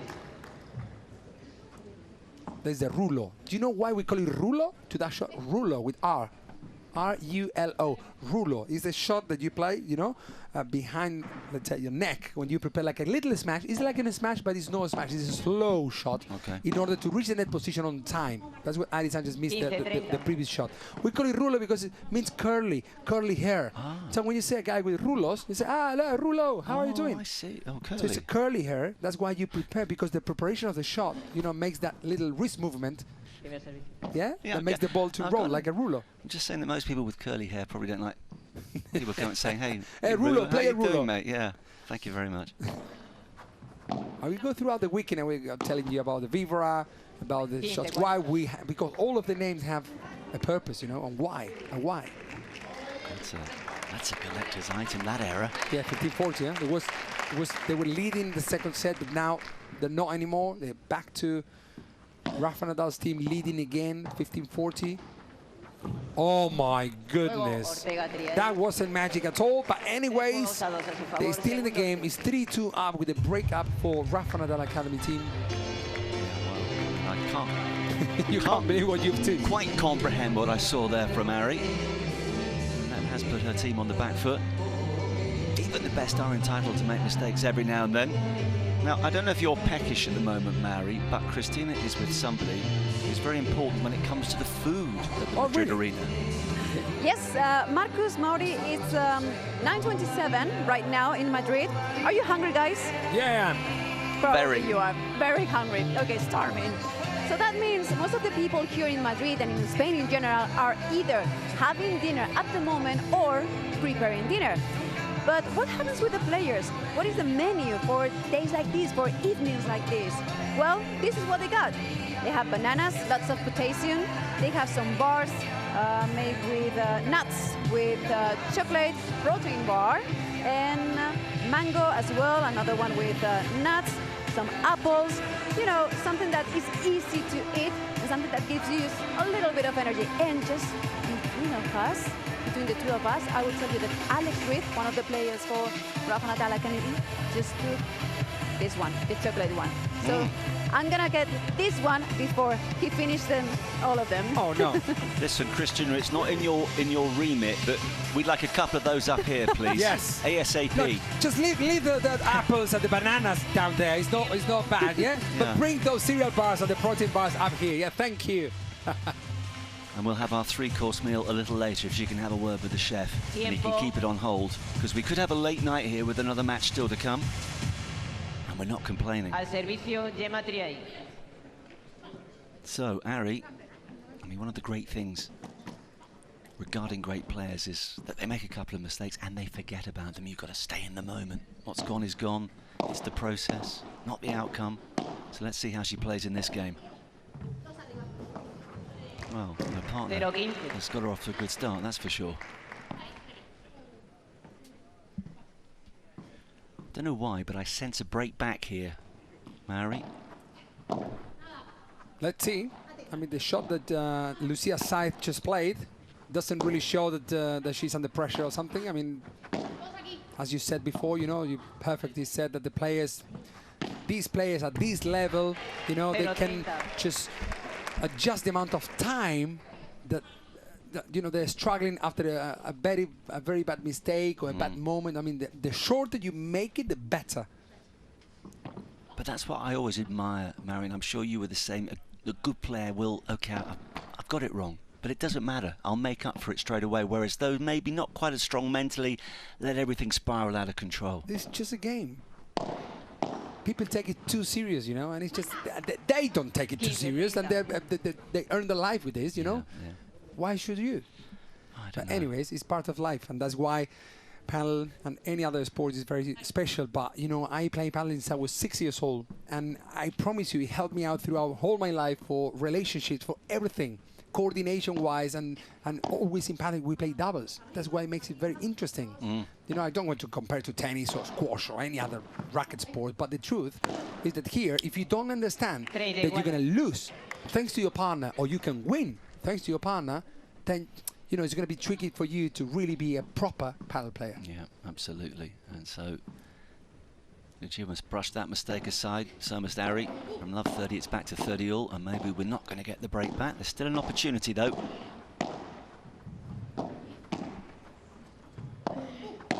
There are no chiquitas here. Everything is going harder. Oh, yes. That fence. 40-30. There's no change of the pace of the ball. No, it's just we're playing like 3, 4, 5 shots at the same rhythm. And a good rhythm, and when the ball goes fast, Gemma is a killer. Well, they've shown real durability, the Rafa Nadal Academy, because they almost blew a big lead in the first set. And they're holding their nerve here. Wow, what a vivara. That shot is very important, the communication from Gemma Triay, telling to, because when they play the lob to you, you cannot watch to your opponent. You have to watch to the ball. So you lose the sight from your opponent, you don't know what, so your partner has to give you that information. Hey, your cross court is coming forward. So then you can decide either to play soft down the line or harder cross court, as Marta Ortega did before. That's the last time I predict a break back, Mary. I got it totally wrong. Well, hey, I told you on Sunday you'll become a master. Yes. That's why I didn't say anything, you know. I was like, well, they're not playing bad. I'm running before I can even walk. Hey, I promise you, even the coach of Tapia or the best players in the world cannot predict. This is paddle. You know, it's like in football, it's 3-0, minute 91, and say, okay, this team is going to win. Yeah. Okay, that makes sense. In paddle, it's impossible until the very last point. Oh, goodness me. Yeah, it's crazy. So until the man, they were winning very easy in the beginning of the second set. And now it's 4-2 down, 15-30. Sorry, 30-15.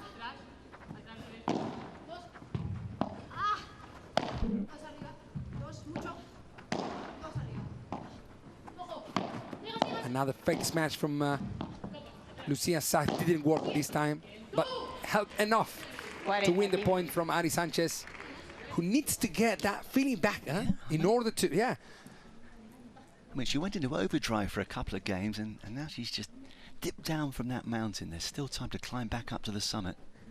The amount of people at the arena on Wednesday afternoon, now it's evening, but It's been amazing how the people, well, again and again and again. You know why she's doing it? First, because it's working.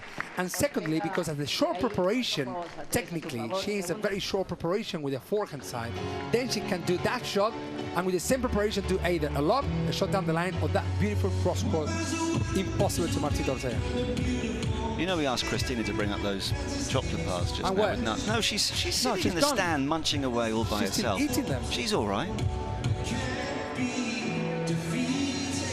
Don't you worry about us, Christina. Well, we're going to keep one apple only. No, the green one. I don't like that. No, she's taken the apple, she's taken 2 bananas, and she's got 3 of those nutty bars.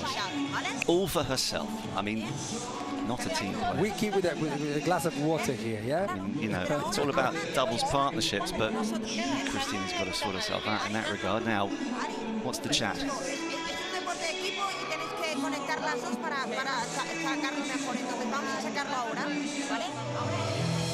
To start connecting each other. You wanted to know, by the way, who our listeners think is player of the match. It's emphatic at the moment. I promise you, I wanted her to be, but I thought that Gemma Triay would have been. But the thing is that perhaps Martita Ortega has played more shots, as Gemma Triay was on the fridge for a while, perhaps in the first and half of the second set. That's why Martita played more shots. And have a look how you see the cold and the court coverage from Martita Ortega, where she's standing the most, and actually we're more, you know, at the back and at the front, mainly, but also helping Gemma Triay a little bit more to the middle as well. Well, it's not often that you see the world #1 getting only 6.1% of the vote for player of the match, but there's still an opportunity for her to turn things around. Looking good, though, for Ortega and Triay. Set up 4-3 with a break in the second. Now is the time for Ari to find that magic. Not there. Wow. 15-0.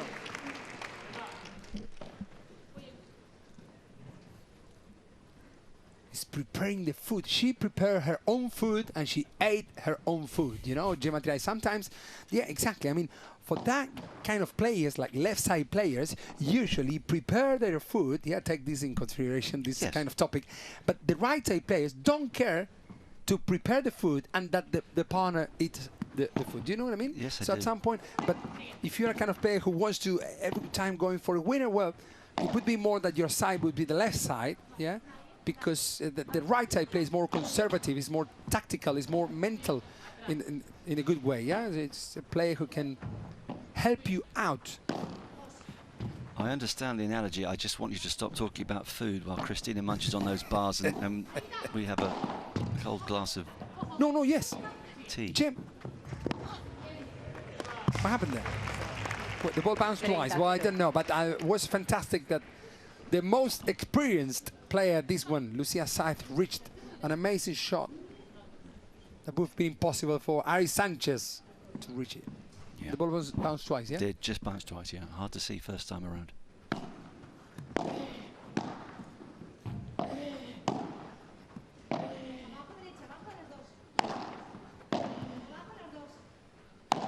Martita is home. No mistakes, beautiful ruler. Yeah, she got them in control. Triay finishes things off. And a point to open up a 5-3 lead and force Sanchez and Sainz to serve just to stay in it. Yeah, and also you could tell, I mean, this could force them to lose the match, but also you see Ari Sanchez and Lucia not connecting, you know, they're not even talking at some point about that connection. Because you cannot connect tactically. Yeah, that makes sense because they don't play together. But also, you know, they could do a little bit more effort to try to connect a little bit more. Let's see if that happens. It's hard to connect when you have Gemma Triay and Martita in front of you. Absolutely. And you look at the scoreboard and realise time is running out.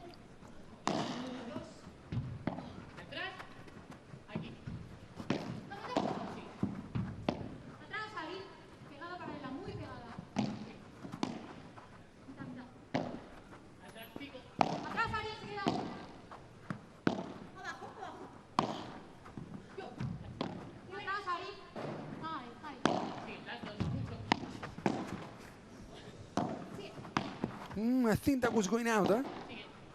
Martita took it.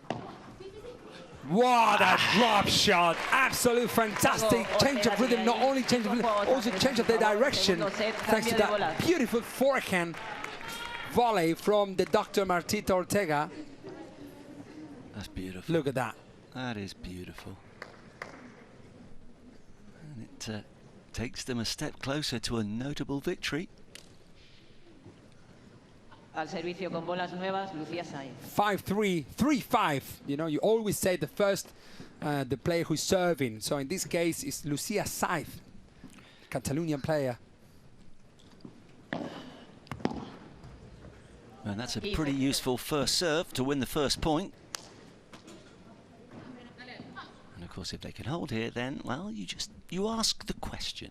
Yes. Have you got the nerve to hold your serve for victory?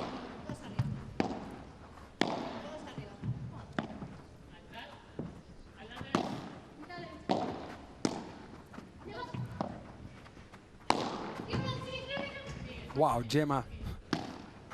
Such a move. Instinctive brilliance. Can they get there? Can they get there? Yeah, There's she the did. Gap. Oh my goodness. Have a look at how defending. Stop it. Wow. Stop it. Wow. If at first Great you point. don't succeed, Mary, but that was brilliant defending. That's what it takes to win a point against these guys.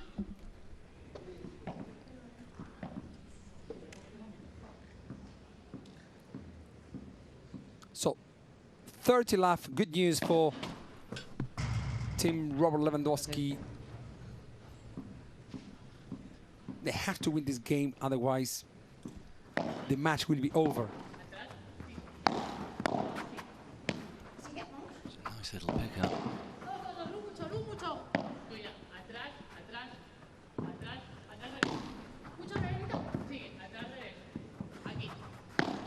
Oh, well. Wasn't much of a gap, but she found it with gusto and total precision.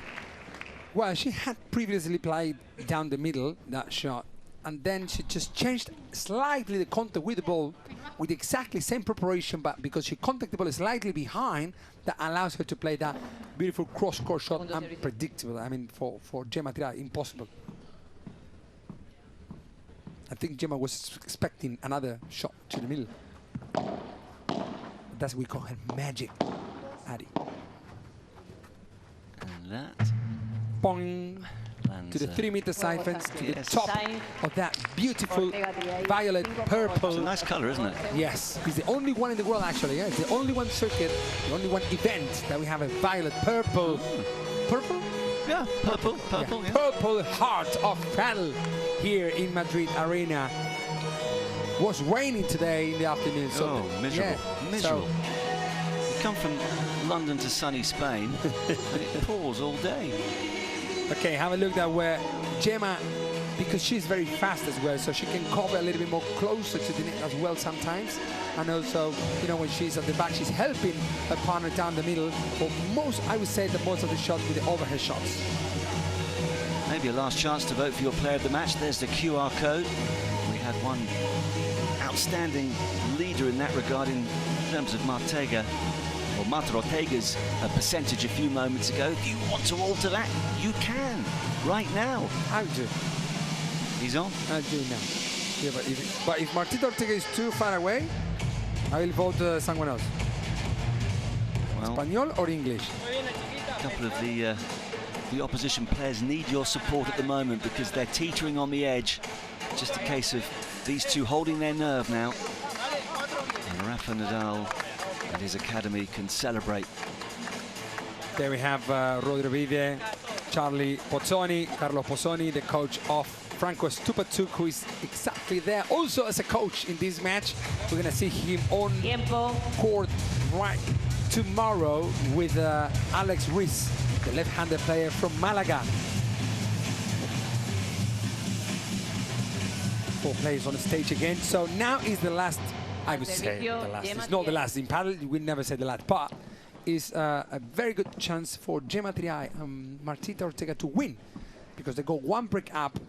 But when you serve 5 or up, it's a little bit more like, it's not 3-2, you know, that you can go to 4-2 as previously happened.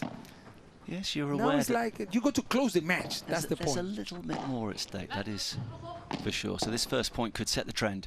Oh, the bounce was low. 15-0. And the point goes to the Rafa team, the Rafa Academy team, to give it its full name. When they say about they change the balls, yeah, the guy Alvaro said that they changed every 7 in the first time and then 9 in every 9 games. That is because also, yeah, they do, because the warming up they use the same balls as the beginning. So that's why they count first time 7. I get these questions every time. Okay, the ball hits the siphons. I got these questions every time. Why they change in 7 and then 9 games every match? Well, because the 7 we count like 2 matches. Like 2 games.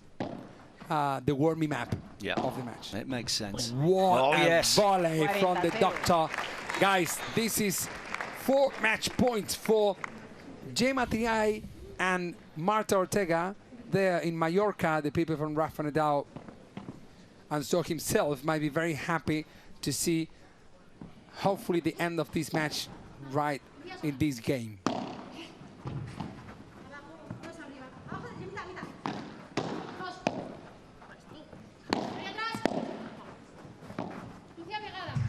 What a shot from Ari Sanchez. Beautiful coverage as well. Yeah, well, if she is going to go down, the world #1, she's going to go down fighting. She's going to make her opponents claw for every single point. But this is exactly what the doctor ordered. Another match point.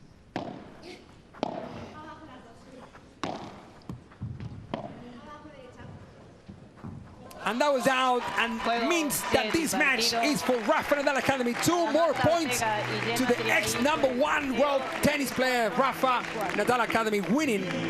Gemma Triay and Martita Ortega smiling, smiling faces. Oh, they were a little bit struggling in the beginning. They were like, I don't know how it's going to be.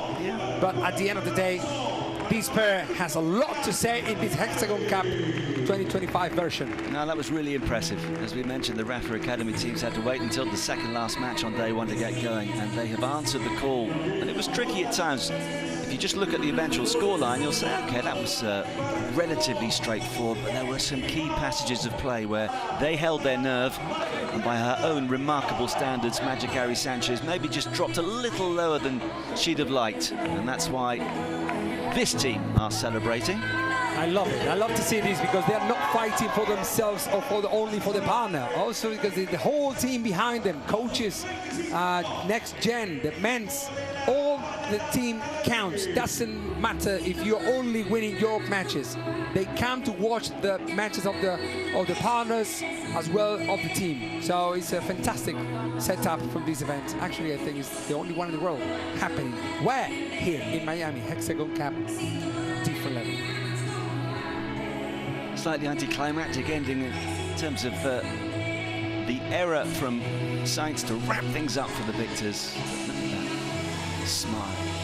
The eyes tell a story. Winning so much fun, winning with someone you like's even better, and that's one of the beauties of Padel, of course. You've always got somebody on your arm to share the joy and, if necessary, share the misery. You know, Gemma Triay is one of the players who will never see her smiling on court. Crazy. She's so focused on what she's doing. But whenever the match ends, like straight after, boom. Or she smiles or she's not. What's she like when she loses then? Yeah, no, she doesn't smile much. No, I bet she doesn't. But she does say, I'm mentally very strong. I do keep my cool. That's why she's got to #1 in the world. That's why she's a world and European champion. And that's why, having quit tennis at the age of 19 and then decided to come back into the world of racket sports, she's lapping up the joy with her partner.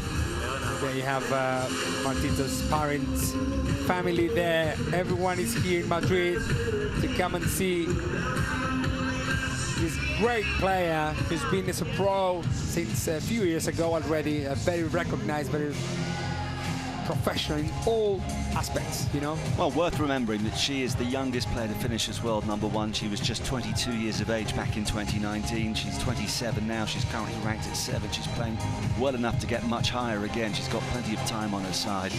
And of course, as we mentioned, she's got that degree in medicine, so one day she can look after us. she's the kind of players, you know, that I'm very happy to be, and she's a winner, I would say. You know, she's the MVP player of this match. You know, but he's a representative for the game, you know, for the sport of paddle. He's the kind of player who would say, Marie, send someone here who can represent paddle properly, and I would say, okay, Martín Ortega, do you have a minute? 62.5% is pretty emphatic. By the way, she's a very good basketball player too. Really? Yeah. I didn't know that. Yeah. Well, he's got a couple of names signed on his giant ball already. Well, we're going to have straight after the interviews here, we're going to have Arturo Coelho and Coqui Nieto together with Yeah, but first of all, we're going to get the reaction courtside with Cristina.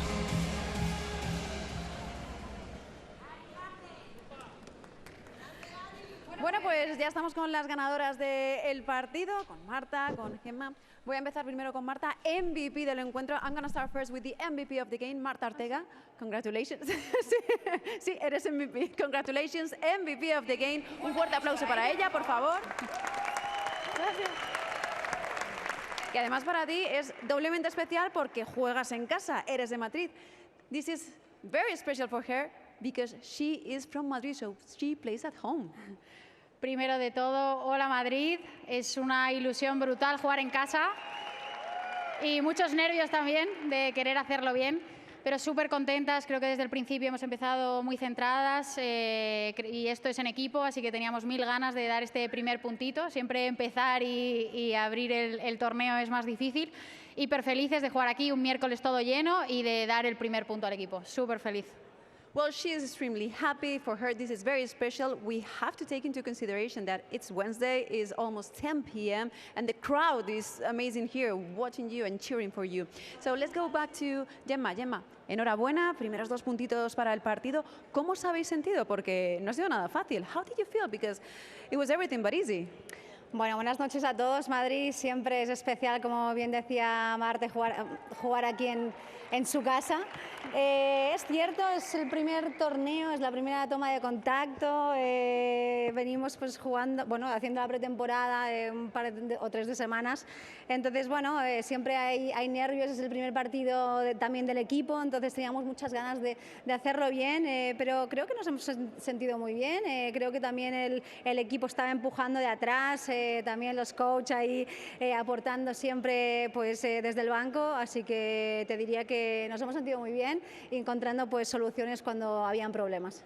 Bueno, pues que continúen esas buenas sensaciones. She said that they both felt really comfortable. This is the first game we're in the middle of the preseason, so it is always a tough one to start with, but the atmosphere was amazing. The rest of the team were coaching them and cheering for them, so it was a pleasure to start, and especially with a victory, with the first 2 points for the team. Thank you so much, and congratulations, team. Vamos, Rafa. Yeah. Vamos, Rafa. Congratulations to Marta Ortega and Gemma Trio. They look as though they're going to be quite a combination this week. It was tight, though. You look at the scoreline, 6-4, 6-4, and think, yeah, that must have been relatively comfortable. But in terms of the total points won, just 55 to 52.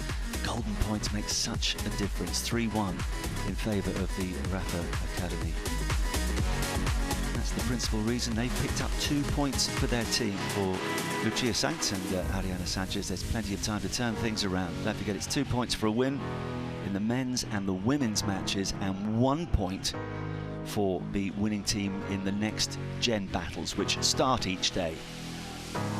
Morning starts for the next gen superstars of the future. It's often a case of moving from that next gen arena to the main stage in the space of 12 months. And we've still got 1 more match to come. In just a few moments, it's Team X up against Team Bella.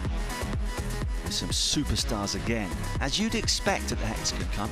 Essentially, if you're not a superstar, you don't get invited to this particular tournament.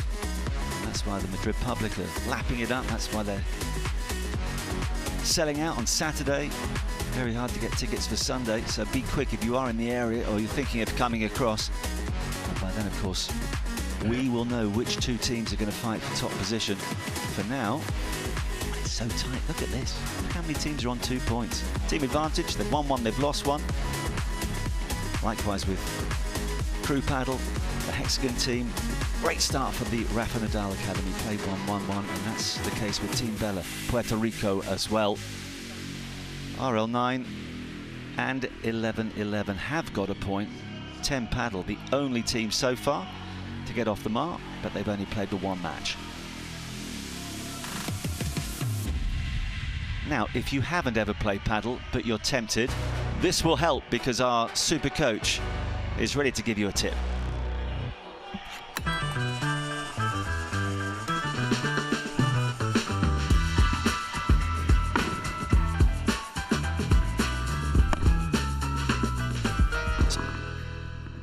When you're at the back of the court, your objective is to take the net. It's not to win the point from the back. So we're going to give you 3 ways that you can take the net. Number 1 is the chiquita, which is a soft shot down to the toes of your opponent, and you can close that gap and come up and volley.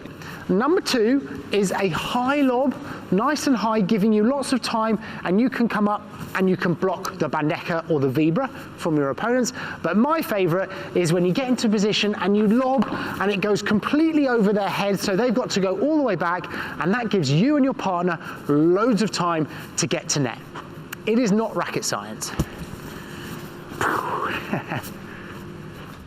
Sandy Farquharson, who has been basically teaching the world how to play paddle over the past 10 or 15 years. It isn't rocket science, it's fascinating though, and it does take a very long time to get to the sort of levels that we're enjoying here, as Sandy was telling us earlier. For a bunch of hopefuls, at least 10 years. If you were 14 now and thought, I'd like to be a top pro paddle player, 10 years of solid coaching, doing all the right things, and maybe, just maybe, you would be at this level. Right, still to come, we've got Mike Yanguas and Javi Garrido up against the brilliant Arturo Cuello and Coqui Nieto. Some way to end day 1. We'll take a break and remind you what we've just seen. It was pretty good too.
teams all going for glory in the Alpine Hexagon Cup. Absolutely critical. Every match vital. Every match so far today has been fascinating. We've had 5 here at the Madrid Arena in Spain, 1 to go. And we saved some of the best players till last as well. Mike Yanguas just getting ready behind the scenes alongside Javier Garrido up against the great Arturo Coelho and Coqui Nieto. Looking forward to seeing that combination. This is what we've seen so far today. And of course, we make the point, you don't have to win your first match, but it just gets you off to a great start as a team, and that's what 11-11 did against the Advantage team. And remember, they are the defending champions. So it's an interesting little scenario if you don't begin quite as you expect. Robert Lewandowski went down by 2-1 to the Hexagon team. In the second match, we saw Team Bella come through against 10 Padel in the second of the women's doubles. And then Advantage losing. This was the first match that Mary and I covered this evening. The team that won the final last year, Martin Dineno and Juan Teo, losing in a super tie-break to Crew Padel. And just a few moments ago, Rafa Nadal Academy up and running with their first match, victorious against the RL9 team that includes the world #1 Ari Sanchez, not at her best tonight, and that is why Gemma Triay and the doctor Marta Ortega came through in straight sets, which leaves us with 10 Padel against a combination that I'm really looking forward to seeing for Team Bella, Arturo Coelho and Coqui Nieto. Crowd just getting ramped up, and Mary is as well. In the absence of Christina coming up with any of that food that she was showing off a little earlier, he's just wolfed down a tuna sandwich, so he's energized and he's ready for Yanguas. Actually, I want to make sure we have the same pronunciation here. Do you go, how do you say Yanguas? Yanguas. Yanguas. Yeah, okay. Because the S is with S, it's no sh. No sh. Yanguas. Yanguas and Garrido. Yeah. Yeah. Garrido's easy, but Yanguas, I want to make sure we're on the same wavelength. Mike, and we call him Mike because Miguel. Oh, we call him Mike. Spanish, but just Mike. Yeah, Super Mike. Is that your signature? I think it is. No, it's not. That's Marcus' signature. Yeah, I've been out there for hours. Yeah.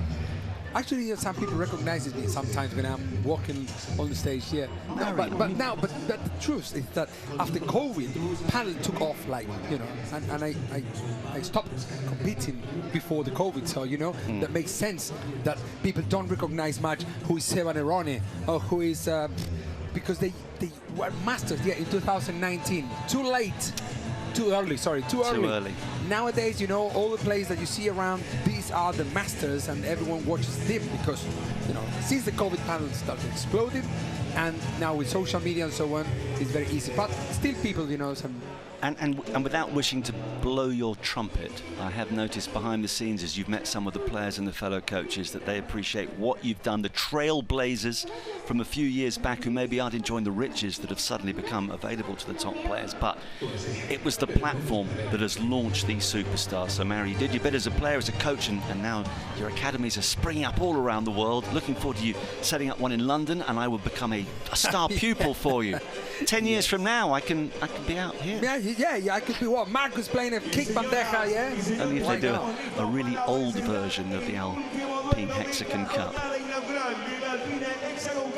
We've got El Negro, we call it the presentator, the one who's doing the presenting of all the players on court.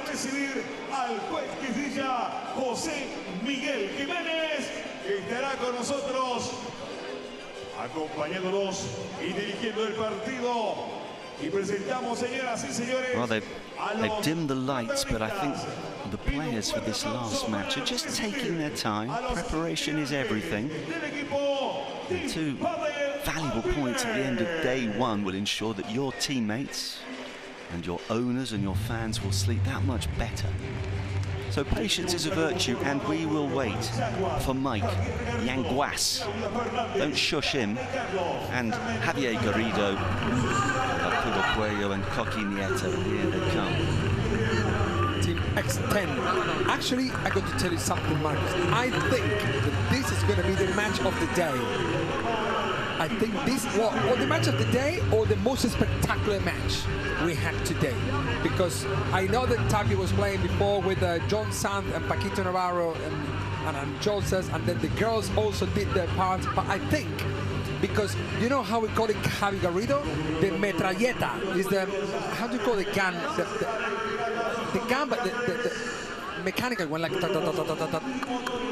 do you call that gun? It's not a gun that you do only one shot. No, well, I don't like to talk.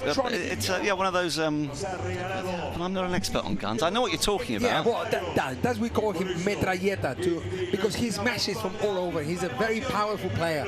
So is Coelho.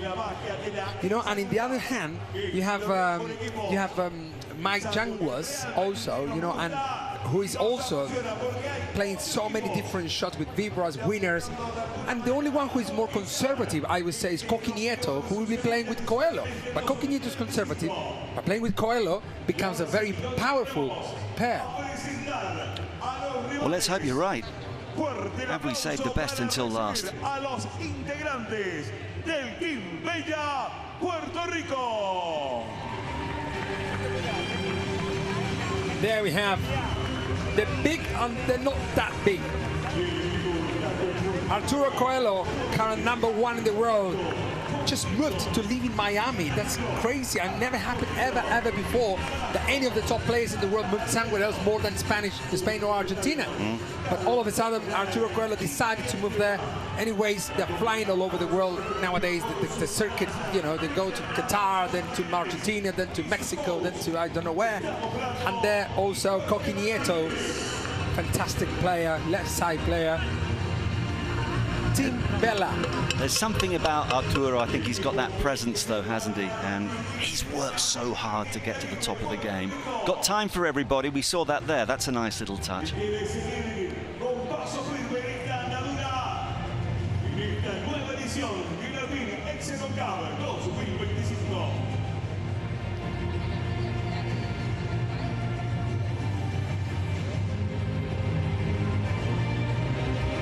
We've got a little boy there. I hope he's not the umpire. The umpire is lurking. Here he comes. I think he's going to do the toss. He's going to toss the coin, isn't he? Toss.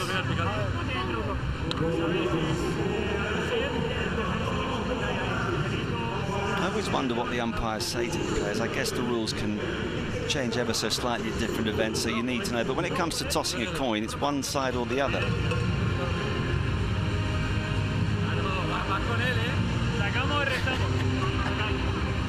We serve or we return, Arturo asked his partner gently. So, listen, this is something I think, let me see. Did that happen? What I'm thinking? No, they're not going to change sides. So, picture. When you win the toss, I mean, you know, you say, okay, we serve. So the others can decide, okay, if you decide to serve, but we change sides. Okay. You know, or you can choose, okay, I want to return. I presume if you're playing outdoors, that could be more significant. If it's, sorry? If you're outdoors, it can be more significant in terms of which end you want to go to here. No, if it's the sun, yeah. And if it's outdoors. Exactly. You know what I mean? If it's windy. Yes. That's why, and it comes from tennis. I mean, those rules come from tennis straight away. Like the names of the shots that we call forehand, backhand, half volley, I don't know, smash. But there are little of those who are just become only from paddle. That makes this sport so brilliant. Like bandeja. Let's get courtside and see what Christina is up to. Hi guys, can you hear me? Yes, we do. Okay, fantastic. So now that the players are warming up, let's go back to the fans to get the amazing atmosphere that we have here. So I'm gonna tell you something. I arrived here, okay, and I arrived around 1:30 p.m. and these three guys here were already here. So these are Javi, Alex, Maria, and Javi. They're from Andalusia. They've been driving for between 3 and 4 hours to be here today. And when I arrived, the three of them were already here. So when did you arrive exactly? At what time? Nice to meet you. 1 p.m. Más o menos, 1 p.m. 1 p.m. They were already here, so they had the opportunity to see all the matches, well, almost all the matches. What is it about Padel that makes it so special, so fun, so unique? Yes, the Padel is the best sport in the world. It's very fun, very rapid, and the play in pair is more beautiful, more beautiful. We totally get it because it is fun, it is dynamic, it is really fast, and now it's time to enjoy the fun on the court. It most certainly is. Well, they're a loyal supporters, been here since 1, and maybe it's the best until last. Here's a closer look at Team X10.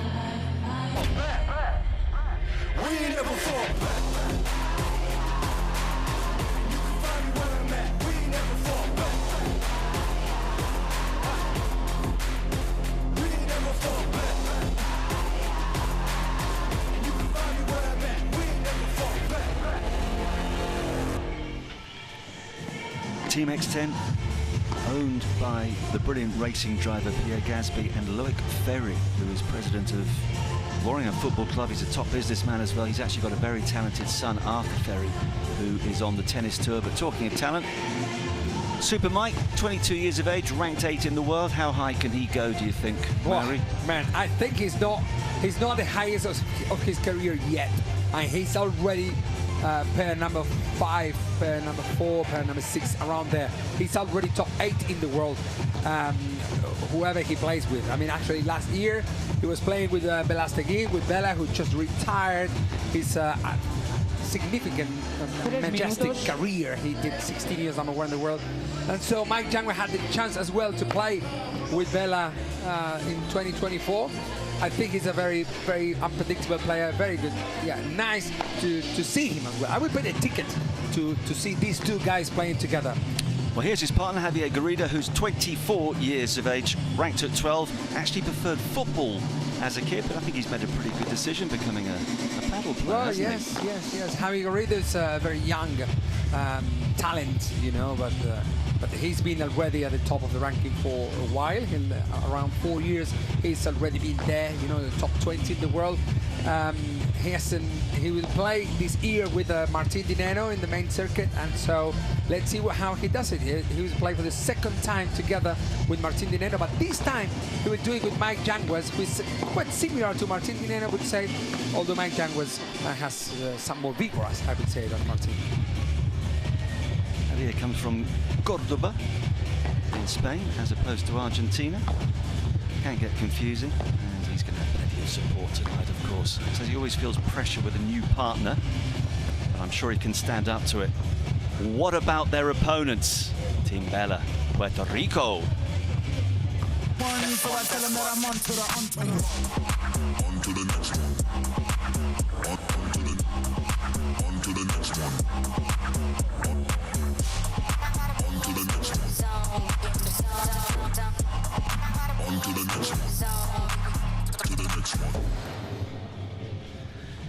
Well, that look on his face just says, I mean business, and he has meant business from the word go. Just 22 years of age, ranked number 1 in the world, comes from Valladolid, won a tournament there not so long ago. It meant so much to him. Very emotional after that. He was the newcomer of the year back in 2020. What makes him so special, Mary? His height, his decision-making, his power, everything. You know, nowadays his reactions, his mentality. You know, he's the player that you will hear this when they're playing, that when the partner makes a mistake, straight before a second, he says, okay, it's fine, good decision, well done, you know?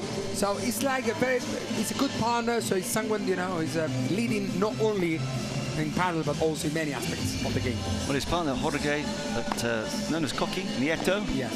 26 years of age, he's at 9 in the rankings. He's quick, good technique, volleys well, so I guess he makes a pretty good partner for anybody. Yeah, fantastic. It's exactly just what you said. He's a very good partner for everybody. He's a player who's not going to risk. He doesn't need to risk. He's a player who is very nice to have him around, no unforced errors. So I think we give the opportunity to Arturo to go for some mistakes, but if Arturo don't do the mistakes, I think it's going to be very uncomfortable to the opponent's players. Well, it hasn't been a great day for world number one so far. A couple of them have lost. Magic Harry just a few moments ago. Yes, so you're only as Tapia earlier today. You're only as good as your last match. And of course, when you've got that number one ranking next to your name, everybody wants to bring you down. So the pressure is relentless. But listen, Marcus, I mean, you're number one because you play with someone. It's a pair number one in the world. We are not number ones, only one player. So that's why Ari Sanchez was playing not with her current partner. And so that's why they might have lost that match. So it doesn't mean that perhaps now Arturo and Koki lose the match. It could happen as well because Arturo is not used to play with Koki. That's why it's very interesting to watch these kind of events where players will play with different players against different opponents all the time, and it makes these events very, very interesting. I'd just like to ask you one question. I mean, would singles paddle ever take off, do you think? Well, do you know it exists? Exists, but it's not a sport. No. As a sport does not exist. The sport of paddle is played in doubles. The sport of paddle is 10 by 20 meters court divided by net, and that's it. Yes, so we don't have individual courts. But do you think it could work? No. No, but that's my opinion. It's fun to have lessons. It's fun to play you and me a fun match. No, that wouldn't be fun. Not for me, anyway. But to play the sport, and actually makes it interesting that paddle is playing doubles. As I told you before, until you don't understand that you're going to win thanks to your partner, and you're going to also lose thanks to your partner, then is when you really become a paddle player, and understanding that when you're losing, doesn't matter. Just support your partner as well as if it were you. You know what I mean? Yeah. No, I get it. I like it. And I think we're all looking forward to this one. That's why, you know, for children, it's very interesting because, you know, you got to understand, as I understand my wife, you know, exactly. You are in pairs, you celebrate with someone always, or you cry with someone always. So, but it's part of the life, you know. So, yeah. It's great. There is Gustavo Prato, the coach, the current coach actually for the pair number one, Arturo Coelho, and Tapia in the main circuit is going to be leading this team. Bella from Puerto Rico. Welcome, Puerto Rico. Hola, hola. Absolutely. The more nations that can become involved in conversations at the top table, the better. Which is one of the reasons that Mary has got his academies across Europe.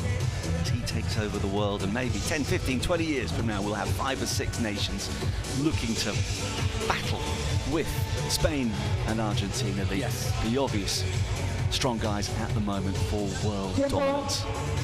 Hello, girls. How are you doing? They're having pro fun. Players as They're well. definitely having fun. The next gen, the current pro players there. All of them are pro players. We had before also, we just saw Pablo Aymar, the coach of the X-Team team. And also Gabri. Team X. Team X Paddle. Maxi Graviel was also, as I told you before, we saw him today and I introduced you to him. Maxi Graviel used to be the Chingotto of the year of 2000, more or less. Used to play with many the other players, Christian Gutierrez, Miguel Lamperti, all those names who are not appearing nowadays, but still the legends of the sport who make this sport that big as we're watching nowadays. Yeah, it was a pleasure to meet him earlier today. But here we go. Carrillo to serve, started the final match on day one. So be ready to see these kind of things. You know? Arturo, I mean, he goes forward. It's like a child. He doesn't know, and he goes anyways, and he can reach every shot anyways with his reactions in the volleys. Some decisions you're going to watch here, don't try them home. Yes, please. Because then people come to me and say, yeah, mommy, but I saw Arturo. Yeah. You coaching me this, but I saw Arturo doing this. And say, well, yes, but it's him, not us.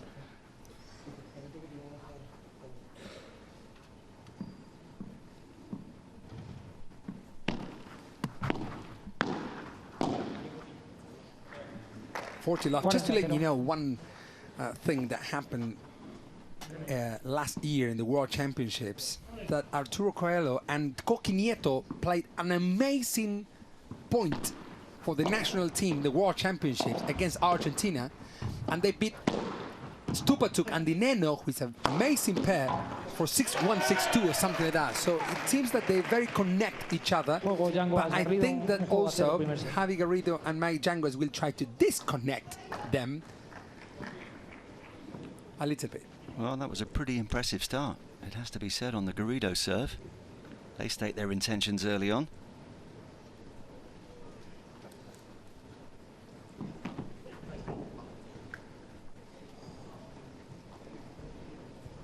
And now we can have a look at the great man.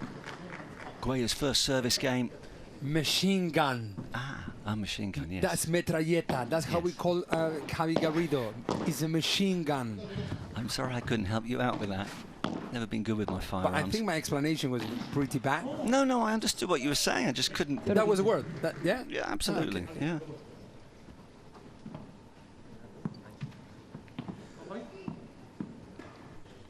One other question I want to ask you, and it comes up in tennis a lot, where certainly traditionalists would like to see the doubles players wearing the same outfits. Oh, that was as quick as. Now, I guess because of sponsorship and what have you, is it difficult to get the players in doubles to be dressed identically? 100%.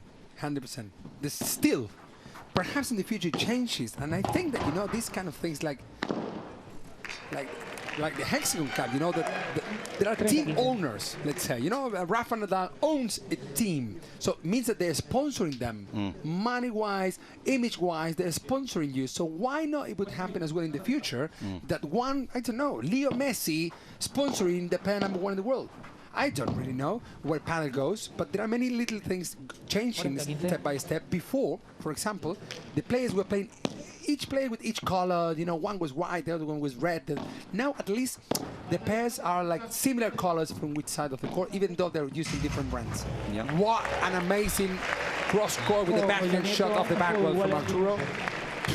I mean, he just makes this, and I know it's not, but he makes it look so easy. Yeah. That's why then you go try home, and then you lose 6-1, 6-0, and you don't know why. I'm going to try that at home next time. I'm going to prove you wrong, Mary. Ooh. 15-0. Almost not quite.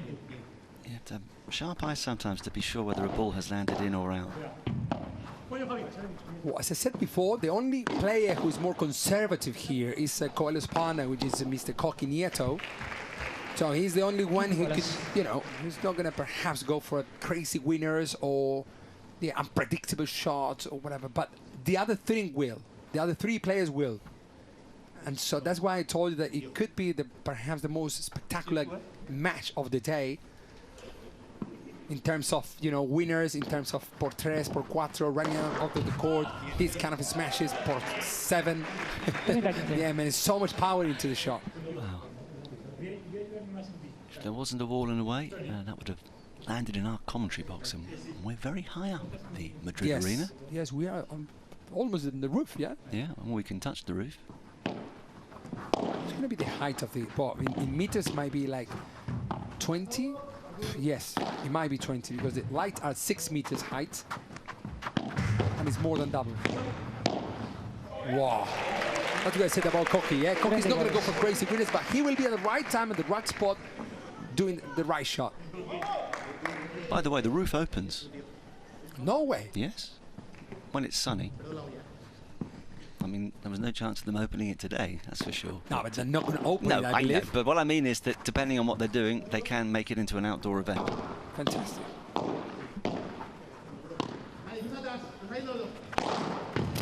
My goodness. The amount of power, and think about that, he's 192 or so, 193 I think his height in meters. I don't know which is 193 in I would check later on. I'm still old-fashioned. I want it to be 6 foot what? 193 means nothing to me. Well, I know it means you're quite tall, but is that 6'4"? Great points, by the way. Great points. It's quite tall.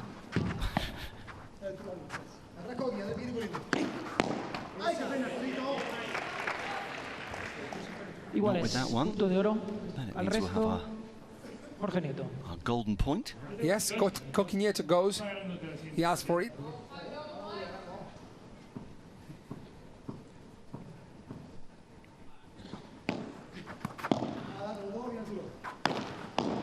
Great lob and coverage. Great lob back from Mike. So Coqui Nieto has to do what Tapia does throughout the year. Oh, great. Great defending. Pays off for Coqui Nieto. Wonderful touch from Coqui, and he can afford to be cocky after that because they've got the early break. Hey, do you say in English, don't be cocky? Yes. But here, be cocky. Exactly, yeah. I mean, Coqui's on top early on, at least. I'm blaming you, by the way, for the rain here in Madrid because you, as you were telling us earlier, have come from Miami, where there was an event last week, and it rained most of the week there as well. It was raining as well, and the event was outdoors. Oh dear. So, deal, yes. Anyways, here we're indoors. Lucky us, lucky the players, lucky you watching from wherever you are in the world. This event goes on. This is big. All the men's, women, and next gen, the female next gen. Yeah? So, Garrido, 131 kilometers per hour smash. Coelho, 128 in this match. Yes, it doesn't mean it's the maximum they can do. Would you know what the world record is for a smash speed? Not really many. This is Hexagon Cup. Right. It's the only one counting that they got the speed sensors or whatever that we can measure the amount of power on that shot in a real professional event. We don't have this in other events. It'll come, I'm sure.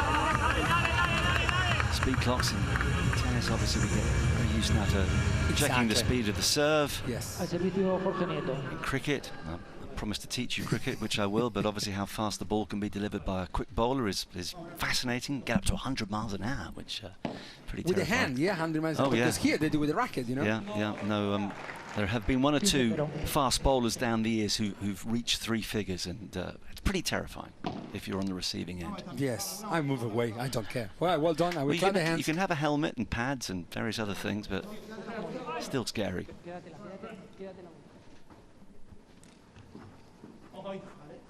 So the early advantage here for Coelho and Coqui Nieto, serving 2-1 with the break.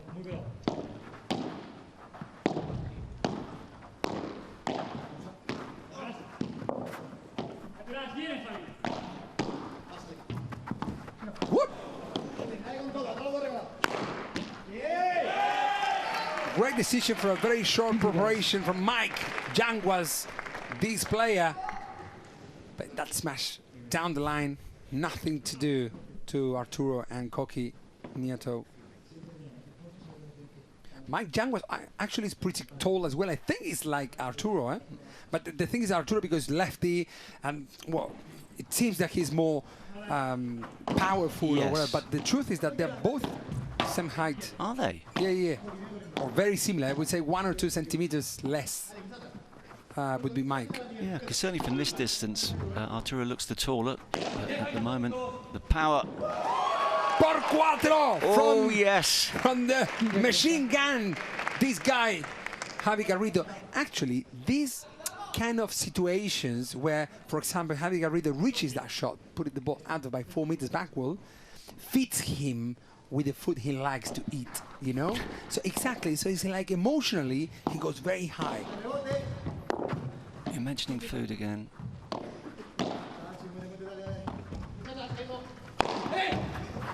Yes, no, you could stand on a ladder and you're not going to get on top of that one. It was a little bit lack of communication, I would say there, because if Mike have jumped there, I'm not sure that he wouldn't have reached that shot. But 30 all.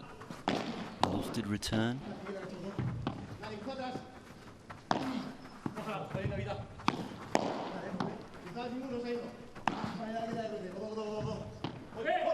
Terrific athleticism.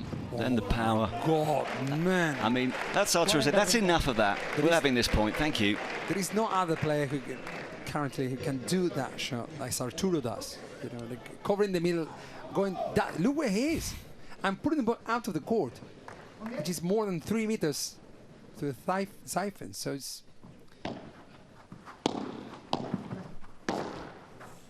forces you to do this. You know? And actually, leading 3-1 now. Yeah. Good signs early on here. I mean, I've made this point several times, and as an expert, you'll be well aware of it, but it is this wonderful mix of brute force that we saw a couple of points ago from Cuello, but the artistic balance, the guile, the poise, and it's all wrapped together within the space of 10 seconds sometimes. He was trapped in the corner there, was Cocky.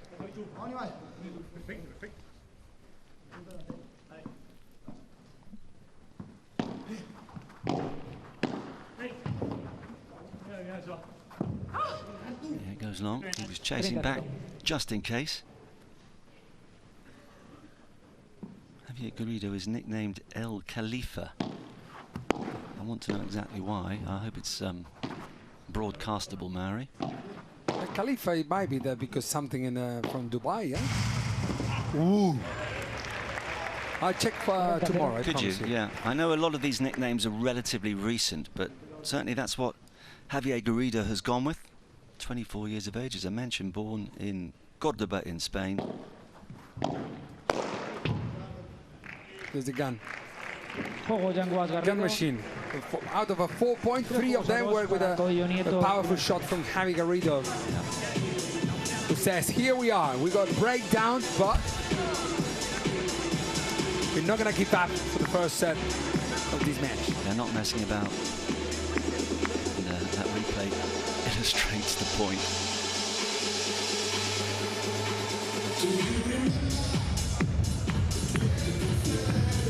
Let's go courtside. Christina is waiting for us.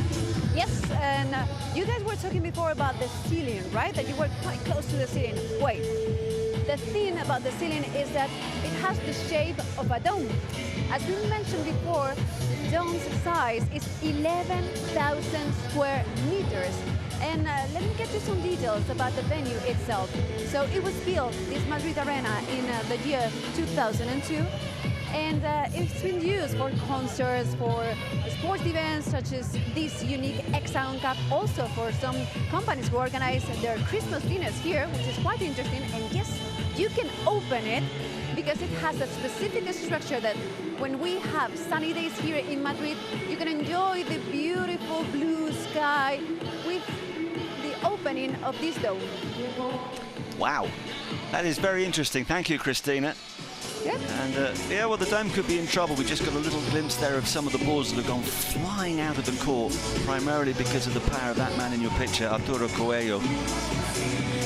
Yeah, Christmas meal here. Sounds all right. Yeah, you were right, actually, that this arena can open the roof. And amazing. I checked the height of this because it's interesting for me, because I haven't seen the players playing at height lobs, but we will throughout the weekend, I promise you.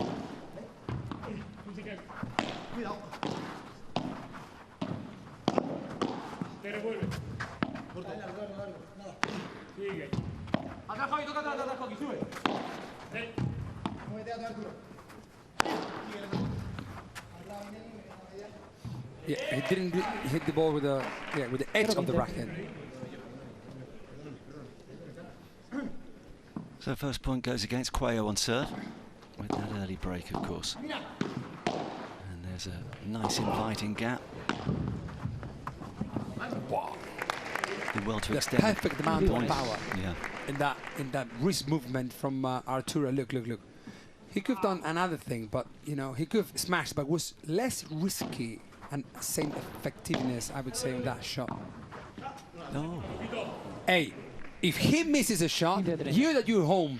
Sometimes you miss a shot. That's me. Don't blame yourself. That was me. Don't blame yourself. And even more if you come from tennis. Think about that.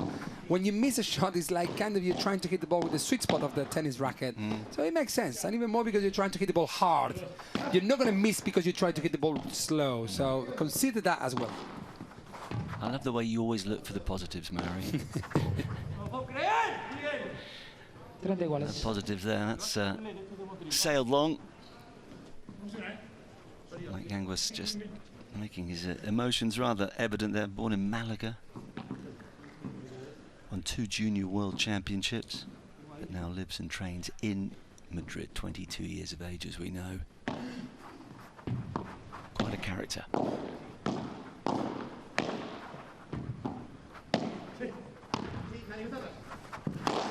He will go for a smash. He will go for a smash. Of course he will. Yes. Of course he will.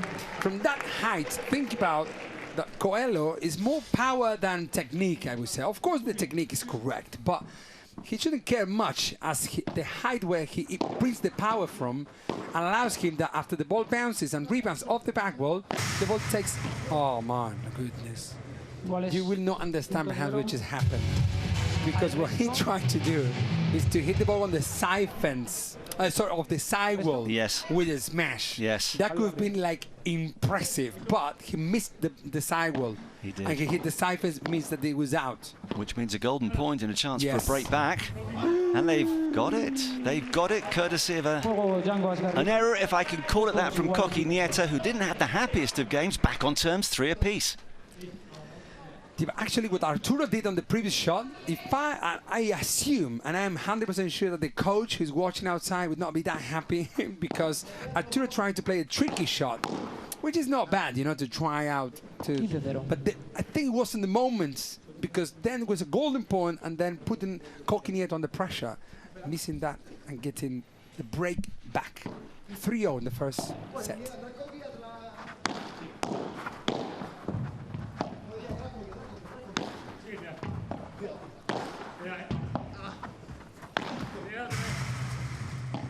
Coqui Nieto all around the court. What? What was that? Me. That was the most powerful smash off the back wall I've ever seen, I promise you. That was fast. Wow. It certainly took his opponent by surprise, that's for sure. And the rest of us. Yeah, actually, as I told you, because he changed the side with his partner, and so he was on the wrong side, I would say. So either he got to play a high lob and go back to his position, or do what he just did. Well, this quite aggressive approach from Yanguas in particular is paying dividends. Having got the break back, they race to 40 love.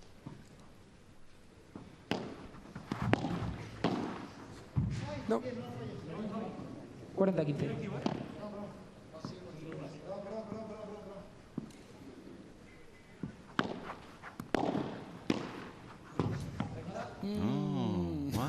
Two same mistakes with the first volley. The first volley, this is for the tactical point of view, I would say. The first volley, it considers as the return of the serve or even the serve. The first volley has to be in. Yeah, after the split step has been done, because you come walking or running from the back to forwards, you know, so it's uncomfortable to play the volley in the air. So you have to try, unless it's an easy shot, you got to try to make a steady shot and to put the ball in game. Well, the power return there, good enough for the game. It's a very interesting match. I thought that when at the beginning of the match, when we saw 3-1 for Coelho and Coqui Nieto, I thought like, I think that could be quick, but actually not really. And Mike and Javi Garrido are doing the job. It's that time again. You can start voting online for your player of the match using that QR code. Emphatic winner. Can I start voting now? Yeah, you can. Okay, I will. When you finish that satsuma, or whatever that bit of oranges that you're eating that you've dug out of the bottom of your bag, we had a really emphatic winner, the Doctor, with 62.5% of the vote in the last match. Wow. Marta Ortega, what a performance from her. So the choice is yours. Early days, of course. But who has caught your eye so far? So people vote for the MVP of each match. Absolutely. Fantastic. Yeah. Also, the first time happens this in the history of Padel. The MVP usually is chosen by the coach or by the whoever. No, yeah, it's a much more democratic policy here in the Alpine Hexagon Cup. Yes. The people's vote, the people matter, and every conversation matters here. At a change of ends, an opportunity just to revive a strategy, offer a bit of advice. Now, Mike's vertical coverage, does that surprise you at all? No, at all. No, at all. That makes complete sense that he's standing more at the back, playing with Garrido. I mean, that's what you've got to do. He's doing the dirty job, as I told you before, the work, which is the one that you have to be defending, waiting for the right moment so your partner can attack. So it makes more sense that he's a little bit more at the back rather than going forward for no reason. Nieto serving, back on serve at 3-4. That could hurt. 15-0. I mean, there was a lot of pent-up emotion might I suggest, there after what was a difficult last game for Cocky. And you know what? They will play together this year in the current circuit. They will I'm not sure together. they will after that. Little apology afterwards, but needs must. Venga, no falles. Don't miss these kind of shots. Yes, missing the return is like doing a double fault. You know, in paddle at least. You're not trying to aim anything with the serve, the return. You wait. The points start after the fourth shot.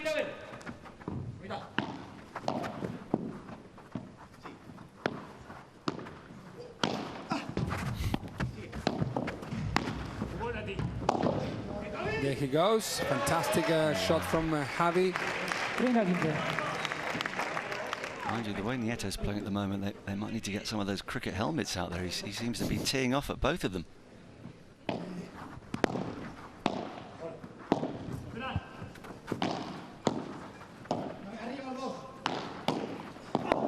Wow, how Arturo blocked that shot.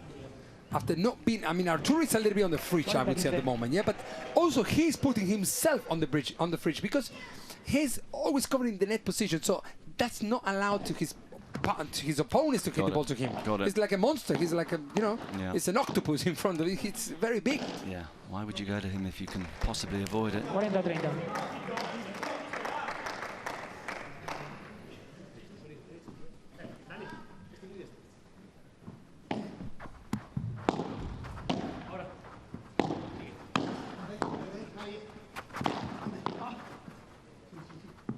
Wow, that was in.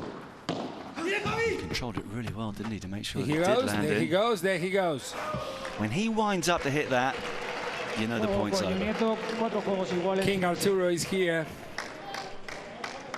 King Arthur, do you know, because the movie, well, not the movie, the history. Yeah. Oh, King Arthur. So that's how we call him, King Arthur.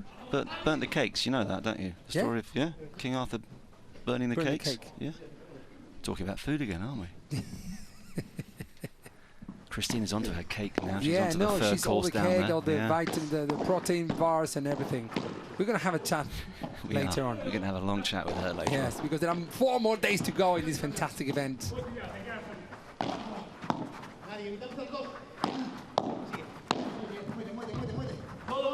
Yes, very well done. I mean, you could tell. I mean, I just said yes before that happened because I saw that the player touched twice the ball. You know, you cannot touch twice the ball with the same motion of the shot. Right. You get to touch once. And then sometimes, depending on the level, you know, some people don't even say because they don't feel it. Not because they don't want. Well, some of them are cheating, I know, but actually at this level you can really see when you hit the ball twice. And the fair play is always first.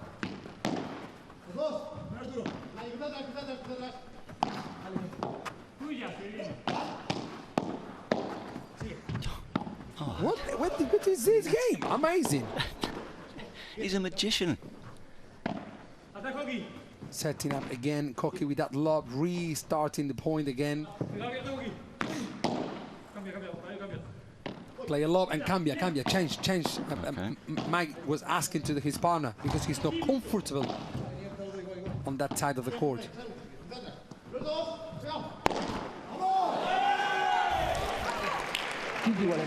Wow. Well, he tried to go for his shot. Actually, you know, Arturo has played some of those shots off the back well crazily throughout the last year. Crazy amount of power, Arturo off the back with the forehand. So, missing that shot when he's 15 love, just going to fight 15-0. Well, it's not a bad mistake, I would say, because if the ball goes in, you know it's a winner. But perhaps another shot you shouldn't try at home just yet. I mean, there was some Houdini-like escape hacks from Coelho in that last point. It's, you can't take your eyes off him.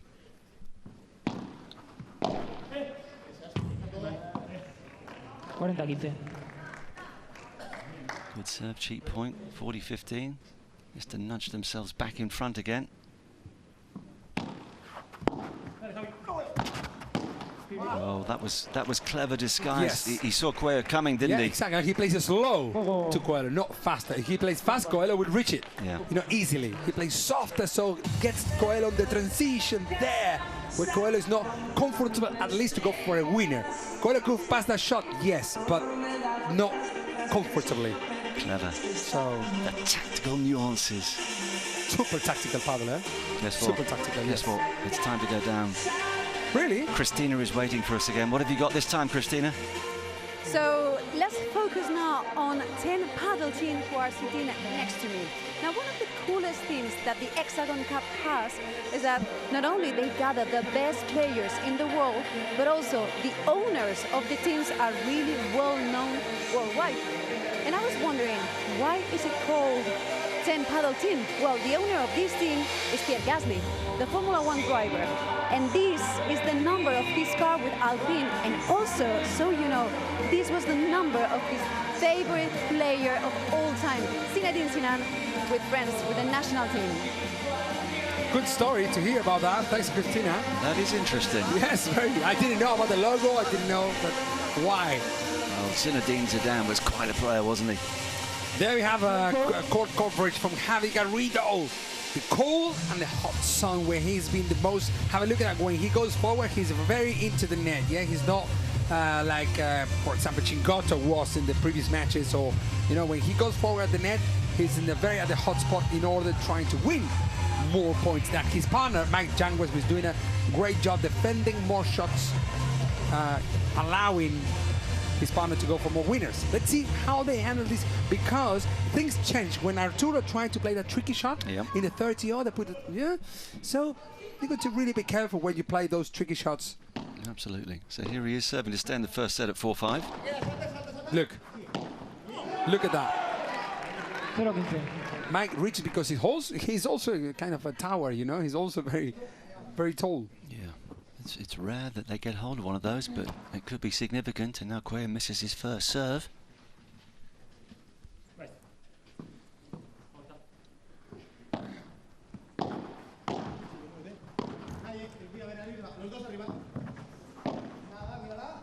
Perfect length. That's not. And suddenly, they're 2 points away from losing the first set. Yes.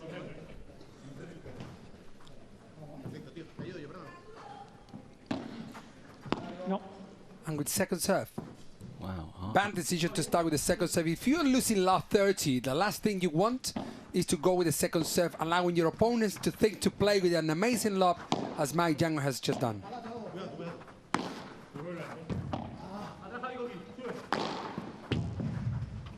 Oh, yes! The show must go on, and this is amazing. Run out of the court by Coqui Nieto, hitting that ball in with that amount of power, also from outside the court. Did you see that? This is fantastic. Look at that. Boom. Been waiting for one of those. The outside court point. And that's played to absolute perfection. At an important moment as well, but they're still not out of the woods in this game.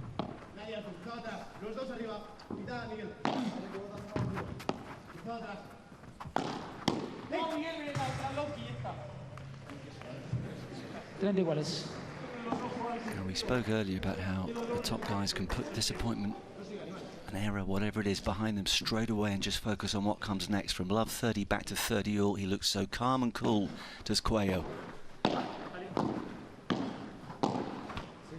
Well, you know, and he makes it look so easy, you know. Cuello is still walking on the. It's like his body language is exactly the same. Love 30 than 40-30. You know, that's why I said that the mental part of the game is very important, and so Cuello knows it. Very good decision. Very good decision from Coqui Nieto, whose smashes is not the best shot he has, but at the right time, it is. So they reel off 4 points in a row from a real spot of bother at 4-5 love 30. We are locked up at 5 games apiece. Last match on day 1 of the Alpine Hexagon Cup. We've seen a couple of world number 1s lose today. Surely we're not going to get a third defeat.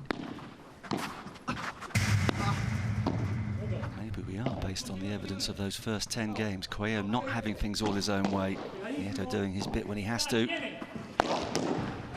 They're playing the same game Javi and Koki at the moment. That cross court is very intense. Oh. Here we go for a smash. Here we go for a smash. Wow. Well, some lightning reactions from Nieto to keep that point going, but they were under the cosh and eventually they had to concede.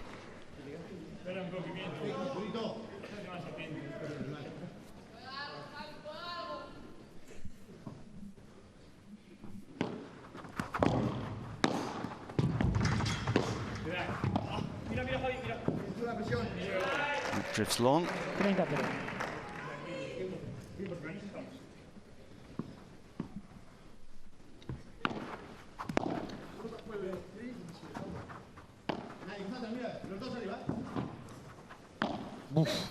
That was on the edge between.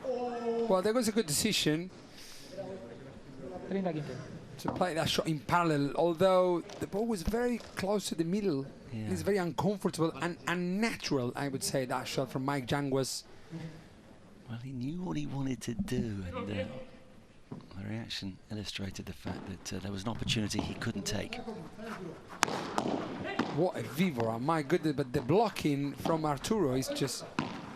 I don't know how they block these shots. I mean, Arturo, actually.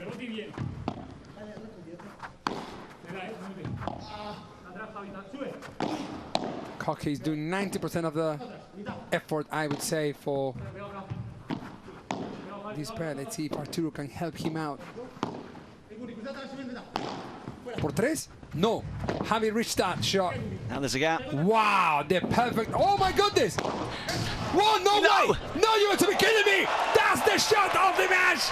Absolutely fantastic. Mike Janguas hitting that shot por tres. Wow. That point was just incredible. I mean, effectively, both teams won that point twice over. Yeah, exactly. Look how Javi Garrido covers him. Then he reaches that shot and then pays off because Arturo missed either or hit the ball to the back wall and bring it back, or hit it by 4 meters backward. And Arturo didn't, so hit the siphons, allowing Mike to reach and win por tres. Well, you told us, Mary, that this could be the match of the day, and points like that suggest that we are in for a right roller coaster ride over the remainder of this set and whatever's to come thereafter.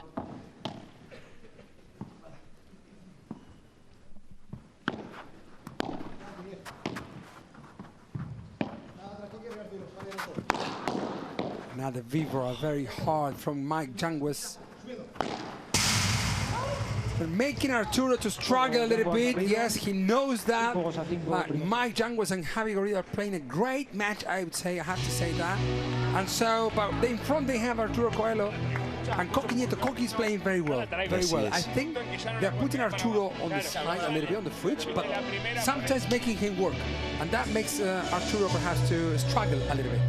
Keep voting for your player of the match, typical. In terms of the 4 players out there at the moment, that is the QR code you can use. Just in terms of those incredible blocks that we're seeing at the net. Now, is that very soft hands? What's the skill to be able to engineer that sort of a shot on a regular basis? I think it's not prediction, and I think it's not only reaction. I think it's also the way he reads the game, and then he knows the opponents much than perhaps others. So he knows that Mike Janguas will play usually the shot around these 20 centimeters. Okay. So he puts the racket there. He's not going to change, you know. That's why Mike forces, Arturo Coelho forces Mike to take different decisions to where to play the shots. Okay, that's, yeah, so the anticipation, he's expecting it, he's ready for it, because... It's my opinion, huh? It's my humble opinion, right? That's not... I mean, there are a lot of remarkable shots in Padel, but for me, some of those seemingly like reflex defensive blocks at the net are extraordinary. Yeah, it's one thing to get the racket on it, but to be able to cushion it to the degree they do is quite remarkable. And to block it, man, your wrist. You got to go to 6 months of physiotherapy straight after this match. Yeah. And they play another match tomorrow and another one on Friday, Saturday, Sunday. Only Sunday, the winners, runners-up. They hope to be involved on Sunday. Yes. And 3rd and 4th position will be played on Sunday. Nieto serving again to stay in the set. He's going to get that. Yes, he got it. Didn't do much with it. Well, because he couldn't. He just reached it. That was enough just to carry on with the point. It's like the point restart, you know? This is like you play 5 points in 1 point. That's amazing. This Padel about. Pumba. Nothing to do, not even to the tallest guy on the circuit. After the machine gun. Now I got the word. Machine gun. Yeah. That's it. Here's a question for you, Mary. And I know all the racket sports sort of battle with each other. I'll ask you after this next point. Fake smash from Arturo, fantastic shot. Sorted out by Mike.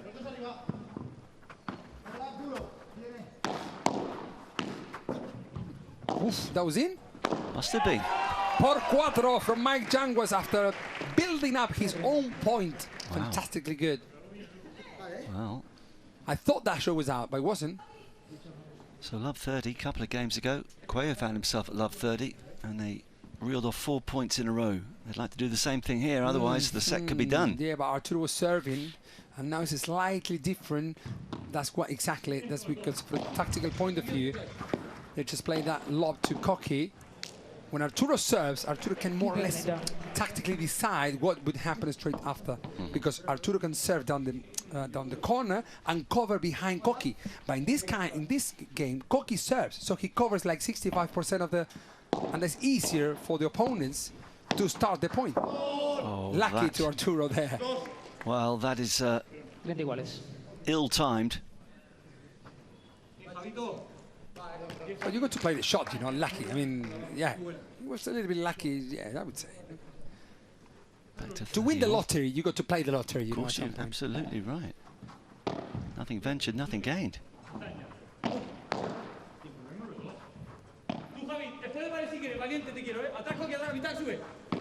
If I tell you what just Mike said to Javi Garrido in half second, the amount of things he says, go for a winner if you want. No, first he said, you're not going to reach it with a smash, so let the goal pass. Do whatever you want. If you go for a winner, I want you firmly. Well, it meant everything in... Compute that and play the point. Yeah, exactly, and then decide. Oh my God.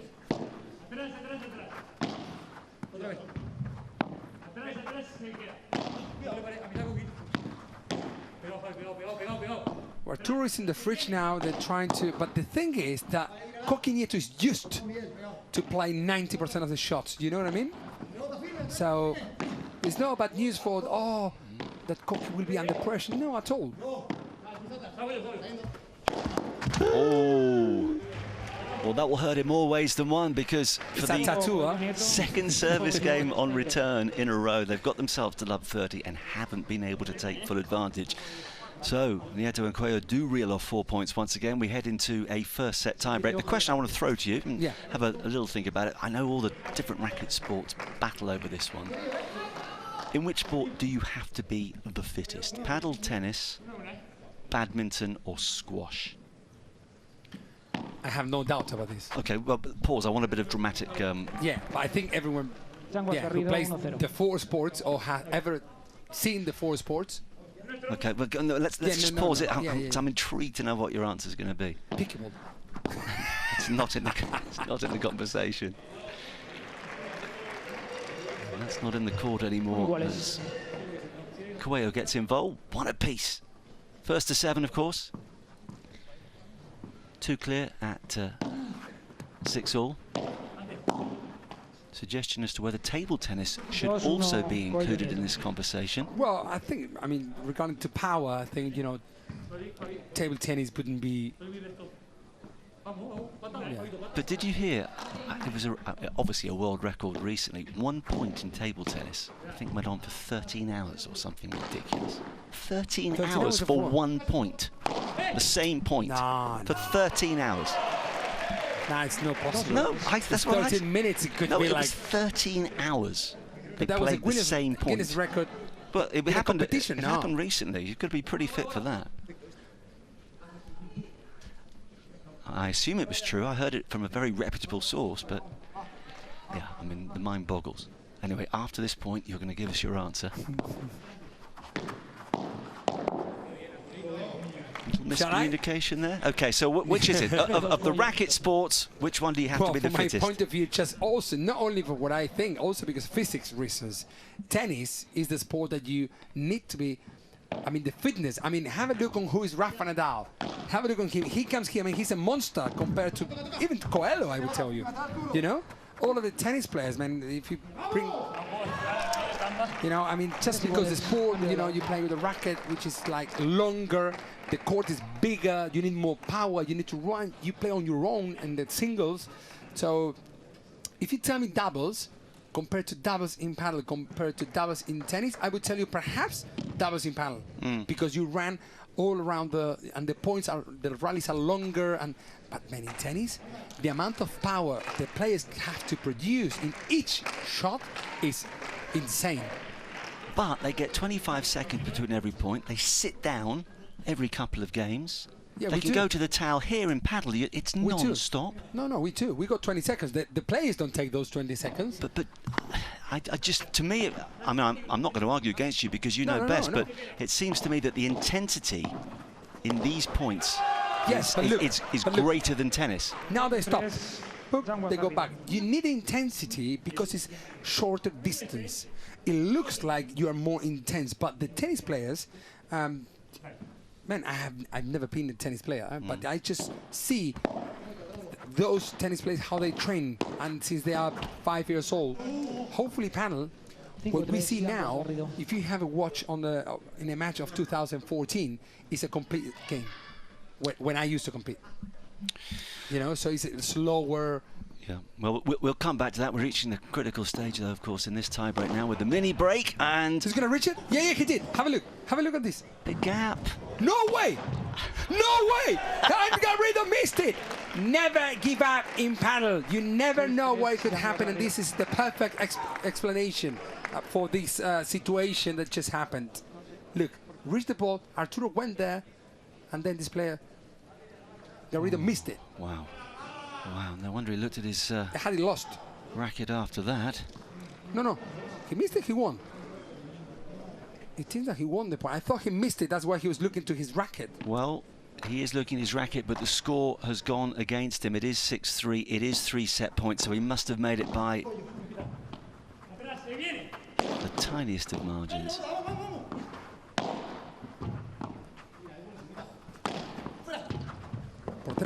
No? Very good. Look how they celebrate this. And this is a 7-6 for Javi Garrido. And Mike Yang was marked. Unbelievable, Marcus. Let's go for it. Yeah, I mean, they're playing lights out paddle, that there's no doubt. I have made the point a couple of times. We've seen 2 world #1s on this court today. Both of them have lost. And here's Arturo Coelho now having to come from a set down. Some explosive play, though, from out of the court. Close to the net. We've seen the brilliant block volleys from Coelho, some of those great smashes as well, but he's on the wrong end of the scoreline so far. I promise you the favorite pair here is Coelho and Coqui Nieto, because not only because Arturo is #1 in the world, also because the job they've done in the World Championship last year for the Spanish team. So now that you're speaking about favorite... Well, here are the stats, and noticeable 43 points to 34 in favour of Yanguas and Garrido. 1 golden point apiece. It'll be interesting to see how Coelho and Nieto react. We heard Christina in the background. She's ready to have another word with us. Yes. So, guys, it's already 11 p.m. and as you can see, nobody wants to leave the arena. You were speaking about your favorite players so far. Well, let's speak with the fans about this. Hi, guys. Hello. Who's your favorite player? Who are you supporting during this Hexagon Cup? Arturo's team. Arturo's team, yeah. Okay, Arturo. Here. Chingoto. Chingoto. Tapia. Chingoto. Okay, so it's a mixture between Chingoto over here and Arturo. And why? Why do you like them so much? We like Arturo because he's an aggressive player. He has a good smash. Also good defense, he's very fast, so for that reason. Okay. And what about Chingoto? Why did you like him so much? Why do you like him so much? I mean, he just cannot miss a ball, and he's just different from all the players as he runs around the court. and we all need a chingoto in our life. Go. So let's continue with the battle on the court. Yeah, so say all of us, and Chingoto was at his brilliant best a little earlier this evening. He's got a win under his belt. But will Arturo Coelho, he's dropped the first set alongside Coqui Nieto in a tie-break, serving at the start of the second. Yeah, and last 30, yeah, because the first we were talking about with the fans, but actually Javi Garrido played an amazing down-the-line shot, got a winner against Arturo, and now Mike Jangos as well. His last 30. They're like lions. I mean, they're like lions in a cage, yeah, going from one side to the other. Trying to get at you. Yeah, be careful there. They're giving their all, understandably so. If you get a break here at the start of the second set, having won the first, you'll see the, well, maybe you won't see the finishing line in sight, but you know you're moving pretty rapidly in the right direction.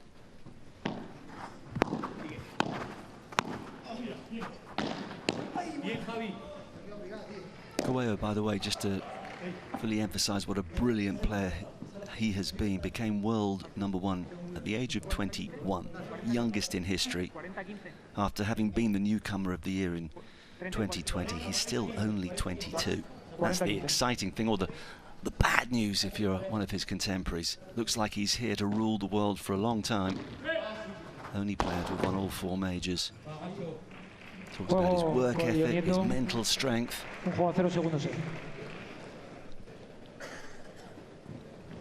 we're seeing evidence of all of that at key moments, but he's got a lot of work to do tonight.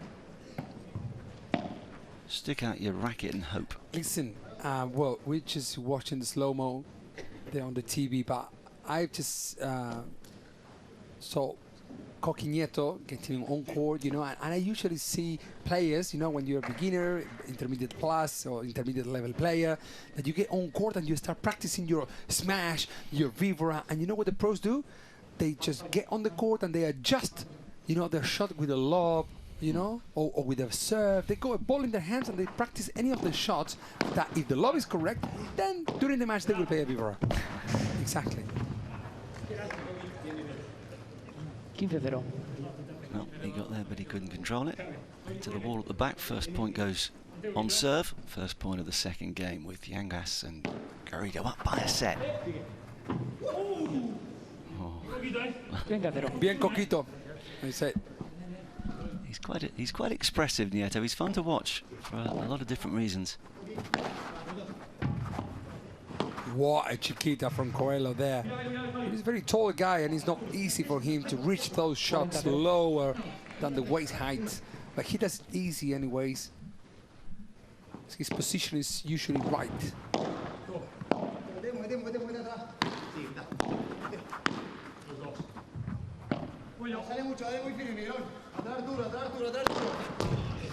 Oh my goodness. No, and Coelho is walking there just to reach that shot. I don't know how.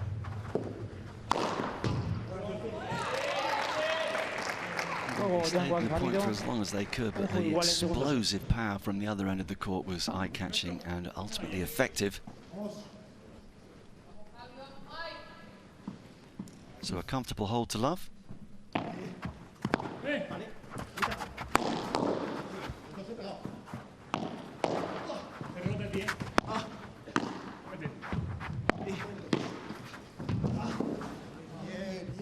Very well played for Javi Garrido and Mike Jangos. Now they're playing tactically correct. Slow to the corner, slow to the middle, open angles. But Arturo and Coqui are going for a little bit more winners, I would say. Like this one. But Mike reach it. Here we go again. Well, yeah, he did. But not enough. Not enough. Back. Because Mike was already there next to the net, and because he's also very tall, he said, "Here I am, por cuatro." Yeah, he came back in through one door and exited the other, having done what he had to do.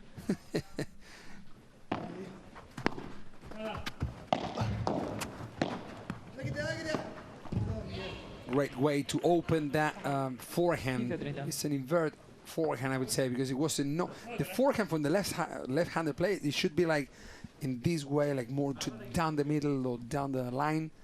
But he opened the angle to Mike Jangwa's side. Impossible for Mike.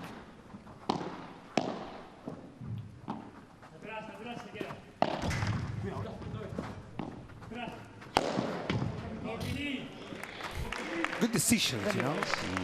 I mean, Koki, it's a matter of decisioning correctly, or that the opponents are playing a great match. He's not going to lose the match. The opponents will beat him if he loses, yeah? Yep, absolutely. Oh, that's frustrating. 40-30.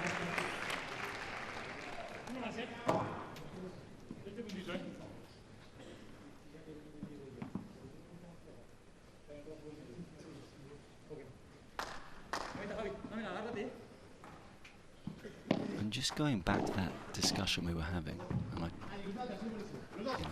very happy to accept your verdict that tennis is ultimately the sport where you need most physicality. Open court there puts it away comfortably. But, you know, a lot of tennis points are over quite quickly, maybe, you know, an ace or 2 or 3 shots. I mean, you get so many lengthy rallies here. It's very punishing in that regard. Yeah, the thing is that regarding the fitness, we could talk about coordination, we could talk about length of the match, we could talk about power, we could talk about many things. So, and in that perspective, you know, the coordination-wise, Padel is more coordinated, I would say, because it's very quick. And, you know, cardio-wise, it's quicker. But power-wise, I was thinking like more about power rather than, you know. Keep your votes coming for your player of the match by using that QR code. What I've noticed with racket sport is that whichever you specialise in normally you go for. If you're talking to a squash player, they'll say squash. Badminton player, badminton. Very honest, interesting assessment there from Maori. Now, what about the percentages? Who's getting the vote at the moment? Well, despite the fact that he's a set down, it is Arturo with 52.2% of the vote ahead of Yanguas. Surprises me this actually. I think Koki deserves more than 2.1%, doesn't he? Man, I would tell you, 100%. I would actually put Koki above some of these players, but because he's been playing, man, I would tell you, I mean, between Coelho and Koki Nieto, Koki has played perhaps 75% of the points. I think what's interesting there is that it just goes to show that certain fans have favourites. So irrespective of how their man Cuello's playing, he's going to get their vote. It makes sense. It makes sense what you just said, yeah. Al servicio Javier Garrido con bolas nuevas. Well, there it shows as well. Man, these graphs are amazing. And the graphics that we have, stats, the statistics, we never had this before. It's fantastic to know which shots Arturo Coelho hit by 4 meters back wall, and how many shots by 3 meters, or how many powerful smashes he brought back to his own side of the court. 15-0. Garrido serving. 1-2. Takes the first point of the 4th game. Wants to change the ball, I think. Yep.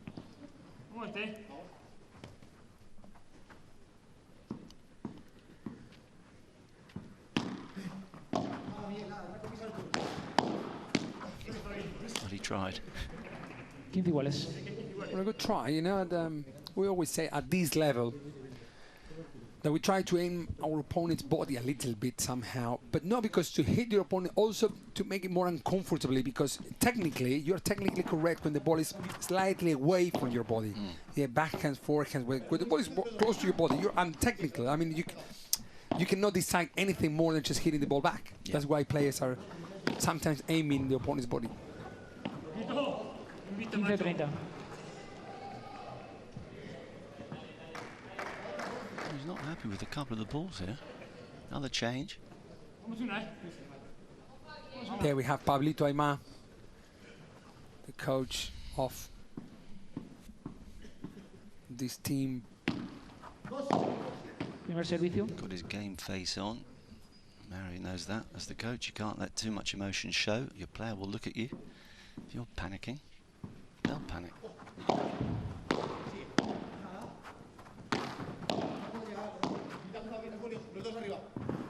Wow, what a lob from Mike Jangwas, and a real lob from Arturo straight after the ball rebounds off the back wall. Tricky shots. They're creating paddle.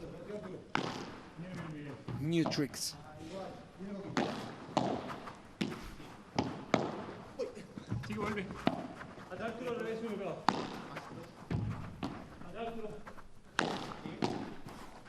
Mira, mira, mira, se va. A mitad con Arturo. Atrás, Arturo. Mira, mira.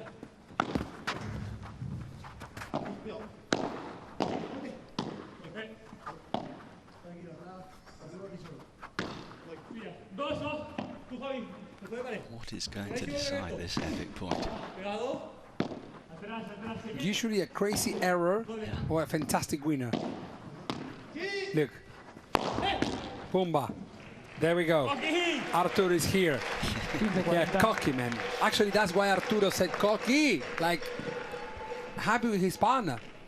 You know, I mean, cocky did, yeah, 80% of the job. But thanks God, Arturo has that powerful smash, allowing the pair to win the point. Cocky's working his socks off. He's only got 2.1% of the player vote. Come on, You show can't him some believe it. love out there. You can't believe it, yeah? No. It's like, come on, guys. But look. Don't delete the Arturo's vote, but, you know, just give me some more for Cocky, who's doing an amazing job, allowing Arturo to play his game. Well, he'll feel better if they can win this point, the first of 2 break points. Perfect depth. He winds it up.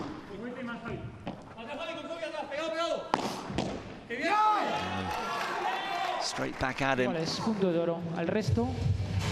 So 1 break point comes and goes. Al And resto. that means it's the golden point. Again. The lighting changes. Arturo Coello. The pressure intensifies.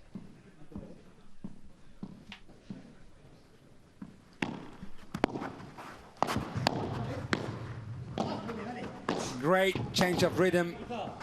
Wow, Arturo covers too much the court, man. It's so much how Arturo covers the court, because I promise you, they were on the line. They were on the dead line, I would say. It was very hard for them to recover, but Arturo reached that shot with the backwall post. Contra pared. Yes, the contra pared against the wall. And you could really see the frustration from Mike Yanguas in particular there. Yes. First break of the second set, and the team who lost the first in a tie-break had the advantage, and it is the world #1 to serve at 3-1.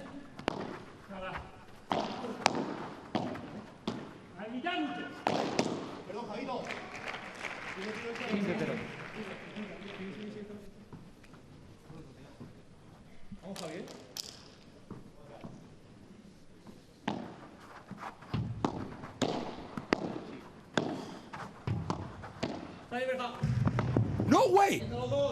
No way! That amazing how having Garrido reach that shot was absolutely impossible. Yeah, kept so low. They keep going.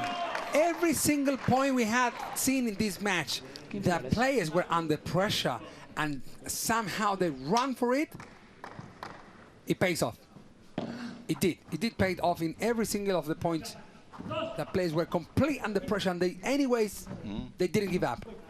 It's like life. You work hard, you get your rewards. Exactly. No pain, no gain, they say. I mean, I remember some of them when I used to live in the UK.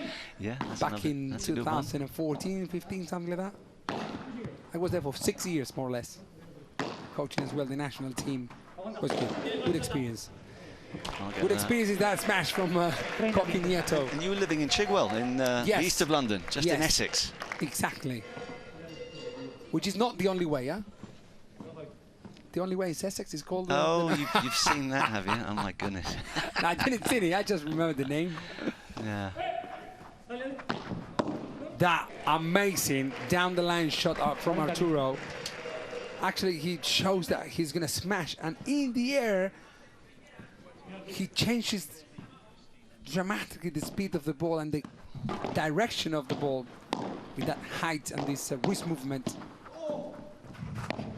Hey, we're watching, by far, I think it's the best rallies. 40-30.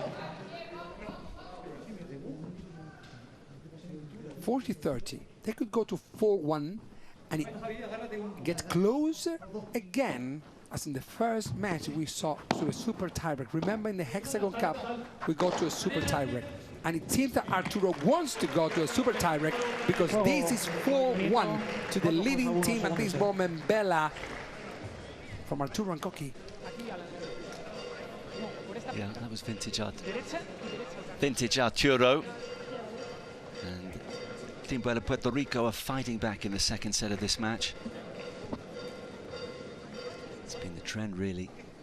The majority of the contests today have been so very, very close. One man who's really going to be watching this match with interest is the owner of Team Bella Puerto Rico. It's Carlos Lopez Ley, and he's with Cristina now. And he's already listening to us.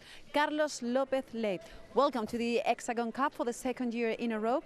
You're from Puerto Rico. Yes. And racket sports have always been very popular in your country. How is Padel growing there at the moment? Padel is an emerging sport. It's very exciting. We're happy to be here, and it's kept growing. We did a tournament this year. We had a lot of people, a lot of fans, and a lot of people watching us in Puerto Rico, so it's growing. And what do you think about this game that we are watching here tonight? It was the last one of the day, but it's amazing. No, my heart is almost, I can't breathe, I can't, it's been amazing, very exciting, very energizing, amazing game. We cannot blame you. Enjoy the rest of the game. Thank you, Carlos. Thank you. Thank you, Cristina. The last part of that conversation was the proper Puerto Rico. It was, I can't, you know, showing that. But it's wonderful that, you know, the team owners, and these are very successful individuals in other walks of life, they have so bought into this event. It means so much to them, and all power to that. And they love paddle, you know. They know they cannot do that. It's not like ex-professional paddle players lead the team. No, it's someone who is, you know, he's an investor to be part of this event, so they bring out the best players they can. They got their coach expert, they got the advisor, and they create a team. Each team has a leader, and they have picked the best players they can to compete in this fantastic event. Well, it was great to hear from Carlos, and if his team goes on to win, I'm looking forward to the interview with Cristina, because he was emotional and excited enough in the second set of the last match on day one. Goodness knows what it'd be like if they're lifting the main prize of the 1.2 million euros. So Cristina, put that on your to-do list. Top man. And his team on top in this second set, leading by 4 games to 1, having lost the first in a tie-break. Oh, he's down. Right. That's an unconventional way to play a shot on all well, 4 knees. You've only got 2 knees, with knees and hands. It'd be very unconventional to have 4 knees. It's okay. Might be some sand on his knees and his hands a little bit, but he's still on the court. That means that he's okay.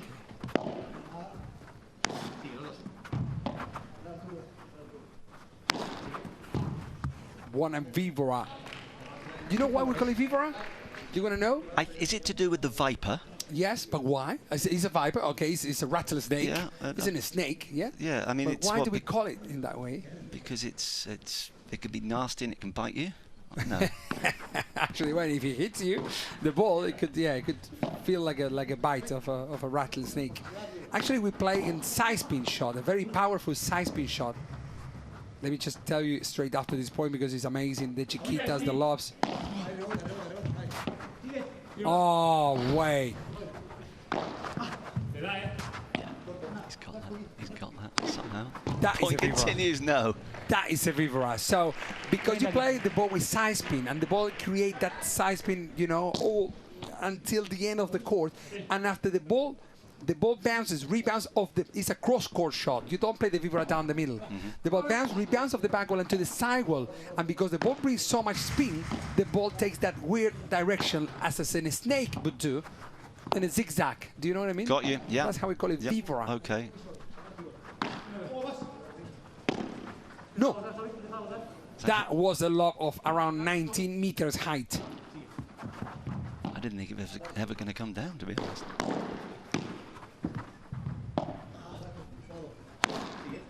They're playing to Arturo more now, and Arturo is sorting out not comfortably. You could tell.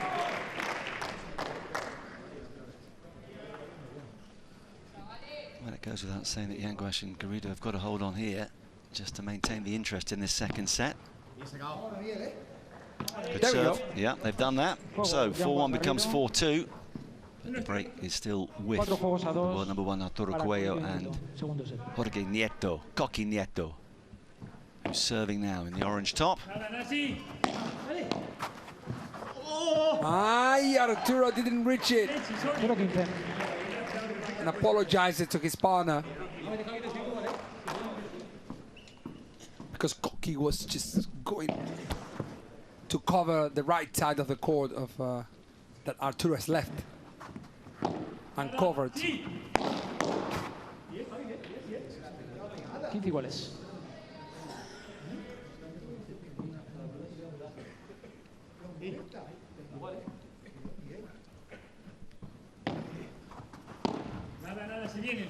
And they come.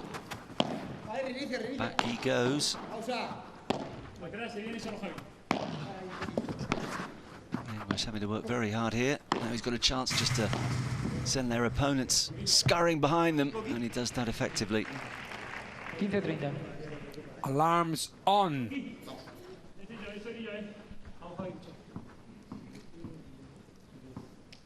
15:30. Mike and Javi Garrido don't want this set. They want to win it a set. They certainly do, with the minimum of fuss. It's down again. Wow. Wow. Mike from the floor. He can play everywhere. Another tattoo. Well, I mean, first it was Garrido down on his knees, now Yanguas, but somehow he brushes off the dirt and the dust and the pain.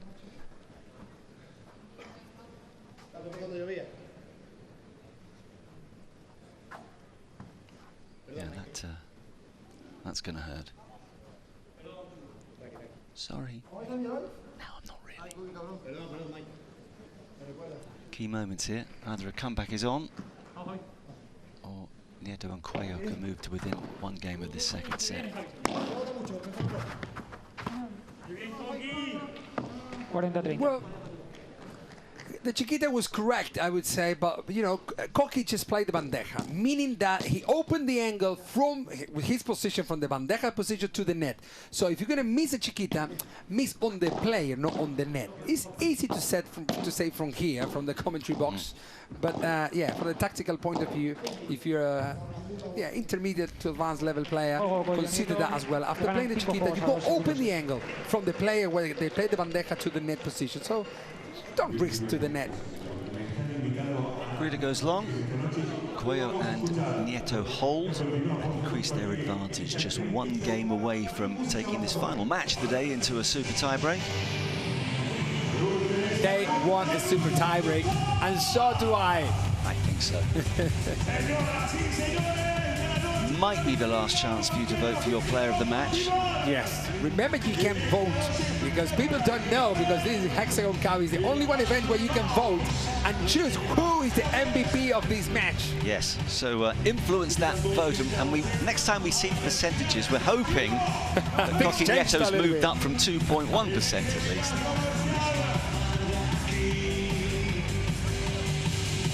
DJ has done a terrific job all day keeping the crowd going.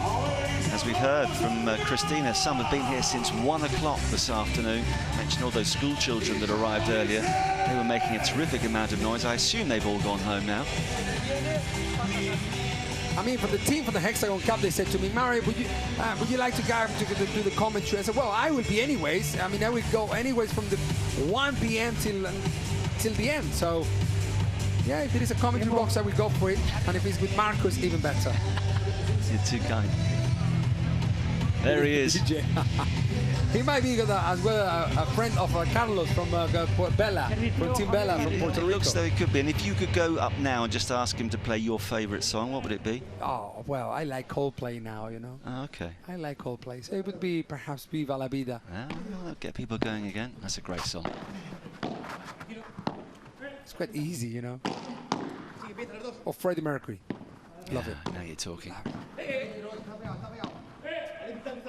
Can we go for a winner? Yes. What? I mean, one of these players is going to walk off the court with a part of their body missing, Yes. I think. I would like to know the speed of that shot, because I promise you that it could be easily harder than any of these matches they might play before.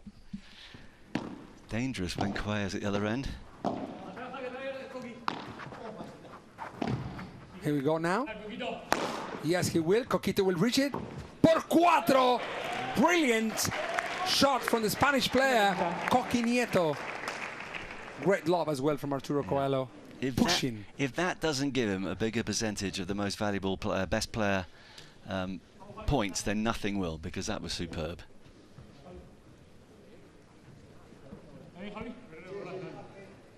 That deserves at least 10 more points of the percentage. It should do. 15-30. So they're teetering here, Garrido and Yanguas at 2-5, 15-30. Yeah. And with second serve.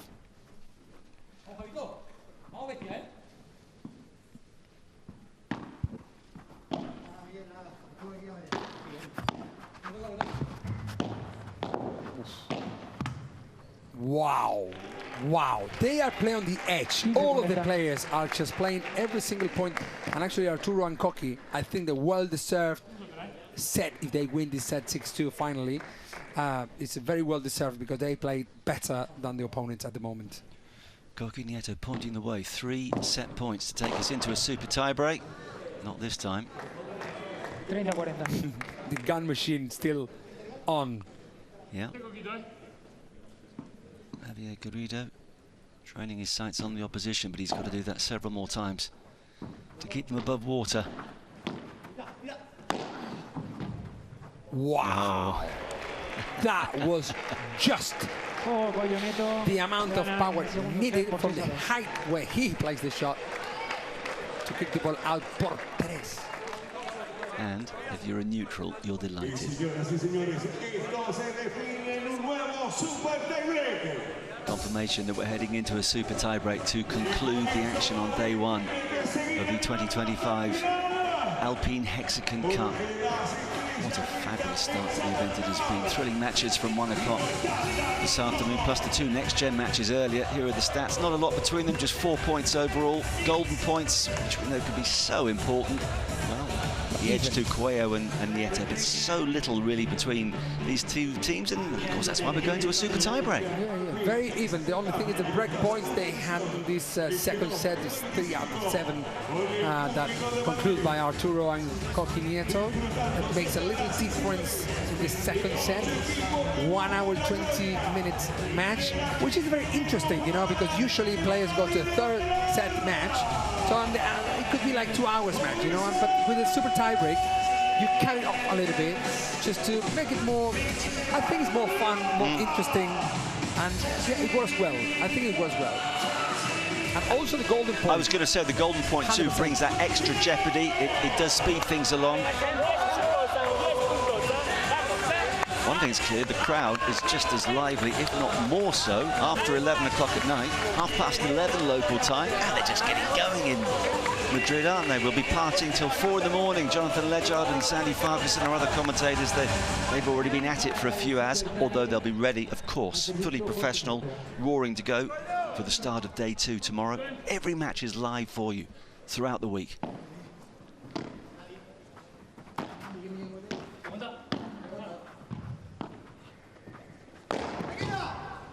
They're forcing Arturo to do this. They're forcing Arturo to do this and to fake the smash and to play the smash when he shouldn't play them. So, yeah, it's like they found a little gap on the king. Which takes some doing. To make him doubt, at least, you know, to make him think.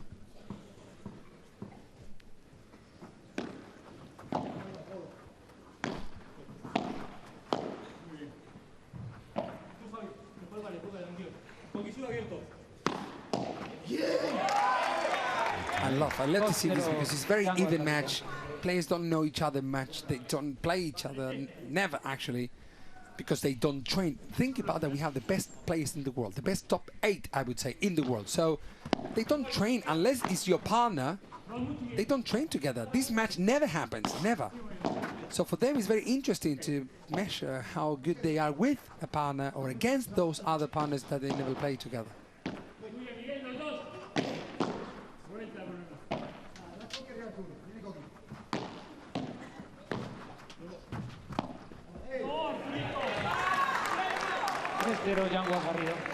Yeah, first 3 points have gone the way of Yanguas and Garrido.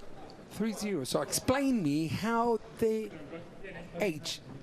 How the age, these things work. I mean, Mike Jangos and Javi Garrido won 7-6 the first set. Then Arturo Coelho and Coqui didn't, I wouldn't tell you that they destroyed them, but it was 6-2. Like, and now its momentum continues to swing one way and then the other, doesn't it? It's one of the fascinations. And even more when the set ends. And of course, it sounds a bit misleading sometimes, Srilab. It's only one mini break, and there's plenty of time to turn that around. Wow. Crazy now that these guys are leading 4-1 in the super tiebreak. You know, that could be interesting to play points without counting, and so you don't know when the match ends. Yeah, but then you miss out some of the excitement. Yeah, exactly. That's right. Look, Arturo will reach that. He needed to as well, because there's a big difference between 4-2 and 5-1. They'll change ends. They change ends after every 6 points, as is the case in tennis as well. Just a chance to take on board we stole it from them. A little bit of light refreshment. Well, yes, you've sensibly copied that from tennis. I don't think it's stealing. Yeah, maybe. copied. Yeah, but nowadays, you know, if you copy something, then people say, you copied it from him, from her, from that, from this. I don't think tennis had the copyright sign, so you're okay. Return is in.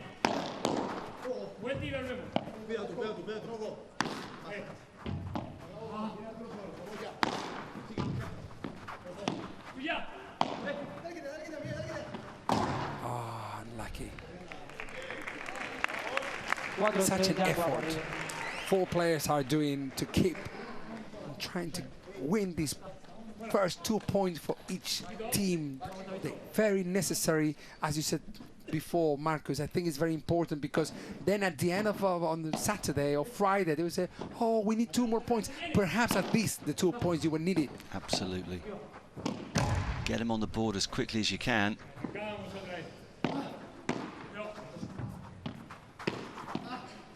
Fantastic covered from Mike Jangwa's backhand down the middle. Yeah, and they needed that, because it was a little swing in the other direction. And they had a chance to go 5-1 up.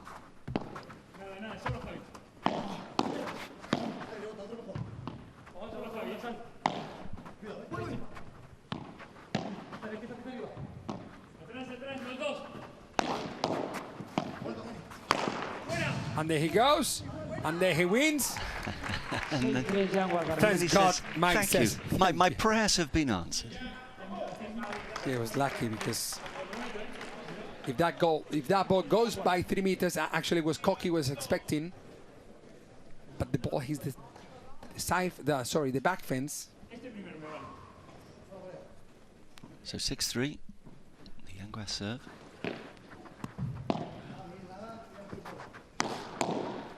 What a block. Man, he is everywhere, yeah? Well, I have to say, and you know, the smash, the power, everything about his game is amazing, but those block volleys tonight have been absolutely outstanding.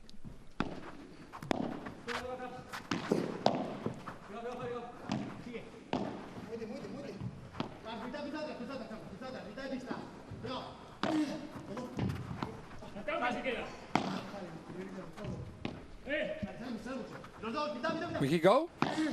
Slow it down the middle. Wow. Per tres. Yes, he's going to reach it. Look at that shot. Unbelievable. Fading over from outside the goal. Mike Jangwas. Fantastic recovery. I mean, I'm sorry, that is extraordinary. Look at that. And I'm waiting for the ball to come. But that gives you an advantage, because you can hit the ball lower than the net position, because you are hitting the ball through the door. But you know what I mean? It's just getting out of the door, having to watch the slightly awkward bounce that came his way, swivel turn. The amount of things you should do. And then that's why, you know, there are some people running out of the court and they pump into with the, you know, they hit the fence and say, man, relax and play a bandeja. Well, good. 7-4 instead of 6-5. Well, 7-5, you were asking for. Okay. Getting to the end. guess who's going to win this match. Well, they've forgotten they have to change ends as well. Yeah, It's they got 7-5. Even the great Arturo Coelho had forgotten that it's 7-5. That's 12 points. Get down the other side.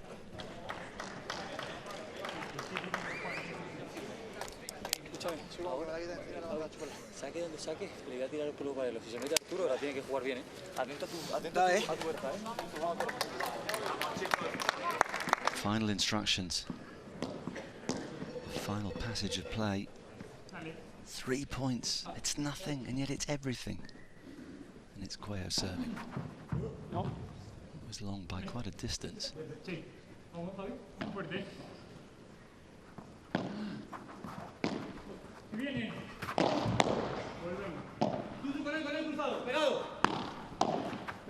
Pegado means stick at the net. That's what Mike Django is talking to Garrido. Stick, pegados. So Garrido can decide properly what to do with that shot. Look at hey, Arturo, I don't know, but I think he's the one who has missed most of the shots of this match. He did many winners, but also many unforced errors. Wow. Surprises me a little bit. Yeah. But it makes sense. We're in the beginning of the season. He's doing it in the pre-season as well. Well, if he's going to win now, he's going to have to do it the hard way. 8-5 down. Not good news. Not good news. 9-5 Yanguas Garrido. For Coelho, and look at the 10 team. Well, the X10 team is very happy. Yes. At the moment. Carlos Lopez-Ley, who we heard from a bit earlier, won't be though. The owner of Team Bella Puerto Rico.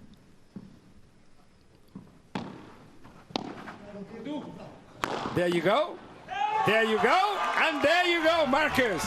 Emphatic to say the least. And can you believe it? 3 world #1s have lost on the first day of the 2025 Hexagon Cup. You just cannot predict what is going to happen. The one thing you can be sure of is drama and excitement and top quality paddle. But what a performance from Garrido and Yanguas. Perfect pronunciation, huh? Well, I've got there fantastic. with that, and the celebrations begin with those nearest and dearest to them. That's an impressive victory and 2 very precious points. Well, I think it is. I think that, as I told you before, before starting the match, that Arturo Coelho and Coqui Nieto, just because of the performance they did in last year's World Championships for Spain against Argentina, it's like they were like the favorites for this match. But Yanguas and Garrido, you know, you never underestimate the pro players, man. You never know what they can do. So fantastic job for this amazing team, well deserved. 2 points to start leading the first day of the Hexagon Cup 2025. And they closed it out really well. Of course, they had to readjust after losing the second set, but they took control of that super tie-break from the word go and just didn't let go. A sweet taste of victory. And they're bouncing in unison. Down.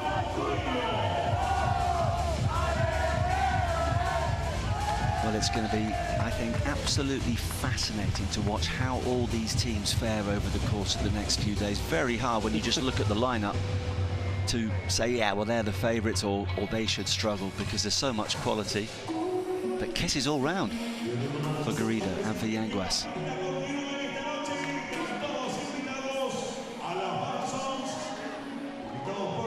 And we'll get all the reaction in a moment. Christina's heading towards the interview area, and we'll find out who the man of the match, the player of the match is.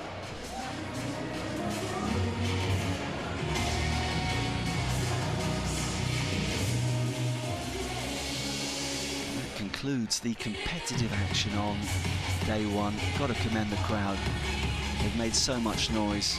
Our resident DJ has G'd them up, but they have played their part. They've been richly rewarded, as I've mentioned, as Jonathan mentioned earlier, as the days go by, so more and more people are going to turn up, and we will have a sellout on Saturday, and I suspect on Sunday too. The power of paddle, incredible. increases day by day, week by week, year by year.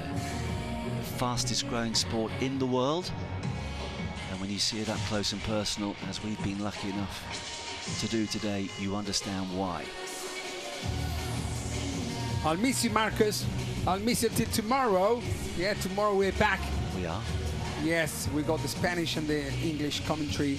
Well, now this, I think you're gonna be surprised by those percentages, aren't you? Well, yeah, a little, I would say. You know, and Coquin, well, a little bit more, at least more than 2. You know, almost 8%. Well, Arturo Coelho actually is the player who missed more of the shots, I would say, or actually was the one who did more amper errors than the others. But anyways, let's have a listen. What the we can hear from Arturo talking to Cristina. Really, there we go. Sí, estamos con el MVP del partido, Arturo Coelho. ¿Qué tal? ¿Cómo estás? A pesar de la derrota, ¿te deja ese buen sabor de boca haber sido el mejor jugador del partido? Sorprendido, la verdad. No lo creo, de verdad, que hoy no creo que merezca... It surprises me actually a lot. I don't even think about to be the best player of this match. I didn't play match. But any of the other 3 players deserve it more than me.